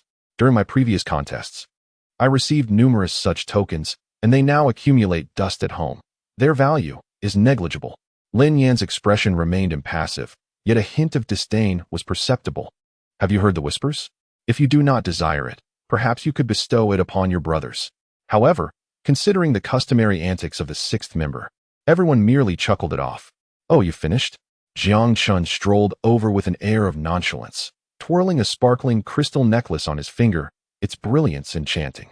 The wealthy young master has arrived. Upon Jiang Chen's entrance, the brothers exchanged knowing smirks. Within the entire dormitory, who could rival Jiang Chun? His generosity was legendary. He once showered Gu Shui with valuable gifts, and now, presenting this crystal necklace to his sister, it must be quite precious. Here, take it as a gift for your competition. Jiang Chun casually tossed it, and Byro eagerly caught it, cradling the necklace in her hands, her smile radiating pure joy. Was she truly that ecstatic? Clearly, she had never seen such grandeur before. Jiang Chun, with his hands tucked in his pockets, declared, come, let us indulge in a lavish feast. Tonight, the expenses are on me, young Master Jiang. Brother Chun, but I still have a table tennis match, remarked the 3rd brother nonchalantly. Yes, and I too, the pig riding contest is about to commence. The 2nd brother added with utmost seriousness. Then let us skip it. Jiang Chun retorted, effortlessly leading Byro away with an air of sophistication. Chapter 44. What? You claim I am domineering and seeking trouble? Chenghua Grand Hotel. Xiao Shui. I'm afraid I have disappointed you today. In an elegant private room, Su Xian pounded his chest in frustration, sighing deeply, reflecting on the morning's athletics. He dismissed the thought. Jiang Chen's presence had been an unbearable burden, almost overwhelming his own gaze with its audacity. Brother Su, it's all right. Jiang Chen merely had a stroke of luck. Otherwise, he would surely be no match for you. Gu Shui whispered comfortingly from the side. I believe those two were merely his pawns. It's truly despicable. Jiang Chen, a mere playboy of privilege, could never compare to the ambition of Brother Su. Although he had not outrun Jiang Chen, a tinge of disappointment lingered. Yet next time, luck would not favor Jiang Chen again. Perhaps, Su Xian nodded, then generously offered. Let us dine together. I've recently earned some money. Allow me to treat you to a sumptuous meal. Order anything you desire. Then I shall not hold back. Meanwhile, Jiang Chun and his brothers occupied a table of their own, and notably, Jiang Lingling had enthusiastically joined them. Aren't you supposed to be in class today? Jiang Chun inquired with concern towards his feisty younger sister. Those classes are of no use now. I'd rather have you teach me. It's far more effective. Our teacher has been suggesting that you come to teach for a day. Jiang Lingling replied casually, then seized a glass of beer and downed it in one go. What a bold spirit. Such impressive drinking capacity. Zhang Ming applauded. Hurry, spit it out. Jiang Chen's expression darkened, sensing impending trouble. He hurriedly shook Jiang Lingling's body, his face etched with anxiety. If his intuition served him right, this was Jiang Lingling's first encounter with alcohol. The narrative recorded that during her interactions with the protagonist, She had overestimated her tolerance and taken a sip of strong liquor, subsequently succumbing to a drunken frenzy, her combat prowess soaring, and her temperament becoming exceedingly unreasonable. She could wreak havoc at the slightest provocation. Even the formidable protagonist found himself incapacitated by her lethal scissor kicks, let alone his motley crew of brothers, most of whom were merely fodder for casualties, save for Liu and himself. Just a bit of beer. It's nothing to worry about, Zhang Ming whispered reassuringly. Hey, I've downed it all, Jiang Lingling declared, her breath reeking of alcohol, her mouth devoid of any remaining liquid. Just a sip will suffice, the rest should be juice, Jiang Chen observed, his expression growing even darker. Brother, don't concern yourself with me. I'm not drunk, Jiang Lingling insisted, her cheeks flushed, adamantly asserting her sobriety. It was clear, she was intoxicated. Jiang Chun buried his face in his hands, feeling that the day was destined for disaster. He cautiously suggested, how about we call it a night? Whether it was disappointing or not was inconsequential. The pressing matter was that Jiang Lingling's punches were genuinely painful. For the sake of his brothers and his own safety, they could not continue tonight. Brother Chun, perhaps I should fetch her something to sober up? Second brother Zhang Ming had also perceived the dire situation. It seemed she was truly inebriated. Furthermore, Brother Chun had a look of apprehension on his face, though the source of his fear was unclear. A nagging sense of foreboding lingered. Forget it, let us drink. Jiang Lingling filled her cup once more, her inebriated slur echoing. Who dares refuse to drink is disrespecting me. Brother Chen, your sister is quite formidable, rather domineering. Third brother Wang Wei shrugged, chuckling to ease the tension. What? You think I'm domineering, looking for trouble, huh? Jiang Lingling retaliated with a powerful left hook, the force sending third brother hurtling through the air, much to second brother's dismay. The impact was fierce. Third brother, along with his chair, was sent flying. Go. Sixth brother, with one hand gripping the nearby sofa and the other clutching third brother's collar, swiftly relocated him onto the couch. Third brother lay panting on the sofa, drenched in cold sweat. Sixth brother, thank you. I felt like I had just danced on the brink of death, vaguely seeing my great-grandmother beckoning to me from across the river. Thankfully, you pulled me back. A hush fell over the assembled crowd, slowly distancing themselves from Jiang Lingling.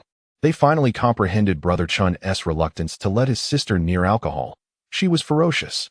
Despite her innocent appearance, this mischievous little beauty transformed into a terrifying tigress upon drinking. She nearly sent third brother flying with a single punch. My sister becomes a wild drunk when she overindulges, Jiang Chun awkwardly elucidated. Realizing it was still not too late to retreat, otherwise he glanced at his sister, who was raising her glass in a fervent toast, and dared not intervene. In this state, if one were to confront her, it would be akin to delivering oneself to defeat. Even if one were to emerge victorious, the struggle would undoubtedly be strenuous, risking injury, and returning home would mean facing the wrath of an irate father. Not to mention the formidable mixed doubles of the old man. It is imperative to seek out an entity with an overpowering force that can utterly suppress Jiang Lingling in order to secure an unexpected triumph. The protagonist has engaged in a skirmish with her, and yet, despite this, has effortlessly subdued her. Such a feat is beyond my capabilities. Moreover, she hardly consumed any alcohol. Merely a sip of beer. Zhang Ming, the second brother, cowered behind the sixth brother, muttering under his breath. The physical constitution of individuals varies so greatly. As Jiang Chen spoke, he leaned back, easily evading Jiang Lingling's monkey fist attack. Truly, such ferocity. Even a brother resorts to lethal techniques. Drink, why not drink? Are you disregarding my respect for Jiang Lingling? If you refuse to drink, then none shall. Jiang Lingling suddenly erupted in fury, grasping the table in an attempt to overturn it. Her violent tone instantly evoked images of a ferocious tigress cornered in a zoo, causing everyone to tremble in fear. Jiang Chen quickly pressed down on the table. Fortunately, Jiang Lingling lacked his strength, and despite her flushed face, she failed to succeed. The atmosphere swiftly became tense. Allow me. The sixth brother elegantly donned a pair of white gloves, rising to approach Jiang Lingling. Upon sensing someone nearing her, Jiang Lingling became incensed once more, her body launching forward with a renowned signature move, the flying kick. The ferocious kick aimed directly at the sixth brother's crown, prompting the assembled brothers to retreat a step. Such a volatile sister. One cannot afford to provoke her. Jiang Chun had succumbed to this attack numerous times before, and unwelcome memories flooded back. It's time to sleep. The sixth brother slightly shifted to the side, easily dodging the flying kick, his right hand transforming into a sharp edge as he lightly tapped the back of Jiang Lingling's neck. Instantly, her fury extinguished, her eyes closed, and her body swayed perilously. The sixth brother adeptly caught her, one hand securing her slender waist and the other supporting her back. She belongs to your family. After uttering this, the sixth brother casually tossed Jiang Lingling to Jiang Chun, who hastily stepped forward to catch her with steady hands. Such a smooth sequence. With skills like this, how could one ever struggle to find a girlfriend? The second brother blinked, enviously exclaiming, "What remarkable prowess! Truly, the versatile champion of the dormitory." The third brother, seated on the sofa, gave a thumbs up in approval. Sixth brother, may I inquire why you don gloves? The fourth brother, Sun Xiao, asked curiously, what purpose do they serve? There is indeed a purpose. Lin Yan glanced at Jiang Chun, silently conveying, to avoid leaving fingerprints on her, in case she awakens and attempts to extort money from me. Who would dare extort money from you? The crowd erupted in exclamations, incredulous. Are you serious? That is the Jiang family. In Jiang City, they may lack many things, but they certainly do not lack money, even if she refrains from extortion. What if the Jiang family is displeased? Without fingerprint evidence, they would have no means to hold me accountable. Damn, even if the Jiang family. Lin Yan wished to say something more, but Jiang Chen quickly interrupted him. All right, I understand your caution. You weren't too forceful just now, were you? We wouldn't want my sister to be harmed. Jiang Chun examined Jiang Lingling's neck, which bore a slight redness. He had just witnessed old Lu's remarkable prowess, swift, precise, and lethal, capable of ending a life with a single strike. Excluding any pre-existing conditions, the alcohol could poison the brain, leading to sudden death in her sleep. Under the assumption that she was being adequately supervised, the probability of her injury was approximately 99. 99. I cannot guarantee her safety. Is it really that severe? Jiang Chen gasped, connecting his thoughts with old Lu's. A 99 chance is no less than the likelihood of being struck by a truck, falling from a building, or succumbing to poisonous mushrooms, or being caught in a police raid at a motel for 2 consecutive days. Old Sen silently calculated in his mind. Severe? Nonsense. What sixth brother means is that Lingling is perfectly fine. She's merely asleep. Old Air reminded him softly. What do you know? This is called meticulousness. Jiang Chun, albeit belatedly, grasped the situation but remained obstinate. He glanced down at his younger sister, who resembled a sleepy little cat. In this light, she appeared quite adorable. After all, who encouraged her to learn Taekwondo? Is this the correct room? Indeed, it is the right room. Are you absolutely certain? Absolutely certain. Well, perhaps, should be maybe. Outside the adjacent private room, where the protagonist Su Xian resided, 2 men, one tall and slender, the other short and stout, stood stealthily by the door, whispering and confirming their suspicions. Then there is no mistake. The first 2 brothers sent to eliminate the target at Jiangxing University have mysteriously vanished. Fortunately, there is always a way out. If heaven offers no path, one might as well venture into hell. How dare they leave Jiangxing University and come to Chenghua Restaurant? They shall not blame me for the ruthlessness of my explosive accomplices. The tall, slender man stated gravely. Once this job is done, I plan to retire. I've long desired to bask in the sun and beauties of Hawaii. The short, stout man replied with a mischievous grin. Let us take this seriously. Remember, we are professionals when it comes to assassination. We must be swift and decisive. After completing the task, we need to hide immediately, understand? Yes, I understand. As the saying goes, the most dangerous place is often the safest.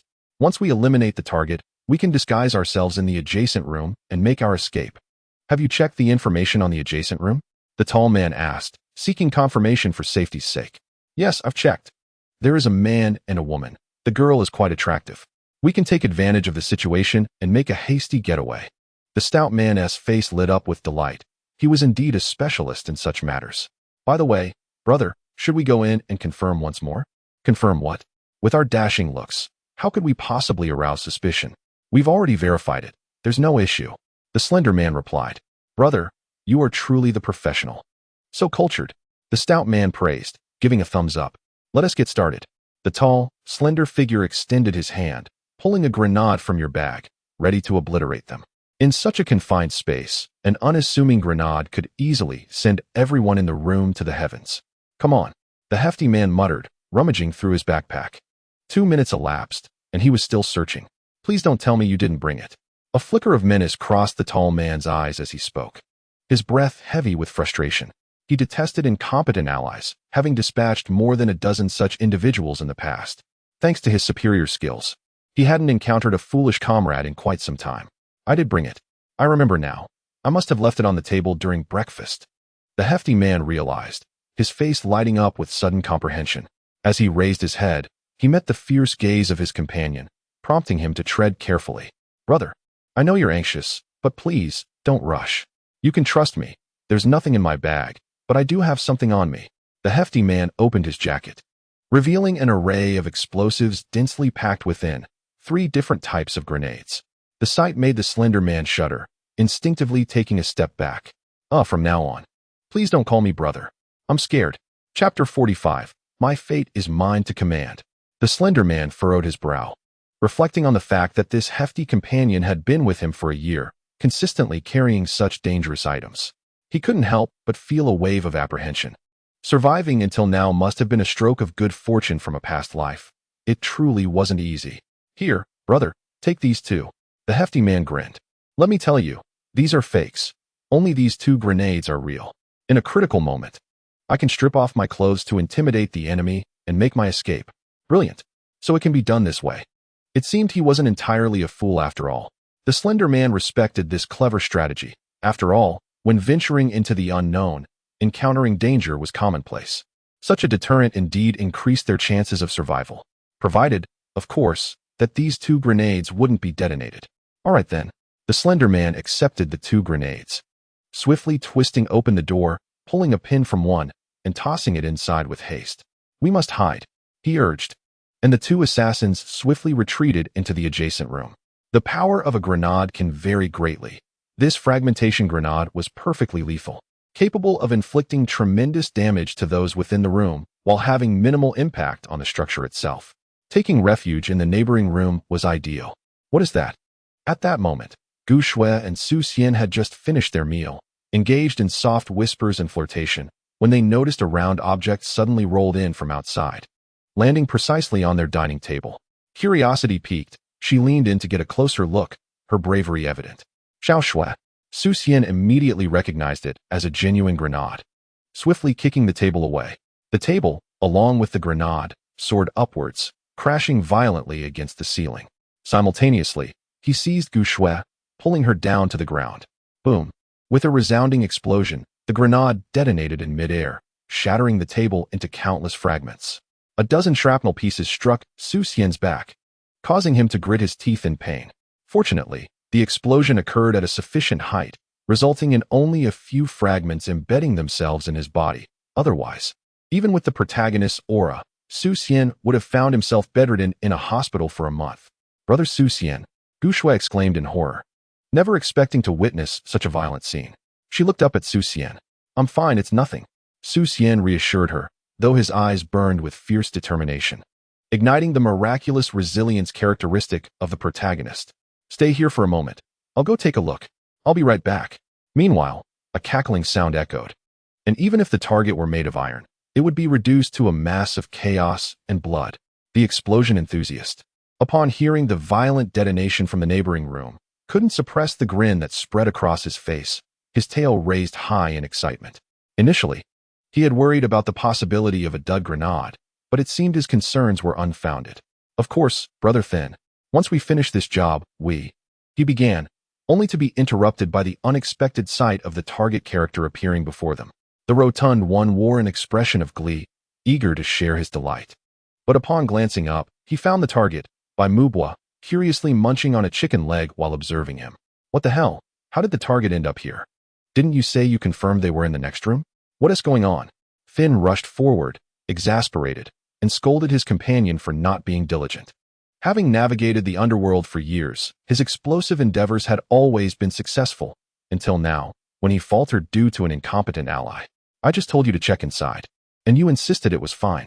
Now look at this mess. The stout one retorted, equally unwilling to accept blame. Jiang Chun and the group of brothers watched in bewilderment as the duo entered, unable to comprehend the absurdity of their antics. They burst in with raucous laughter. only to start slapping each other. Was this the peculiar entertainment of the Changhua restaurant? Never mind that. Our immediate priority is to eliminate the target. Finn suddenly regained his composure. All right, Big Brother is correct. The stout one reacted quickly. Throw the grenade. Go. Finn, the explosive enthusiast, swiftly pulled the pin and hurled a grenade toward Jiang Chun before bolting for the door. Wait. Jiang Chun intended to act, but saw Lao Lu move even faster. With his hands braced against the ground, he leapt gracefully, delivering a powerful kick to the spinning grenade, sending it flying just as the door closed behind him. Wow. Lao Lu, you're amazing. The group exclaimed in admiration. Even Bai Rou couldn't help but lift her chicken leg in cheer, resembling an adoring fan. Jiang Chun fell silent, contemplating. I wager your grenade is a dud. He sensed no murderous intent emanating from the two petty thieves, indicating they posed no threat to him. The outcome was that the sixth person seized the moment, stealing the spotlight. How astonishing. With a single kick, they sent the assailant back, even slipping through the narrow gap of a door that was about to close. Truly extraordinary. Just as the stout and thin individuals outside shut the door, they were startled to see the grenade they had just thrown flying back out, causing them to collapse in fear, screaming as they awaited their demise. Little did they expect that the demolition enthusiast, who had caused countless explosions in his lifetime, would ultimately be killed by his own grenade. Such is fate. The thin man closed his eyes, expressing a sense of tragic dignity. Then, with a swift movement, he nestled behind the stout man, declaring, My life is in my own hands, not dictated by the heavens. Chapter 46. The protagonist's blood is truly exquisite, delightfully sweet. The stout man paused for a moment, his face turning crimson with rage. You insolent fool. I've never encountered anyone like you in my life. Is it possible that the grenade was a dud? The thin man ignored the stout man's outburst and focused on the grenade lying nearby, motionless. 10 seconds had passed, yet it had not detonated. This was subpar quality. He found himself uncertain whether the equipment provided by the stout man was good or bad. Mission failed. We must leave. The stout man quickly gathered himself, akin to a lazy donkey rising, just as he collided with Su Xian, who had stepped outside to assess the situation. Who dares obstruct my path? The stout man threatened, glaring up at Su Xian after rebounding and crashing to the ground. Who threw that grenade? Su Xian, like a lion awakened from slumber, clenched his fists, his fury palpable. I.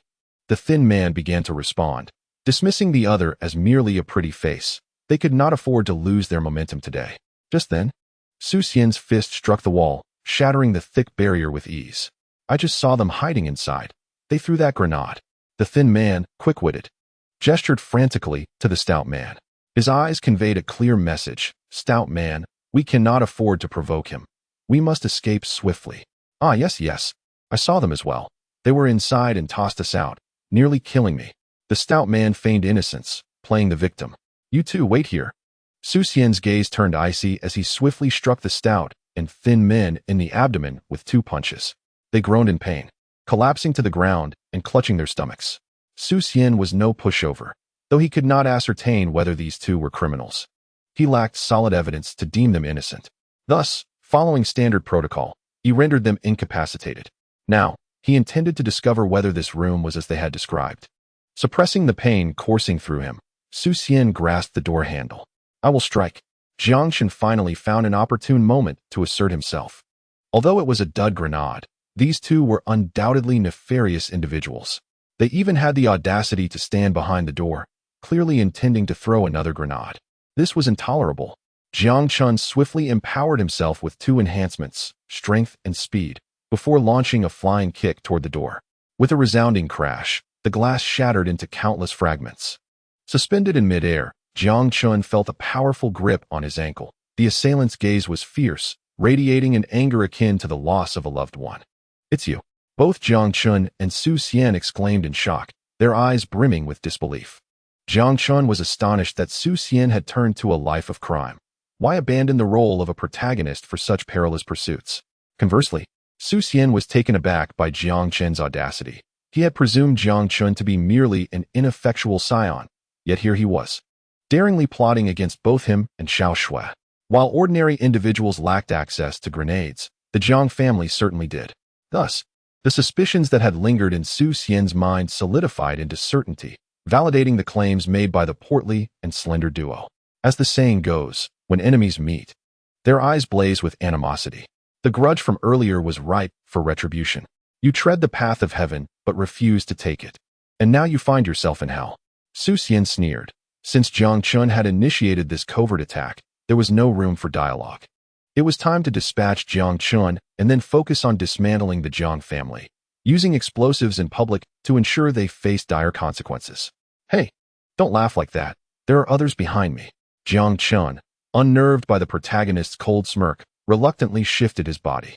Su Xian furrowed his brow, catching a glimpse through the door's crack of Jiang Chen's loyal companions, who were staring at him in stunned silence. The room was adorned with decorations celebrating Jiang Chun and Bai Ro's championship victory. Were they hosting a gathering? Had he misjudged Jiang Chun? Momentarily, Su Xian regained his composure. Yet the flames of vengeance still flickered within him. His gaze fell upon the young man who had protected Bai Ro earlier that morning, and instantly, his fury was doused as if splashed with cold water. The others were manageable, but that particular youth left him uncertain of his ability to prevail. Get lost. Su Xian disdainfully flung Jiang Chun aside. Jiang Chun, with a light thud against the wall, landed gently on the ground. Brother Chun, he's bullying you. Should we teach him a lesson? The crowd of loyal followers rallied, their indignation palpable. If you wish to fight, by all means, go ahead. I have no objections. Jiang Chun replied nonchalantly. Truly, the audacity of the young and fearless was remarkable. Although still a novice protagonist, he was nonetheless a protagonist. And mere mortals ought to retreat post-haste. Oh, perhaps we shall refrain from intervening. The loyal followers had witnessed Su Xian effortlessly lifting Jiang Chun by the calf, a testament to his formidable strength. Excluding Jiang Chun, even the sixth brother could not muster 10 pull-ups among the entire dormitory. They were simply outmatched. How peculiar it was. Logically, at such a moment, the protagonist should be flaunting his prowess, humiliating me as the antagonist. Why, then, had he turned into a coward? Jiang Chun pondered, perplexed by the protagonist's sudden timidity. As he opened the door, he beheld Su Xian crouched at the entrance, rummaging through the belongings of two comical figures, a portly one and a thin one. In disbelief, Zhang Ming stepped forward, only to discover that Su Xian's back was a gruesome sight, drenched in blood, yet he appeared unfazed, calmly rummaging through his belongings. An assassination organization, a silver-ranked assassin? Su Xian grasped 2 silver medals, etching the name of the organization into his memory, preparing for a future reckoning. Hello, 110? I have apprehended 2 terrorists who specialize in explosives, currently at Changhua Restaurant. Yes, please hurry. Su Xian even took the initiative to call the police. After contacting 110, he proceeded to call 120. Hello, is this the emergency center? I am at Changhua Restaurant and have suffered injuries from a fragmentation grenade explosion. I urgently require your assistance. Please. Having concluded his calls, Su Xian rose, not sparing a glance at Jiang Chun and the others, and returned to his private room. A monster indeed. He was still injured yet remained remarkably composed.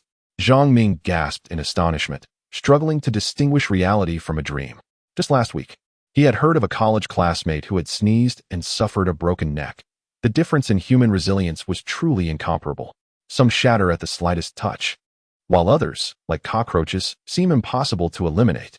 Soon, the restaurant manager hurried in, offering sincere apologies, bowing to the protagonist, and summoning 2 female attendants to tend to his injuries. Due to the embedded shrapnel in his back, wrapping it in white cloth would only exacerbate the wounds, necessitating only a basic attempt to staunch the bleeding.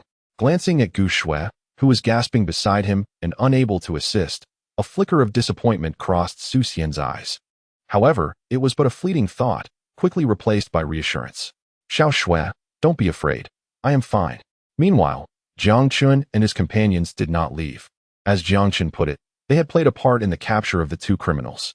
Although they had not inflicted any substantial harm upon the assailants, they had at least witnessed the incident and depleted the criminals' stamina, nearly becoming victims themselves.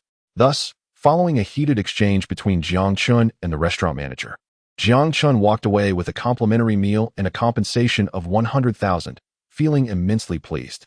Jiang Chun, the protagonist's blood is truly sweet. Chapter 47. I say, you rascal, do you not feel a twinge of conscience? I have never encountered someone so foolish. The restaurant manager spat, storming off. To seek compensation while insisting he had participated in the capture of the criminals was nothing short of stealing credit. The young man next door was bleeding profusely, his back a mangled mess, while this fellow only had a minor crack in his toenail, yet boasted of his gallantry. How utterly shameless. Upon returning from his confrontation with the manager, Jiang Chun was met with the incredulous gazes of his close friends. Why are you all looking at me like that? I am merely exercising my rightful authority. If it weren't for that kick from the 6th, and if they hadn't used blank rounds, we would have been done for. Jiang Chun adopted Lin Yan's tone, attempting to sound convincing. Indeed, Jiang Chun was correct this time. I share the same sentiment. The assailants hurled grenades at us, expending a considerable amount of their energy, which allowed Su Xian to easily subdue them. Thus, it is only reasonable to assert that our involvement in the apprehension was justified. Lao Lu nodded in agreement, finding no fault in this reasoning. But what about that kick from Chun Ge towards Su Xian? Is there a significance to it? Lao Si Sun Xiao once again posed a profound question. Upon hearing this, I felt a surge of anger. That kick was aimed at the assailants, and Su Xian, in an attempt to shield me from taking credit, actually intercepted my attack. Otherwise, the first kill would undoubtedly have been mine. Jiang Chun exhaled a deep breath, visibly irritated. Can it truly be explained this way? The others exchanged amused glances, clearly impressed by Jiang Chun's audacity. Soon after, the police captain arrived in haste, accompanied by a team of paramedics. Ah, isn't that so-and-so? Jiang Chun finally spotted an old acquaintance and approached him with warm enthusiasm. Captain Zhang's expression darkened, and he sternly replied, Jiang Chun, keep your distance. And by the way, my name is Zhang Yuan. If you don't recognize me, don't pretend to be familiar.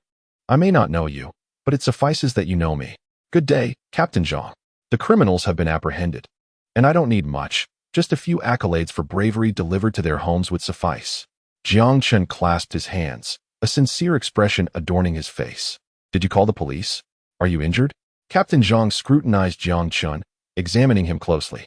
I didn't call the police, but I did exhaust the assailants. I even cracked a toenail. Take me to the scene. Captain Zhang furrowed his brow. This kid certainly has audacity. It was merely a cracked toenail. But had he not known Jiang Chun was the young master of the Jiang family, he would have already given him a piece of his mind. All right. Jiang Chun cheerfully led the way, graciously stating, come, help yourselves to whatever refreshments are available. I'm treating.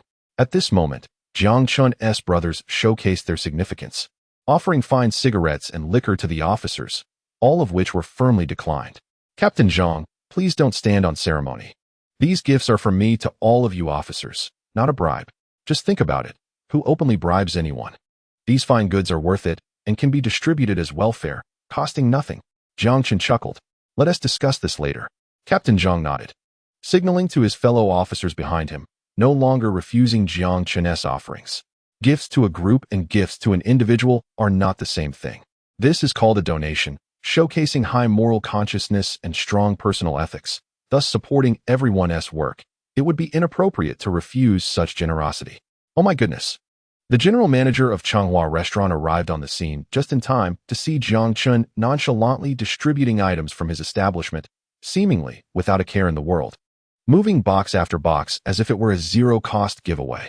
The general manager felt a pang of distress and hurriedly interrupted Jiang Chun's giveaway, asking, what are you doing? I'm merely giving away what I cannot consume. Jiang Chun scratched his head, grinning sheepishly. Gifting items from my restaurant? The general manager thought about throttling this mischievous boy. He had never encountered someone so cunning. What do you mean by the items in your establishment? You mentioned complimentary meals. So naturally, I must take what I cannot finish. However, I am currently unable to do so. If I encounter an acquaintance, I might just give it to them. Is there any issue with that? Jiang Chun argued cleverly. To my surprise, I found his reasoning somewhat compelling. The general manager of the restaurant paused, momentarily at a loss for words, yet stammered, but I never said you could take so much. Yet you never stated that I could not take such quantities either. Jiang Chun blinked, rendering the general manager speechless once more. I remarked, you rascal, don't you feel a twinge of guilt? The general manager, feeling helpless, resorted to moral pressure. Not at all. I possess a strong mental fortitude. Even if I face some grievances, it is of no concern to me. Jiang Chun replied nonchalantly. Officer Zhang, could you please say something? The general manager turned to Captain Zhang, someone with whom he had previously interacted, hoping to sway him to speak a word of reason on his behalf. Well, You all continue your discussion. I'll head inside to interrogate the suspect. Captain Zhang was uninterested in such trivial matters. Upon arriving at the private room where Su Xian was located, I observed two criminals, one plump and the other slender, bound tightly, yet still exhibiting unruly behavior.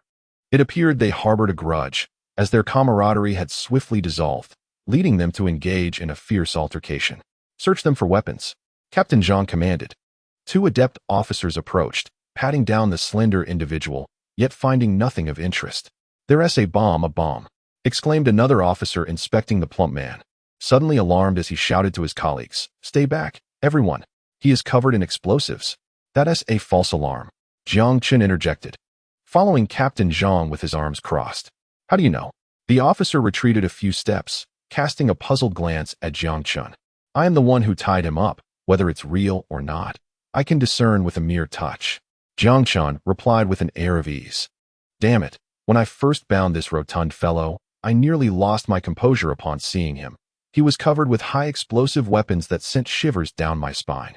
Fortunately, they were all made of plastic. It seems this fellow was too timid to use real ones. Otherwise, given their intellect, they would have likely detonated themselves long ago." "False. Then what about that one on the ground?" The officer pointed to a nearby grenade, leaning in closer to inspect.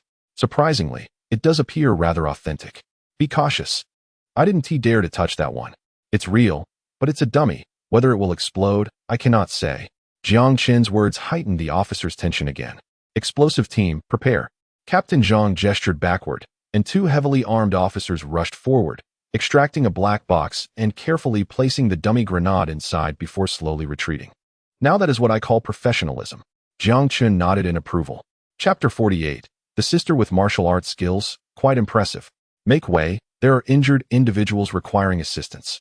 The emergency rescue team hastily emerged from the private booth, carrying Su Xian on a stretcher. His back was a gruesome sight, bloodied and torn, and his condition appeared dire. To be frank, Jiang Chen felt an overwhelming urge to extend his foot and create some trouble for the protagonist. However, with so many witnesses present, his social anxiety held him back. It wasn't that he lacked ambition as a villain. Rather, he realized that a more discreet approach would yield greater benefits. Publicly confronting the protagonist would undoubtedly lead to his downfall. Not only would the protagonist survive, but he would likely rise even more swiftly, leaving Jiang Chen in a precarious position within 6 months.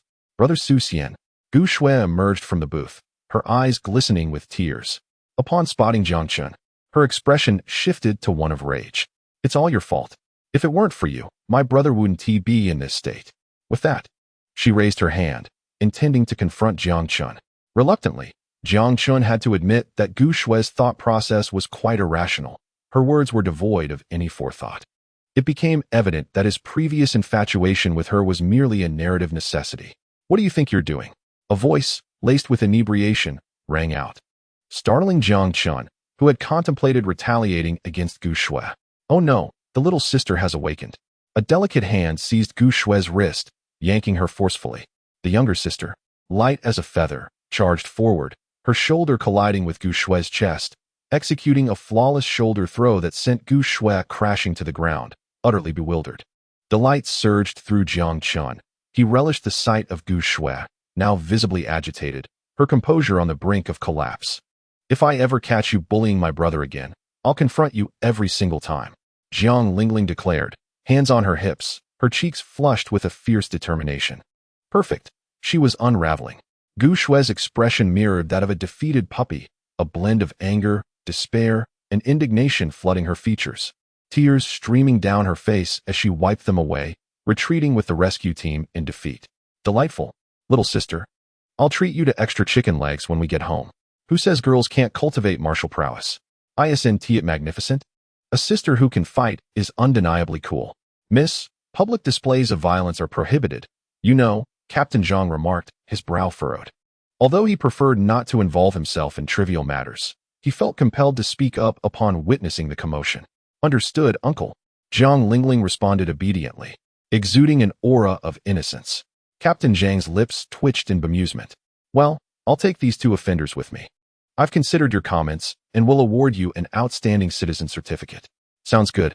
I never expected to succeed anyway." Jiang Chen replied sincerely. "What is this kid's deal? Who taught him to speak like that? Captain Zhang regarded Jiang Chun with a penetrating gaze.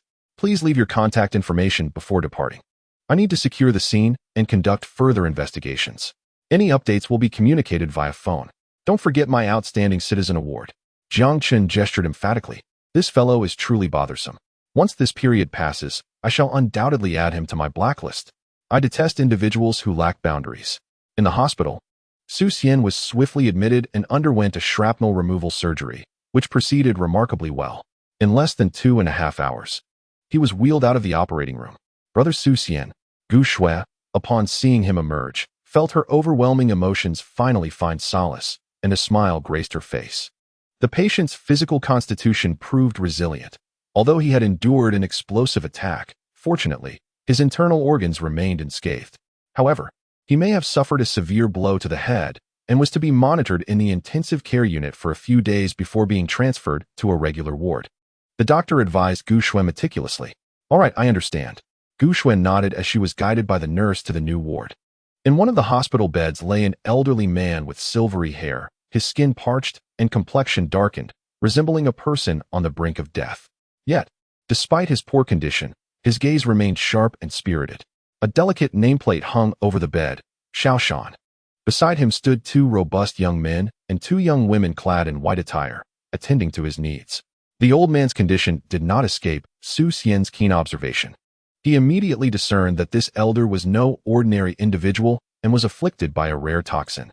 If left untreated, his days were likely numbered. Oh, a young lad has arrived, Shaoshan remarked from his bed, his demeanor warm as he smiled at the nurse. Indeed, old Master Xiao. We arranged for you a companion to alleviate your solitude. The nurse playfully responded, clearly familiar with the elder. Very thoughtful. Shaoshan nodded slightly, watching quietly as the nurse departed. Old Master Xiao? Could he be from the Xiao family? Su Xian's eyes flickered. Although he had never encountered anyone from the Xiao family and held no grievances or favors with them, their name was indeed well known. The Xiao family of Jiangcheng holds a status that may surpass even that of the Jiang family, as they are backed by the illustrious Xiao family from the imperial capital. If he could forge a good relationship with this elder, it might yield a fortunate connection, even if he could not be of assistance in the future. Having the Xiao family refrain from intervening in his dealings with the Jiang family would suffice. Young man, what is your name? Shaoshan inquired, his eyes twinkling with curiosity. My name is Su Xian, Su Xian replied. How did you sustain your injuries? I was injured by a grenade. You are indeed fortunate to be alive. Old Master Xiao nodded. In my youth, I also served in the military and was injured by a grenade that severed my arm. That sensation, huh? He paused. Take good care of your recovery. Life still stretches ahead. Thank you, esteemed elder. Su Xian expressed his gratitude with respect. This must be your young girlfriend, is it not? She is quite lovely. You are fortunate indeed. I also have a granddaughter, quite similar to her, and she has reached the age for romance. Shaoshan chuckled heartily. Thank you, Grandpa, Gu Shui said, her cheeks tinged with crimson as she acknowledged him with a slight nod. Thus, Su Xian and Shaoshan became hospital companions. Achoo. One evening, Jiang Chen suddenly sneezed, a chill washing over him, accompanied by an ominous premonition. Brother, it's time for your milk, Bai Rou cheerfully announced. Though she might arrive late, she would never be absent, presenting him with a bowl of healthful milk that sent shivers down one's spine. You've put on the necklace so quickly, it suits you rather well. Jiang Chen quickly diverted the topic, attempting to evade the situation. Hee. Bai Rou flashed her little tiger teeth, clearly pleased with the necklace. You're quite the connoisseur, brother. Come on, drink this. Nurturing your health is of utmost importance. Her mischievous smile suggested that witnessing Jiang Chun consume this concoction was a daily delight for her. Sigh. Jiang Chun exhaled, realizing there was no escape, truly no escape. Reluctantly, he gulped it down. As always, it was utterly unpalatable. Chapter 49. All right, I want her. Chen, I'm here. At that moment, Jiang Chen's mother, Qin Lingyu, entered the room, accompanied by the elegantly dressed Yi Ying, who, in her white attire, appeared both innocent and alluring, possessing a beauty that made one wish to topple her. Goodness, Jiang Chen thought to himself. He really didn't lose out watching this person bathe and get scolded as a child. He had such good taste back then. How did he lose it growing up? Little Ro is here too. Could you step out for a moment? I need to discuss something with Qin. Qin Lingyu said gently. All right. Bai Rou tidied up the cup and left with a light step. Yi Ying, please close the door. Qin Lingyu commanded as she turned back. Of course, Sister Ling.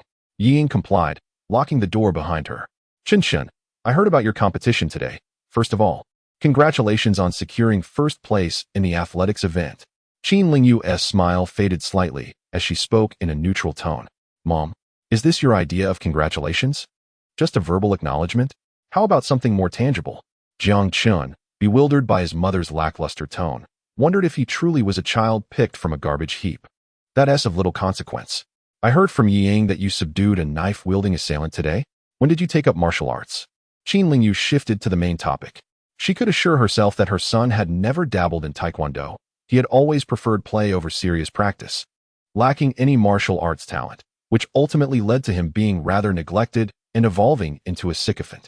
However, today Ying had told her that her foolish son could actually fight and appeared quite formidable. Intrigued, she made a point to return home early to witness it for herself. This is utterly inconsequential. My mother, truly I could cry. Jiang Qin thought to himself. As for my martial arts practice, it was out of fear from being pursued by my little sister. After enduring enough beatings, I naturally remembered the moves. And my body just adapted. Jiang Qin glanced at Ying, boasting nonchalantly. Could it be that my foolish son is indeed a genius? Qin Lingyu's expression turned peculiar as she regarded her son intently for a long moment. Smiling brightly, she said, Come, let us go to the rooftop and spar with your sister Ying. No, I can't be responsible if I accidentally harm Ying. Jiang Qin quickly waved his hands in refusal. The nightingale's expression darkened. Had it not been for Madame's presence, she would have confronted him directly. How dare he? No worries. Qin Lingyu urged Jiang Qin and the nightingale. Open the door. Let us ascend to the rooftop. Mom, how can you be so strong? Jiang Qin felt as though his arm might burst under his mother's grip. In that moment, the image of his mother in his mind rapidly crumbled and reformed into that of his younger sister. Was her ferocious violence an inherited trait from their mother? Upon reaching the rooftop, Jiang Lan, lazily reclining in a chair with her glasses on, greeted Jiang Qin with a casual, Hey, what is she doing here? Jiang Qin thought to himself, somewhat exasperated. His family rarely involved him in significant matters, yet this sister always seemed to insert herself into everything. I am your sister. Why shouldn't I be here? Just make sure you don't lose too embarrassingly. Jiang Lan retorted, a mischievous smile spreading across her face. Feel free to attack. The nightingale, clad in simple attire, swiftly assumed a stance, her expression serious as she focused on Jiang Qin. Let us begin. The sooner we finish, the sooner we can conclude. Qin Lingyu remarked nonchalantly from the side. Qin, give it your all. If you win, I shall grant you any wish. Mom, really anything? Jiang Qin turned his head, a hint of excitement in his voice. Aside from having your father and grandfather perform a striptease, everything else is negotiable. Qin Lingyu pondered briefly before responding with a light-hearted tone. All right then, I want her. Jiang Qin boldly declared, pointing at the nightingale. What? Both Qin Lingyu and Jiang Lan looked at Jiang Qin in confusion. Even the nightingale wore an odd expression. To solve a month's worth of advanced mathematics problems. Jiang Qin continued. Pfft. Jiang Lan snapped back to reality, unable to suppress her laughter.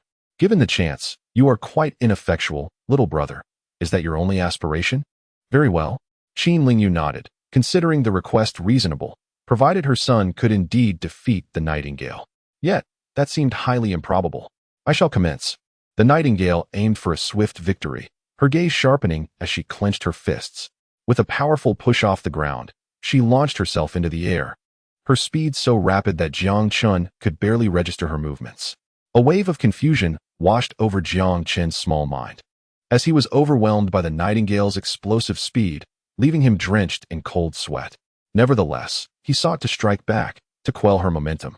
He quickly retreated a step and gathered his strength for a punch aimed at her calf. However, the nightingale reacted with remarkable swiftness, deflecting Jiang Qin's punch with a kick before launching a rapid counterattack. With a resounding thud, Jiang Qin's body flew through the air like a rag doll. A massive footprint stamped across his chest. This defies Newtonian physics. How can she kick twice in midair? Is this some sort of television drama? Jiang Qin thought, feeling a searing pain in his chest. Her strikes were brutal, surpassing even those of his sister by several degrees. Navi, the nightingale smiled faintly. Though she taught Lingling Taekwondo, it did not mean she was limited to mere showmanship. She was a true expert who had returned from the brink of death. Jiang Qin's tricks had some merit, but they were quite lacking. The outcome is clear. Jiang Lan stifled a yawn, covering her mouth as she prepared to head back to sleep. Come, let us continue. Jiang Qin possesses a hidden card, his formidable resilience, which allows his strength to surge dramatically even in a state of near exhaustion. Today, even if he cannot prevail, he must not suffer an embarrassing defeat. Quite impressive. Qin Lingyu found it unexpected. Typically, at such a juncture, her son would either faint or feign unconsciousness. It was rare to witness him exhibiting such tenacity, finally displaying a semblance of spirit. Very well. Nightingale unleashed another ferocious assault, delivering a swift kick akin to the legendary Foshan shadowless kick to Jiang Qin's thigh, causing him to grimace in pain and roll on the ground. It seems to be nearing its conclusion. Jiang Lan yawned nonchalantly. I'm still standing. Jiang Qin rose once more. A cacophony of anguished cries reverberated throughout the area, evoking sorrow in onlookers and drawing tears from witnesses. Nightingale could dispatch Jiang Qin within 3 moves. His body was tossed around the rooftop, bearing numerous imprints of feet, with his face swollen and battered, presenting a pitiful sight. Such brutality. Brother, I stand by you. Jiang Lan raised her thumb in admiration. 13 times he had been knocked down, each time by lethal strikes. Yet he managed to rise swiftly. His speed and strength appeared to be increasing. Nightingale could sense the changes in Jiang Qin's physique. As though he had activated a latent ability, his reflexes had quickened significantly, enabling him to evade critical strikes and counterattack. I care not for your circumstances. Nightingale was undeterred by Jiang Qin's condition, knowing that without a command from her superior, she could not relent. Another fierce uppercut aimed at Jiang Qin's abdomen was executed with precise force, avoiding fatality. Have you had enough? Jiang Qin felt the limits of his body. Indeed, the resilience he possessed was extraordinary. Under normal circumstances, he would have long since collapsed, yet this capability had enhanced his tolerance, allowing him to rise repeatedly. He even seized a final opportunity to turn the tide. Jiang Qin intercepted Nightingale's punch and retaliated. Strength enhancement, speed augmentation. His right fist shot forward with blinding speed, slicing through the air, the sound of wind swirling around him. Nightingale's expression transformed from disdain to astonishment. How could he still counterattack in such a state? Is his speed truly this swift? One could faintly glimpse the smile at the corner of Jiang Qin's mouth and feel the explosive power behind his right fist. Stop! Qin Lingyu blew her whistle, halting the brawl. If this continued, her son would surely be defeated. Damn it! Jiang Qin, unwilling to concede, closed his eyes and succumbed to unconsciousness. Phew! With the fight concluded, Nightingale exhaled deeply. This opponent was remarkably resilient. Akin to an assassin attempting to pierce through a tank, truly tenacious. Mother, what do you think? Jiang Lan rose, casting a glance at her mother. Considering that Qin, without any formal training, could contend with Nightingale to such an extent, it is indeed a testament to his extraordinary talent. He is already capable of competing with the prodigies of the Qin family. Qin Lingyu found it hard to believe. Without a doubt, his resistance to blows is remarkable. I just exerted 50% of my strength, and his physical prowess is astonishing. Although the Nightingale held no affection for Jiang Qin, she nonetheless assessed that Ling Ling was certainly no match for him. No worries, my son would never lay a hand on his own sister. Even if he were lacking in skill, Qin Lingyu chuckled, retrieving his phone to make a call. Jiang Ping, please come up and carry the young master back. Upon arrival, Uncle Jiang was taken aback to see his young master so severely battered that even his own mother would struggle to recognize him. Blood streamed from his head, and his body bore no unscathed flesh, instantly igniting a wave of sympathy. Poor young master, constantly subjected to beatings, just as his wounds were beginning to heal. New ones have appeared. Such a tumultuous fate. Indeed, the boy was unfortunate, yet his resilience was remarkable. He could endure such punishment. Jiang Ping, you shall not return today. Remain here to take good care of Qin, and I will ensure you receive a raise. Qin Lingyu instructed before approaching the Nightingale to whisper something in her ear. Instantly, the Nightingale's expression darkened, and after a moment, she nodded in agreement. I should return to sleep now. Jiang Lan yawned, stretching as she departed. The following morning, Jiang Qin was awakened by a beam of radiant sunlight. Upon opening his eyes, he felt as though his entire body had been dismantled. Every inch ached, and he was instantly reminded of the scene from the previous night when the Nightingale had mercilessly beaten him. The memory of his bravado in her presence and the bold claims he had made caused his face to flush with a profound sense of embarrassment. Well, I have truly embarrassed myself again. Chapter 50. Is it truly so resilient, this life force? Glancing at the bedside table, he noticed a plate with 2 steaming cups of milk, rising with warmth and adorned with numerous goji berries. Beside it lay a small note that read, "I have gone to class. Remember to drink." Such a silly girl. Jiang Chen sat up, touched, and drank hastily. He then dragged his weary body to the computer desk, opening a familiar web page and rubbing his hands together in search of content he enjoyed. Damn it, I overslept. How infuriating. Jiang Chen fumed, realizing that his slumber had caused him to miss the optimal moment to divest from stocks, leaving him with only a meager profit. Had he delayed further, he might have lost everything. Ouch, ouch, ouch. Ah, awake are we? The nightingale kicked open the door, a slight smirk playing on her lips, as if mocking him, while simultaneously expressing newfound interest. Get out, don't bother me. Jiang Chen hastily switched screens, closing the webpage. This wretched door truly needed replacing. How could anyone waltz in uninvited? Did the esteemed Jiang family have no privacy? Drink this bowl of medicine. The nightingale sauntered in, clad in casual attire, and placed the concoction on the table, casting a few glances at Jiang Chen's computer screen. To her surprise, she discovered him engrossed in stock research, leaving her perplexed. I don't. You may choose not to drink it. I was instructed to bring it to you, and I have done so. Whether you drink it is entirely up to you, but I can certainly report back. The nightingale replied impassively, showing no interest. Just you wait. I will find a way to turn the tables. Jiang Chen muttered to himself, plotting his revenge. With both hands, he grasped the bowl brimming with medicinal soup and tilted his head back to drink. It was utterly unpalatable. Jiang Chen let out a soft scoff.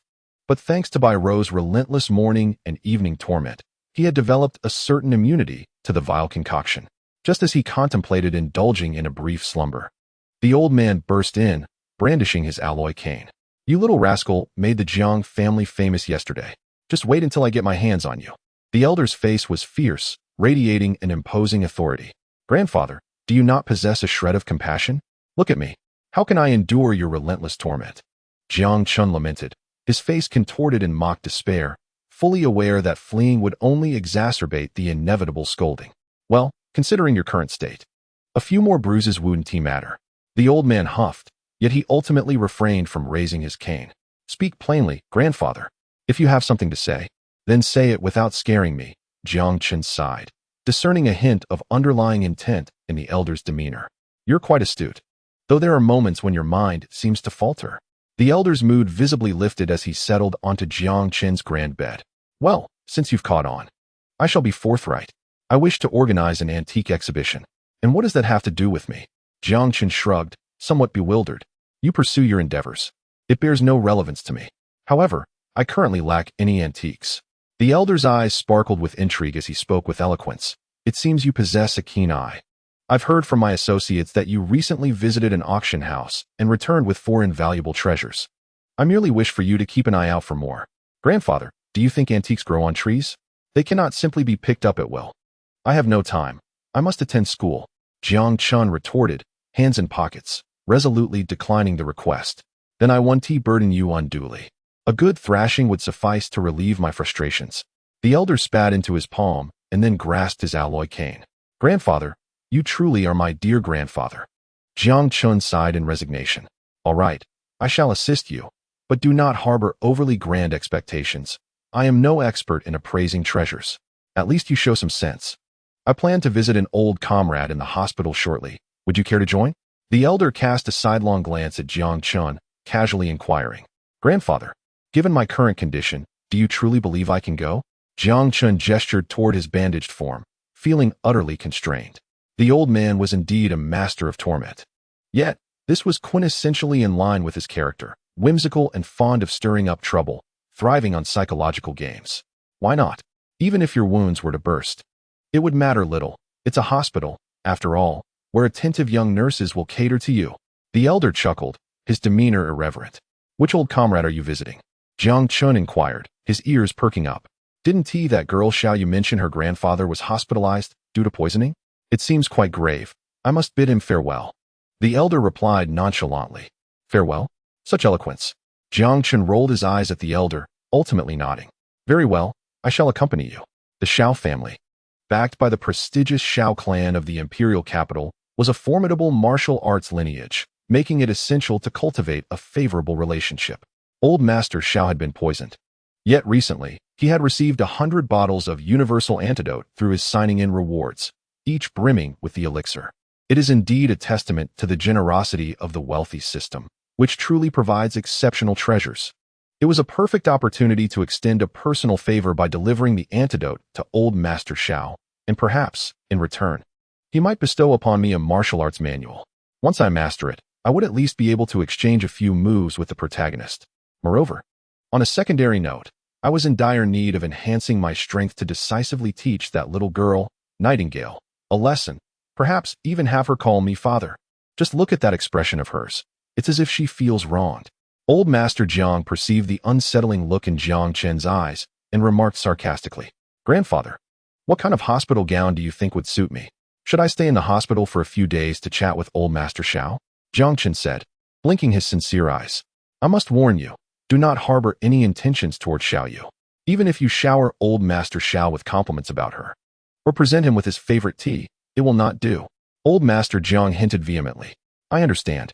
As Jiang Chun and Old Master Jiang exited the villa, Nightingale was diligently practicing martial arts in the front garden. Despite being drenched in sweat and utterly fatigued, she persevered with her training. One could vaguely discern her impressive pectoral muscles and extraordinary flexibility, as her body seemed to effortlessly master any position. Quite impressive. Jiang Chun marveled at her prowess. To be fair, Nightingale's beauty was striking, and her figure was exceptional. It is said that a woman who cannot see her toes when looking down is indeed breathtaking. And this notion proved true. "Have you witnessed these techniques before?" Old Master Jiang inquired, noticing Jiang Chen's captivated gaze, nearly drooling. "Well, not only did I see them last night, but I also had the misfortune of experiencing them firsthand. Thanks to her, I now bear the marks of battle," Jiang Chen replied, withdrawing his gaze with a look of grievance. "It is only natural that you cannot defeat her. Nightingale is a prodigious martial artist, having undergone professional training since childhood, engaging in fierce battles and executing assassination missions. Countless have fallen to her skill." Old Master Jiang replied nonchalantly, pulling Jiang Chen away. "Let us go, enough watching." "Oh." Jiang Chen limped along behind him. "Is she truly this resilient?" Nightingale observed Jiang Chen following Old Master Jiang, pausing her movements with a slight furrow of her brow, feeling somewhat incredulous. She had never encountered such a tenacious and steadfast man. Just yesterday, he was battered and bruised, and now he was heading out? Chapter 51. He appears quite kind-hearted. At Jiangqing People's Hospital, in a certain ward, Su Xian, you are quite impressive. Though young, your eloquence is remarkable, and your understanding of various topics is extensive, aligning perfectly with my preferences. Old Master Xiao reclined in his hospital bed, happily conversing with Su Xian. The two exchanged thoughts from one end to the other, eventually being drawn to the topic of Chinese martial arts. Aside from leisurely birdwatching, sipping tea, and doting on his beloved granddaughter, Old Master Zhao's only other passion was martial arts. Too kind, too kind.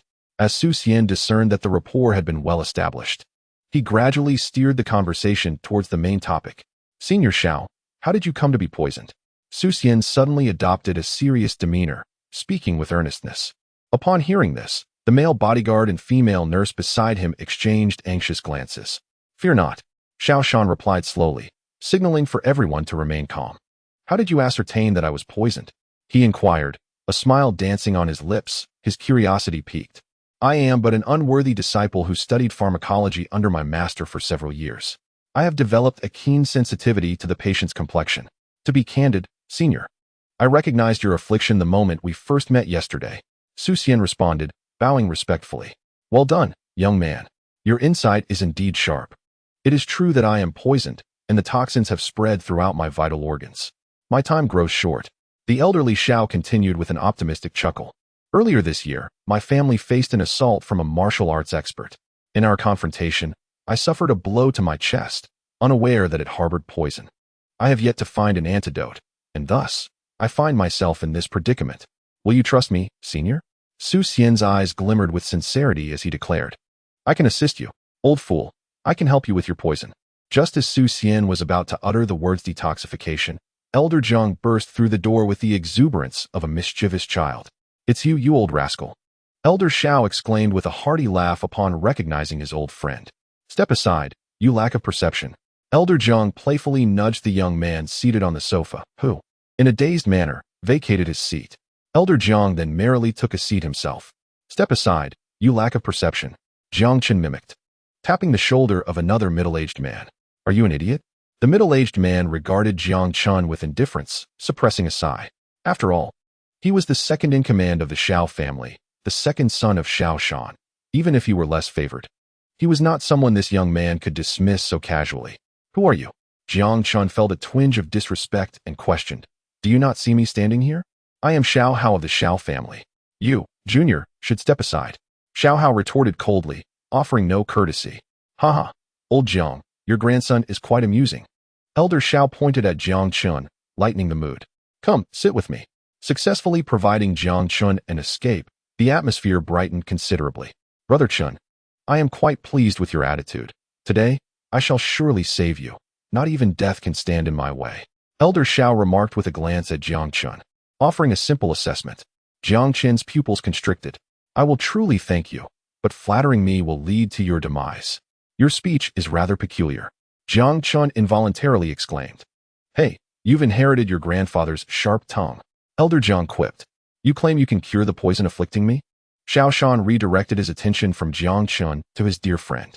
"Of course, with a mere spit, I shall hammer it down," Elder Jiang replied, casting a somewhat anxious glance at Jiang Chen, hoping that the remedy he provided would prove effective. Otherwise, he would be left in disgrace. In the car, Jiang Chen stubbornly stuffed candy beans into his own hands, claiming they were rare detox pills, insisting that I let old Xiao try one. He even popped one in his mouth to demonstrate its lack of side effects. This rascal, despite occasionally being foolish and not particularly bright, holds a certain credibility when he is earnest. After all, his knowledge of tea and antiques has truly impressed me, not to mention the praise he receives from my granddaughter. Desperate times call for desperate measures, so I acquiesced. Naturally, I had spent a considerable sum to procure a pill from a friend, said to cure all poisons. Had it not been for your precarious state, I would have been reluctant to bring it forth. Old Jiang fabricated an excuse and produced an exquisite box, within which lay an unremarkable bronze-colored pill. "Let me see." Old Xiao furrowed his brow. Although old Jiang's words were somewhat playful, his tone was earnest, and he would not jest about something as serious as life. "It was worth a try. Take it to your father." Old Jiang kicked the nearby Xiao Hao and muttered. Clueless, Xiao Hao scratched his head, saying nothing as he took the box to his father. "Why do I feel a chill creeping down my back?" Jiang Chen scratched his head, glancing around the hospital room, and met the sorrowful gaze of the protagonist, Su Xian, resembling someone caught in a scandal. How uncomfortable. What is he doing here? Jiang Chen was momentarily taken aback. He had just remarked on hearing a familiar voice, only to realize it was the protagonist. This segment was not present in the original narrative, as old Xiao was supposed to succumb to poison a month later, never encountering the protagonist. Now, with the storyline altered, the protagonist and old Xiao meet, and given the protagonist's stature, he would undoubtedly spring into action, curing old Xiao's ailment, allowing me to intercept a new opportunity for the protagonist. What a delightful surprise. "Brother Su Xian, I'm back." Gu Shui entered the hospital room, carrying a bag in one hand and a steaming lunchbox filled with dumplings in the other. Old Jiang furrowed his brow, scrutinizing Gu Shui before glancing at Su Xian nearby, his expression grave and clearly displeased. "Jiang Chen, what are you doing here?" Gu Shui's mood soured instantly upon seeing Jiang Chen, and she shouted, "Xiao Shui, come here." Su Xian also frowned, noticing Gu Shui's increasing sensitivity towards Jiang Chen, as if her intelligence plummeted upon seeing him, leading to her startled reactions. Jiang grandfather." Gu Shui turned around, only to find the imposing figure of Jiang Zhentian looking sternly at her, nearly dropping her lunch in shock. She had previously been coerced by Jiang Chen to visit the Jiang family, and while most were amicable, two individuals had not taken to her. Jiang Lingling would become irate upon seeing her. The other was the formidable old Jiang, who had dismissed her at first sight, banishing both her and Jiang Chen. His fierce demeanor and intimidating presence left her utterly intimidated. "Stop being foolish." Old Master Jiang raised his brow, casting a disapproving glance at Gu Shui. She dared not breathe too loudly, quietly stepping beside Su Xian and maintaining her silence. Pfft. It was still Ling Ling and grandfather who dealt with the White Lotus so comfortably. Jiang Chen silently nodded in approval, feeling quite pleased. This pill appeared quite promising. Old Master Xiao seemed oblivious to Gu Shue's presence, repeatedly examining the detoxification pill, even sniffing it. Shall we have it tested? Old Master Xiao inquired earnestly, turning to his old companion. Old Master Jiang, growing impatient, remarked, "Why the fuss over a pill? You're acting like a woman. You little rascal. I trust you." Old Master Xiao grasped the pill, pretending to pop it into his mouth. "Father, wait. Shouldn't we test it again?" Xiao Hao rose, his emotions heightened. How can one consume a pill of unknown origin so casually? The old man has lost his senses. Even brothers can turn against each other. One must be cautious. Ignoring his son's warnings, Xiao Shan swallowed the pill whole, chewing it before ultimately swallowing. Rest assured, I know my limits. Even if it leads to my demise. It is my life to bear. Are you Su Xian? Old Master Jiang lifted his gaze to Su Xian, his tone uncertain, making it difficult to discern his thoughts. Indeed, I am Su Xian. Su Xian had no intention of confronting the Jiang family directly, but was not intimidated either, his gaze resolute and unyielding. Even if the people in this room were to suddenly turn hostile, he was confident he could subdue them all within half a minute. My little Chen has no enmity with you, correct? Old Master Jiang lifted a teacup from the table, savoring a sip. At this question, Su Xian hesitated for a moment, wondering about his intentions. Why was he asking this? After glancing at Gu Shui, Su Xian steadfastly replied, I harbor a grudge against Jiang Chun. It is a vendetta for bullying Gu Shui, as well as my own grievances. To be made a fool of in front of so many people, that grudge is irreconcilable. Chapter 52. This is not about finding a girlfriend. It is clearly a dream. Ah, youthful exuberance. I can understand. Old Master Jiang nodded, then continued in a leisurely tone. And what about the Jiang family? None. Su Xian replied after a moment's contemplation. Very well, I understand. Old Master Jiang stated nonchalantly, though he appeared calm on the surface. Inwardly, he was berating Su Xian mercilessly. The implication of having no enmity suggested he intended to send commercial spies to the Jiang family, seeking to manipulate them. Based on the information at hand, he seemed to indiscriminately attack all enterprises in Jiang City. The Jiang family would not let this go easily. Such ambition was indeed grand. What did he mean by having a grudge against me? Am I not sitting squarely on your face? I haven't even caused you any trouble. Jiang Chun interjected sarcastically, revealing Su Xian's background. And by the way, I invested in the company you run. I am your benefactor. I even gifted you Gu Shui to support your endeavors. Truly, a handsome man brings forth many troubles. Su Xian's expression darkened, nearly causing him to spit blood. Jiang Chun was audacious indeed. Jiang Chun, you have gone too far. Gu Shui stood up, pointing at Jiang Chun with dissatisfaction. What do you mean by sending me to Brother Jiang Chun? I have never even looked at you properly. Her words were resolute, filled with indignation. Do you think I won't retaliate? That's just playing both sides. While you dangle me along, you're busy dating. Grandpa Xiao, I am truly unfortunate. Jiang Chun was deeply saddened, desperately in need of Grandpa Xiao's comfort. Since I have already lost my shame, why not ruin both of your faces as well? Grandpa Xiao's expression darkened. He was taken aback to discover that the patient he had just conversed with was such a person. Previously, he had heard old Jiang mention that his grandson was acting like a sycophant, and he had thought it was merely youthful infatuation leading him astray. Now, it seemed he was not just a sycophant, but a Tibetan mastiff among sycophants, completely unaware that he was being toyed with. No worries.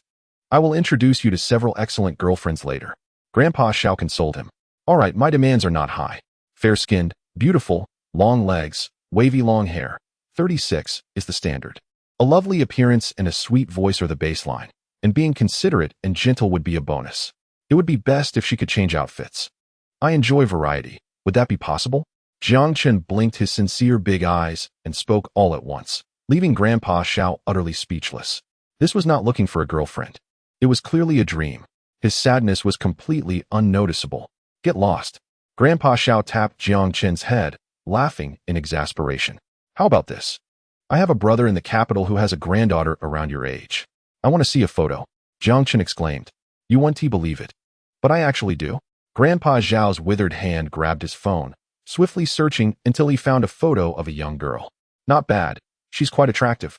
Jiang Chun whistled appreciatively. Why are you so superficial in your judgments? What are you looking at? Grandpa Xiao pouted, dissatisfied with Jiang Qin's flippant attitude. If not her chest, then what else should I look at? Jiang Qin questioned in confusion. You young man, shouldn't you pay attention to inner qualities? No wonder you get deceived. Go away. I won't introduce you anymore. Grandpa Xiao, agitated, sat up to criticize Jiang Qin. That's not fair. You only show me photos. How can I assess her inner qualities? Jiang Qin argued back, determined to defend his stance. Oh my goodness, Dad, are you alright? Xiao Hao gasped, nearly dropping his jaw in astonishment. Just by arguing with this young man for a moment, his father was able to sit up on his own? Incredible. Huh. Grandpa Xiao, realizing this, stretched his limbs and found that he could indeed move much better. Earlier, his lower body had been nearly paralyzed by toxins, completely immobile. After taking the medicine, it seemed he could move again. What an impressive effect. Dad, stay here. I'll go call the doctor. Xiao Hao exclaimed joyfully as he dashed toward the door. 2 minutes later, a group of doctors rushed in, armed with instruments, inspecting Grandpa Zhao's body back and forth, fearful that this was merely a fleeting recovery. After all, the esteemed elder Xiao has been enduring his condition for quite some time, with his body's toxins remaining untreatable. He has been tacitly regarded as a high-risk patient, and his demise would hardly be surprising. Goodness, after so many years in medicine, I've finally encountered a miracle, a young doctor remarked quietly, his expression filled with astonishment. May I inquire how Elder Xiao has recovered? Medicine, medicine. Jiang Qin also expressed his excitement, for this was indeed his moment of glory. And how could he not be thrilled? What is going on? A female doctor interjected, furrowing her brow. My father consumed an antidote, and within minutes, he was well. Xiao Hao explained. Why are you administering medication haphazardly? Are you unaware that medicine can be 3 parts poison? Upon hearing this, a doctor covered his head, clearly exasperated. In case of any unforeseen circumstances, can you bear the responsibility? Elder Xiao, perhaps you should accompany us for a comprehensive examination. What medication did you take? Do you have a sample? Is it a legitimate medicine? I need to test it. Otherwise, we cannot assure timely treatment in the event of an emergency. A doctor queried in rapid succession. I am well aware of my own body. I feel fine and merely require a simple checkup. Xiao Shan replied firmly. The medicine has all been consumed. Not a trace remains. So what is there to test? Such an effective remedy should be exceedingly rare. Old Zhang likely had only one, with none left for analysis. Shall we perform an autopsy then? Very well. Please rest here for a moment while I bring in the equipment to assess your bodily indicators. A seasoned female doctor nodded, leading her colleagues away. Elder Xiao may have truly recovered. The female doctor remarked seriously to her fellow physicians as they departed. Dr. Qin, what should we? He might have ingested a unique medicine. Elder Zhao's body, once on the brink of death, now appears devoid of any toxins. This is utterly illogical. They refuse to disclose it, likely due to its extreme rarity. Xiao Lu, fetch a blood sampling tool. Understood, Sister Qin. The remaining team members followed her lead to gather the necessary instruments, reminding each other to maintain a natural demeanor. Chapter 53, Is Everything Alright? Are you here to check for hemorrhoids? Soon, the doctors returned, equipped with an assortment of instruments, proceeding to draw blood and insert tubes into Elder Xiao. The procedure was executed with remarkable efficiency, and upon examining his condition, it was confirmed that he was indeed free of any ailments. Astonishing. It seems as though some extraordinary substance has decomposed the toxins. It was simply unbelievable. Elder Xiao, we appreciate your cooperation. Although your toxins have vanished, it would be prudent to remain under observation in the hospital for a few days, Dr. Qin said with a courteous smile, outlining the necessary protocols. Elder Xiao chuckled. Oh, Qin, it's no trouble at all. You should attend to your other responsibilities. I assure you, I am fine. Do you truly not have a sample of the medication? Dr. Qin pressed, still somewhat unconvinced. As Elder Zhao's primary physician, she possessed some knowledge of the potent toxins within him. Her attempts to concoct an antidote had repeatedly failed for various reasons. Thus, his sudden recovery piqued her curiosity immensely. If we could study the medications he has consumed, the medical standards for treating poisoning cases in Huaxia could ascend 3 levels in the future. Xiao Shan lifted his gaze toward his old companion, Elder Jiang, who raised his head with a stern expression, saying nothing. If he remains silent, then I shall too. No, it has all been consumed. Elder Xiao replied nonchalantly. Well then, if there is nothing else, I shall take my leave. Dr. Qin, feeling helpless, smiled and waved. donning his white coat as he prepared to depart. Doctor, I too am unwell.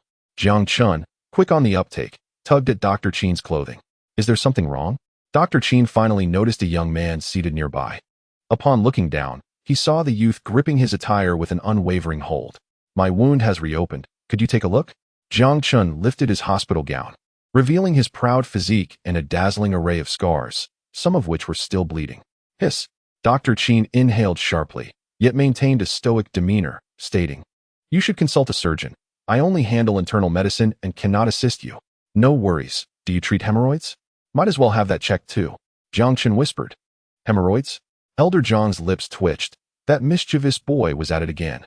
Is that something one can just blurt out? I'll have to discipline him when he returns. I believe you might want to have your brain examined first. Follow the procedure and register outside. Dr. Qin quickly discerned the young man's intentions to flirt and did not grant Jiang Chun another word before departing with grace. Goodness, young man, your physical resilience is impressive. Despite such severe injuries, you still sit here nonchalantly flirting.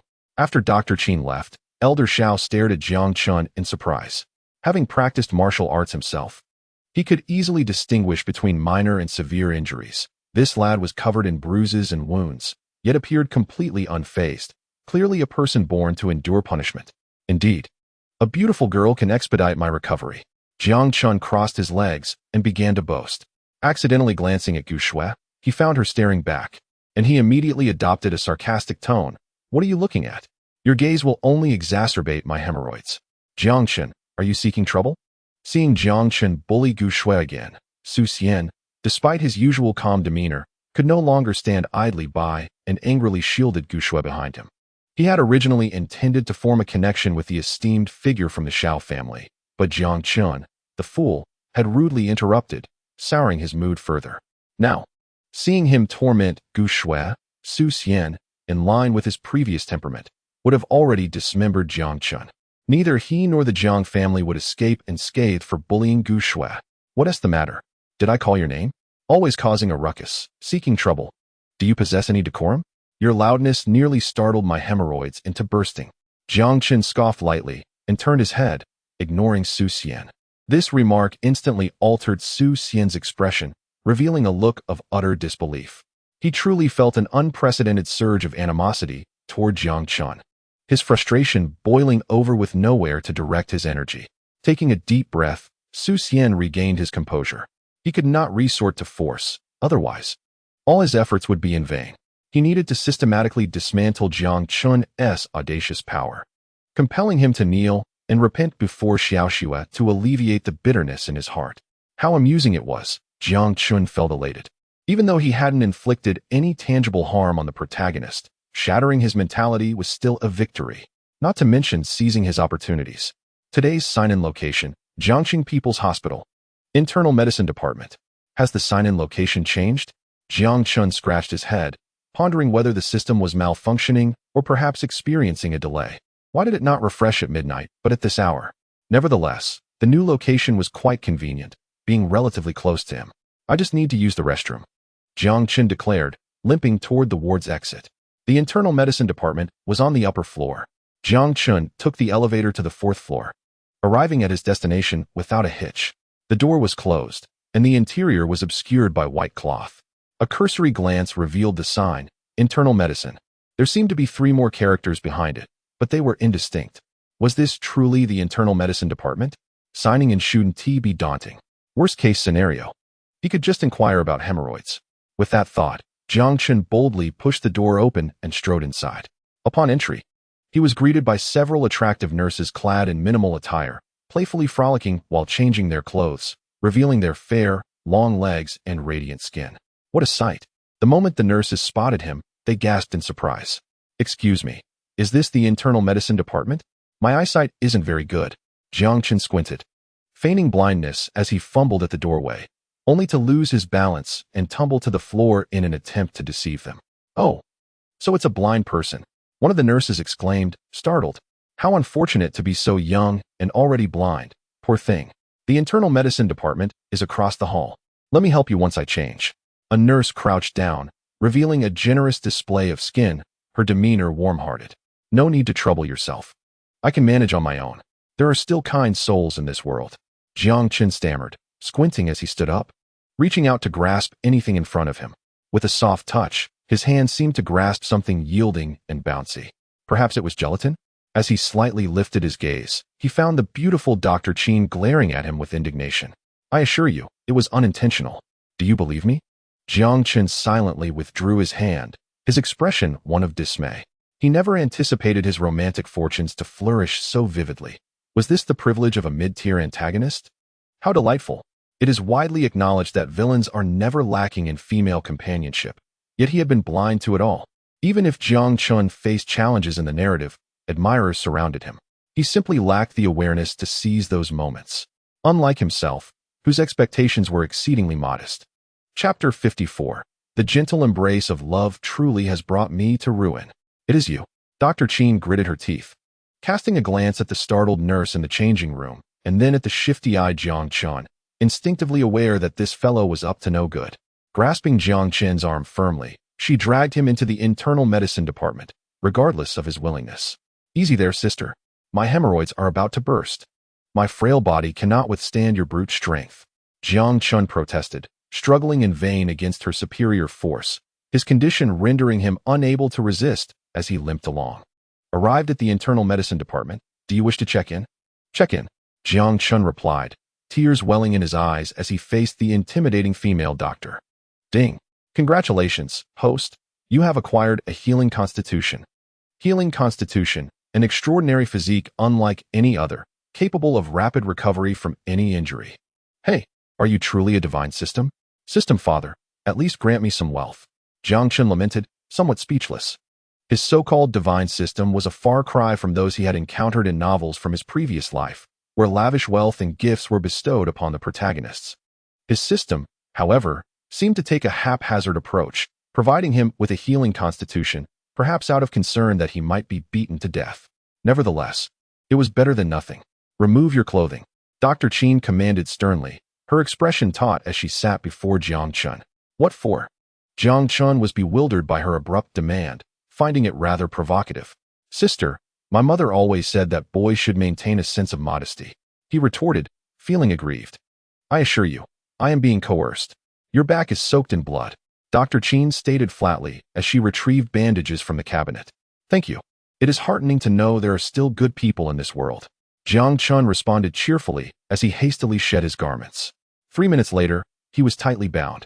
His body enveloped in bandages, the bleeding wounds now staunched, while his hands and feet were secured.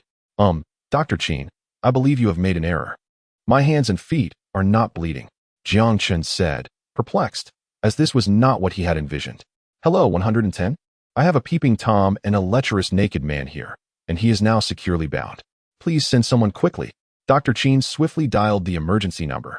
Me, Jiang Chen exclaimed, his face contorted in despair as he managed to utter, damn. The city is full of tricks. I want to go back to the countryside.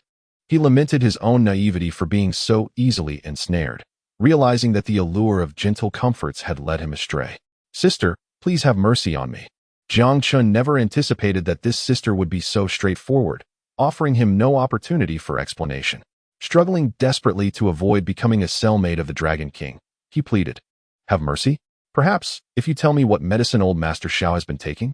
Dr. Qin inquired casually. Old Master Xiao's blood has been tested, and all indicators are normal, with no trace of any medication. Just so happens that this fellow is also present, likely privy to some inside information.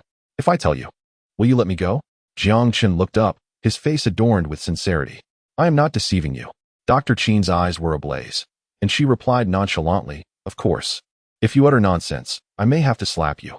Well then, I never deceive beautiful women. Jiang Chen sighed, a hint of resignation in his voice. You may as well call the police. The antidote could be administered, but its miraculous efficacy was too well known. If too many learned of it, he would inevitably gain notoriety. He understood the old adage, a commoner is innocent, but possessing a jewel brings trouble.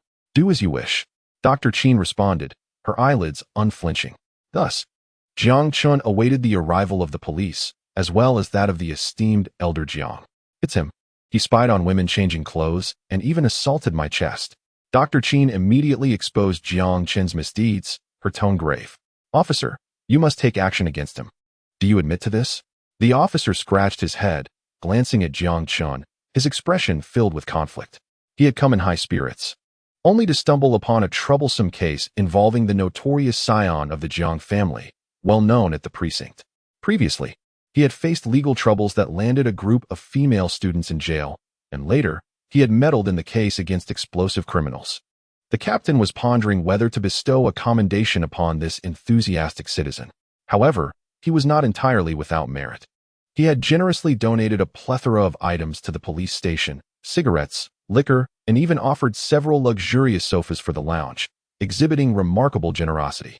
Most importantly, the welfare for this month included gifts from Jiang Chun. With Elder Jiang present, the young officer's palms were slick with perspiration. How about loosening my restraints first? Jiang Chun gasped, the bindings far too tight. The officer relented, loosening the ropes, allowing Jiang Chun to finally breathe. My goodness. Elder Jiang inadvertently cast his gaze upon Jiang Chun's bare body, exclaiming in astonishment. The scars on Jiang Chun's body had vanished. What transpired? Doctor. Qin also noted Jiang Chun's transformation, her confusion palpable. How could this lad, who had been bleeding profusely just moments ago and was covered in scars, have completely healed within half an hour? What the hell? Jiang Chun looked down, startled. Who tattooed a grass character on my chest? Is that what you find astonishing? Elder Jiang covered his face, feeling as though Jiang Chun had never grasped the crux of the matter. Isn't that so? I must solemnly declare that I did not secretly wear a bra backward, Jiang Chun stated with utmost seriousness, for this was indeed significant. One should not, at least should not, be so bizarre. Though curious, he had pondered the question. How did you recover so swiftly? Elder Jiang inquired gravely, his demeanor serious. Grandfather, have I not mentioned before? Gazing at beautiful women accelerates the healing of my wounds. Jiang Chun replied playfully, glancing at the lovely Dr. Qin. She touched me dozens of times, and, well, this is the result. If mere touches could restore health, I would seek out enchanting flowers every day to administer artificial respiration to you. Old Master Jiang, aware of his grandson's nonsensical chatter, spoke with a languid expression. Chapter 55. Can a healing physique discern flavor? The concept of a healing physique suddenly struck Dr. Qin, reminiscent of a unique trait mentioned by her elders, capable of rapid recovery from any injury. This peculiar constitution was extraordinarily abnormal. As long as one did not succumb to death, swift recovery was assured. Remarkably akin to the individual before her. Who was this person, able to discern so effortlessly? Jiang Chun pouted, puzzled. He had initially assumed her to be merely a voluptuous and cunning black rose of a doctor. Yet she effortlessly identified his physical attributes and even matched his name with ease. She is far from ordinary. Dr. Qin extended her fair hand, exploring Jiang Chun's abdomen, her gaze intensifying with fervor, reminiscent of a peculiar encounter between a strange uncle and a uniformed young girl. Utterly bizarre. Ah, this. The male officer remained oblivious to the unfolding events, witnessing only the female doctor examining the male suspect's abdomen. Who truly was the lecher here? Young man, you may leave. It's merely a misunderstanding. We shall resolve this privately. Old Master Jiang patted the young officer's shoulder, assuring him he would discuss it in detail with the chief later. Oh, very well. The young officer, visibly relieved, hurried away, grateful to escape a situation he felt ill-equipped to handle, fearing an impetuous act would lead to the arrest of the one who called for help. Have you finished? Jiang Chun felt as though he were a laboratory rat under her scrutiny, poked and prodded, even threatened with her tongue approaching him. Stop, stop! Jiang Chun hastily recoiled, thinking that while he could endure the probing, the thought of licking was entirely unacceptable. Can a healing physique truly discern flavor? All he possessed were eggs, devoid of any salt. He found this boundaryless female doctor utterly intolerable. It was simply outrageous. Just because she was beautiful, did it grant her the right to toy with a young man's body? It was excessive. Let me scrape a bit of your epidermis for research. Doctor. Qin maintained an impassive demeanor, as if entranced by her fervor. By what right? Jiang Chun shielded his body, refusing to bow to malevolent forces. If he acquiesced today, next time it could be for invasive research. Grandfather, let us ignore this madwoman and depart. Jiang Chun grasped Old Master Jiang's arm, intent on escaping this wretched place. Smack. Old Master Jiang struck Jiang Chun's head sharply, admonishing, You insolent lad. Grandfather, why did you hit me? Jiang Chun, feeling wronged, wore a puzzled expression, still unaware of the unfolding revelations. Who is the madwoman you speak of? She is your cousin. Old Master Jiang scolded, frustrated by his grandson's ignorance. He had sensed familiarity, and upon noticing her name tag that read Qin Yu, he verified with Ling Yu that she was indeed a younger member of the Qin family from the capital.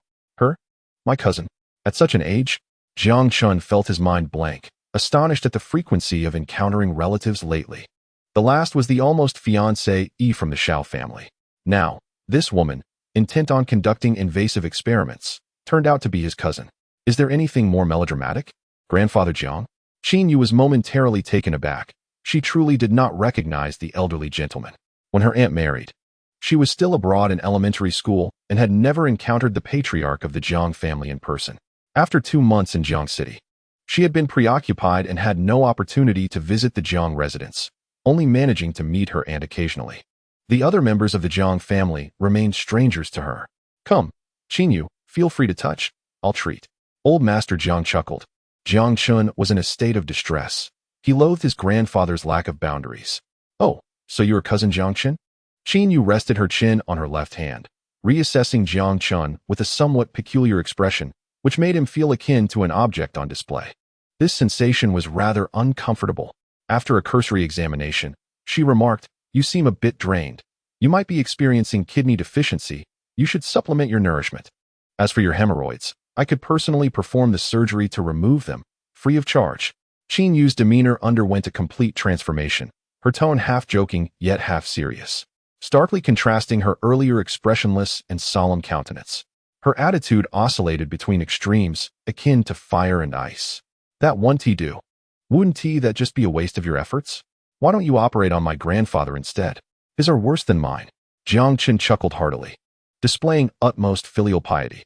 You little rascal. Old Master Jiang exclaimed in anger, raising his cane to swat Jiang Chen's rear. Wait, grandfather. Weren't you complaining about appendicitis? If we're going to operate, why strike me? Jiang Chun dodged and jumped about. Are you talking about your appendix? You little scoundrel. Old Master Jiang lamented, exasperated by the boy's apparent lack of sense, suddenly acting so strangely and spouting nonsense. Pfft. Qin Yu couldn't contain herself and burst into laughter. Just as her aunt had said, indeed, cousin Jiang Chun seemed to have a significant mental affliction. After bidding farewell to Qin Yu, Jiang Chun rode home with the old man in his vintage car. Now, tell me, where did you acquire those pills? Old Master Jiang produced a bottle of detoxifying pills from his pocket, containing at least 30 of them, leaving him feeling as though he were still dreaming. Such impressive pills should, by all rights, be exceedingly rare and scarce. This lad had somehow procured an entire bottle. Recalling that he had just consumed one to test for toxicity, Old Master Jiang felt Jiang Chun was utterly reckless, an extravagant spendthrift. Such valuable items, each one less in number, should be spoken of rather than consumed. I bought them from a street vendor for $100 a bottle. Jiang Chun replied nonchalantly, calm as an old dog. I'll give you 1,000. Go buy me 10 more bottles. Old Master Jiang was equally straightforward, pulling out 10 crisp red bills and staring intently at Jiang Chun. The car fell silent for 3 minutes. The seller has already passed away. He died impoverished. Jiang Chun replied indifferently, with $1,000.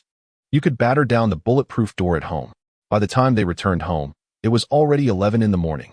Jiang Chun felt drained, his stomach growling insistently, desperately in need of a hearty meal to replenish his energy. Brother Jiang Chun, you're back. Before long, Bai Rou approached, balancing a plate on her chest, bouncing with remarkable steadiness. Upon the plate rested a glass of freshly squeezed milk, its surface adorned with floating goji berries. This girl truly exemplified the tormenting nature of both genders, having endured her fair share of trials. Given the severity of his injuries, he ought to consume more. Naturally, the quantity should be increased. Concerned that Jiang Chun might refuse, Bai Rou took the time to explain. Ah, how considerate she truly was. One could hardly find words to express her thoughtfulness towards Jiang Chun. Old Master Jiang nodded discreetly, silently approving of this union. Should Bai Rou give her consent, he could effortlessly package Jiang Chun and deposit him in her bed. Who would dare oppose? In the face of his metallic cane, the only options would be a visit to the orthopedic surgeon or to the orthopedic surgeon. I am healed, see. To assuage Bai Rou's disbelief, Jiang Chun lifted his shirt, revealing his smooth skin, devoid of any scars. Bai Ro's cheeks flushed slightly, and she paused, gradually realizing that all his wounds had completely healed. How could this be? She exclaimed in astonishment, taking a deep breath to collect her thoughts. Brother Jiang Chun has just recovered. He needs nourishment now, so please drink up. Reluctantly, Jiang Chun acquiesced and drank it all in one go. The taste seemed significantly improved. Hee, I secretly added some honey for flavor. It's not too bad, is it? Bai Ro puffed out her chest proudly. In the future, if you wish to drink it, I can prepare it for you anytime. Brother, from a distance, Jiang Lingling called out, running towards them with a beaming smile, as if she had delightful news to share. Everything is better now. A subtle smile crept onto Jiang Chen's lips. He could distinctly feel his status within the family rising. Even his sister was now eagerly rushing into his embrace. You little rascal. Jiang Lingling reached him, her smile instantly transforming into fierce determination as she delivered a well-aimed kick to Jiang Chen's thigh. Ouch! What was that for? Jiang Chun winced, clutching his leg in pain, feeling as though a flower had landed upon him. Truly, it hurt. For my birthday, you gifted me 9 sets of 5-year simulations and 3 years of college entrance exam prep, while Sister Bai Ro, who won first place in the race, received a crystal necklace worth millions. You really are the best, aren't you? Jiang Lingling seethed, her teeth gritted in frustration. Initially, she had believed her brother simply lacked the sense to choose gifts, thinking a 5-3 study aid would help improve her academics. Though the present was rather lackluster, she appreciated the sentiment and persevered. However, this morning she spotted Sister Bai Ro adorned with a stunning crystal necklace, its color and style undeniably exquisite. It was precisely the pendant of her dreams, perfectly aligned with her tastes. She had assumed it was a gift from their grandfather, only to discover it was actually bestowed upon her by her insufferable brother, which ignited her ire. 5-3, what's wrong with it? Jiang Chun tilted his head, feigning confusion. Isn't 5-3 the favorite among high school students? It even saves time on trips to the bookstore. How wonderful. It is futile, the more I ponder. The more anger wells within me. Today, I must teach you a lesson.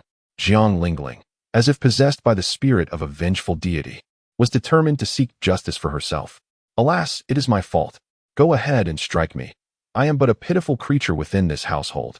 Last night, I endured a fracture and numerous injuries, having just returned from the hospital with my wounds bandaged. You might as well beat me to death, for there is no one to mourn my loss.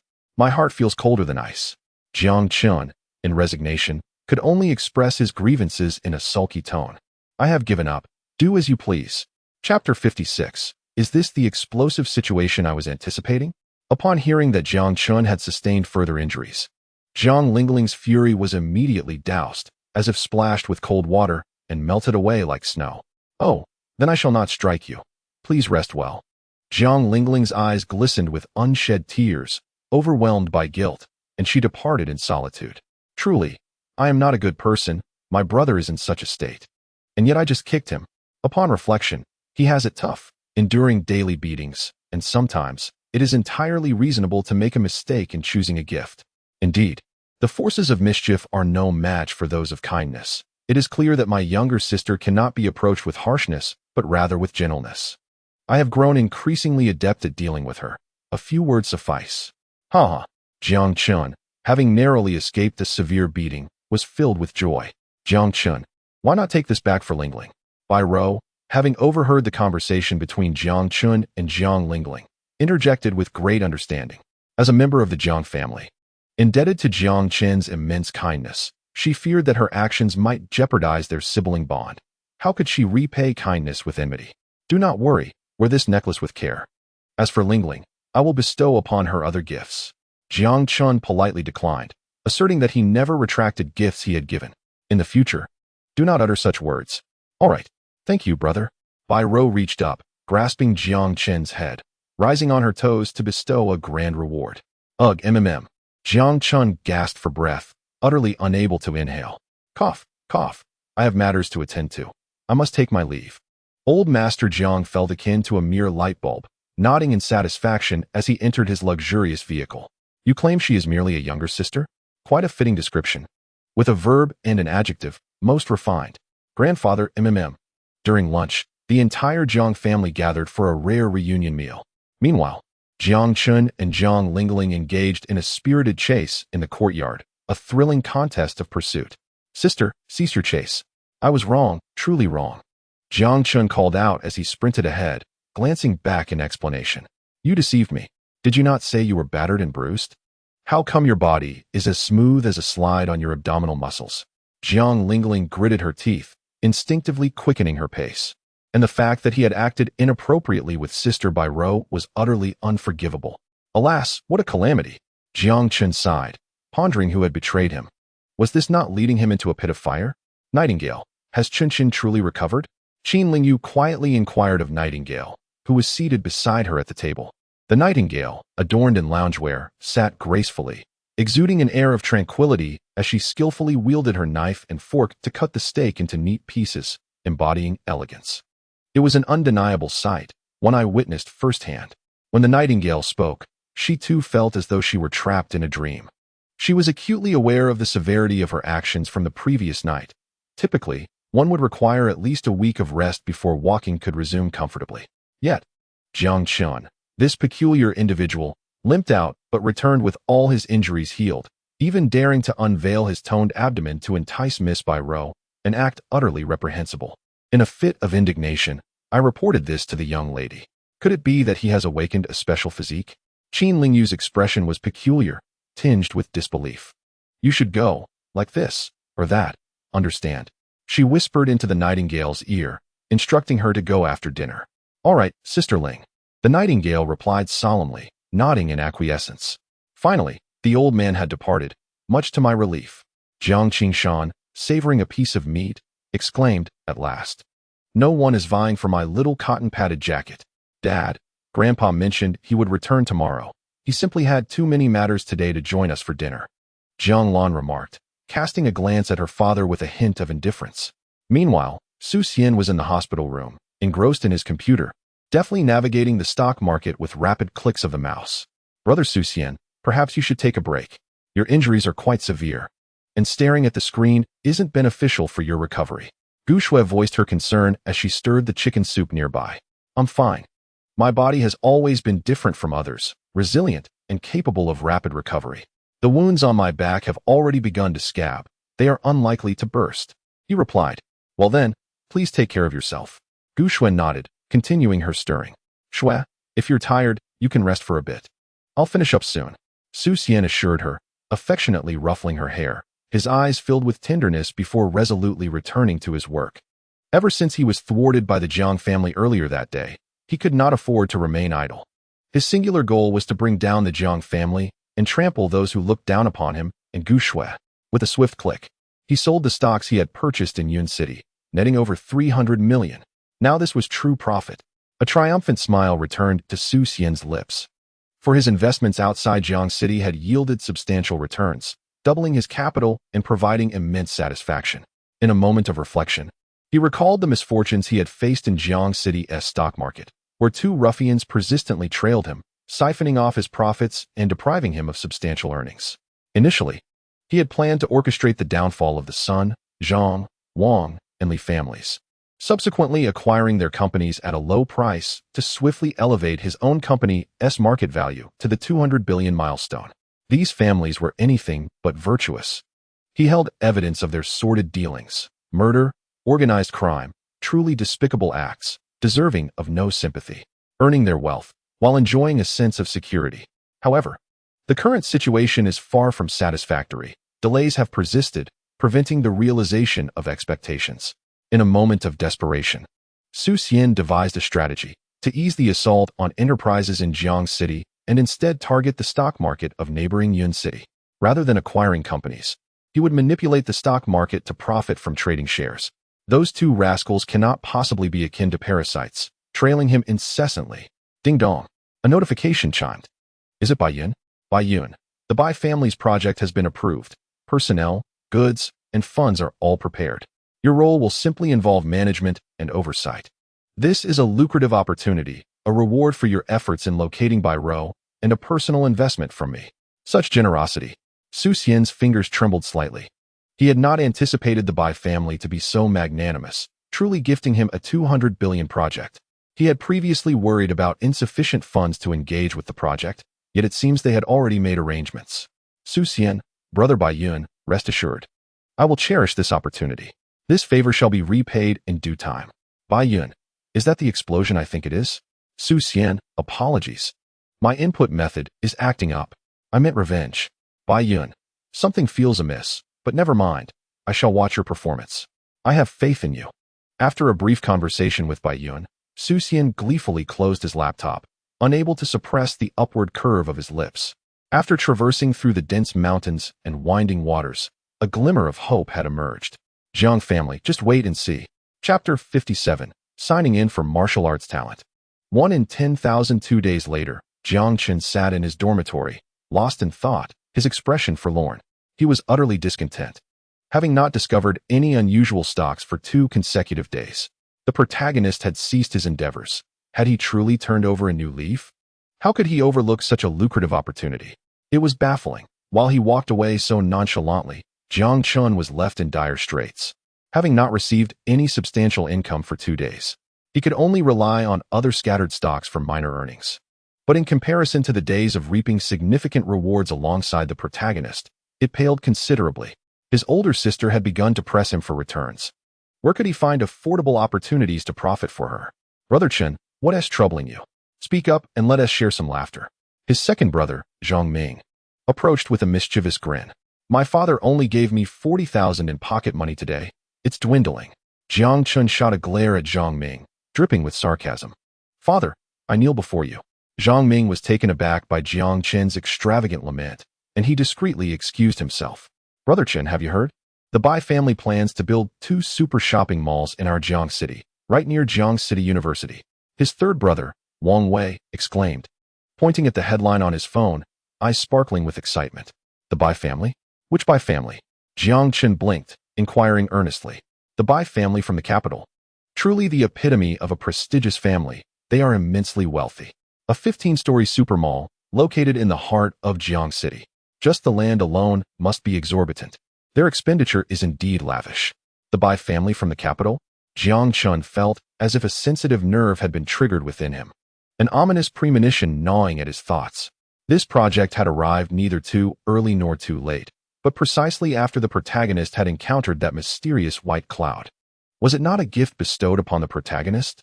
Damn it, this is mine.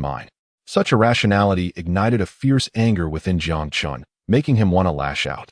This insufferable plot device would inevitably face his wrath one day. Suddenly, a mechanical voice echoed in his mind, announcing, ding. Today's check-in location, dormitory 404, bed 6. As usual, the system had refreshed the check-in point. No, it was not the same as before. The system was becoming increasingly bizarre. Bed 6 was a sacred zone within his dormitory. Since their freshman year, it had been made abundantly clear by the occupant that no one was to set foot on his bed, lest they face dire consequences. Jiang Chen was well aware of the formidable strength of the occupant. He knew he was no match for him. While the occupant could dodge bullets, Jiang Chen could only endure them. How could he even contemplate the repercussions of being caught? Would that shatter their friendship? Determined to venture closer, Jiang Chen approached the lower bunk, pacing back and forth in search of the optimal position, yet no sign of check-in appeared. Still no success? He had to ascend. It seemed. Gritting his teeth, Jiang Chen resolved to sit on bed 6. He simply had to check in, based on the system's usual pattern. The more sinister the check-in location, the higher the quality of the rewards. Just days prior, he had checked in at his home garden and received 2 rather useless plants of unknown species. Now, with only a few meters separating him from the prize, how could he give up? With a creak, Jiang Chen climbed the ladder, slowly making his way to bed 6. Was Brother 6 warming up? Hearing the rhythmic creaking of the bed accompanied by strange sounds, his friends instinctively turned their heads towards Jiang Chen. Oh, it was merely Jiang Chen. Brother Chen, that is bed 6. You'd best not climb up. One warned. Last time I climbed his bed, I nearly got caught in a bear trap. It terrified me. Another chimed in. Right? I had a similar experience. I was just getting up there when I was knocked off by a toy boxing glove. Indeed. There were traps on Brother 6's bed. Caution was advised. Yet, Jiang Chen was unconvinced. A bear trap seemed far too far-fetched. Just as his hand grazed Brother 6's pillow, a miniature crossbow sprang forth from beneath it, launching 3 sharp arrows that whizzed past Jiang Chen's face, embedding themselves in the wall with a deadly thud. What the hell? Brother Chen, get down now. I'm scared. His friend Zhang Ming exclaimed, visibly concerned. Where was the prompt? Did he need to lie fully on the bed to trigger it? Jiang Chun, resigned, continued to inch his way onto the bed. It must be said, despite Brother Six's penchant for tossing around toilet paper, his bed was remarkably clean. No tissues in sight, no unpleasant odors, and even a somewhat unique scent lingered in the air. A faint scent of traditional Chinese medicine lingered in the air. You have arrived at the check-in location. Would you like to check in? Check in. Ding. You have reached the check-in point and received the reward of an extraordinary martial arts talent. 1 in 10,000. Weak conversion. 1 in 10,000. It is said that only those who are truly exceptional can become martial geniuses. With this talent, the host can comprehend various martial arts in the world and possesses the innate ability to become a martial artist. Name: Jiang Chun. Faction: medium-sized villain, minor villain evolution. Talent: athletic prodigy, photographic memory, exceptional vision, firearm proficiency, strikingly handsome. Abilities: mastery of financial knowledge management, high-level knowledge compilation. Three-legged race, campus security map, taekwondo, strength enhancement, speed enhancement, ant-like. New: killing intent perception, 1 in 10,000, weak conversion, appraisal technique, physique, healing body, items, universal antidote. Jade Spring, toy bear, assets, 2.0523 billion, 1 sunshine apartment. Strength, mortal Ababa, subordinates, none. Evaluation, a rising star among villains, increasingly drawing the protagonist's attention. And drawing closer to death, exercise utmost caution. Do I possess the talent to become a martial artist?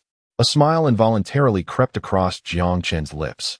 This was indeed splendid news for him. To become a martial artist, one must have a gift, even if old Master Shao practiced martial arts for a lifetime. He remained within the realm of humanity, never truly achieving the status of a martial artist due to lacking that crucial spark of talent. As long as he diligently practices martial arts, he could become a grandmaster in due time, no longer fearing being brutally slain by the protagonist, who might act out of desperation and disregard the law. He could finally boast, I can take on 10. However, the question arose, how would he train? The training here was distinctly different from taekwondo or karate.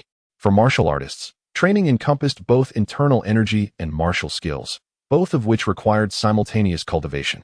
In simple terms, internal energy is akin to a blue bar that enhances one's physical resilience, speed, and strength, allowing one to fend off 100 foes with a combination of martial techniques. Perhaps he could inquire with Grandpa Shao. He might possess the knowledge he seeks. It was time to get out of bed. After completing his check-in, Jiang Chen carefully descended from the bed of old Lu. Despite his caution, his sleeve snagged on the blanket.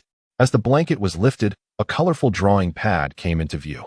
Before he could fully appreciate it, he heard shouts from outside the door. Jiang Chen, come down here. Chapter 58. The past of old Lu. Old Lu's voice echoed from outside, reminiscent of death knocking at the door, filled with an ominous aura. For a fleeting moment, Jiang Chen felt as if he was confronting the malice of the entire world. Life felt exceedingly fragile. Oh no, Brother Lu is back. The brothers sprang to their feet, gasping in astonishment. This was not good. Being caught on the spot by Brother Lu would certainly lead to a severe beating. Well, what can I say, old Six? I woke up on your bed. Do you believe me? Jiang Chen quickly sprang from the bed, scratching his head as he earnestly attempted to explain. I believe you. And I also know that with a single slap, I could end your existence. Lin Yan's gaze was fixed intently on Jiang Chen, his tone unremarkable yet laden with an overwhelming sense of pressure. It was evident that old Six had never been this enraged before. The outburst of emotion instilled an inexplicable fear in Jiang Chen. Leaping over Jiang Chen, old Six executed a graceful somersault onto the bed, meticulously inspecting every corner. Only after failing to uncover any unusual occurrences did his expression finally soften. After sitting on the bed for a moment, old Six relaxed his furrowed brow and began to speak. In truth, I suffer from a form of mania. He surveyed his brothers around him as he continued his explanation. What's the big deal? It's all right. Jiang Chen, aware that old Six was providing him an escape, quickly interjected. This isn't just any ordinary mania. Old Six asserted. It is innate. From a young age, I possessed extraordinary strength and intellect. When I was 5, my older brother, 10 years my senior, grew envious of my abilities and attempted to take my life. In a moment of uncontrollable rage, I accidentally killed him. At the age of 6, I was kidnapped by a criminal gang. I lost control, and when I regained consciousness, those men had been reduced to a pulpy mess. At 7, my grandfather taught me how to manage my emotions. He advised me to rest under the covers, as my body would sweat profusely. After a year of effort, I had rarely lost control and began attending school. However, due to my emotional numbness, others perceived me as an easy target, and I endured bullying from older students. When I finally lost control, they met their demise as well. After my grandfather passed away, I was cast out by the Lin family, forced to fend for myself in the world. Sixth brother, what are you trying to convey? Old 2, Zhang Ming, had curled up in a corner, trembling. This life story was simply absurd, akin to a path paved with bloodshed. For others, mania might merely involve shouting or throwing a backpack, but for old 6, when his mania erupted, it resulted in death. It was indeed fortunate that he had managed to coexist peacefully with them for 2.5 years. The quilt has been specially treated, accompanying me for many years, constantly suppressing my mania.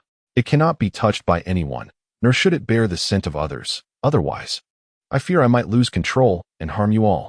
Lin Yin glanced once more at his brothers, whose expressions were now dazed and filled with terror. This is precisely why I don't allow you near my bed, Lin Yin stated earnestly. So you're all right then? Jiang Chun exhaled in relief, speaking slowly. Brother, this is an ailment. You need to seek treatment promptly. I find it quite puzzling too, but it's better that I don't erupt. Moreover, this isn't an illness. It's a divine jealousy of talent, a curse bestowed upon me by the heavens, one that cannot be cured.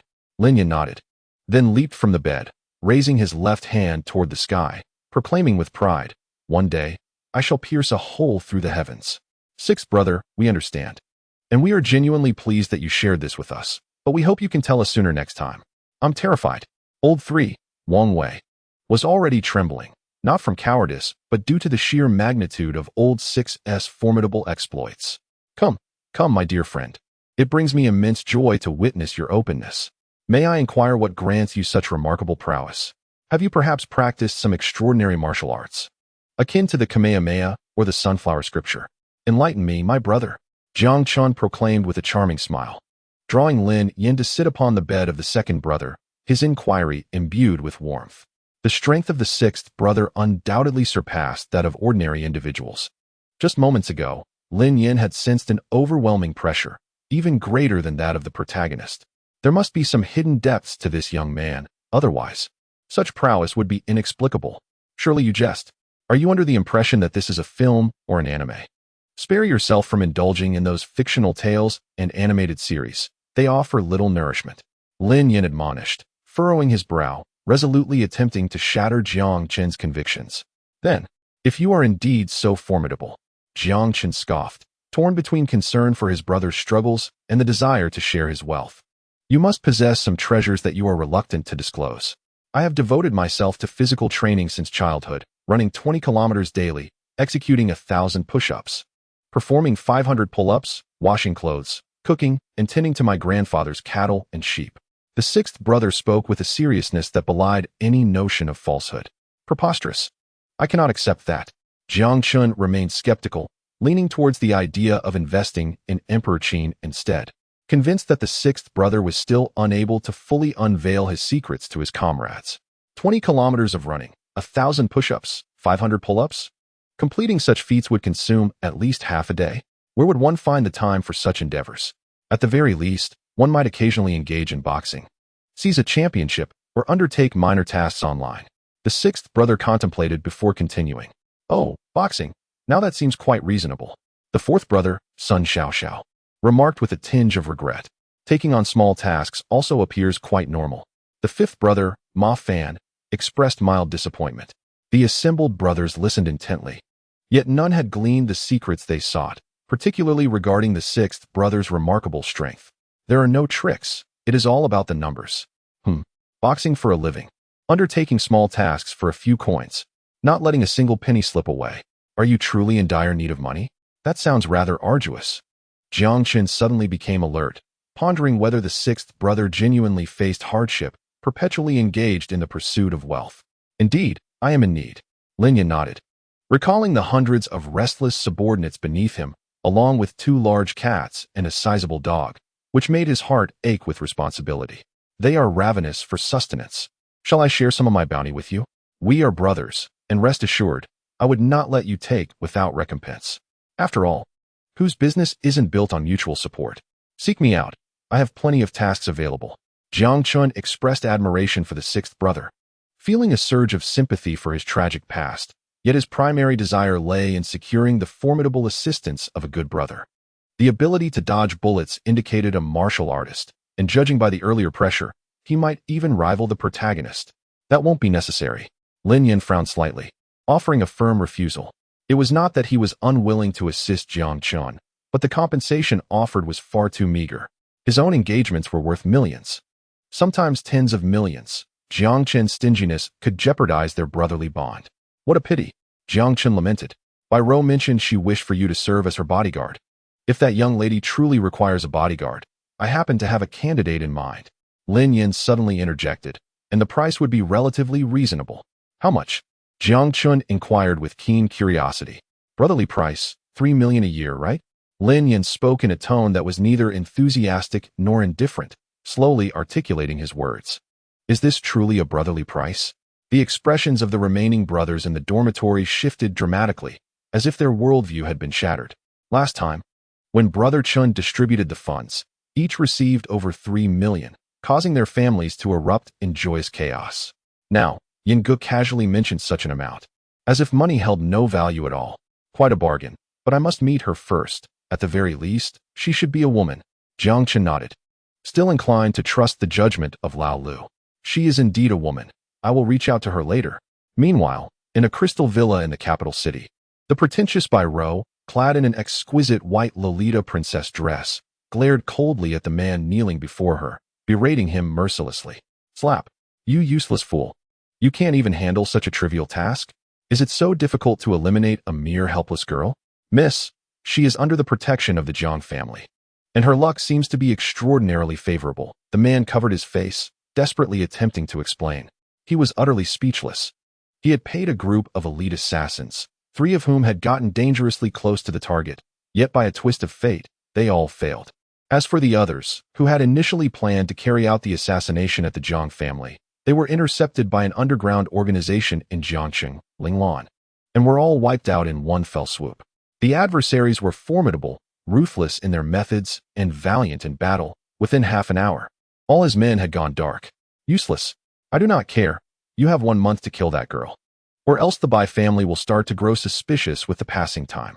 If it weren't for my connections within the Bai family, and my ability to bribe the hospital to fabricate the results, the facade would have long since been shattered. Bai Rou's eyes glinted with malice as she made a slicing motion with her hand, while continuing to entice her subordinate with grand promises. If this mission succeeds, I will firmly secure my position as the eldest daughter of the Bai family. To compensate me, the Bai family will grant me a 10% share, and I can easily spare some funds for you, enough for you to replace the Jiang family and become the undisputed ruler of Jiangcheng. The man's eyes widened at the mention of becoming the ruler of Jiangcheng. It sounded remarkably appealing. Chapter 59. The young master hasn't been this arrogant in a long while. Ninth senior sister. Junior brother, how have you been lately? Su Xian, senior sister, I'm doing fine. Ninth senior sister, I heard from master that you are currently in Jiangcheng. Let's arrange a time to meet. This time, you must not avoid me. Otherwise, humph. Su Xian, senior sister, I have a girlfriend now. Please do not tease me. Ninth senior sister, you have a girlfriend. Who is she? I shall chop her up. The deranged girl brandished a knife.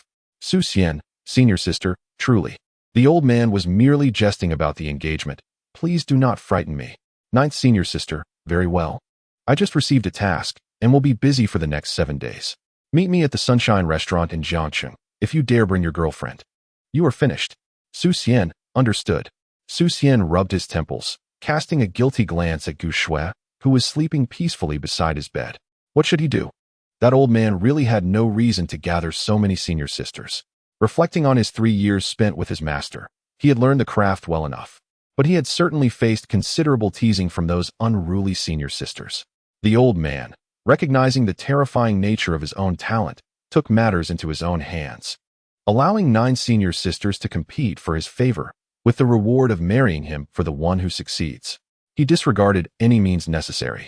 After hiding for so many years, he found he could no longer escape. Among these 9 sisters was a formidable contender, adept in her master's remarkable martial arts and particularly skilled with firearms. She possessed a sharp mind and quick reflexes, working as an assassin. She was the type to resort to gunfire at the slightest disagreement, yet outwardly, she presented herself as a sweet girl fond of lollipops, exuding an air of innocence. However, when she appeared before you with a long knife and a chilling smile, one would come to understand the ruthless heart concealed beneath her beautiful exterior, uttering words that cut to the core. Alas, they could only meet once. Su Xian sighed, sensing that matters were becoming complicated. Xiao Yu, I am here to see Grandpa Xiao. I have pressing business to discuss with him. This should suffice, thought Jiang Chun, who, having acquired an extraordinary talent, decisively left the campus, eager to gather intelligence on martial artists from the Xiao family, determined to embrace the opportunity for growth. Young master, what are you muttering about back there? Uncle Jiang turned around, a peculiar expression on his face. It had been a long time since the young master had been so earnest, repeating a single introductory line over 100 times. Nothing, just drive your car in peace. Jiang Chun shot Uncle Jiang a glance, urging him not to disrupt his thoughts. All right. Uncle Jiang complied, dutifully focusing on the road, pleased to see the young master so serious. Before long, the arrival of the future young mistress was imminent, whether she was fair or dark, Xiao Yu or Diyu. It mattered not. His role as a domineering butler would finally find its purpose. The journey proceeded smoothly, and Uncle Jiang successfully delivered Jiang Chun to the Xiao family estate. Young master, we've arrived. Uncle Jiang parked the car skillfully at the entrance, turning to report to Jiang Chun. Good. Lock the car and come inside with me. Jiang Chun nodded, stepping out first and gazing at the grand Xiao residence. Before him stood an enormous vintage mansion, its entrance adorned with exquisite carvings, depicting a variety of intricate artworks. The exterior was enveloped in lush greenery, with artificial hills dotting the landscape, evoking a sense of tranquility and joy. What is your purpose here? 2 members of the Xiao family, dressed in black attire and standing with arms crossed at the gate, approached Jiang Chun upon noticing the unfamiliar vehicle. Their tone was neither servile nor disrespectful, carrying a hint of disdain. Indeed, the Xiao family operated within a hierarchy of contempt. They valued martial prowess above all, showing little interest in wealth. The only thing that piqued their interest was the art of combat. Looking down on those hedonistic second-generation rich kids who indulged in extravagance and excess. How could these frivolous scions comprehend the joy of martial arts? Thus, seeing Jiang Chun emerge from a luxury car accompanied by a middle-aged man, the 2 security disciples regarded him with some disdain. This was not a mere case of sour grapes over wealth. Brother, I am here to see Xiao Yu. I have matters to discuss with her, Jiang Chun casually stated, delivering the line he had practiced 250 times. Uncle Jiang wore a peculiar expression, as if he recalled that this statement was not quite right. Could it be that the young master had forgotten his lines? You wish to see Miss Xiao Yu? Who are you? Our Xiao family's eldest lady is not someone you can meet at will. One of the Xiao family disciples, who happened to be a fervent admirer of Xiao Yu, immediately became alert upon hearing that a man was seeking their goddess. Impudent. Jiang Chun strode forward, donning a signature villainous grin, nearly cackling with delight. Open your eyes. I am Jiang Chun of the Jiang family. You are playing with fire. The young master had not been this audacious in quite some time. Uncle Jiang, observing from behind, revealed a knowing smile. Indeed, this was the demeanor befitting the young master of the Jiang family. As the future domineering CEO, he certainly could not allow himself to be looked down upon by petty individuals. To inspire both respect and fear was the essence of a true magnate. Just as the Xiao family disciple was about to expel him, he witnessed Jiang Chun's left hand emerging from his pocket, producing 2 generous red envelopes, causing his eyes to widen in astonishment. Young Master Jiang, please come in. The expressions of the 2 Xiao family disciples shifted dramatically, and they promptly smiled, making way for Jiang Chun to pass freely. They had always known that the job of a gatekeeper was a lucrative one, indeed, quite enticing. With the head of the family withholding salaries, they had to devise their own means of earning money. What? Not interested in money? My apologies. Our aspirations are not high enough. Jiang Chun, too, was quite aware, discreetly extracting a 100 yuan bill from the envelope and handing it to the 2 gatekeepers. No need for change. Uncle Jiang, follow me. Jiang Chun swaggered toward the entrance. Young master, why is your demeanor lowered? Uncle Jiang felt a pang of discomfort. While barging in was an option, Displaying such frugality after bringing out money could tarnish the Jiang family's reputation. Uncle Jiang, take these 2 red envelopes. If anyone obstructs our path, simply distribute them. The remainder is yours. Jiang Chun replied languidly. Indeed, the young master is truly prudent, avoiding unnecessary expenditures. How admirable. Stop. A mere 100 yuan to dismiss us is an affront. The young man holding the bill, having swiftly rebooted his brain after a momentary lapse, stood defiantly before Jiang Chun. Well, how much do you want then? Jiang Chun tilted his head, finding their greed excessive. At least 200. The other disciple, also a fervent admirer of Xiaoyu, declared with righteous indignation, extending 2 fingers. That won't do. The current market economy is generally unfavorable. 180 is more reasonable, Jiang Chun remarked coolly, casting a glance at the young man. If that's not acceptable, I shall call Xiaoyu. Fine, 180 it is. The 2 young men, adhering to the principle of seizing an opportunity, nodded in agreement. 180 yuan would suffice for them to survive a week. Life was indeed sweet. Uncle Jiang, give them 200, Jiang Chun instructed. The 2 young men blinked, bewildered and unable to comprehend. My apologies, I enjoy bargaining. 180 is the negotiated price, while the remaining 20 is a tip for you. I am after all the eldest son of the Jiang family, and I maintain a modicum of prestige, Jiang Chun affirmed, nodding generously. Only 20 is a tip, and you still wish to maintain prestige? The young man pouted in dissatisfaction. Very well, you may enter. Primarily, Jiang Chun had just expressed his intention to call the young lady, and they dared not overstep their bounds, for they were seeking her out. Should she happen to be a close friend, it would undoubtedly result in dire consequences for the 2 brothers. Although the young lady possessed great beauty, she was akin to a rose with thorns, exhibiting formidable combat prowess. The signs of the Xiao family had often experienced the sting of her swift kicks. How dare you speak like that? Jiang uncle, give him 200 and demand 20 back. Let him regret this encounter. Jiang Chun seethed with rage over a mere 20 yuan. Jiang uncle sighed, recognizing that his young master was indeed a jester, lacking both dignity and face. Ultimately, Jiang Chun gained entry into the Xiao estate and successfully arrived at the grand courtyard. Venturing further inside, he encountered yet another smaller courtyard, prominently labeled as the martial arts training ground. Within, a plethora of young men and women clad in black training attire sat in a large circle. At the very center, 5 individuals were engaged in a spirited duel. One young woman, adorned in a pristine white training outfit, soared through the air, delivering a powerful kick to a young man's chest, causing him to emit a muffled groan before crashing to the ground, utterly incapacitated. Miss Xiaoyu, that was truly impressive. Did you see that? It was the Xiao family's signature aerial strike, executed with such finesse. One kick, and Xiao Ergu is left powerless. Indeed, Miss Xiaoyu is not only beautiful, but also possessed remarkable martial skills. One could only wonder whom she might favor in the future. Miss Xiaoyu, be careful. The remaining 3 young men, witnessing their comrade's defeat, seized the opportunity before the young woman could withdraw, launching a fierce assault of punches and kicks in an attempt to challenge her. With a cunning smile, Xiaoyu deftly supported herself with one hand, evading their onslaught. She then gracefully leaped onto one of their shoulders, swiftly clamping her legs around him and flinging him away.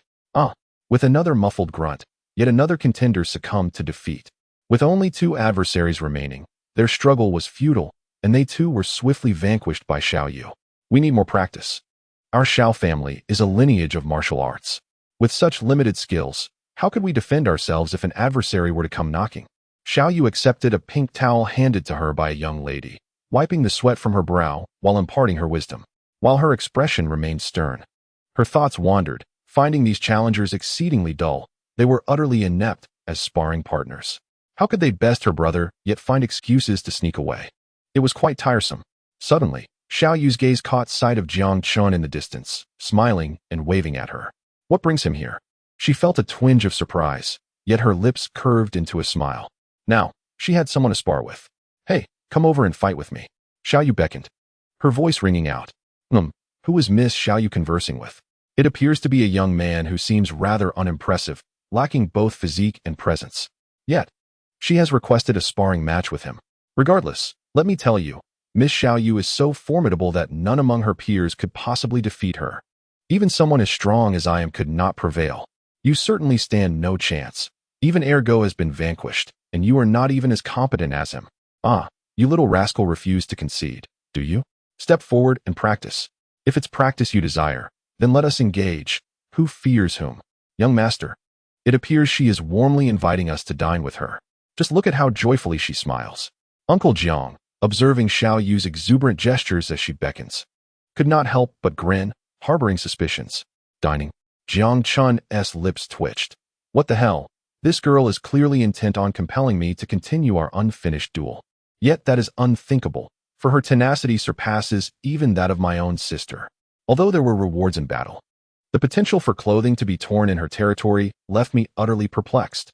After all, I am here to learn martial arts, not to engage in unruly antics. Chapter 60. There are no talents that are worthless, only individuals who are. Why aren't you coming over? Noticing Jiang Chun's reluctance, Xiao Yu took the initiative to approach, resembling a good friend as she playfully punched his arm, indignantly proclaiming, Ahem. Jiang Chun cleared his throat and recited his lines. Xiao Yu, I have come to see Grandfather Xiao. I have important matters to discuss with him. Splendid. Uncle Jiang sighed in relief. Indeed, the young master's efforts have not been in vain. His speech was so natural, neither servile nor arrogant, showcasing the extent of his diligence. Here to see my grandfather? He is not at home. Just in time for you to be my sparring partner. What followed was a disappointingly airy response from Xiao Yu. However, the eager gaze of the girl before him made it impossible to decline. Yet that is of no concern to Jiang Chun. My grandfather is at home performing a pole dance. I must return and check on him. I take my leave. Jiang Chun hastily concocted an excuse, preparing to depart. Not so easily, she replied with a mischievous smile, swiftly adopting a stance, taking 2 steps to catch up to Jiang Chun, and leaping into the air. Executing her signature move, the Xiao Yu flying kick. It's the Xiao Yu flying kick. Students who had endured this technique several times felt a shiver run through their bodies and exclaimed loudly. When Xiao Yu kicks, it's a lethal blow. The unfortunate soul is bound to suffer. Hee, I adore watching Sister Xiao Yu bully newcomers. Young master. Uncle Jiang quickly reacted, raising his voice to warn Jiang Chun. What? How dare she disregard martial ethics? Jiang Chun, bewildered, turned his body, his expression shifting dramatically. He swiftly maneuvered to evade, his reflexes reaching their peak. With her long, white legs and size 37 feet brushing past Jiang Chun's neck, he realized the peril too late, as Xiao Yu had already landed on his face. The sudden weight crashing down on Jiang Chun's visage caused him to thud against the ground. Being sat upon was indeed quite uncomfortable. Jiang Chun's vision darkened as he fainted. It was a sight too painful to behold. Uncle Jiang covered his face, unable to bear the sight, internally lamenting the degradation of societal standards. Had he truly fainted? Xiao Yu, seated atop Jiang Chen's head, gazed down at him in confusion as he lay there. Frothing at the mouth, his eyes glazed over. This was unexpected. Given his prowess, he should not have succumbed so easily. Xiao Yu hurriedly rose to investigate the situation. She gently patted Jiang Chen's cheek, calling out, Hey, can you hear me? When Jiang Chun regained consciousness, he felt a sharp pain at the back of his head. As he opened his eyes and surveyed his surroundings, he heard a voice exclaim, Kid, you're awake. Xiao Shan, lounging nearby with his legs crossed, sipped a drink, squinting at Jiang Chun with a somewhat complicated expression. This young man was indeed unfortunate. He had hit his head hard enough to bleed, and by all rights, he should have sustained serious brain damage, possibly rendering him a vegetable. Yet, astonishingly, he had awakened after just 2.5 hours. Were the youths of today truly that resilient? Just yesterday morning, he had been covered in injuries, and now, upon a cursory glimpse while assisting him out of his clothing, Xiao Shan was shocked to see him completely healed. Truly, he was born to endure hardship, a life filled with insatiable desires. However, this young man seemed to be cursed by romantic misfortune. Perhaps it was best to cut ties permanently. Xiao Shan regretted having called the crematorium, intending to erase all traces, only to find his efforts wasted, having spent 200 on transportation. Grandpa Xiao, I found you, Jiang Chun exclaimed, his eyes lighting up upon seeing the elder. This was precisely why he had come today. Encountering Xiao Shan was certainly not a loss. I think it's best if you lie down and don't get too excited. Xiao Shan expressed concern that the young man might suffer a cerebral hemorrhage and die in his home. Otherwise, the funeral expenses would be quite steep. I'm fine. Just a bit of a headache. Jiang Chun insisted, downplaying the details. Grandpa, my grandfather sent me to collect the payment for the pills from yesterday. It's not much, just 10 billion. Will you be paying in cash or through some online platform? He rubbed his hands together, a mischievous grin on his face. 10 billion? Xiao Shan gasped, astounded by the audacity of the young man. You certainly speak boldly. Just like the younger version of old Jiang, a real rogue. Isn't that a bit low? If you wish to return my grandfather's favor, feel free to add a little more. I have no objections. Jiang Chun continued with his cheeky banter. Let us get to the point. Old Jiang Wunti asked me for money. I'm as broke as a joke. And the Xiao family is on the verge of starvation. Don't mention 10 billion. I can't even scrape together 1 million. So, it's clear you came here for your own reasons. Xiao Shan's eyes sparkled with insight, easily discerning Jiang Chen's ulterior motives. I'm serious. Jiang Chen hesitated, his expression shifting. Hey, if you have something to say, just spit it out. Grandpa Xiao bellowed, his temper flaring. Very well, I want to linger on it. Grandpa Xiao, have you heard of martial artists? Jiang Chen squinted, asking in a low voice. Speak up. You sound like a mosquito. Xiao Shan retorted, exasperated. Do you know about martial artists? Jiang Chen blinked his sincere eyes, filled with anticipation. Martial artists were a term designated by the system. But how were those who transformed from ordinary individuals into formidable beings classified? Martial artists? What on earth were they? Elder Xiao squinted, casting a perplexed gaze upon Jiang Chen. It was the sort of prowess that allowed one to single-handedly defeat 100 opponents. Jiang Chen animatedly mimicked the motions. Oh, old Jiang sent you to learn martial arts from me? Elder Xiao remarked leisurely, sizing up Jiang Chen from head to toe. To be frank, this lad exhibited a subtle shift in demeanor compared to yesterday.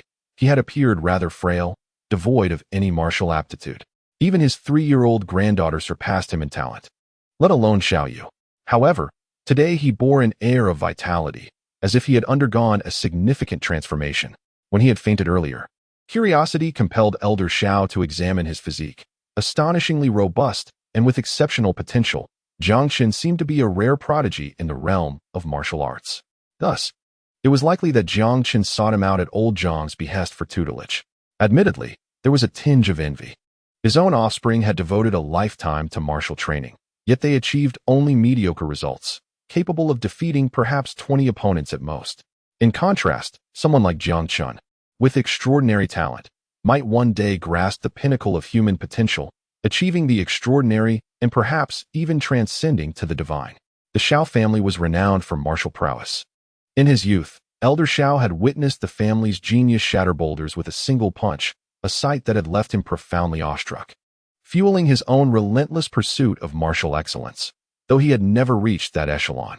The distinction between mortals and geniuses lay in the mastery of vital energy, akin to the internal force depicted in television dramas, formless and invisible. Yet, once harnessed, it could augment one's abilities, bestowing extraordinary strength. While ordinary individuals could learn to wield this internal force, like himself, his own was so scant that it became trivial against true extraordinary beings, shattering like a toy upon contact. Thus, he remained at the limits of humanity, capable of defeating only 40 opponents. Indeed, Jiang Chen fervently nodded, clearly appreciating Elder Xiao's understanding. Dealing with an intelligent person was indeed a relief.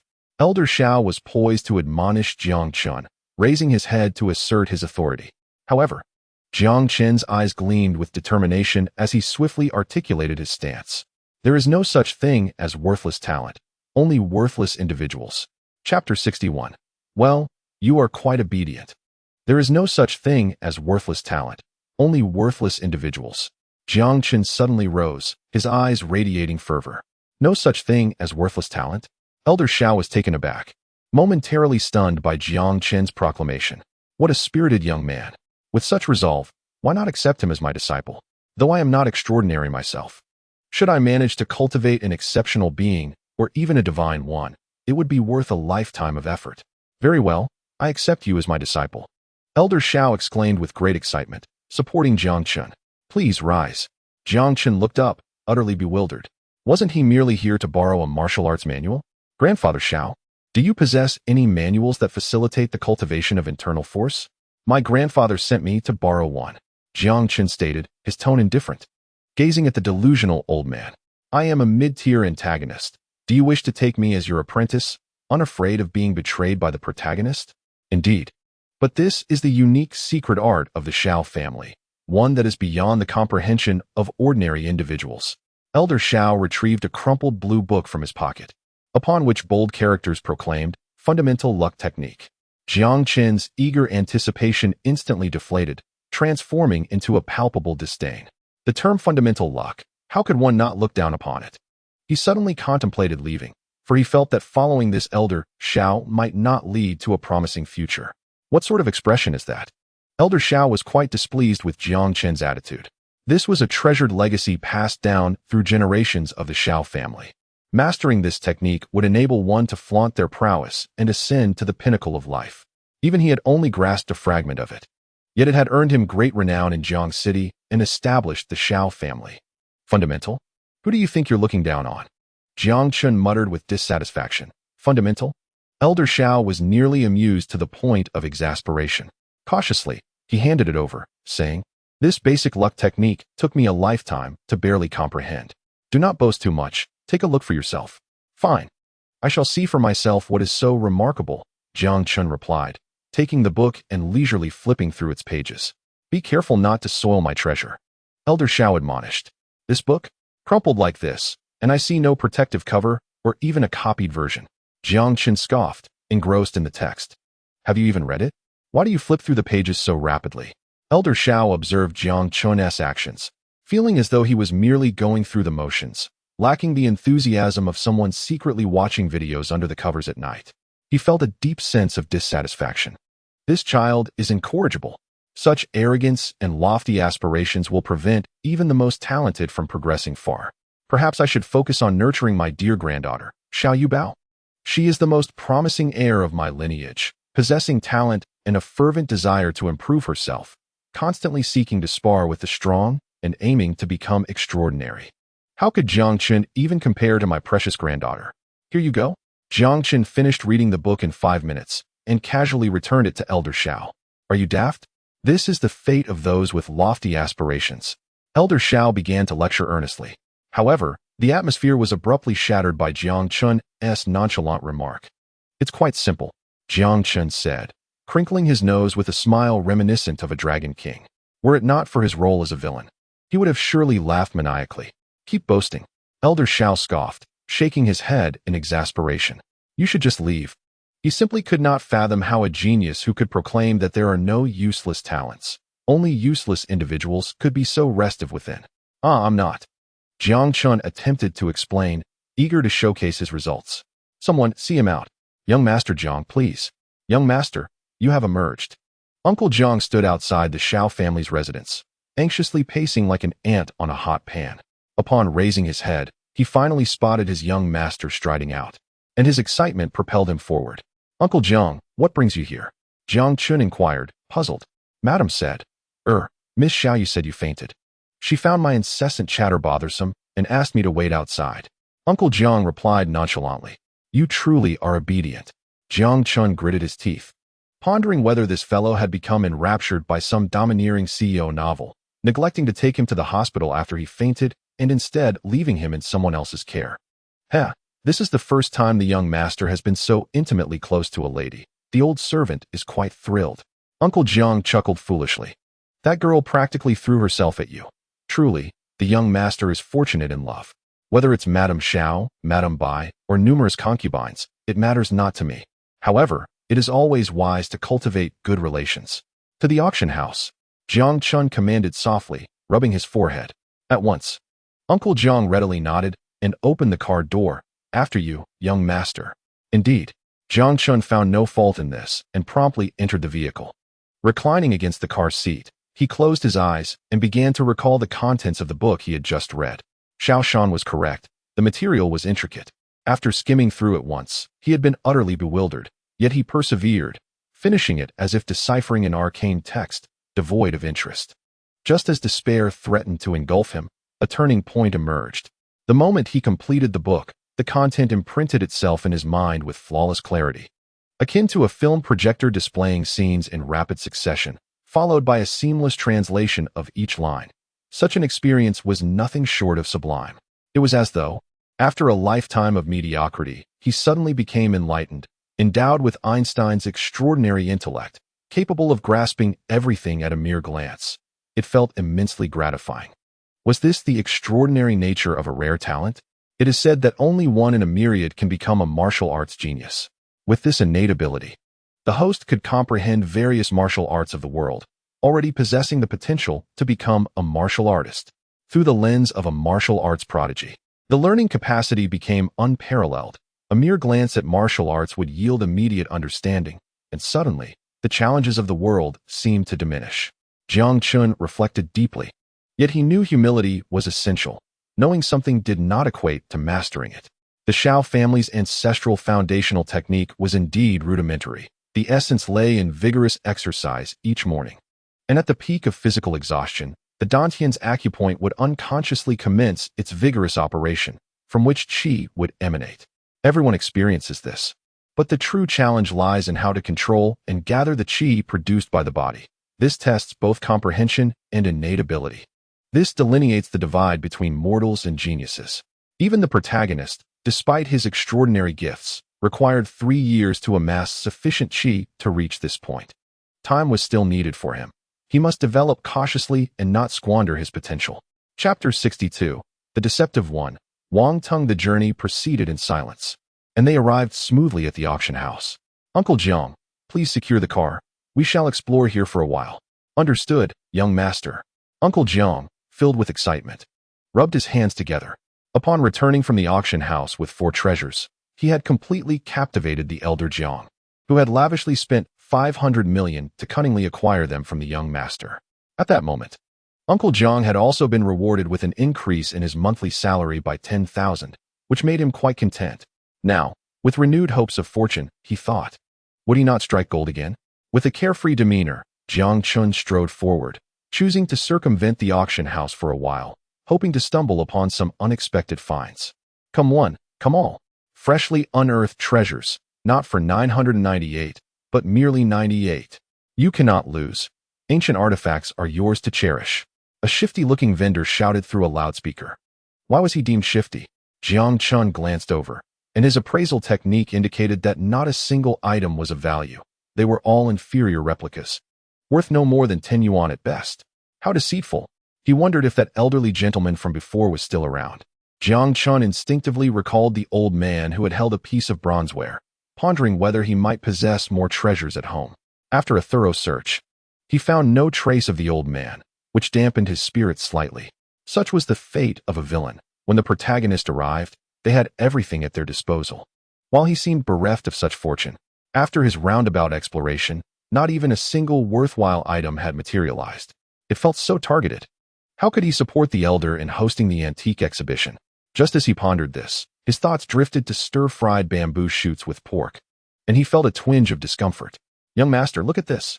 Is it not a fine item? I purchased it for 998, claiming it to be the national jade seal of the great Xia dynasty.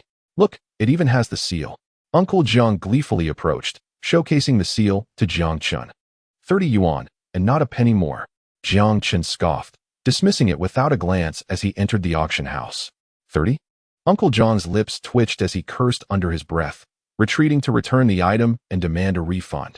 Upon entering the auction house, Jiang Chen's appraisal skills finally came into play. It must be said, while outside was akin to panning for gold among stones, the interior of the auction house was truly where diamonds were sought amidst gold. The assortment of antiques was dazzling, a blend of authentic and counterfeit. Yet the genuine pieces were quite plentiful, albeit somewhat pricey.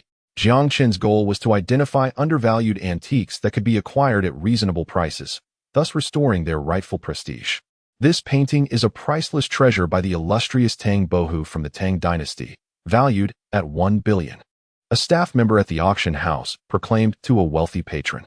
Jiang Chun took a glance and thought otherwise. It was clearly a work by Wu Dalong from the Song dynasty, hideous as could be.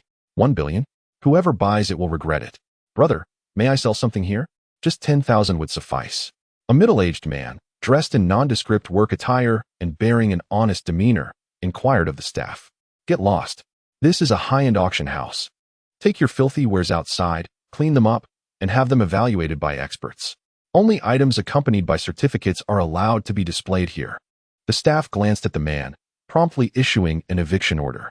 "I'll take that broken porcelain," Jiang Chun exclaimed simultaneously with a wealthy young man in the corner. And the two exchanged a knowing glance. "Who are you to dare compete with me, Wang Teng? Are you tired of living?" The young master boomed upon seeing Jiang Chun, his loud voice resonating, causing Jiang Chen's head to buzz.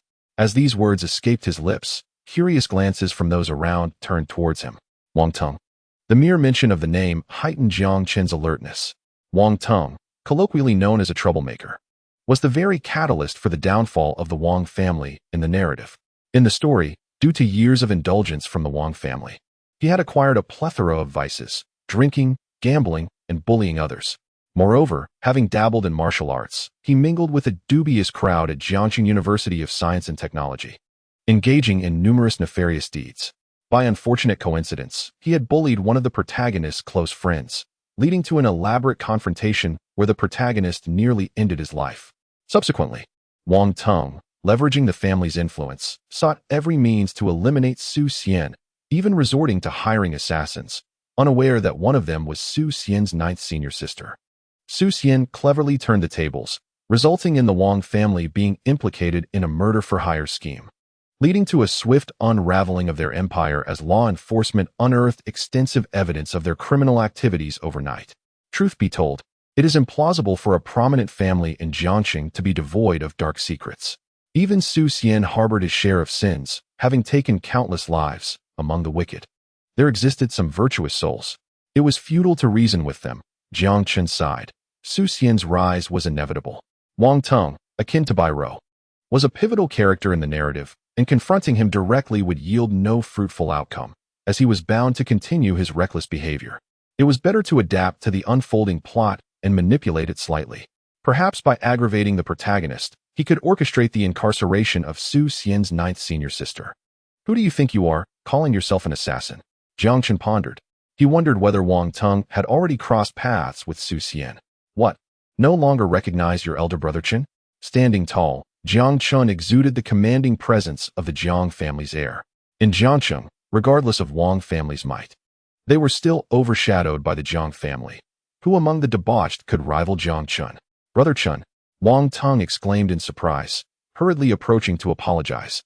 "I am so sorry. My vision failed me just now. Who is this guy? Just take him down. It's just one of him against so many of us. What is there to fear?" A lean man, resembling a ruffian, spoke provocatively. It appeared he was the instigator of trouble. Jiang Chen nodded, instantly recognizing him as the one who thrived on chaos, the first to incite conflict against the protagonist, later pinned against the wall. Inept in all pursuits, yet a master of instigation, this was not the kind of subordinate one should recruit. With a swift strike, Jiang Chun executed a high kick, catching the instigator off guard. He fell to the ground, clutching his stomach and rolling in agony. The onlookers were bewildered, their tension palpable as they watched Jiang Chun. At this moment, Wang Teng stepped forward, suppressing his comrade's fury. "It's only right for Brother Chen to kick you." Jiang Chun of the Jiang family, the foremost scion of Jiangxing, a devoted admirer. "If you keep yapping, I'll be the first to take you down." "Are you praising me or insulting me? This guy clearly has a grudge against me. Never mind. It seems I have grown complacent. I shall leave the repairs to the protagonist. Little tongue. While it's permissible to indulge in revelry outside, do refrain from stirring up trouble." Jiang Chen gently patted Wang Teng's shoulder, imparting this advice with earnestness. "Of course, Brother Chen," Wang Teng replied outwardly, yet within, he harbored contempt. He thought to himself, "Who are you, Jiang Chun? Your misdeeds far surpass my own. If it weren't for the Jiang family, you would have been reduced to a pitiful state long ago." "Very well." Jiang Chun, sensing the disdain in Wang Teng's eyes, paid it no mind and leisurely approached the vendor. "I shall take your goods. What is your offer?" The man scrutinized Jiang Chen for a considerable time, inquiring with a straightforward demeanor. "My family is in need of a vase, and yours is quite pleasing to the eye. I want to cheat you. Let us say 100,000. Jiang Chun replied nonchalantly. "Impossible. This piece is worth 200,000. The vendor, noticing Jiang Chen's apparent affluence, hastily raised the price, thinking him a naive rich heir. "Oh, then feel free to sell it elsewhere. I shall take my leave." Jiang Chen nodded, placing his hands behind his back and striding away as if on official business. "Wait. Fine, I will sell it to you for 100,000. The vendor, Realizing Jiang Chun was about to depart and that the other bidder had hastily left, called out in resignation. Apologies, but my offer is now 80,000.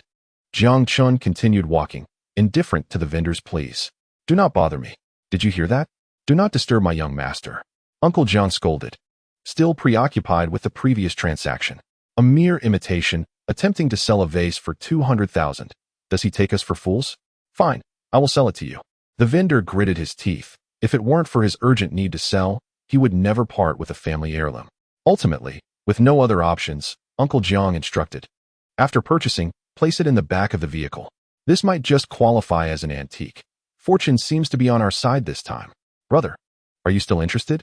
I have several companions eager to part with similar vases, a set of 4. The vendor suddenly recalled something and shouted towards Jiang Chun. Uncle Jiang, leave him with a contact number. Jiang Chun halted, feigning composure. Today, we have stumbled upon a treasure. This piece might fetch a considerable sum, potentially over 1 million if sold well. However, for a complete set, the value could multiply exponentially. What use is there in purchasing so many vases? Here is my number. Uncle Jiang reluctantly divulged his mobile number, expressing his disdain for such unscrupulous merchants. In the end, Uncle Jiang boarded the vehicle, cradling the vase with a somewhat forlorn expression. I've bought a heap of useless items, alas. Uncle Jiang, you are tasked with contacting him. This vase holds significant value. Jiang Chun observed Uncle Jiang's subtle expression and suddenly grinned. Upon completing this transaction, I shall reward you with 30,000 as a token of gratitude. Master, you haven't been this generous in quite some time. I adore you. Chapter 63. That cannot be. I cannot compete with her. That evening, upon returning home, Jiang Chun was intercepted at the doorstep by Nightingale. Clad in a black leather outfit that accentuated her alluring figure, tempting one to commit indiscretions. However, such superficial allure was merely a facade. She surely harbored ulterior motives. And he would not fall for her ruse. Hey, Ling Jie informed me that from now on, you are to spar with me every day? Noticing that Jiang Chun was ignoring her entirely, even refusing to glance her way, it appeared that fishing for compliance was futile. Thus, a proactive approach was necessary. Would it be too much to ask for a valid reason when you decide to strike me? If you wish to engage, why not come directly? Jiang Chun felt a wave of frustration. Even with his healing physique, enduring a daily onslaught was quite taxing. I shall practice my internal skills for a month. And then I shall teach this fiery girl a lesson. At that time, I will deliver a resounding smack on her backside. I am merely informing you. I did not solicit your opinion. As Nightingale concluded her statement, she swiftly launched into a fierce assault against Jiang Chun. Damn it, I truly cannot believe this. Jiang Chun exclaimed, retreating hastily while evading her attacks. However, Nightingale seemed to have received a stern mandate and, knowing of Jiang Chun's healing abilities, intensified her assault with even greater ferocity. Her previously simple moves transformed into devastating strikes, rendering Jiang Chun incapable of self-sufficiency, causing him to leap around the courtyard while cursing in eloquent Chinese. Jiang Chun exerted himself to escape, attempting to create distance between himself and Nightingale. Yet, in the presence of a true master, mere speed was insufficient. Just as he made a break for it, Nightingale seized him by the back and dragged him back, administering a thorough thrashing. The courtyard echoed with Jiang Chun's cries, reminiscent of tomcats' wails, as the maids of the Jiang household paused their tasks to watch the spectacle unfold. Within the Jiang family, Jiang Chun's beatings had become a sort of impromptu entertainment. Having endured the monotony of the day, one could hardly bear the thought of missing such a diversion for a lifetime. Please, sister, don't push me. Jiang Chun, disheveled and weary, shouted. Hearing his anguished cries, Nightingale's gaze turned even colder. Was it truly worth it for someone like him, whom Ling Jie insisted she train? A lack of resolve, a penchant for frivolity, and possessing a healing ability that remained unrealized. If he were under her command, he would have long since faced dire consequences. With this thought in mind, Nightingale quickened her pace, increasing the intensity of her strikes. After all, pain was inevitable. Why not prolong it a bit more? If he felt enough discomfort, perhaps he would learn to resist, for where there is oppression, there is resistance. Jiang Chun must possess a desire to survive. What of it if I force you? Nightingale retorted sharply, launching a fierce barrage at Jiang Chun's form, imparting upon him the vital lesson of the necessity of rapid growth and strength. Bring it on. Jiang Chun inhaled deeply, activating his limited enhancements, agility boost, strength enhancement, deftly dodging while searching for an opportunity to counterattack. Not bad at all. You're not a coward. Nightingale remarked with a hint of satisfaction at Jiang Chen's response. You are the coward. Your entire family are cowards. Jiang Chen, despite enduring a relentless beating, refused to relent, hurling insults back at her. Nightingale's relentless assault was undoubtedly thrilling to behold. A young maid blinked her beautiful eyes, sitting on the ground and drumming a beat. Perhaps she had struck a bit too hard. The young master was bleeding. Aunt May was filled with trepidation, her back teeth nearly ground to dust, her heart racing with fear. Could such a beating truly not lead to a fatality? My dear young master, heaven bestows great responsibilities upon those it favors, and they must first endure hardship and labor. One must be humble before ascending to greatness. The madam wishes to support you in becoming the head of the Jiang family, so strive to make her proud. Uncle Jiang recalled a domineering CEO novel he had previously read. Such a CEO could not merely be a drunken layabout. They must have suffered oppression from a young age, possessing formidable strength. The young master had previously been raised without much attention from family, but now that he was improving, being trained daily was indeed a blessing. Alas, Uncle Jiang was lost in a dream of being a domineering CEO, while Jiang Chen's cries echoed throughout the courtyard. A stark contrast between his torment and the fantasies. I will fight you. Since arriving in this world, Jiang Chen had never endured such humiliation. Seizing the opportunity when Nightingale left an opening with her left leg, he raised his right arm to block, then charged at her with a fierce thrust. The Taekwondo techniques were taught by her, and using them himself would merely be an exercise in futility, easily countered by her. Thus, the best approach was to think of nothing, to achieve victory through formlessness. Just do it. Today, even if I emerge covered in wounds, I will make you bleed. Naive. Nightingale flashed a cruel smile, pushing off the ground with her right leg, bringing both legs together to wrap around Jiang Chen's neck, spinning him in midair before successfully throwing him out. Young master. Aunt May gasped, her voice rising in alarm as she felt a wave of anxiety for Jiang Chen. Thud. Jiang Chen's body flew through the air, landing unceremoniously in a trash bin, an unfortunate turn of events. Today's lesson ends here. You may now eat.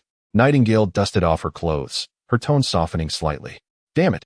Jiang Chen lay in the trash bin, questioning his existence as he cursed under his breath. However, after the scuffle, he felt a warmth rising within his abdomen.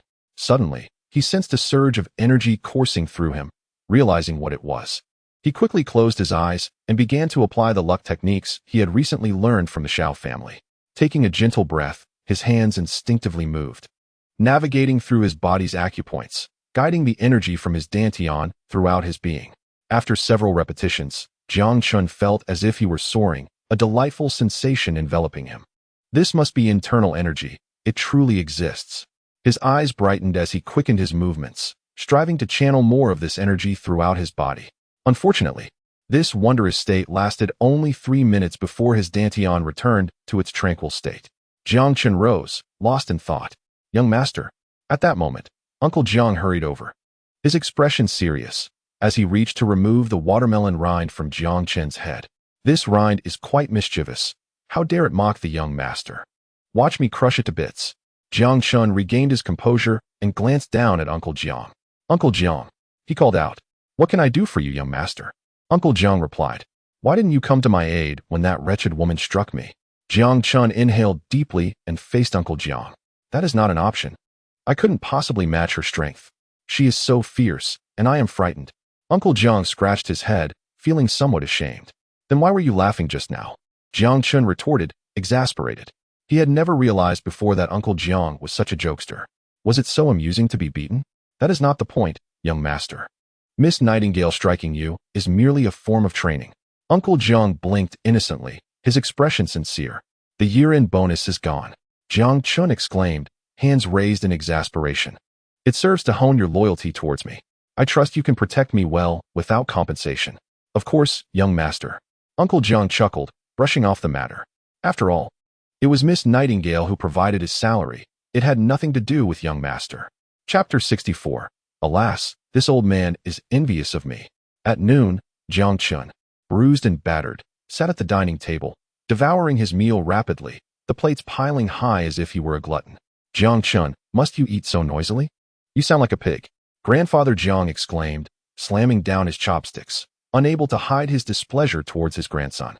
Who taught him to eat like this? A little noise is tolerable, but you've been smacking your lips for over an hour. It's incessant. It was one thing for it to be prolonged. But the boy had the audacity to complain about discomfort in his arm and resorted to using his feet to handle his chopsticks, turning the act of dining into a spectacle. What about the others? Are they not allowed to eat? Can this be blamed on me? She nearly broke my arm. That I am able to sit here and eat is a blessing, considering how arduous it is to use chopsticks. Jiang Chun glared at Nightingale, his teeth grinding in annoyance. This is hardly my fault. Only the incapable whine incessantly. Being able to eat is a privilege. What more could you ask for? Nightingale mumbled, shoving rice into her mouth.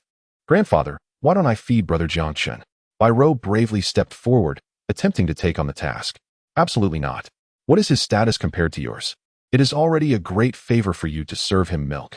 As for feeding him, that is out of the question. Grandfather Jiang firmly refused. If Jiang Chun were to be beaten daily, Bai Rou would have to feed him every day. How could that be acceptable? Little Rou, if it truly comes to it. You may massage my back. It is starting to ache again. Grandfather Jiang, fearing Bai Rou might become obstinate, made the suggestion. Very well then. Bai Rou relented, resigned to massaging Grandfather Jiang's back. Ah, that feels delightful. Grandfather Jiang hummed contentedly, casting a teasing glance at Jiang Chun. Meanwhile, Nightingale's curious gaze frequently shifted towards Jiang Chun.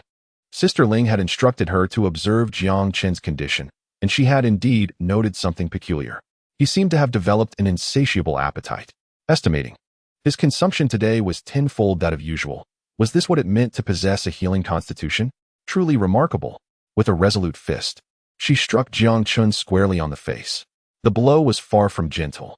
Initially, she harbored concerns of inflicting significant damage, yet before long, the bruises on his visage began to fade, leaving only faint remnants. It appeared he possessed a resilience beyond her expectations, prompting her to resolve to intensify her efforts the following day. What are you staring at? Jiang Chun shot a glance at Ying, his emotions stirred, muttering, Haven't you ever seen a handsome man before? Indeed, one could hardly claim to have encountered a handsome man with a battered face. Ying parted her crimson lips, articulating each word distinctly, her eyelashes fluttering slightly, as if mocking him. Shrimp still needs pig's heart. Jiang Chun clenched his teeth in silence. He had already begun to cultivate his inner strength. In a month's time, he would demonstrate his true capabilities.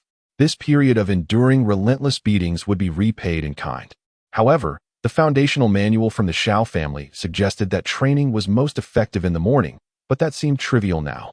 The priority was to swiftly enhance his own power, ascending step by step towards greatness, determined to become the first villain in history to defy fate. I recall that moment you struck me. I swear I saw a glimpse of blue. It was rather splendid. Jiang Chun suddenly grinned, flashing Yi Ying a cheeky smile. You better be ready to banter with me tomorrow. Yi Ying's expression darkened, glaring at Jiang Chun before storming off, her departure marked by the sound of a breaking bowl. This is not a loss. Ouch, that hurts. Meanwhile, in a secluded alley, laughter echoed. Hey there, little miss, you're quite a looker. Care to date? Wang Tong, accompanied by a group of friends, approached a stunning young woman with an alluring figure, cornering her in a less crowded area, pressing her against the wall with an air of dominance. I have a boyfriend, and I have things to do. Let me go? The girl, intimidated by their numbers, spoke softly, her gaze averted. Don't be like that, miss. Leave him and come with me. I'm exceedingly wealthy, offering you 30,000 a month as pocket money. If that is not enough, I can increase it. Wang Tong declared confidently, throwing in his enticing proposition. Stop overstepping, or you'll regret it. I suggest you heed my words. A friend, nicknamed Monkey, shouted, clutching his chest where Jiang Chun had kicked him, nearly tearing his shirt. Jiang Chun was not someone to be trifled with. Surely, this young girl posed no real threat. Monkey, this isn't your concern. Wang Tong glared at him. Despite his domineering nature and penchant for bullying, he maintained a sense of decorum, particularly when engaging with attractive women. Simply throwing money at the situation would suffice. As for coercion, he was a wealthy heir, not a brute.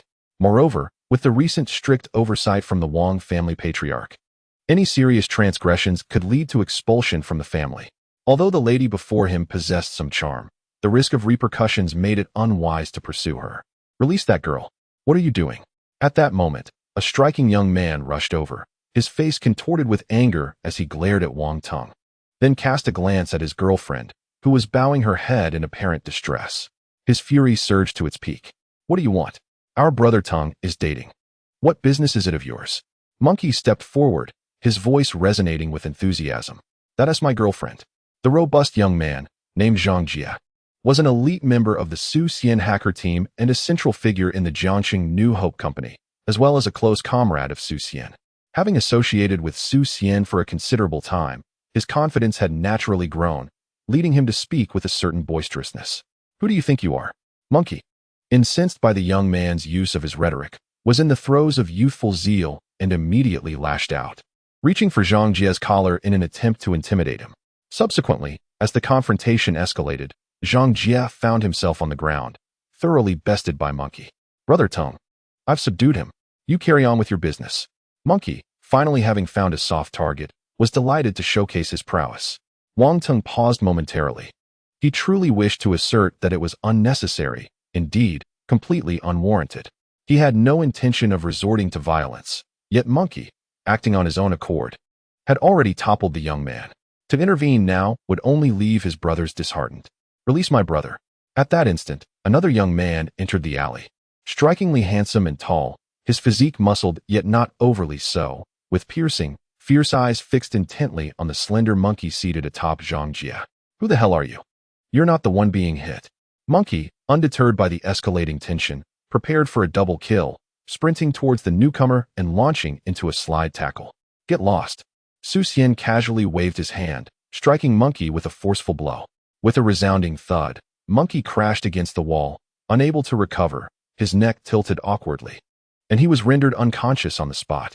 A violent clash was on the brink of unfolding.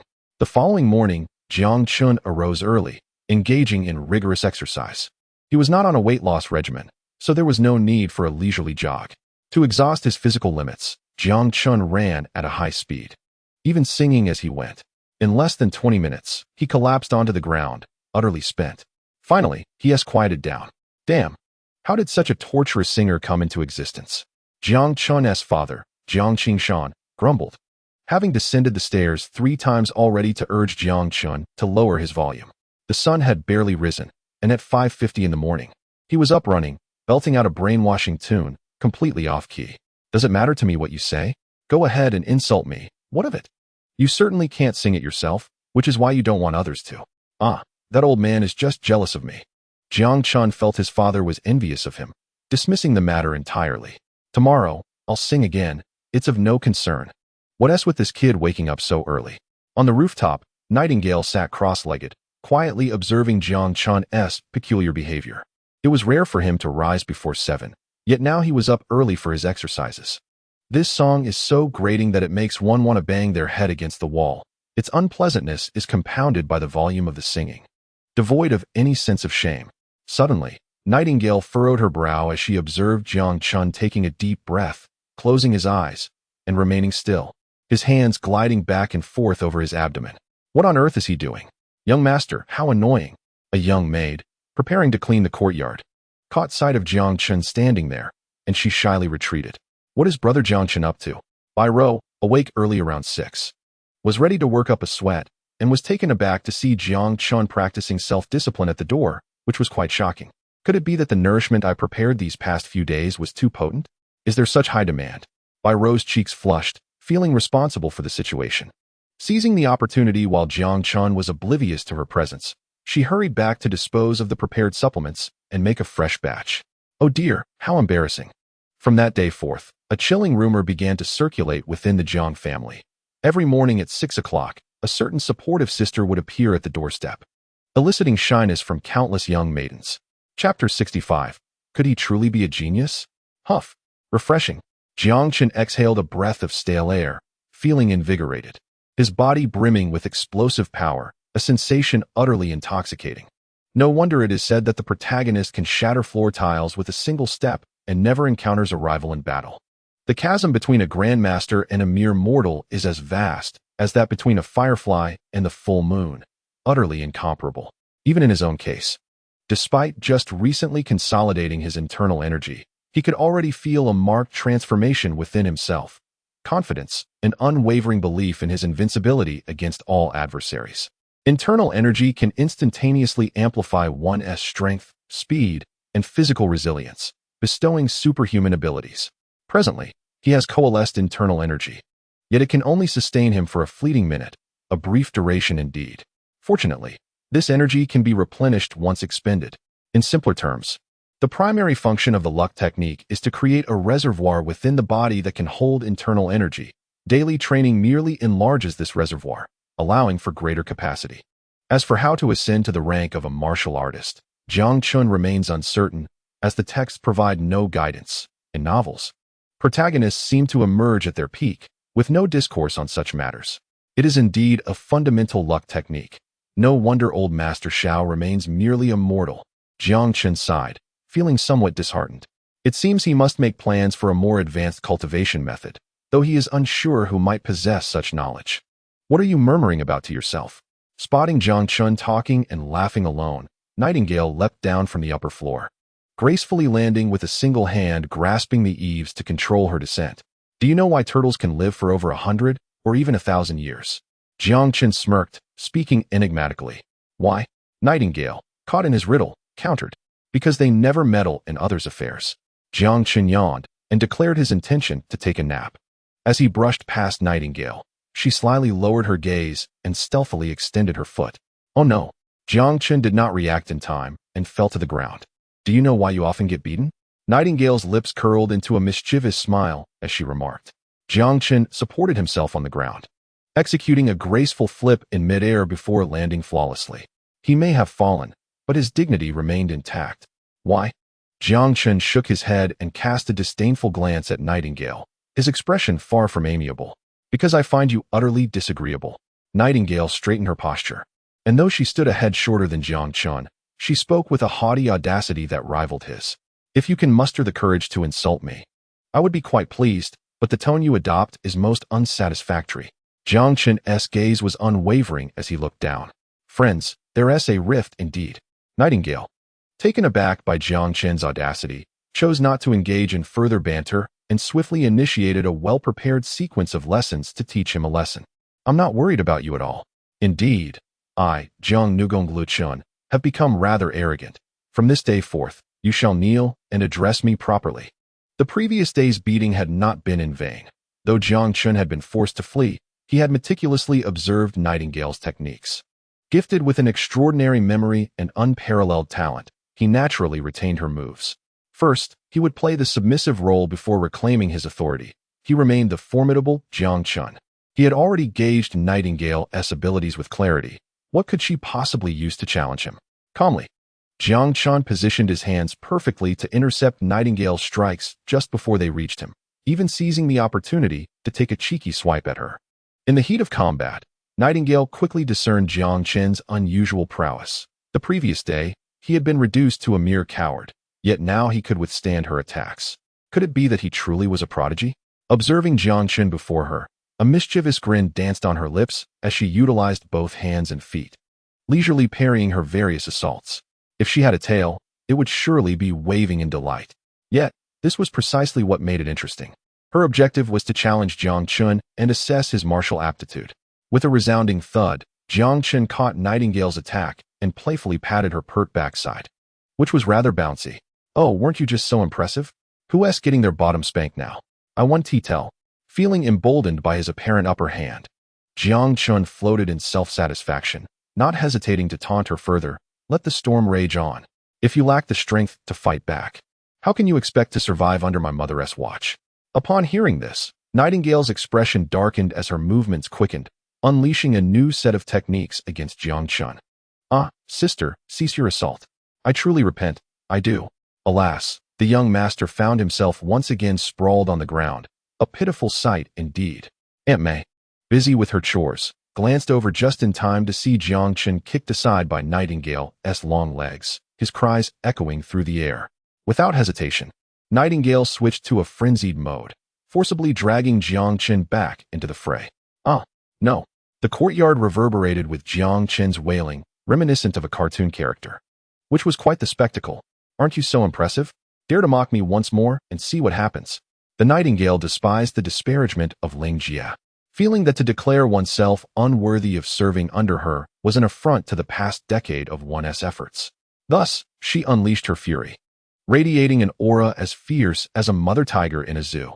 Meanwhile, Jiang Chun, amidst his cries, managed to extract a photograph from his pocket, a standing, roaring black bear, resembling the furious nightingale at that very moment, albeit with a slight edge in appearance. Indeed, it is said that one must first break the legs before striking the sister. One must silence Jiang Chun before any chance of victory can be realized. I will tear your mouth apart. The nightingale had never endured such humiliation, entering a state of unbridled rage as she relentlessly assaulted Jiang Chun. The zoo is lacking a female bear.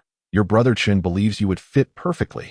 As Jiang Chun observed the nightingale becoming increasingly aggressive, each strike felt more painful, the ground beneath them yielding to deep impressions, marking a foe beyond his current capabilities.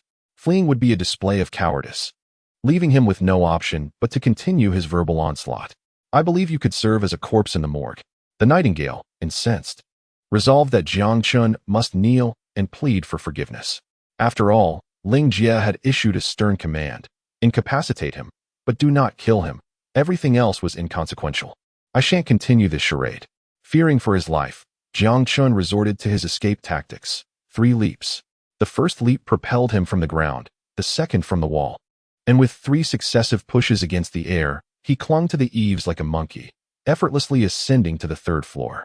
The nightingale was taken aback, her fury momentarily interrupted by this unexpected display. What had just transpired? It appeared he had gained momentum thrice in midair, landing on the 3rd floor, which must have been over 10 meters high. Thud, thud. With a mother bear below, Jiang Chun had no choice but to enter through the window. Hey, you rascal. Why are you outside the window so early in the morning? Jiang Laozi, bleary-eyed, caught sight of Jiang Chun knocking on the window and began to speak, only to realize the height of the window was indeed over 10 meters, draining the color from his face. Grandfather, don't be alarmed. Let me in.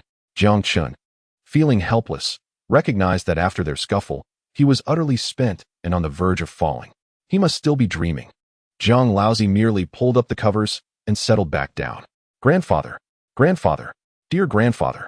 Jiang Chun pounded on the window frantically, ultimately receiving no assistance from his elder. With his hands weakened, he fell directly to the ground. I, Jiang Huaitai Lang Chun, shall return. He screamed as he plummeted, surrendering to the forces of gravity. Thud. Jiang Chun landed squarely in a garbage bin, a perfect fit. Trash belongs in the bin. The nightingale clapped her hands, feeling a slight relief as she carelessly kicked the bin, noticing Jiang Chun still gasping for breath before departing with a flourish. Your brother Chun shall remember this day of disgrace, Jiang Chun proclaimed before closing his eyes. Young master, Mei Yi, sensing trouble, rushed to assess the situation. 10 meters high, with only a half-full garbage bin. This could lead to tragedy. Mei Yi, tend to your business. I am fine. Jiang Chun opened his eyes, expressing a hint of helplessness. Young master, are you all right? What could possibly be wrong? I find this rather comfortable. I shall lie here for a while. Jiang Chun waved his hand, chuckling. Oh, as long as you are happy, young master. Although Aunt May found it absurd, she complied with Jiang Chun's wishes, for he was her young master, albeit with a mind that often seemed a bit unhinged. Ouch, my back. It hurts terribly. Jiang Chun began to quietly complain once he noticed no one was around. Eventually, Bai Rou came scampering over, eagerly assisting Jiang Chun back. Brother Jiang Chun, you must be tired. Here, drink this, it's warm. Bai Rou cheerfully offered the freshly prepared nourishing drink, one of her few joys throughout the day. All right. Jiang Chun nodded, took a sip, and promptly spat it out, grimacing. What is this? This is a new formula. It's not too strong, designed to create miracles, suitable for your current needs. Bai Rou explained, her face flushed. This way, Brother Jiang Chun won't have such great demands in the future. Well then, since Bai Rou assures me it's fine, I can tolerate it. At the dining table, Zhang Lingling was eating while smacking her lips. Grandfather, I heard from Lily of the Wang family that Wang Tung was beaten up yesterday afternoon, and it was quite the ordeal. Several of his ribs were broken. I am aware of this. I just heard about it myself. Old Master Zhang nodded. Glancing at Jiang Chun, you should take it easy. Why should I care? Jiang Chun thought to himself, recalling that he had just seen Wang Tung the day before. only to encounter the main character in the afternoon. Quite impressive. Did he not report it? Jiang Chun raised his head, inquiring about the outcome. Report it? To arrest Wang Teng? That fellow has been bullying others for quite some time, and his lackeys even secretly possess narcotics. The Wang family intends to let this matter slide as a lesson for Wang Teng. Old Master Jiang muttered. As for who did it, you know him well. It was the one who snatched your girlfriend. The blow was quite severe. Jiang Chun was momentarily speechless. Of course, the main character was decisive. When an opportunity to humiliate presented itself, why not seize it? Since Wang Teng had crossed paths with Su Xian, it indicated that Wang Teng would seek revenge, leading to the appearance of Su Xian's ninth senior sister. The ninth senior sister, Lung Shuang, with her pink hair and gentle demeanor, donned white stockings and a schoolgirl outfit. She adored lollipops and spoke in a delicate tone, her voice melodious and her figure alluring. She was one of Su Xian's harem members, currently in a pursuit of him. With two faces, she presented one persona in public and another in private. The more vibrant her hair, the fiercer her blows. Her marksmanship was exceptional. Though her martial arts talent did not surpass the main characters, she was more than capable of handling 100 or so adversaries. Jiang Chun speculated that Nightingale might struggle against her, but this was merely conjecture. In truth, Nightingale was quite formidable, though her personality left much to be desired. Her strength was indisputable. In the original narrative, she never showcased her combat prowess and later returned to the Qin family with her mother until the Jiang family met its demise.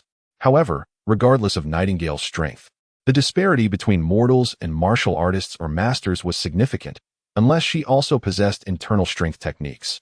Otherwise, well, one could only sigh. The character Lung Shuang is adept in the arts of assassination and intelligence gathering, particularly favoring the allure of beauty as a weapon. Nevertheless, she harbors a fatal flaw. She has never experienced true love. When pursuing Su Xian, her fervor was intense, yet upon securing him, she revealed herself to be a naive and innocent young girl. In essence, her approach to romantic entanglements is merely a simplistic offense against a defense, which could certainly be manipulated. One could either present her with a silver bracelet as a prisoner or assume the role of her master's ninth brother-in-law, adorning her with the bracelet to masquerade as a captive. I love you like a mouse. At that moment, Jiang Chen's phone began to ring. Jiang Lingling looked up and glanced at the contact name, Old Six. Hello, Old Six, what is going on? Jiang Chen inquired. I found the person for you. I just sent you the details. She is probably at your doorstep right now. Old Six replied on the other end of the line. Is it that quick? Jiang Chun was somewhat taken aback. Old Six's efficiency was remarkably reliable. What is her name? Bai Lu. Chapter 66. First, you must defeat me. Bai Lu, a rather pleasant name, could be publicly proclaimed as Bai Ro's sister. Jiang Chun mused to himself as he observed Bai Ro. Young master. At that moment, Mei Yi rushed in, her expression fraught with urgency. A girl is outside, claiming she is here to see you. Let her in, Jiang Chun commanded, maintaining an air of authority. Smack. Old Master Jiang delivered a light slap to Jiang Chen's head, whispering, You're bringing women home every day, aren't you? It's truly vexing. She was intercepted by Miss Nightingale, and a skirmish ensued. Aunt Wang also entered, glancing at Jiang Chun, stammering, At the Jiang family's entrance, two stunning women were engaged in a fierce exchange of martial prowess, each responding to the other's moves. Rather than a mere back and forth, it seemed both were cautious, probing one another's capabilities. Blue Rose, what brings you here? Nightingale questioned, her expression darkening as she scrutinized the striking woman clad in blue. I'm here to apply for the position of bodyguard. Bai Lu replied, her smile crescent-like, seemingly unfazed by Nightingale's demeanor. Bodyguard?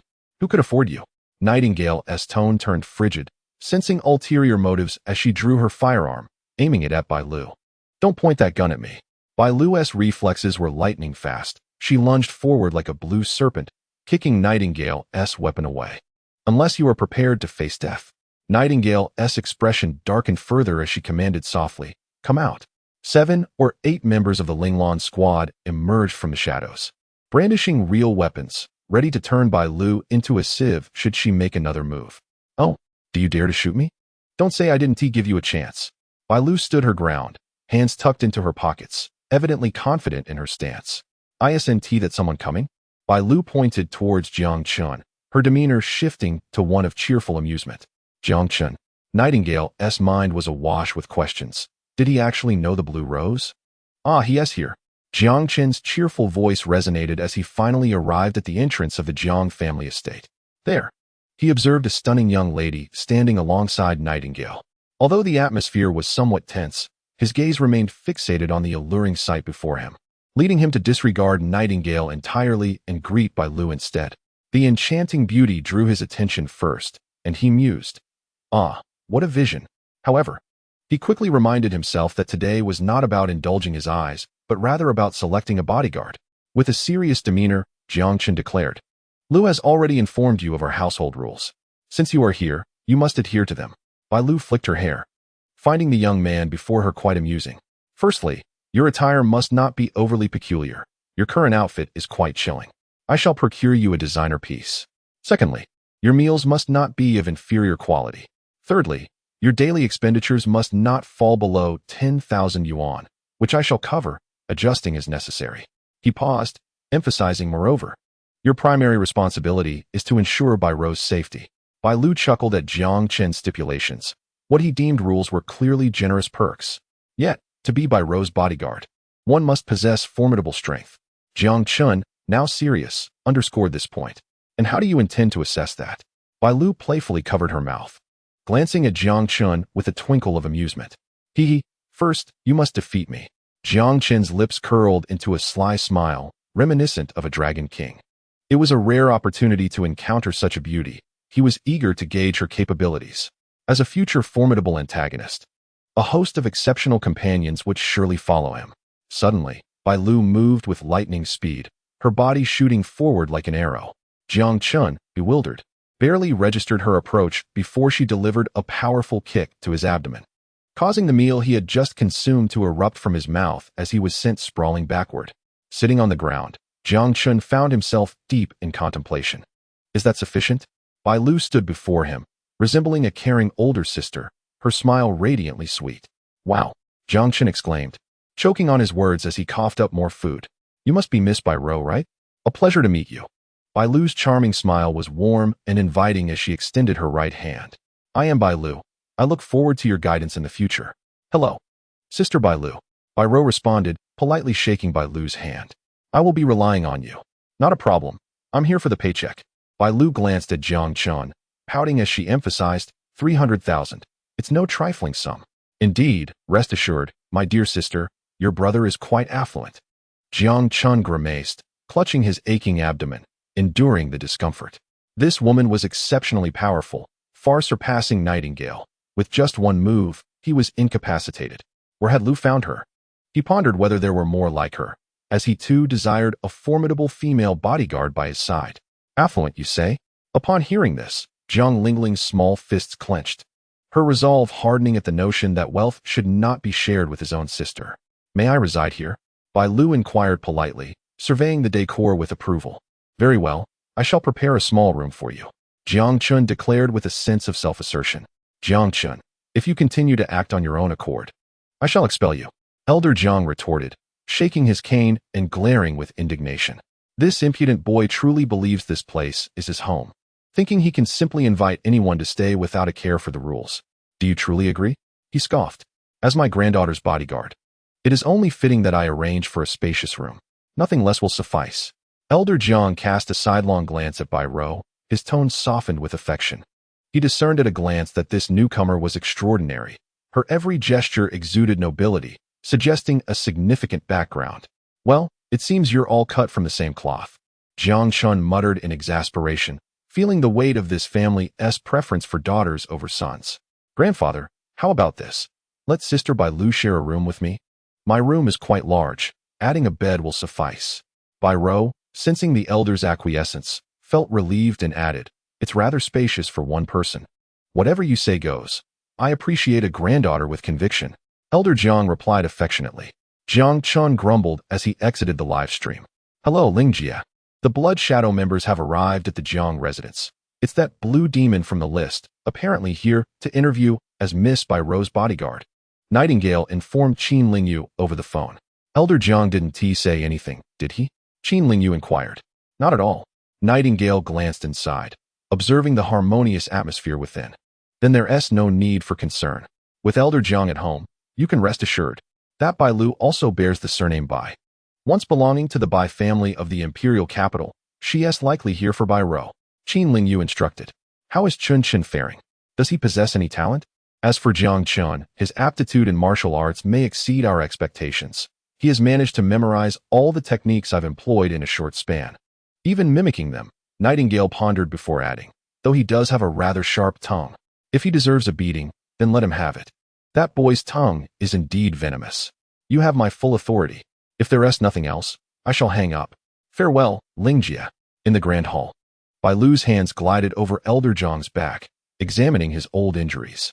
Oh dear, my child, there is no need to exert yourself so. These are merely old ailments. Beyond cure. Elder Jiang chuckled. He displayed a gentle demeanor towards her, yet his treatment of me was distinctly harsh. How can he be so biased? Jiang Chen fumed. If you push me too far, I may very well travel to the land of transformation and sever the Jiang family lineage. No need to go that far. I can perform a gender reassignment surgery right here. Elder Jiang grasped his metallic cane, his expression stern. Elder Jiang, your condition is indeed quite severe. I am at a loss, Bai Lu replied, her gaze lowered in resignation. It's all right. I have come to terms with it. Elder Jiang smiled lightly, dismissing the matter. I can only alleviate your pain momentarily. True healing requires. Bai Lu's gaze shifted towards Jiang Chun. Why are you looking at me? I am not a healer. Jiang Chun, with his hands tucked away, feigned innocence and asked, Who are we looking for? Old Master Jiang narrowed his eyes, intrigued. This girl possessed remarkable insight, identifying his ailment with remarkable clarity, as if she had specialized knowledge in this field. She suggested that someone could cure it, which hinted at the possibility of genuine healing. My elder brother. Bai Lu's eyes sparkled with enthusiasm. Speaking of her elder brother, she was akin to a devoted admirer. There was no one as formidable as him in this world. With his mastery of silver needle techniques, he could alleviate ailments with a mere touch, surpassing the renowned national doctors showcased on television by 100-fold. Who is your elder brother? Jiang Chen blinked, intrigued by her enthusiasm but eager to know a name. Bai Lu, bemused, nearly laughed out loud, realizing he was unaware of the identity of her elder brother. It seems you don't know. That makes it all the more interesting.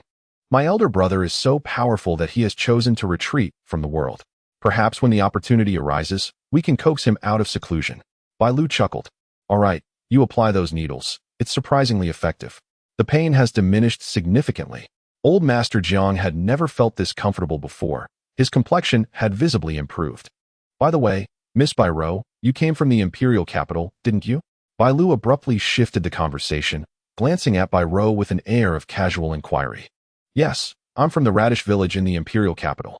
My grandmother and I lived there since childhood, but sadly, she passed away a few years ago. Bai Rou nodded, a hint of sadness crossing her features as she reminisced about the past. Do you have any other relatives? Bai Lu inquired further. I do. I have an elder brother who went missing when he was 5, and we never found him again. Bai Rou sighed, sharing that he was roughly the same age as Jiang Chun. Why the detailed questioning? Does the guardian need to check the household register? Jiang Chun interjected, somewhat puzzled. A bodyguard must embody their role. What good is strength if they cannot see that Bai Rou is on the verge of tears? That is simply professionalism. Bai Lu remarked with an authoritative tone, observing Jiang Chun. With a slight nod, she decided to head upstairs. All right, I'll take my belongings upstairs now. Just call for me when you're ready to leave. I'll join you. Bai Rou felt an instant camaraderie with her new roommate and eagerly followed her. At 9 o'clock, Jiang Chun, having classes to attend, rode in Uncle Jiang's car towards the campus. Young master, you seem somewhat discontent, Uncle Jiang remarked, glancing at the rearview mirror to gauge Jiang Chen's demeanor. Content. This morning, I was savagely beaten by the Nightingale, fell 10 meters into a trash bin, and was then sent flying by the new bodyguard with a single punch. The old master even handed me a cane, and my sister insisted I buy gifts. An ordinary person would struggle to endure even one of these incidents, yet they all transpired within a single day. How could I possibly feel happy? Young master, you must maintain an optimistic outlook. Consider it from a different perspective. Having endured such tribulations without a scratch means that you are resilient, and the king of hell has no claim on you. That, indeed, is a good omen. Uncle Jiang consoled him. If you can articulate so well, please continue. Jiang Chen nodded, suddenly feeling a renewed sense of vigor. Bang! Uncle Jiang failed to brake in time, seemingly colliding with something. The vehicle jolted violently before coming to a halt. "It's over, young master. I must tell you, we hit someone," Uncle Jiang said anxiously, his demeanor betraying a hint of guilt. "How could that person just appear out of nowhere? Call 120 and also notify 110, Jiang Chun instructed, preparing to exit the car to assess the situation. With a black Desert Eagle secured at his waist, Jiang Chun had become exceedingly cautious following a previous encounter. In this unpredictable world, where the restrictions on firearms were less stringent than in his past life, even petty criminals could acquire weapons. If someone truly intended to harm him, relying on others was futile. At the first sign of trouble, one must be prepared to act decisively. "Understood," Uncle Jiang responded, pulling out his phone. Just then, he noticed a beautiful woman who had been knocked to the ground slowly rising, brushing off the dust, and approaching them. "Young master, there is something going on." Uncle Jiang's lips twitched. He had never encountered someone so resilient. She had been hit by a car, yet seemed unscathed. "Could I hitch a ride?" The girl, dressed in a vibrant red cartoon outfit with short pink hair, greeted Uncle Jiang with a cheerful smile, her voice melodious like a lark. Flipping her hair playfully, she added, "I've tried to flag down many cars, but no one stopped. I beg you." Although Uncle Jiang felt a twinge of sympathy, he knew he could not intervene. He was merely the young master's chauffeur, and excessive compassion could lead to his dismissal. A woman would only impede his duty of driving the young master to school. However, the girl was rather endearing, resembling his own daughter in size, though her pink hair evoked a sense of disapproval due to its delinquent connotation. "Come on in." Jiang Chen opened the car door, gesturing for the girl to enter. "Thank you," she replied, clasping her hands together in gratitude, her sweet smile lighting up her face as she settled into the vehicle with her small suitcase. "No need for thanks. Where to?" Jiang Chen observed the girl, noticing she held a large cartoon lollipop, which he presumed cost 10 yuan. She took a bite, her expression revealing sheer delight, as if it were truly delectable. "Jiangqing University," she declared boldly, a hint of pride in her voice. "Would you like a lollipop? This is my favorite flavor." "No thanks, I already have one," Jiang Chen replied casually. "Uncle Jiang, please bring that over." "Right away, young master." Uncle Jiang quickly understood Jiang Chen's intent, opening the car door and heading to the trunk. After a moment of rummaging, he returned with an enormous lollipop. Placing it on Jiang Chen's lap, its length was enough to occupy 2 seats. "See, I have one too." Jiang Chen unwrapped the colossal treat and, without hesitation, took a generous lick, exclaiming, "It's truly sweet." The girl's expression faltered as she glanced from her own lollipop to Jiang Chen's gigantic one, instantly losing interest in hers. "Why is your lollipop so big?" she asked, her curiosity piqued. "The larger ones taste better." Jiang Chen chuckled. "I don't believe you," she replied skeptically. Yet she watched as Jiang Chen savored the enormous lollipop, appearing increasingly enchanted with each lick. Such behavior is quite unfriendly towards her, an ardent lover of lollipops. It is simply tantalizing. "Where did you purchase your lollipop?" The girl inquired excitedly about Jiang Chen's lollipop. "I would love to have one. Would you give me a piece?" A subtle smile graced Jiang Chen's lips. "Gift it to you? That would be rather unseemly. One should not accept rewards without merit." The girl nibbled on her lollipop, savoring it, while stealing glances at Jiang Chen from time to time. What a peculiar individual. I wish I could keep him. Alas, I have tasks to attend to today. By the way, what brings you to Jiangqing University? Jiang Chen casually asked. "What for?" The girl glanced at Jiang Chen, her reaction somewhat intense. "It appears that this is Su Xian's 9th senior sister, Leng Shuang," Jiang Chen mused, nodding slightly. Indeed, the characters in the protagonist's harem are all stunningly beautiful, each more striking than the last. This one is an assassin, hence her heightened vigilance and intense reactions are entirely understandable. Just a casual inquiry. "I am merely a student at Jiangqing University. Are you a junior? You seem quite young." Jiang Chen initiated the conversation. "Not quite. I am here to visit my junior brother, who studies here, and to check on his girlfriend." Leng Shuang replied with a smile, though Jiang Chen sensed an unsettling quality in her smile. "Oh," Jiang Chen responded briefly. "Do you have a place to stay? I am quite familiar with Jiangqing and could help you find something affordable." "No need. My junior brother has a place." The girl nodded, cheerfully stating, "You are quite a nice person. I am even more inclined to keep you." "Indeed." Jiang Chen nodded, wary of alarming her, refraining from further inquiries. This being their first meeting, it was best to keep it succinct. Uncle Jiang drove without encountering any incidents, Arriving at the entrance of Jiangqing University, Jiang Chun and Lung Shuang disembarked, with Jiang Chun gallantly assisting her with her luggage, speaking kindly. "Fair maiden, what is your name?" "Ling Shuang." The girl nodded, casually providing a name. "A lovely name indeed. I am Jiang Chun. Should you require anything, feel free to seek me out. I may not have much, but I can provide an abundance of lollipops." With that, Jiang Chun departed with a light-hearted stride. Once Jiang Chun had left, Lung Shuang, carrying her suitcase and an unopened super lollipop, entered a hotel across from Jiangqing University. After checking in and receiving her key, she ascended the stairs to her room, neatly arranging her belongings before retrieving a small black notebook. On the first page, the name Su Xian was prominently inscribed. After a brief contemplation, she pinned Jiang Chen's name beneath it, Lollipop Merchant. License plate, Jiang 888150. Having completed this, the girl closed the notebook and opened her laptop, logging into a foreign website. Rubbing her hands together in excitement, she deftly maneuvered the mouse, clicking rapidly. Suddenly, her attention was captured by a certain task. Su Xian, 50 million? After perusing the details for a while, the girl decisively clicked to accept the order, a sweet smile gracing her lips. Hee. Brother Su Xian will surely commend me for this. However, suddenly recalling Su Xian's newly acquired girlfriend, the girl seemed to transform entirely, her smile taking on a rather chilling quality as she maniacally proclaimed, "Hee, I shall kill you." What a remarkable coincidence to encounter her directly. As Jiang Chun ambled along, he couldn't help but grumble. Fortunately, he had prepared in advance, retrieving the lollipops he had intended for his younger sister. Regardless of whether his sister had a penchant for them, it was certain that Lung Shuang would relish them. The reason for bestowing this gift was that Jiang Chun sought to test the waters, perhaps to flirt with the idea of wooing her. After all, with the protagonist's harem being so extensive, claiming one for himself would hardly be a hindrance. Even if it proved unsuccessful, it mattered little. For the tale of Lung Shuang and Su Xian's tumultuous relationship was bound to be long and convoluted. For instance, she was a yandere. As the saying goes, one need not fear a fierce girlfriend, but rather a yandere girlfriend. This particular Lung Shuang possessed a dual personality, and upon discovering the presence of Gu Shui near the protagonist, she had approached with a knife.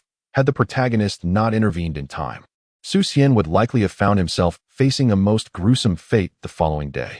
Although she gradually normalized under the protagonist's unique charm, at present, she was akin to a hot potato. This was indeed a perilous individual. A careful observation was warranted, if all else failed. A trip to the prison might be in order. Woof woof. Just as Jiang Chen's thoughts wandered, a pack of several canine seniors surged forth from the nearby bushes. Hey, we're here. We've been waiting for you for ages. You can run for a moment, but you cannot escape for a lifetime. The grudge from the last time you kicked me is one that cannot be forgotten. Is this ever going to end? Jiang Chen sighed, reluctantly picking up a wooden stick nearby, brandishing it with a flair that suggested he was well versed in the art of dogfighting. Woof woof woof. The multitude of canine seniors, upon seeing Jiang Chun wielding a weapon, refrained from charging directly at him. Instead, they barked loudly, their collective presence imposing enough to overshadow Jiang Chun. Hoo-hoo, Brother Chun. We brought the princess to find you. And my prince. And my crown prince. And my chubby one. My round one.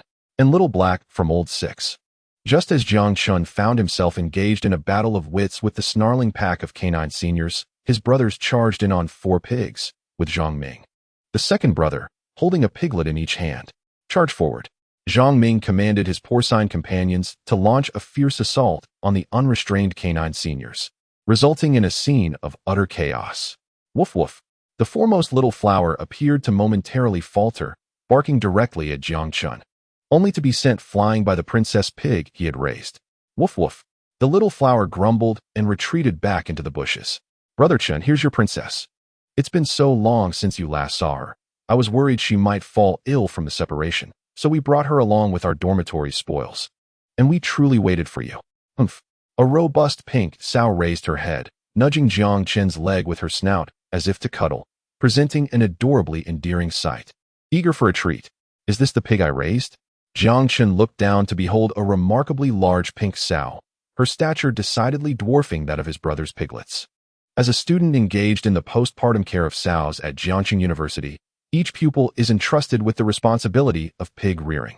Given the varying levels of expertise and differing family circumstances among the students, the fates of the pigs naturally diverge. Some pigs are left emaciated, while others, due to an overly sumptuous diet, have become the tyrants of their kind. Jiang Chun has raised 2 pigs. The first met an unfortunate end, succumbing to overindulgence, which resulted in his failure at the end of the semester. Learning from this prior experience, Jiang Chun now tends to his current pig with exceptional care, and it has grown into the most robust sow on campus. To her, the confines of the pen are but a trivial obstacle, as she frequently escapes, much to the dismay of the agricultural students who lament and curse as they confront him, claiming that his pig has ravaged their experimental cabbages, corn, roses, and other vital materials for their theses. This led to the infamous tale of Jiang Chun allegedly injuring a classmate with cash. "You little troublemaker, always causing me grief," Jiang Chun remarked, patting Princess's back before mounting her, savoring a unique campus experience. "Let us take a spin." Upon feeling Jiang Chun's presence, Princess contentedly nudged her nose and wore a silly expression. "Bro Chun, I'll gallop with you." Without hesitation, Zhang Ming jumped onto Princess's back as well. Princess's legs were steady, her body unwavering.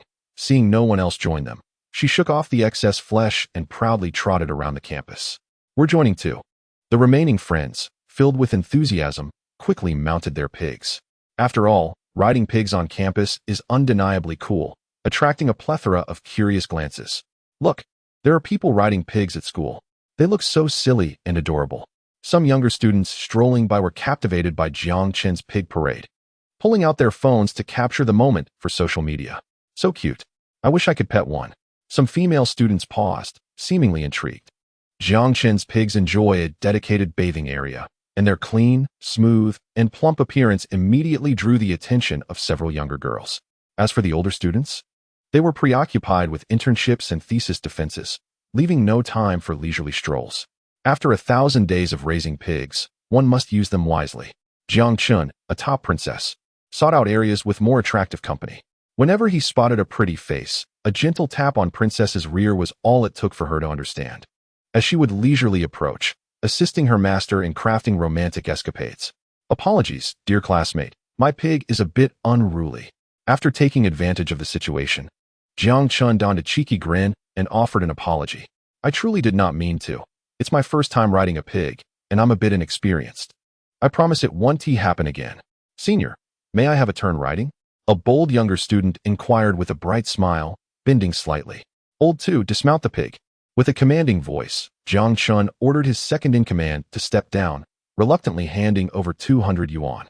"Riding a pig is unsafe. For your safety, it's best to stay where it's cool." He expressed his gratitude towards his adoptive father. The second-in-command, facing Jiang Chun's authoritative demeanor, revealed a broad smile, accepting the money with delight. Such notions of valuing romance over friendship? Non-existent. In Chapter 69, Jiang Chun quipped, "Your speed pales in comparison to my pig." When Jiang Chun was in a relationship, the abundance of opportunities was remarkable. A mere sprinkle of kindness towards his brothers would ensure lavish feasts daily. He eagerly anticipated Jiang Chun becoming a champion of romance, perhaps even attracting 9 partners. "Junior sister, come, sit in front. The view is splendid." Jiang Chun graciously shifted back. "All right." The beautiful junior sister beamed sweetly, eagerly mounting the pig, reveling in the experience. Jiang Chun was a well-known figure at Jiangxing University, despite the disdain of many girls. A considerable number of junior sisters were drawn to him, including her. After all, despite his controversial reputation, Jiang Chun was a magnet for attention at Jiangxing University. Even whispers of scandal could elevate one's standing on campus. Most importantly, he had generously bestowed over 10 million yuan upon Gu Shui over 2.5 years, inciting envy among countless peers. Being friend to such a wealthy individual was a source of pride. As Jiang Chun whistled, he leisurely strolled through the campus with the junior sister, savoring the rare joy of being a carefree young man. After circling the campus thrice, he had exchanged several companions, each more stunning than the last, leaving him quite content. "Stop." Noticing something ahead, Jiang Chun slightly tightened his legs around the pig's belly. The pig halted, protesting with soft grunts, indicating its desire for more fun. "Junior sister, you're welcome to join for another ride next time." Jiang Chun chuckled, reaching into his waist and producing a red envelope containing 6 shopping vouchers. This is a little gift for you. Take it back and treat your roommates to some snacks. Thank you, Senior Jiang. The junior sister, believing she had struck gold, eagerly accepted the vouchers, having previously learned the importance of being assertive when Jiang Chun was generous, lest one miss out on his kindness. He would jest. You're being polite. Ridiculous. Jiang Chun was known for his generosity, and she was more than willing to accept. All right, let us go. Jiang Chun rode off, leaving the junior sister momentarily behind. Once he had distanced himself, she opened the envelope. What is this? Shopping vouchers? A flicker of disappointment crossed her eyes, but it was quickly replaced with excitement as she exclaimed, Wow, how generous. A 10,000 yuan shopping voucher with a discount of 999. Jiang Chun truly lived up to his reputation as a generous soul. Director Wang, observe our campus environment. Students interact harmoniously amidst the melodious chirping of birds and fragrant blossoms. It radiates peace and tranquility. Under the leadership of the school administration, our institution is flourishing and will cultivate many future pillars of the nation. A slender, middle-aged man clad in enforcement attire nodded in agreement. Indeed, Principal Zhang, I have great faith in your capabilities. However, I must candidly express that I am aware of Jiangxing University's commendable reputation. Nonetheless, after the recent incident, I have been instructed to assess whether similar occurrences might transpire again, while also assisting in rectifying uncivil behaviors on campus and conducting investigations into the students' character. Fear not, our students are exceptionally well behaved. The previous incident was purely an unforeseen mishap. Should you doubt my words, feel free to inquire among them. Principal Zhang replied with a benevolent smile. At that moment, not far away, Jiang Chun was galloping through the campus on a pig, unabashedly spitting indiscriminately.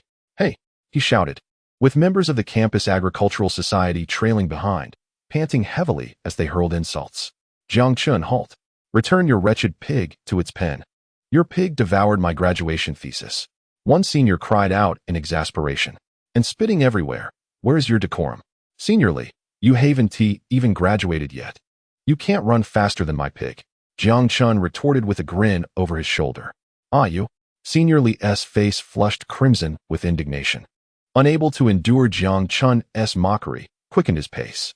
However, he was indeed no match for Jiang Chun's swine, left only to inhale its foul odor. Jiang Chun, you can't go that way. There are some students blocking the path. But by the time Jiang Chun processed the warning, the pig, aptly named Princess, had already dashed forward, colliding with the 4 students and sending them sprawling to the roadside, much like bowling pins. Ah, my apologies, seniors. I didn't see you there. By the way, what were you saying just now? Jiang Chun called out loudly. Watch out. Behind you. What? I can't hear you. Look ahead. A senior shouted with the last of his breath. Look ahead. Jiang Chun finally comprehended, turning to glance back. Principal Zhang? And it seems there are officials from the government. Break.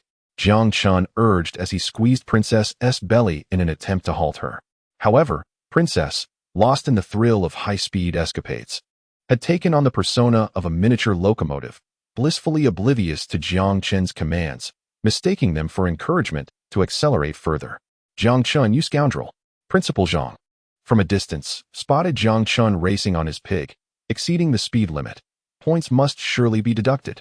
Principal Zhang, does your school really have students riding pigs on the road? Director Wang squinted, seizing upon the evident flaws of Jiangxing University, pondering that he could write dozens of pages reflecting on today's events. Make way, Jiang Chun bellowed. It was utterly outrageous. Not only was he riding a pig at high speed on the road, but he also expected others to clear the way. What is his name? Director Wang inquired, his tone grave, asserting the seriousness of the issues plaguing the institution. Move aside, Jiang Chun shouted, exasperated at the obstruction ahead, realizing he was on a collision course. Just as despair loomed over him, a more profound sense of dread emerged. A murderous intent flared, and from a nearby high-rise, an overwhelming aura of malice surged to its zenith. Jiang Chun's gaze was exceptionally sharp, immediately spotting the gleaming barrel of the firearm. Princess, charge forth. He commanded with renewed vigor, altering the directive to accelerate. With a resounding burst of speed, the princess surged forward, startling Principal Zhang, who barely had time to react as he swiftly sidestepped to create an opening. Ultimately, the princess grazed the narrow gap between Principal Zhang and Director Wang, while Jiang Chun unapologetically seized their collars, forcibly dragging them along, his voice filled with excitement as he exclaimed, "Onward, pig!" Despite the perilous surroundings, riding with the principal had its own twisted charm. "What are you planning, Jiangchen? Are you intent on silencing us?" Principal Zhang questioned, alarmed by Jiangchen's intentions and attempting to stir his conscience. "My grandfather is your friend. If you intend to harm him, he is merely here to confront you." Jiangchen, taken aback, replied, "Principal Zhang, I believe your issues are far more significant. The school is in dire need of reform." Suddenly, a deafening gunshot echoed from the skyscraper above, a bullet slicing through the air and creating a gaping hole in the ground. The sound instantly rendered Principal Zhang and Director Wang speechless, their eyes widening in terror, for the bullet's impact was precisely where they had just stood. Had it not been for Jiang Chen's reckless charge, their fates might have been sealed. "Kid, ride faster," Principal Zhang commanded gravely. "My old bones can hardly withstand this." Director Wang gasped, feeling as though he might perish at any moment. "All right," Jiang Chen complied, squeezing his legs tightly against the princess's sides. Unfortunately, the princess seemed to have lost her wits, spooked by the gunfire, and began to gallop even faster. "Principal, I seem to have lost control. Perhaps you two should dismount?" Jiang Chen suggested hesitantly. "What? You intend to abandon me?" "Absolutely not." Director Wang's face turned ashen, still shaken by the recent gunshot, gripping Jiang Chen's arm with a vice-like hold, unwilling to relent. In the end, the pig crashed into a tree, sending all three tumbling headfirst, plunging into unconsciousness. Dazed, the princess lay motionless on the ground. 2.5 minutes later, she regained her footing, shook her head, and set off towards the agricultural college. Clearly, she is hungry. Chapter 70. Is this not deceiving the naive and uninformed adults? Damn it, I missed. Cold frost atop the skyscraper furrowed her brow, her expression stern. Realizing she had squandered the prime opportunity to eliminate her target, she quickly stowed her weapon and slipped away into the shadows, evading the surveillance cameras. It would not be long before the police arrived. During her escape, she encountered a few male classmates blocking her path. As they approached, intending to confront her, she swiftly disarmed them, leaving them writhing on the ground in agony. Encountering little resistance, she effortlessly reached her predetermined exit, ready to flee. "You certainly have some audacity." As Lung Shuang contemplated her own lackluster state and considered retreating for a couple of lollipops to regain her composure, a light footfall echoed behind her, reminiscent of a devil's rhythm, evoking a sense of dread. "Who are you?" she queried, turning to behold a tall, slender young man, his features strikingly handsome, with an expression of calm that bordered on the chilling. With the instinct of a seasoned hunter, she instantly discerned that this individual was no ordinary foe. "Are you prepared to stir up trouble in Jiang City?" The boy remained unperturbed, exhaling a deep breath without responding to her inquiry. You are quite intriguing." Lung Shuang swiftly shifted into her Yandera persona, suddenly presenting a disquieting smile that doubled her combat prowess. With a graceful lift of her left leg, she executed a stunning aerial flip, her left hand deftly gliding beneath her skirt, fingers making contact with a concealed object. A resounding bang echoed as a peanut was propelled from beneath her skirt at remarkable speed. "A firearm is merely a child's plaything," the boy scoffed, evading the projectile with effortless agility, before adopting a bizarre stance and lunging forward. Bang! Bang! Lung Shuang's gaze sharpened, her body twisting as she fired 3 shots in rapid succession, all deftly dodged by her opponent, closing the distance to a melee range. "It seems you have yet to grasp the situation. Come with me. Someone will cleanse your spirit." The boy remained as serene as a still pond, bending low to launch a punch. "You are an extraordinary being, but alas, so am I." Lung Shuang relinquished the notion of shooting her adversary, drawing a small dagger from her right leg, showing no hesitation for battle. The blade danced in her hand, each strike aimed with lethal precision. Bang! A flicker of confusion crossed the boy's eyes, caught off guard by her transformation from sharpshooter to assassin, a deep gash now adorning his abdomen. You are no match for me." With the sight of blood, Lung Shuang's smile morphed into something even more unsettling, her prowess escalating as the knife whirled in her grip, delivering 10 strikes per second, gliding across the boy's body. The boy found himself in a flurry of movement, a serious expression creeping into his gaze. This girl was no ordinary assassin. Her skills were formidable. "Goodness, I've bitten off more than I can chew," he lamented, resorting to clutching his abdomen as he danced away to evade her relentless assault. After all, neglecting to protect his wound might lead to far worse consequences. Suddenly, the sharp crack of a gunshot pierced the air from a distance, the bullet spiraling through space and striking Lung Shuang in the shoulder. She winced in pain, her pupils constricting as she swiftly distanced herself from the boy, glancing toward the source of the gunfire, her shoulder cradled as she maneuvered through the bustling traffic to escape. What on earth is this, a movie? Uncle Jiang, fortuitously hidden in his vehicle engrossed in a romantic novel, looked up to witness the unfolding battle. Both combatants exhibited extraordinary prowess, their movements so swift that they left ghostly afterimages. Even as a retired Special Forces soldier, he struggled to keep pace with their actions. The scene was exhilarating, especially the girl, who, armed with a dagger, relentlessly targeted the boy's vital points, her unsettling smile rendering her all the more terrifying. In an instant, he was reminded of the deranged serial killer from a year ago. The surveillance footage showed 10 swift stabs, each one fatal, leaving the victim in a horrific state. The girl with pink hair was indeed a rarity. Alas, as these thoughts crossed his mind, a sharp pain shot through his waist. What is going on? After Cold Frost had departed, the boy's companion confirmed there was no danger and rushed over, frowning with concern. I was careless. I didn't dodge. The boy clutched the wound on his waist, gasping at the intensity of the attack. What a formidable girl. Besides Bai Lu, I've never encountered anyone so fierce. She fights like a madwoman. Useless is just useless, his companion scoffed. You didn't learn the boss's skills, but certainly picked up his flair for showboating. What on earth are you doing? Hands in your pockets now, huh? You almost had your abdomen sliced open. Get a grip. I'll find you a car. Quickly. If it takes any longer, I'll be done for. The boy forced a bitter smile, his complexion pale and his energy waning. Where's the car? The companion searched frantically, ultimately fixing his gaze on a luxurious Mercedes nearby, which had been illegally modified and appeared quite impressive. Is she coming towards me? Uncle Jiang was stunned, instantly absorbing the essence of a domineering character. He thought to himself, this has nothing to do with me. I'm merely an unremarkable housekeeper. Bang. Bang. Uncle, my friend has a long scratch from a cat. Could you take us to the hospital? The female companion tapped on the car window, adjusted her hair with a semblance of innocence, and spoke earnestly. That's out of the question. Hurry up and leave. Uncle Jiang's mouth twitched. He had seen it all. You call that a cat scratch? That's absurd. Are you trying to deceive unsuspecting adults? Click. The back door of the car swung open, and the girl beamed, revealing a rudimentary lock-picking tool. Uncle, if you want to avoid being tossed aside, you'd best keep your comments to a minimum. Otherwise, she squeezed the iron lock-picking tool with one hand, crumpling it effortlessly. Wait.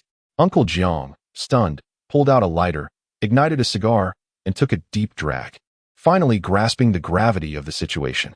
From what he had just observed, this young girl was no ordinary adversary. She was on par with the youth who had collapsed earlier. Even with a gun, it seemed the odds were not in his favor. She had 3-part strength, while he barely had 1. Let us get him inside. Uncle Jiang maintained a calm demeanor, intending to manage this unexpected turn of events.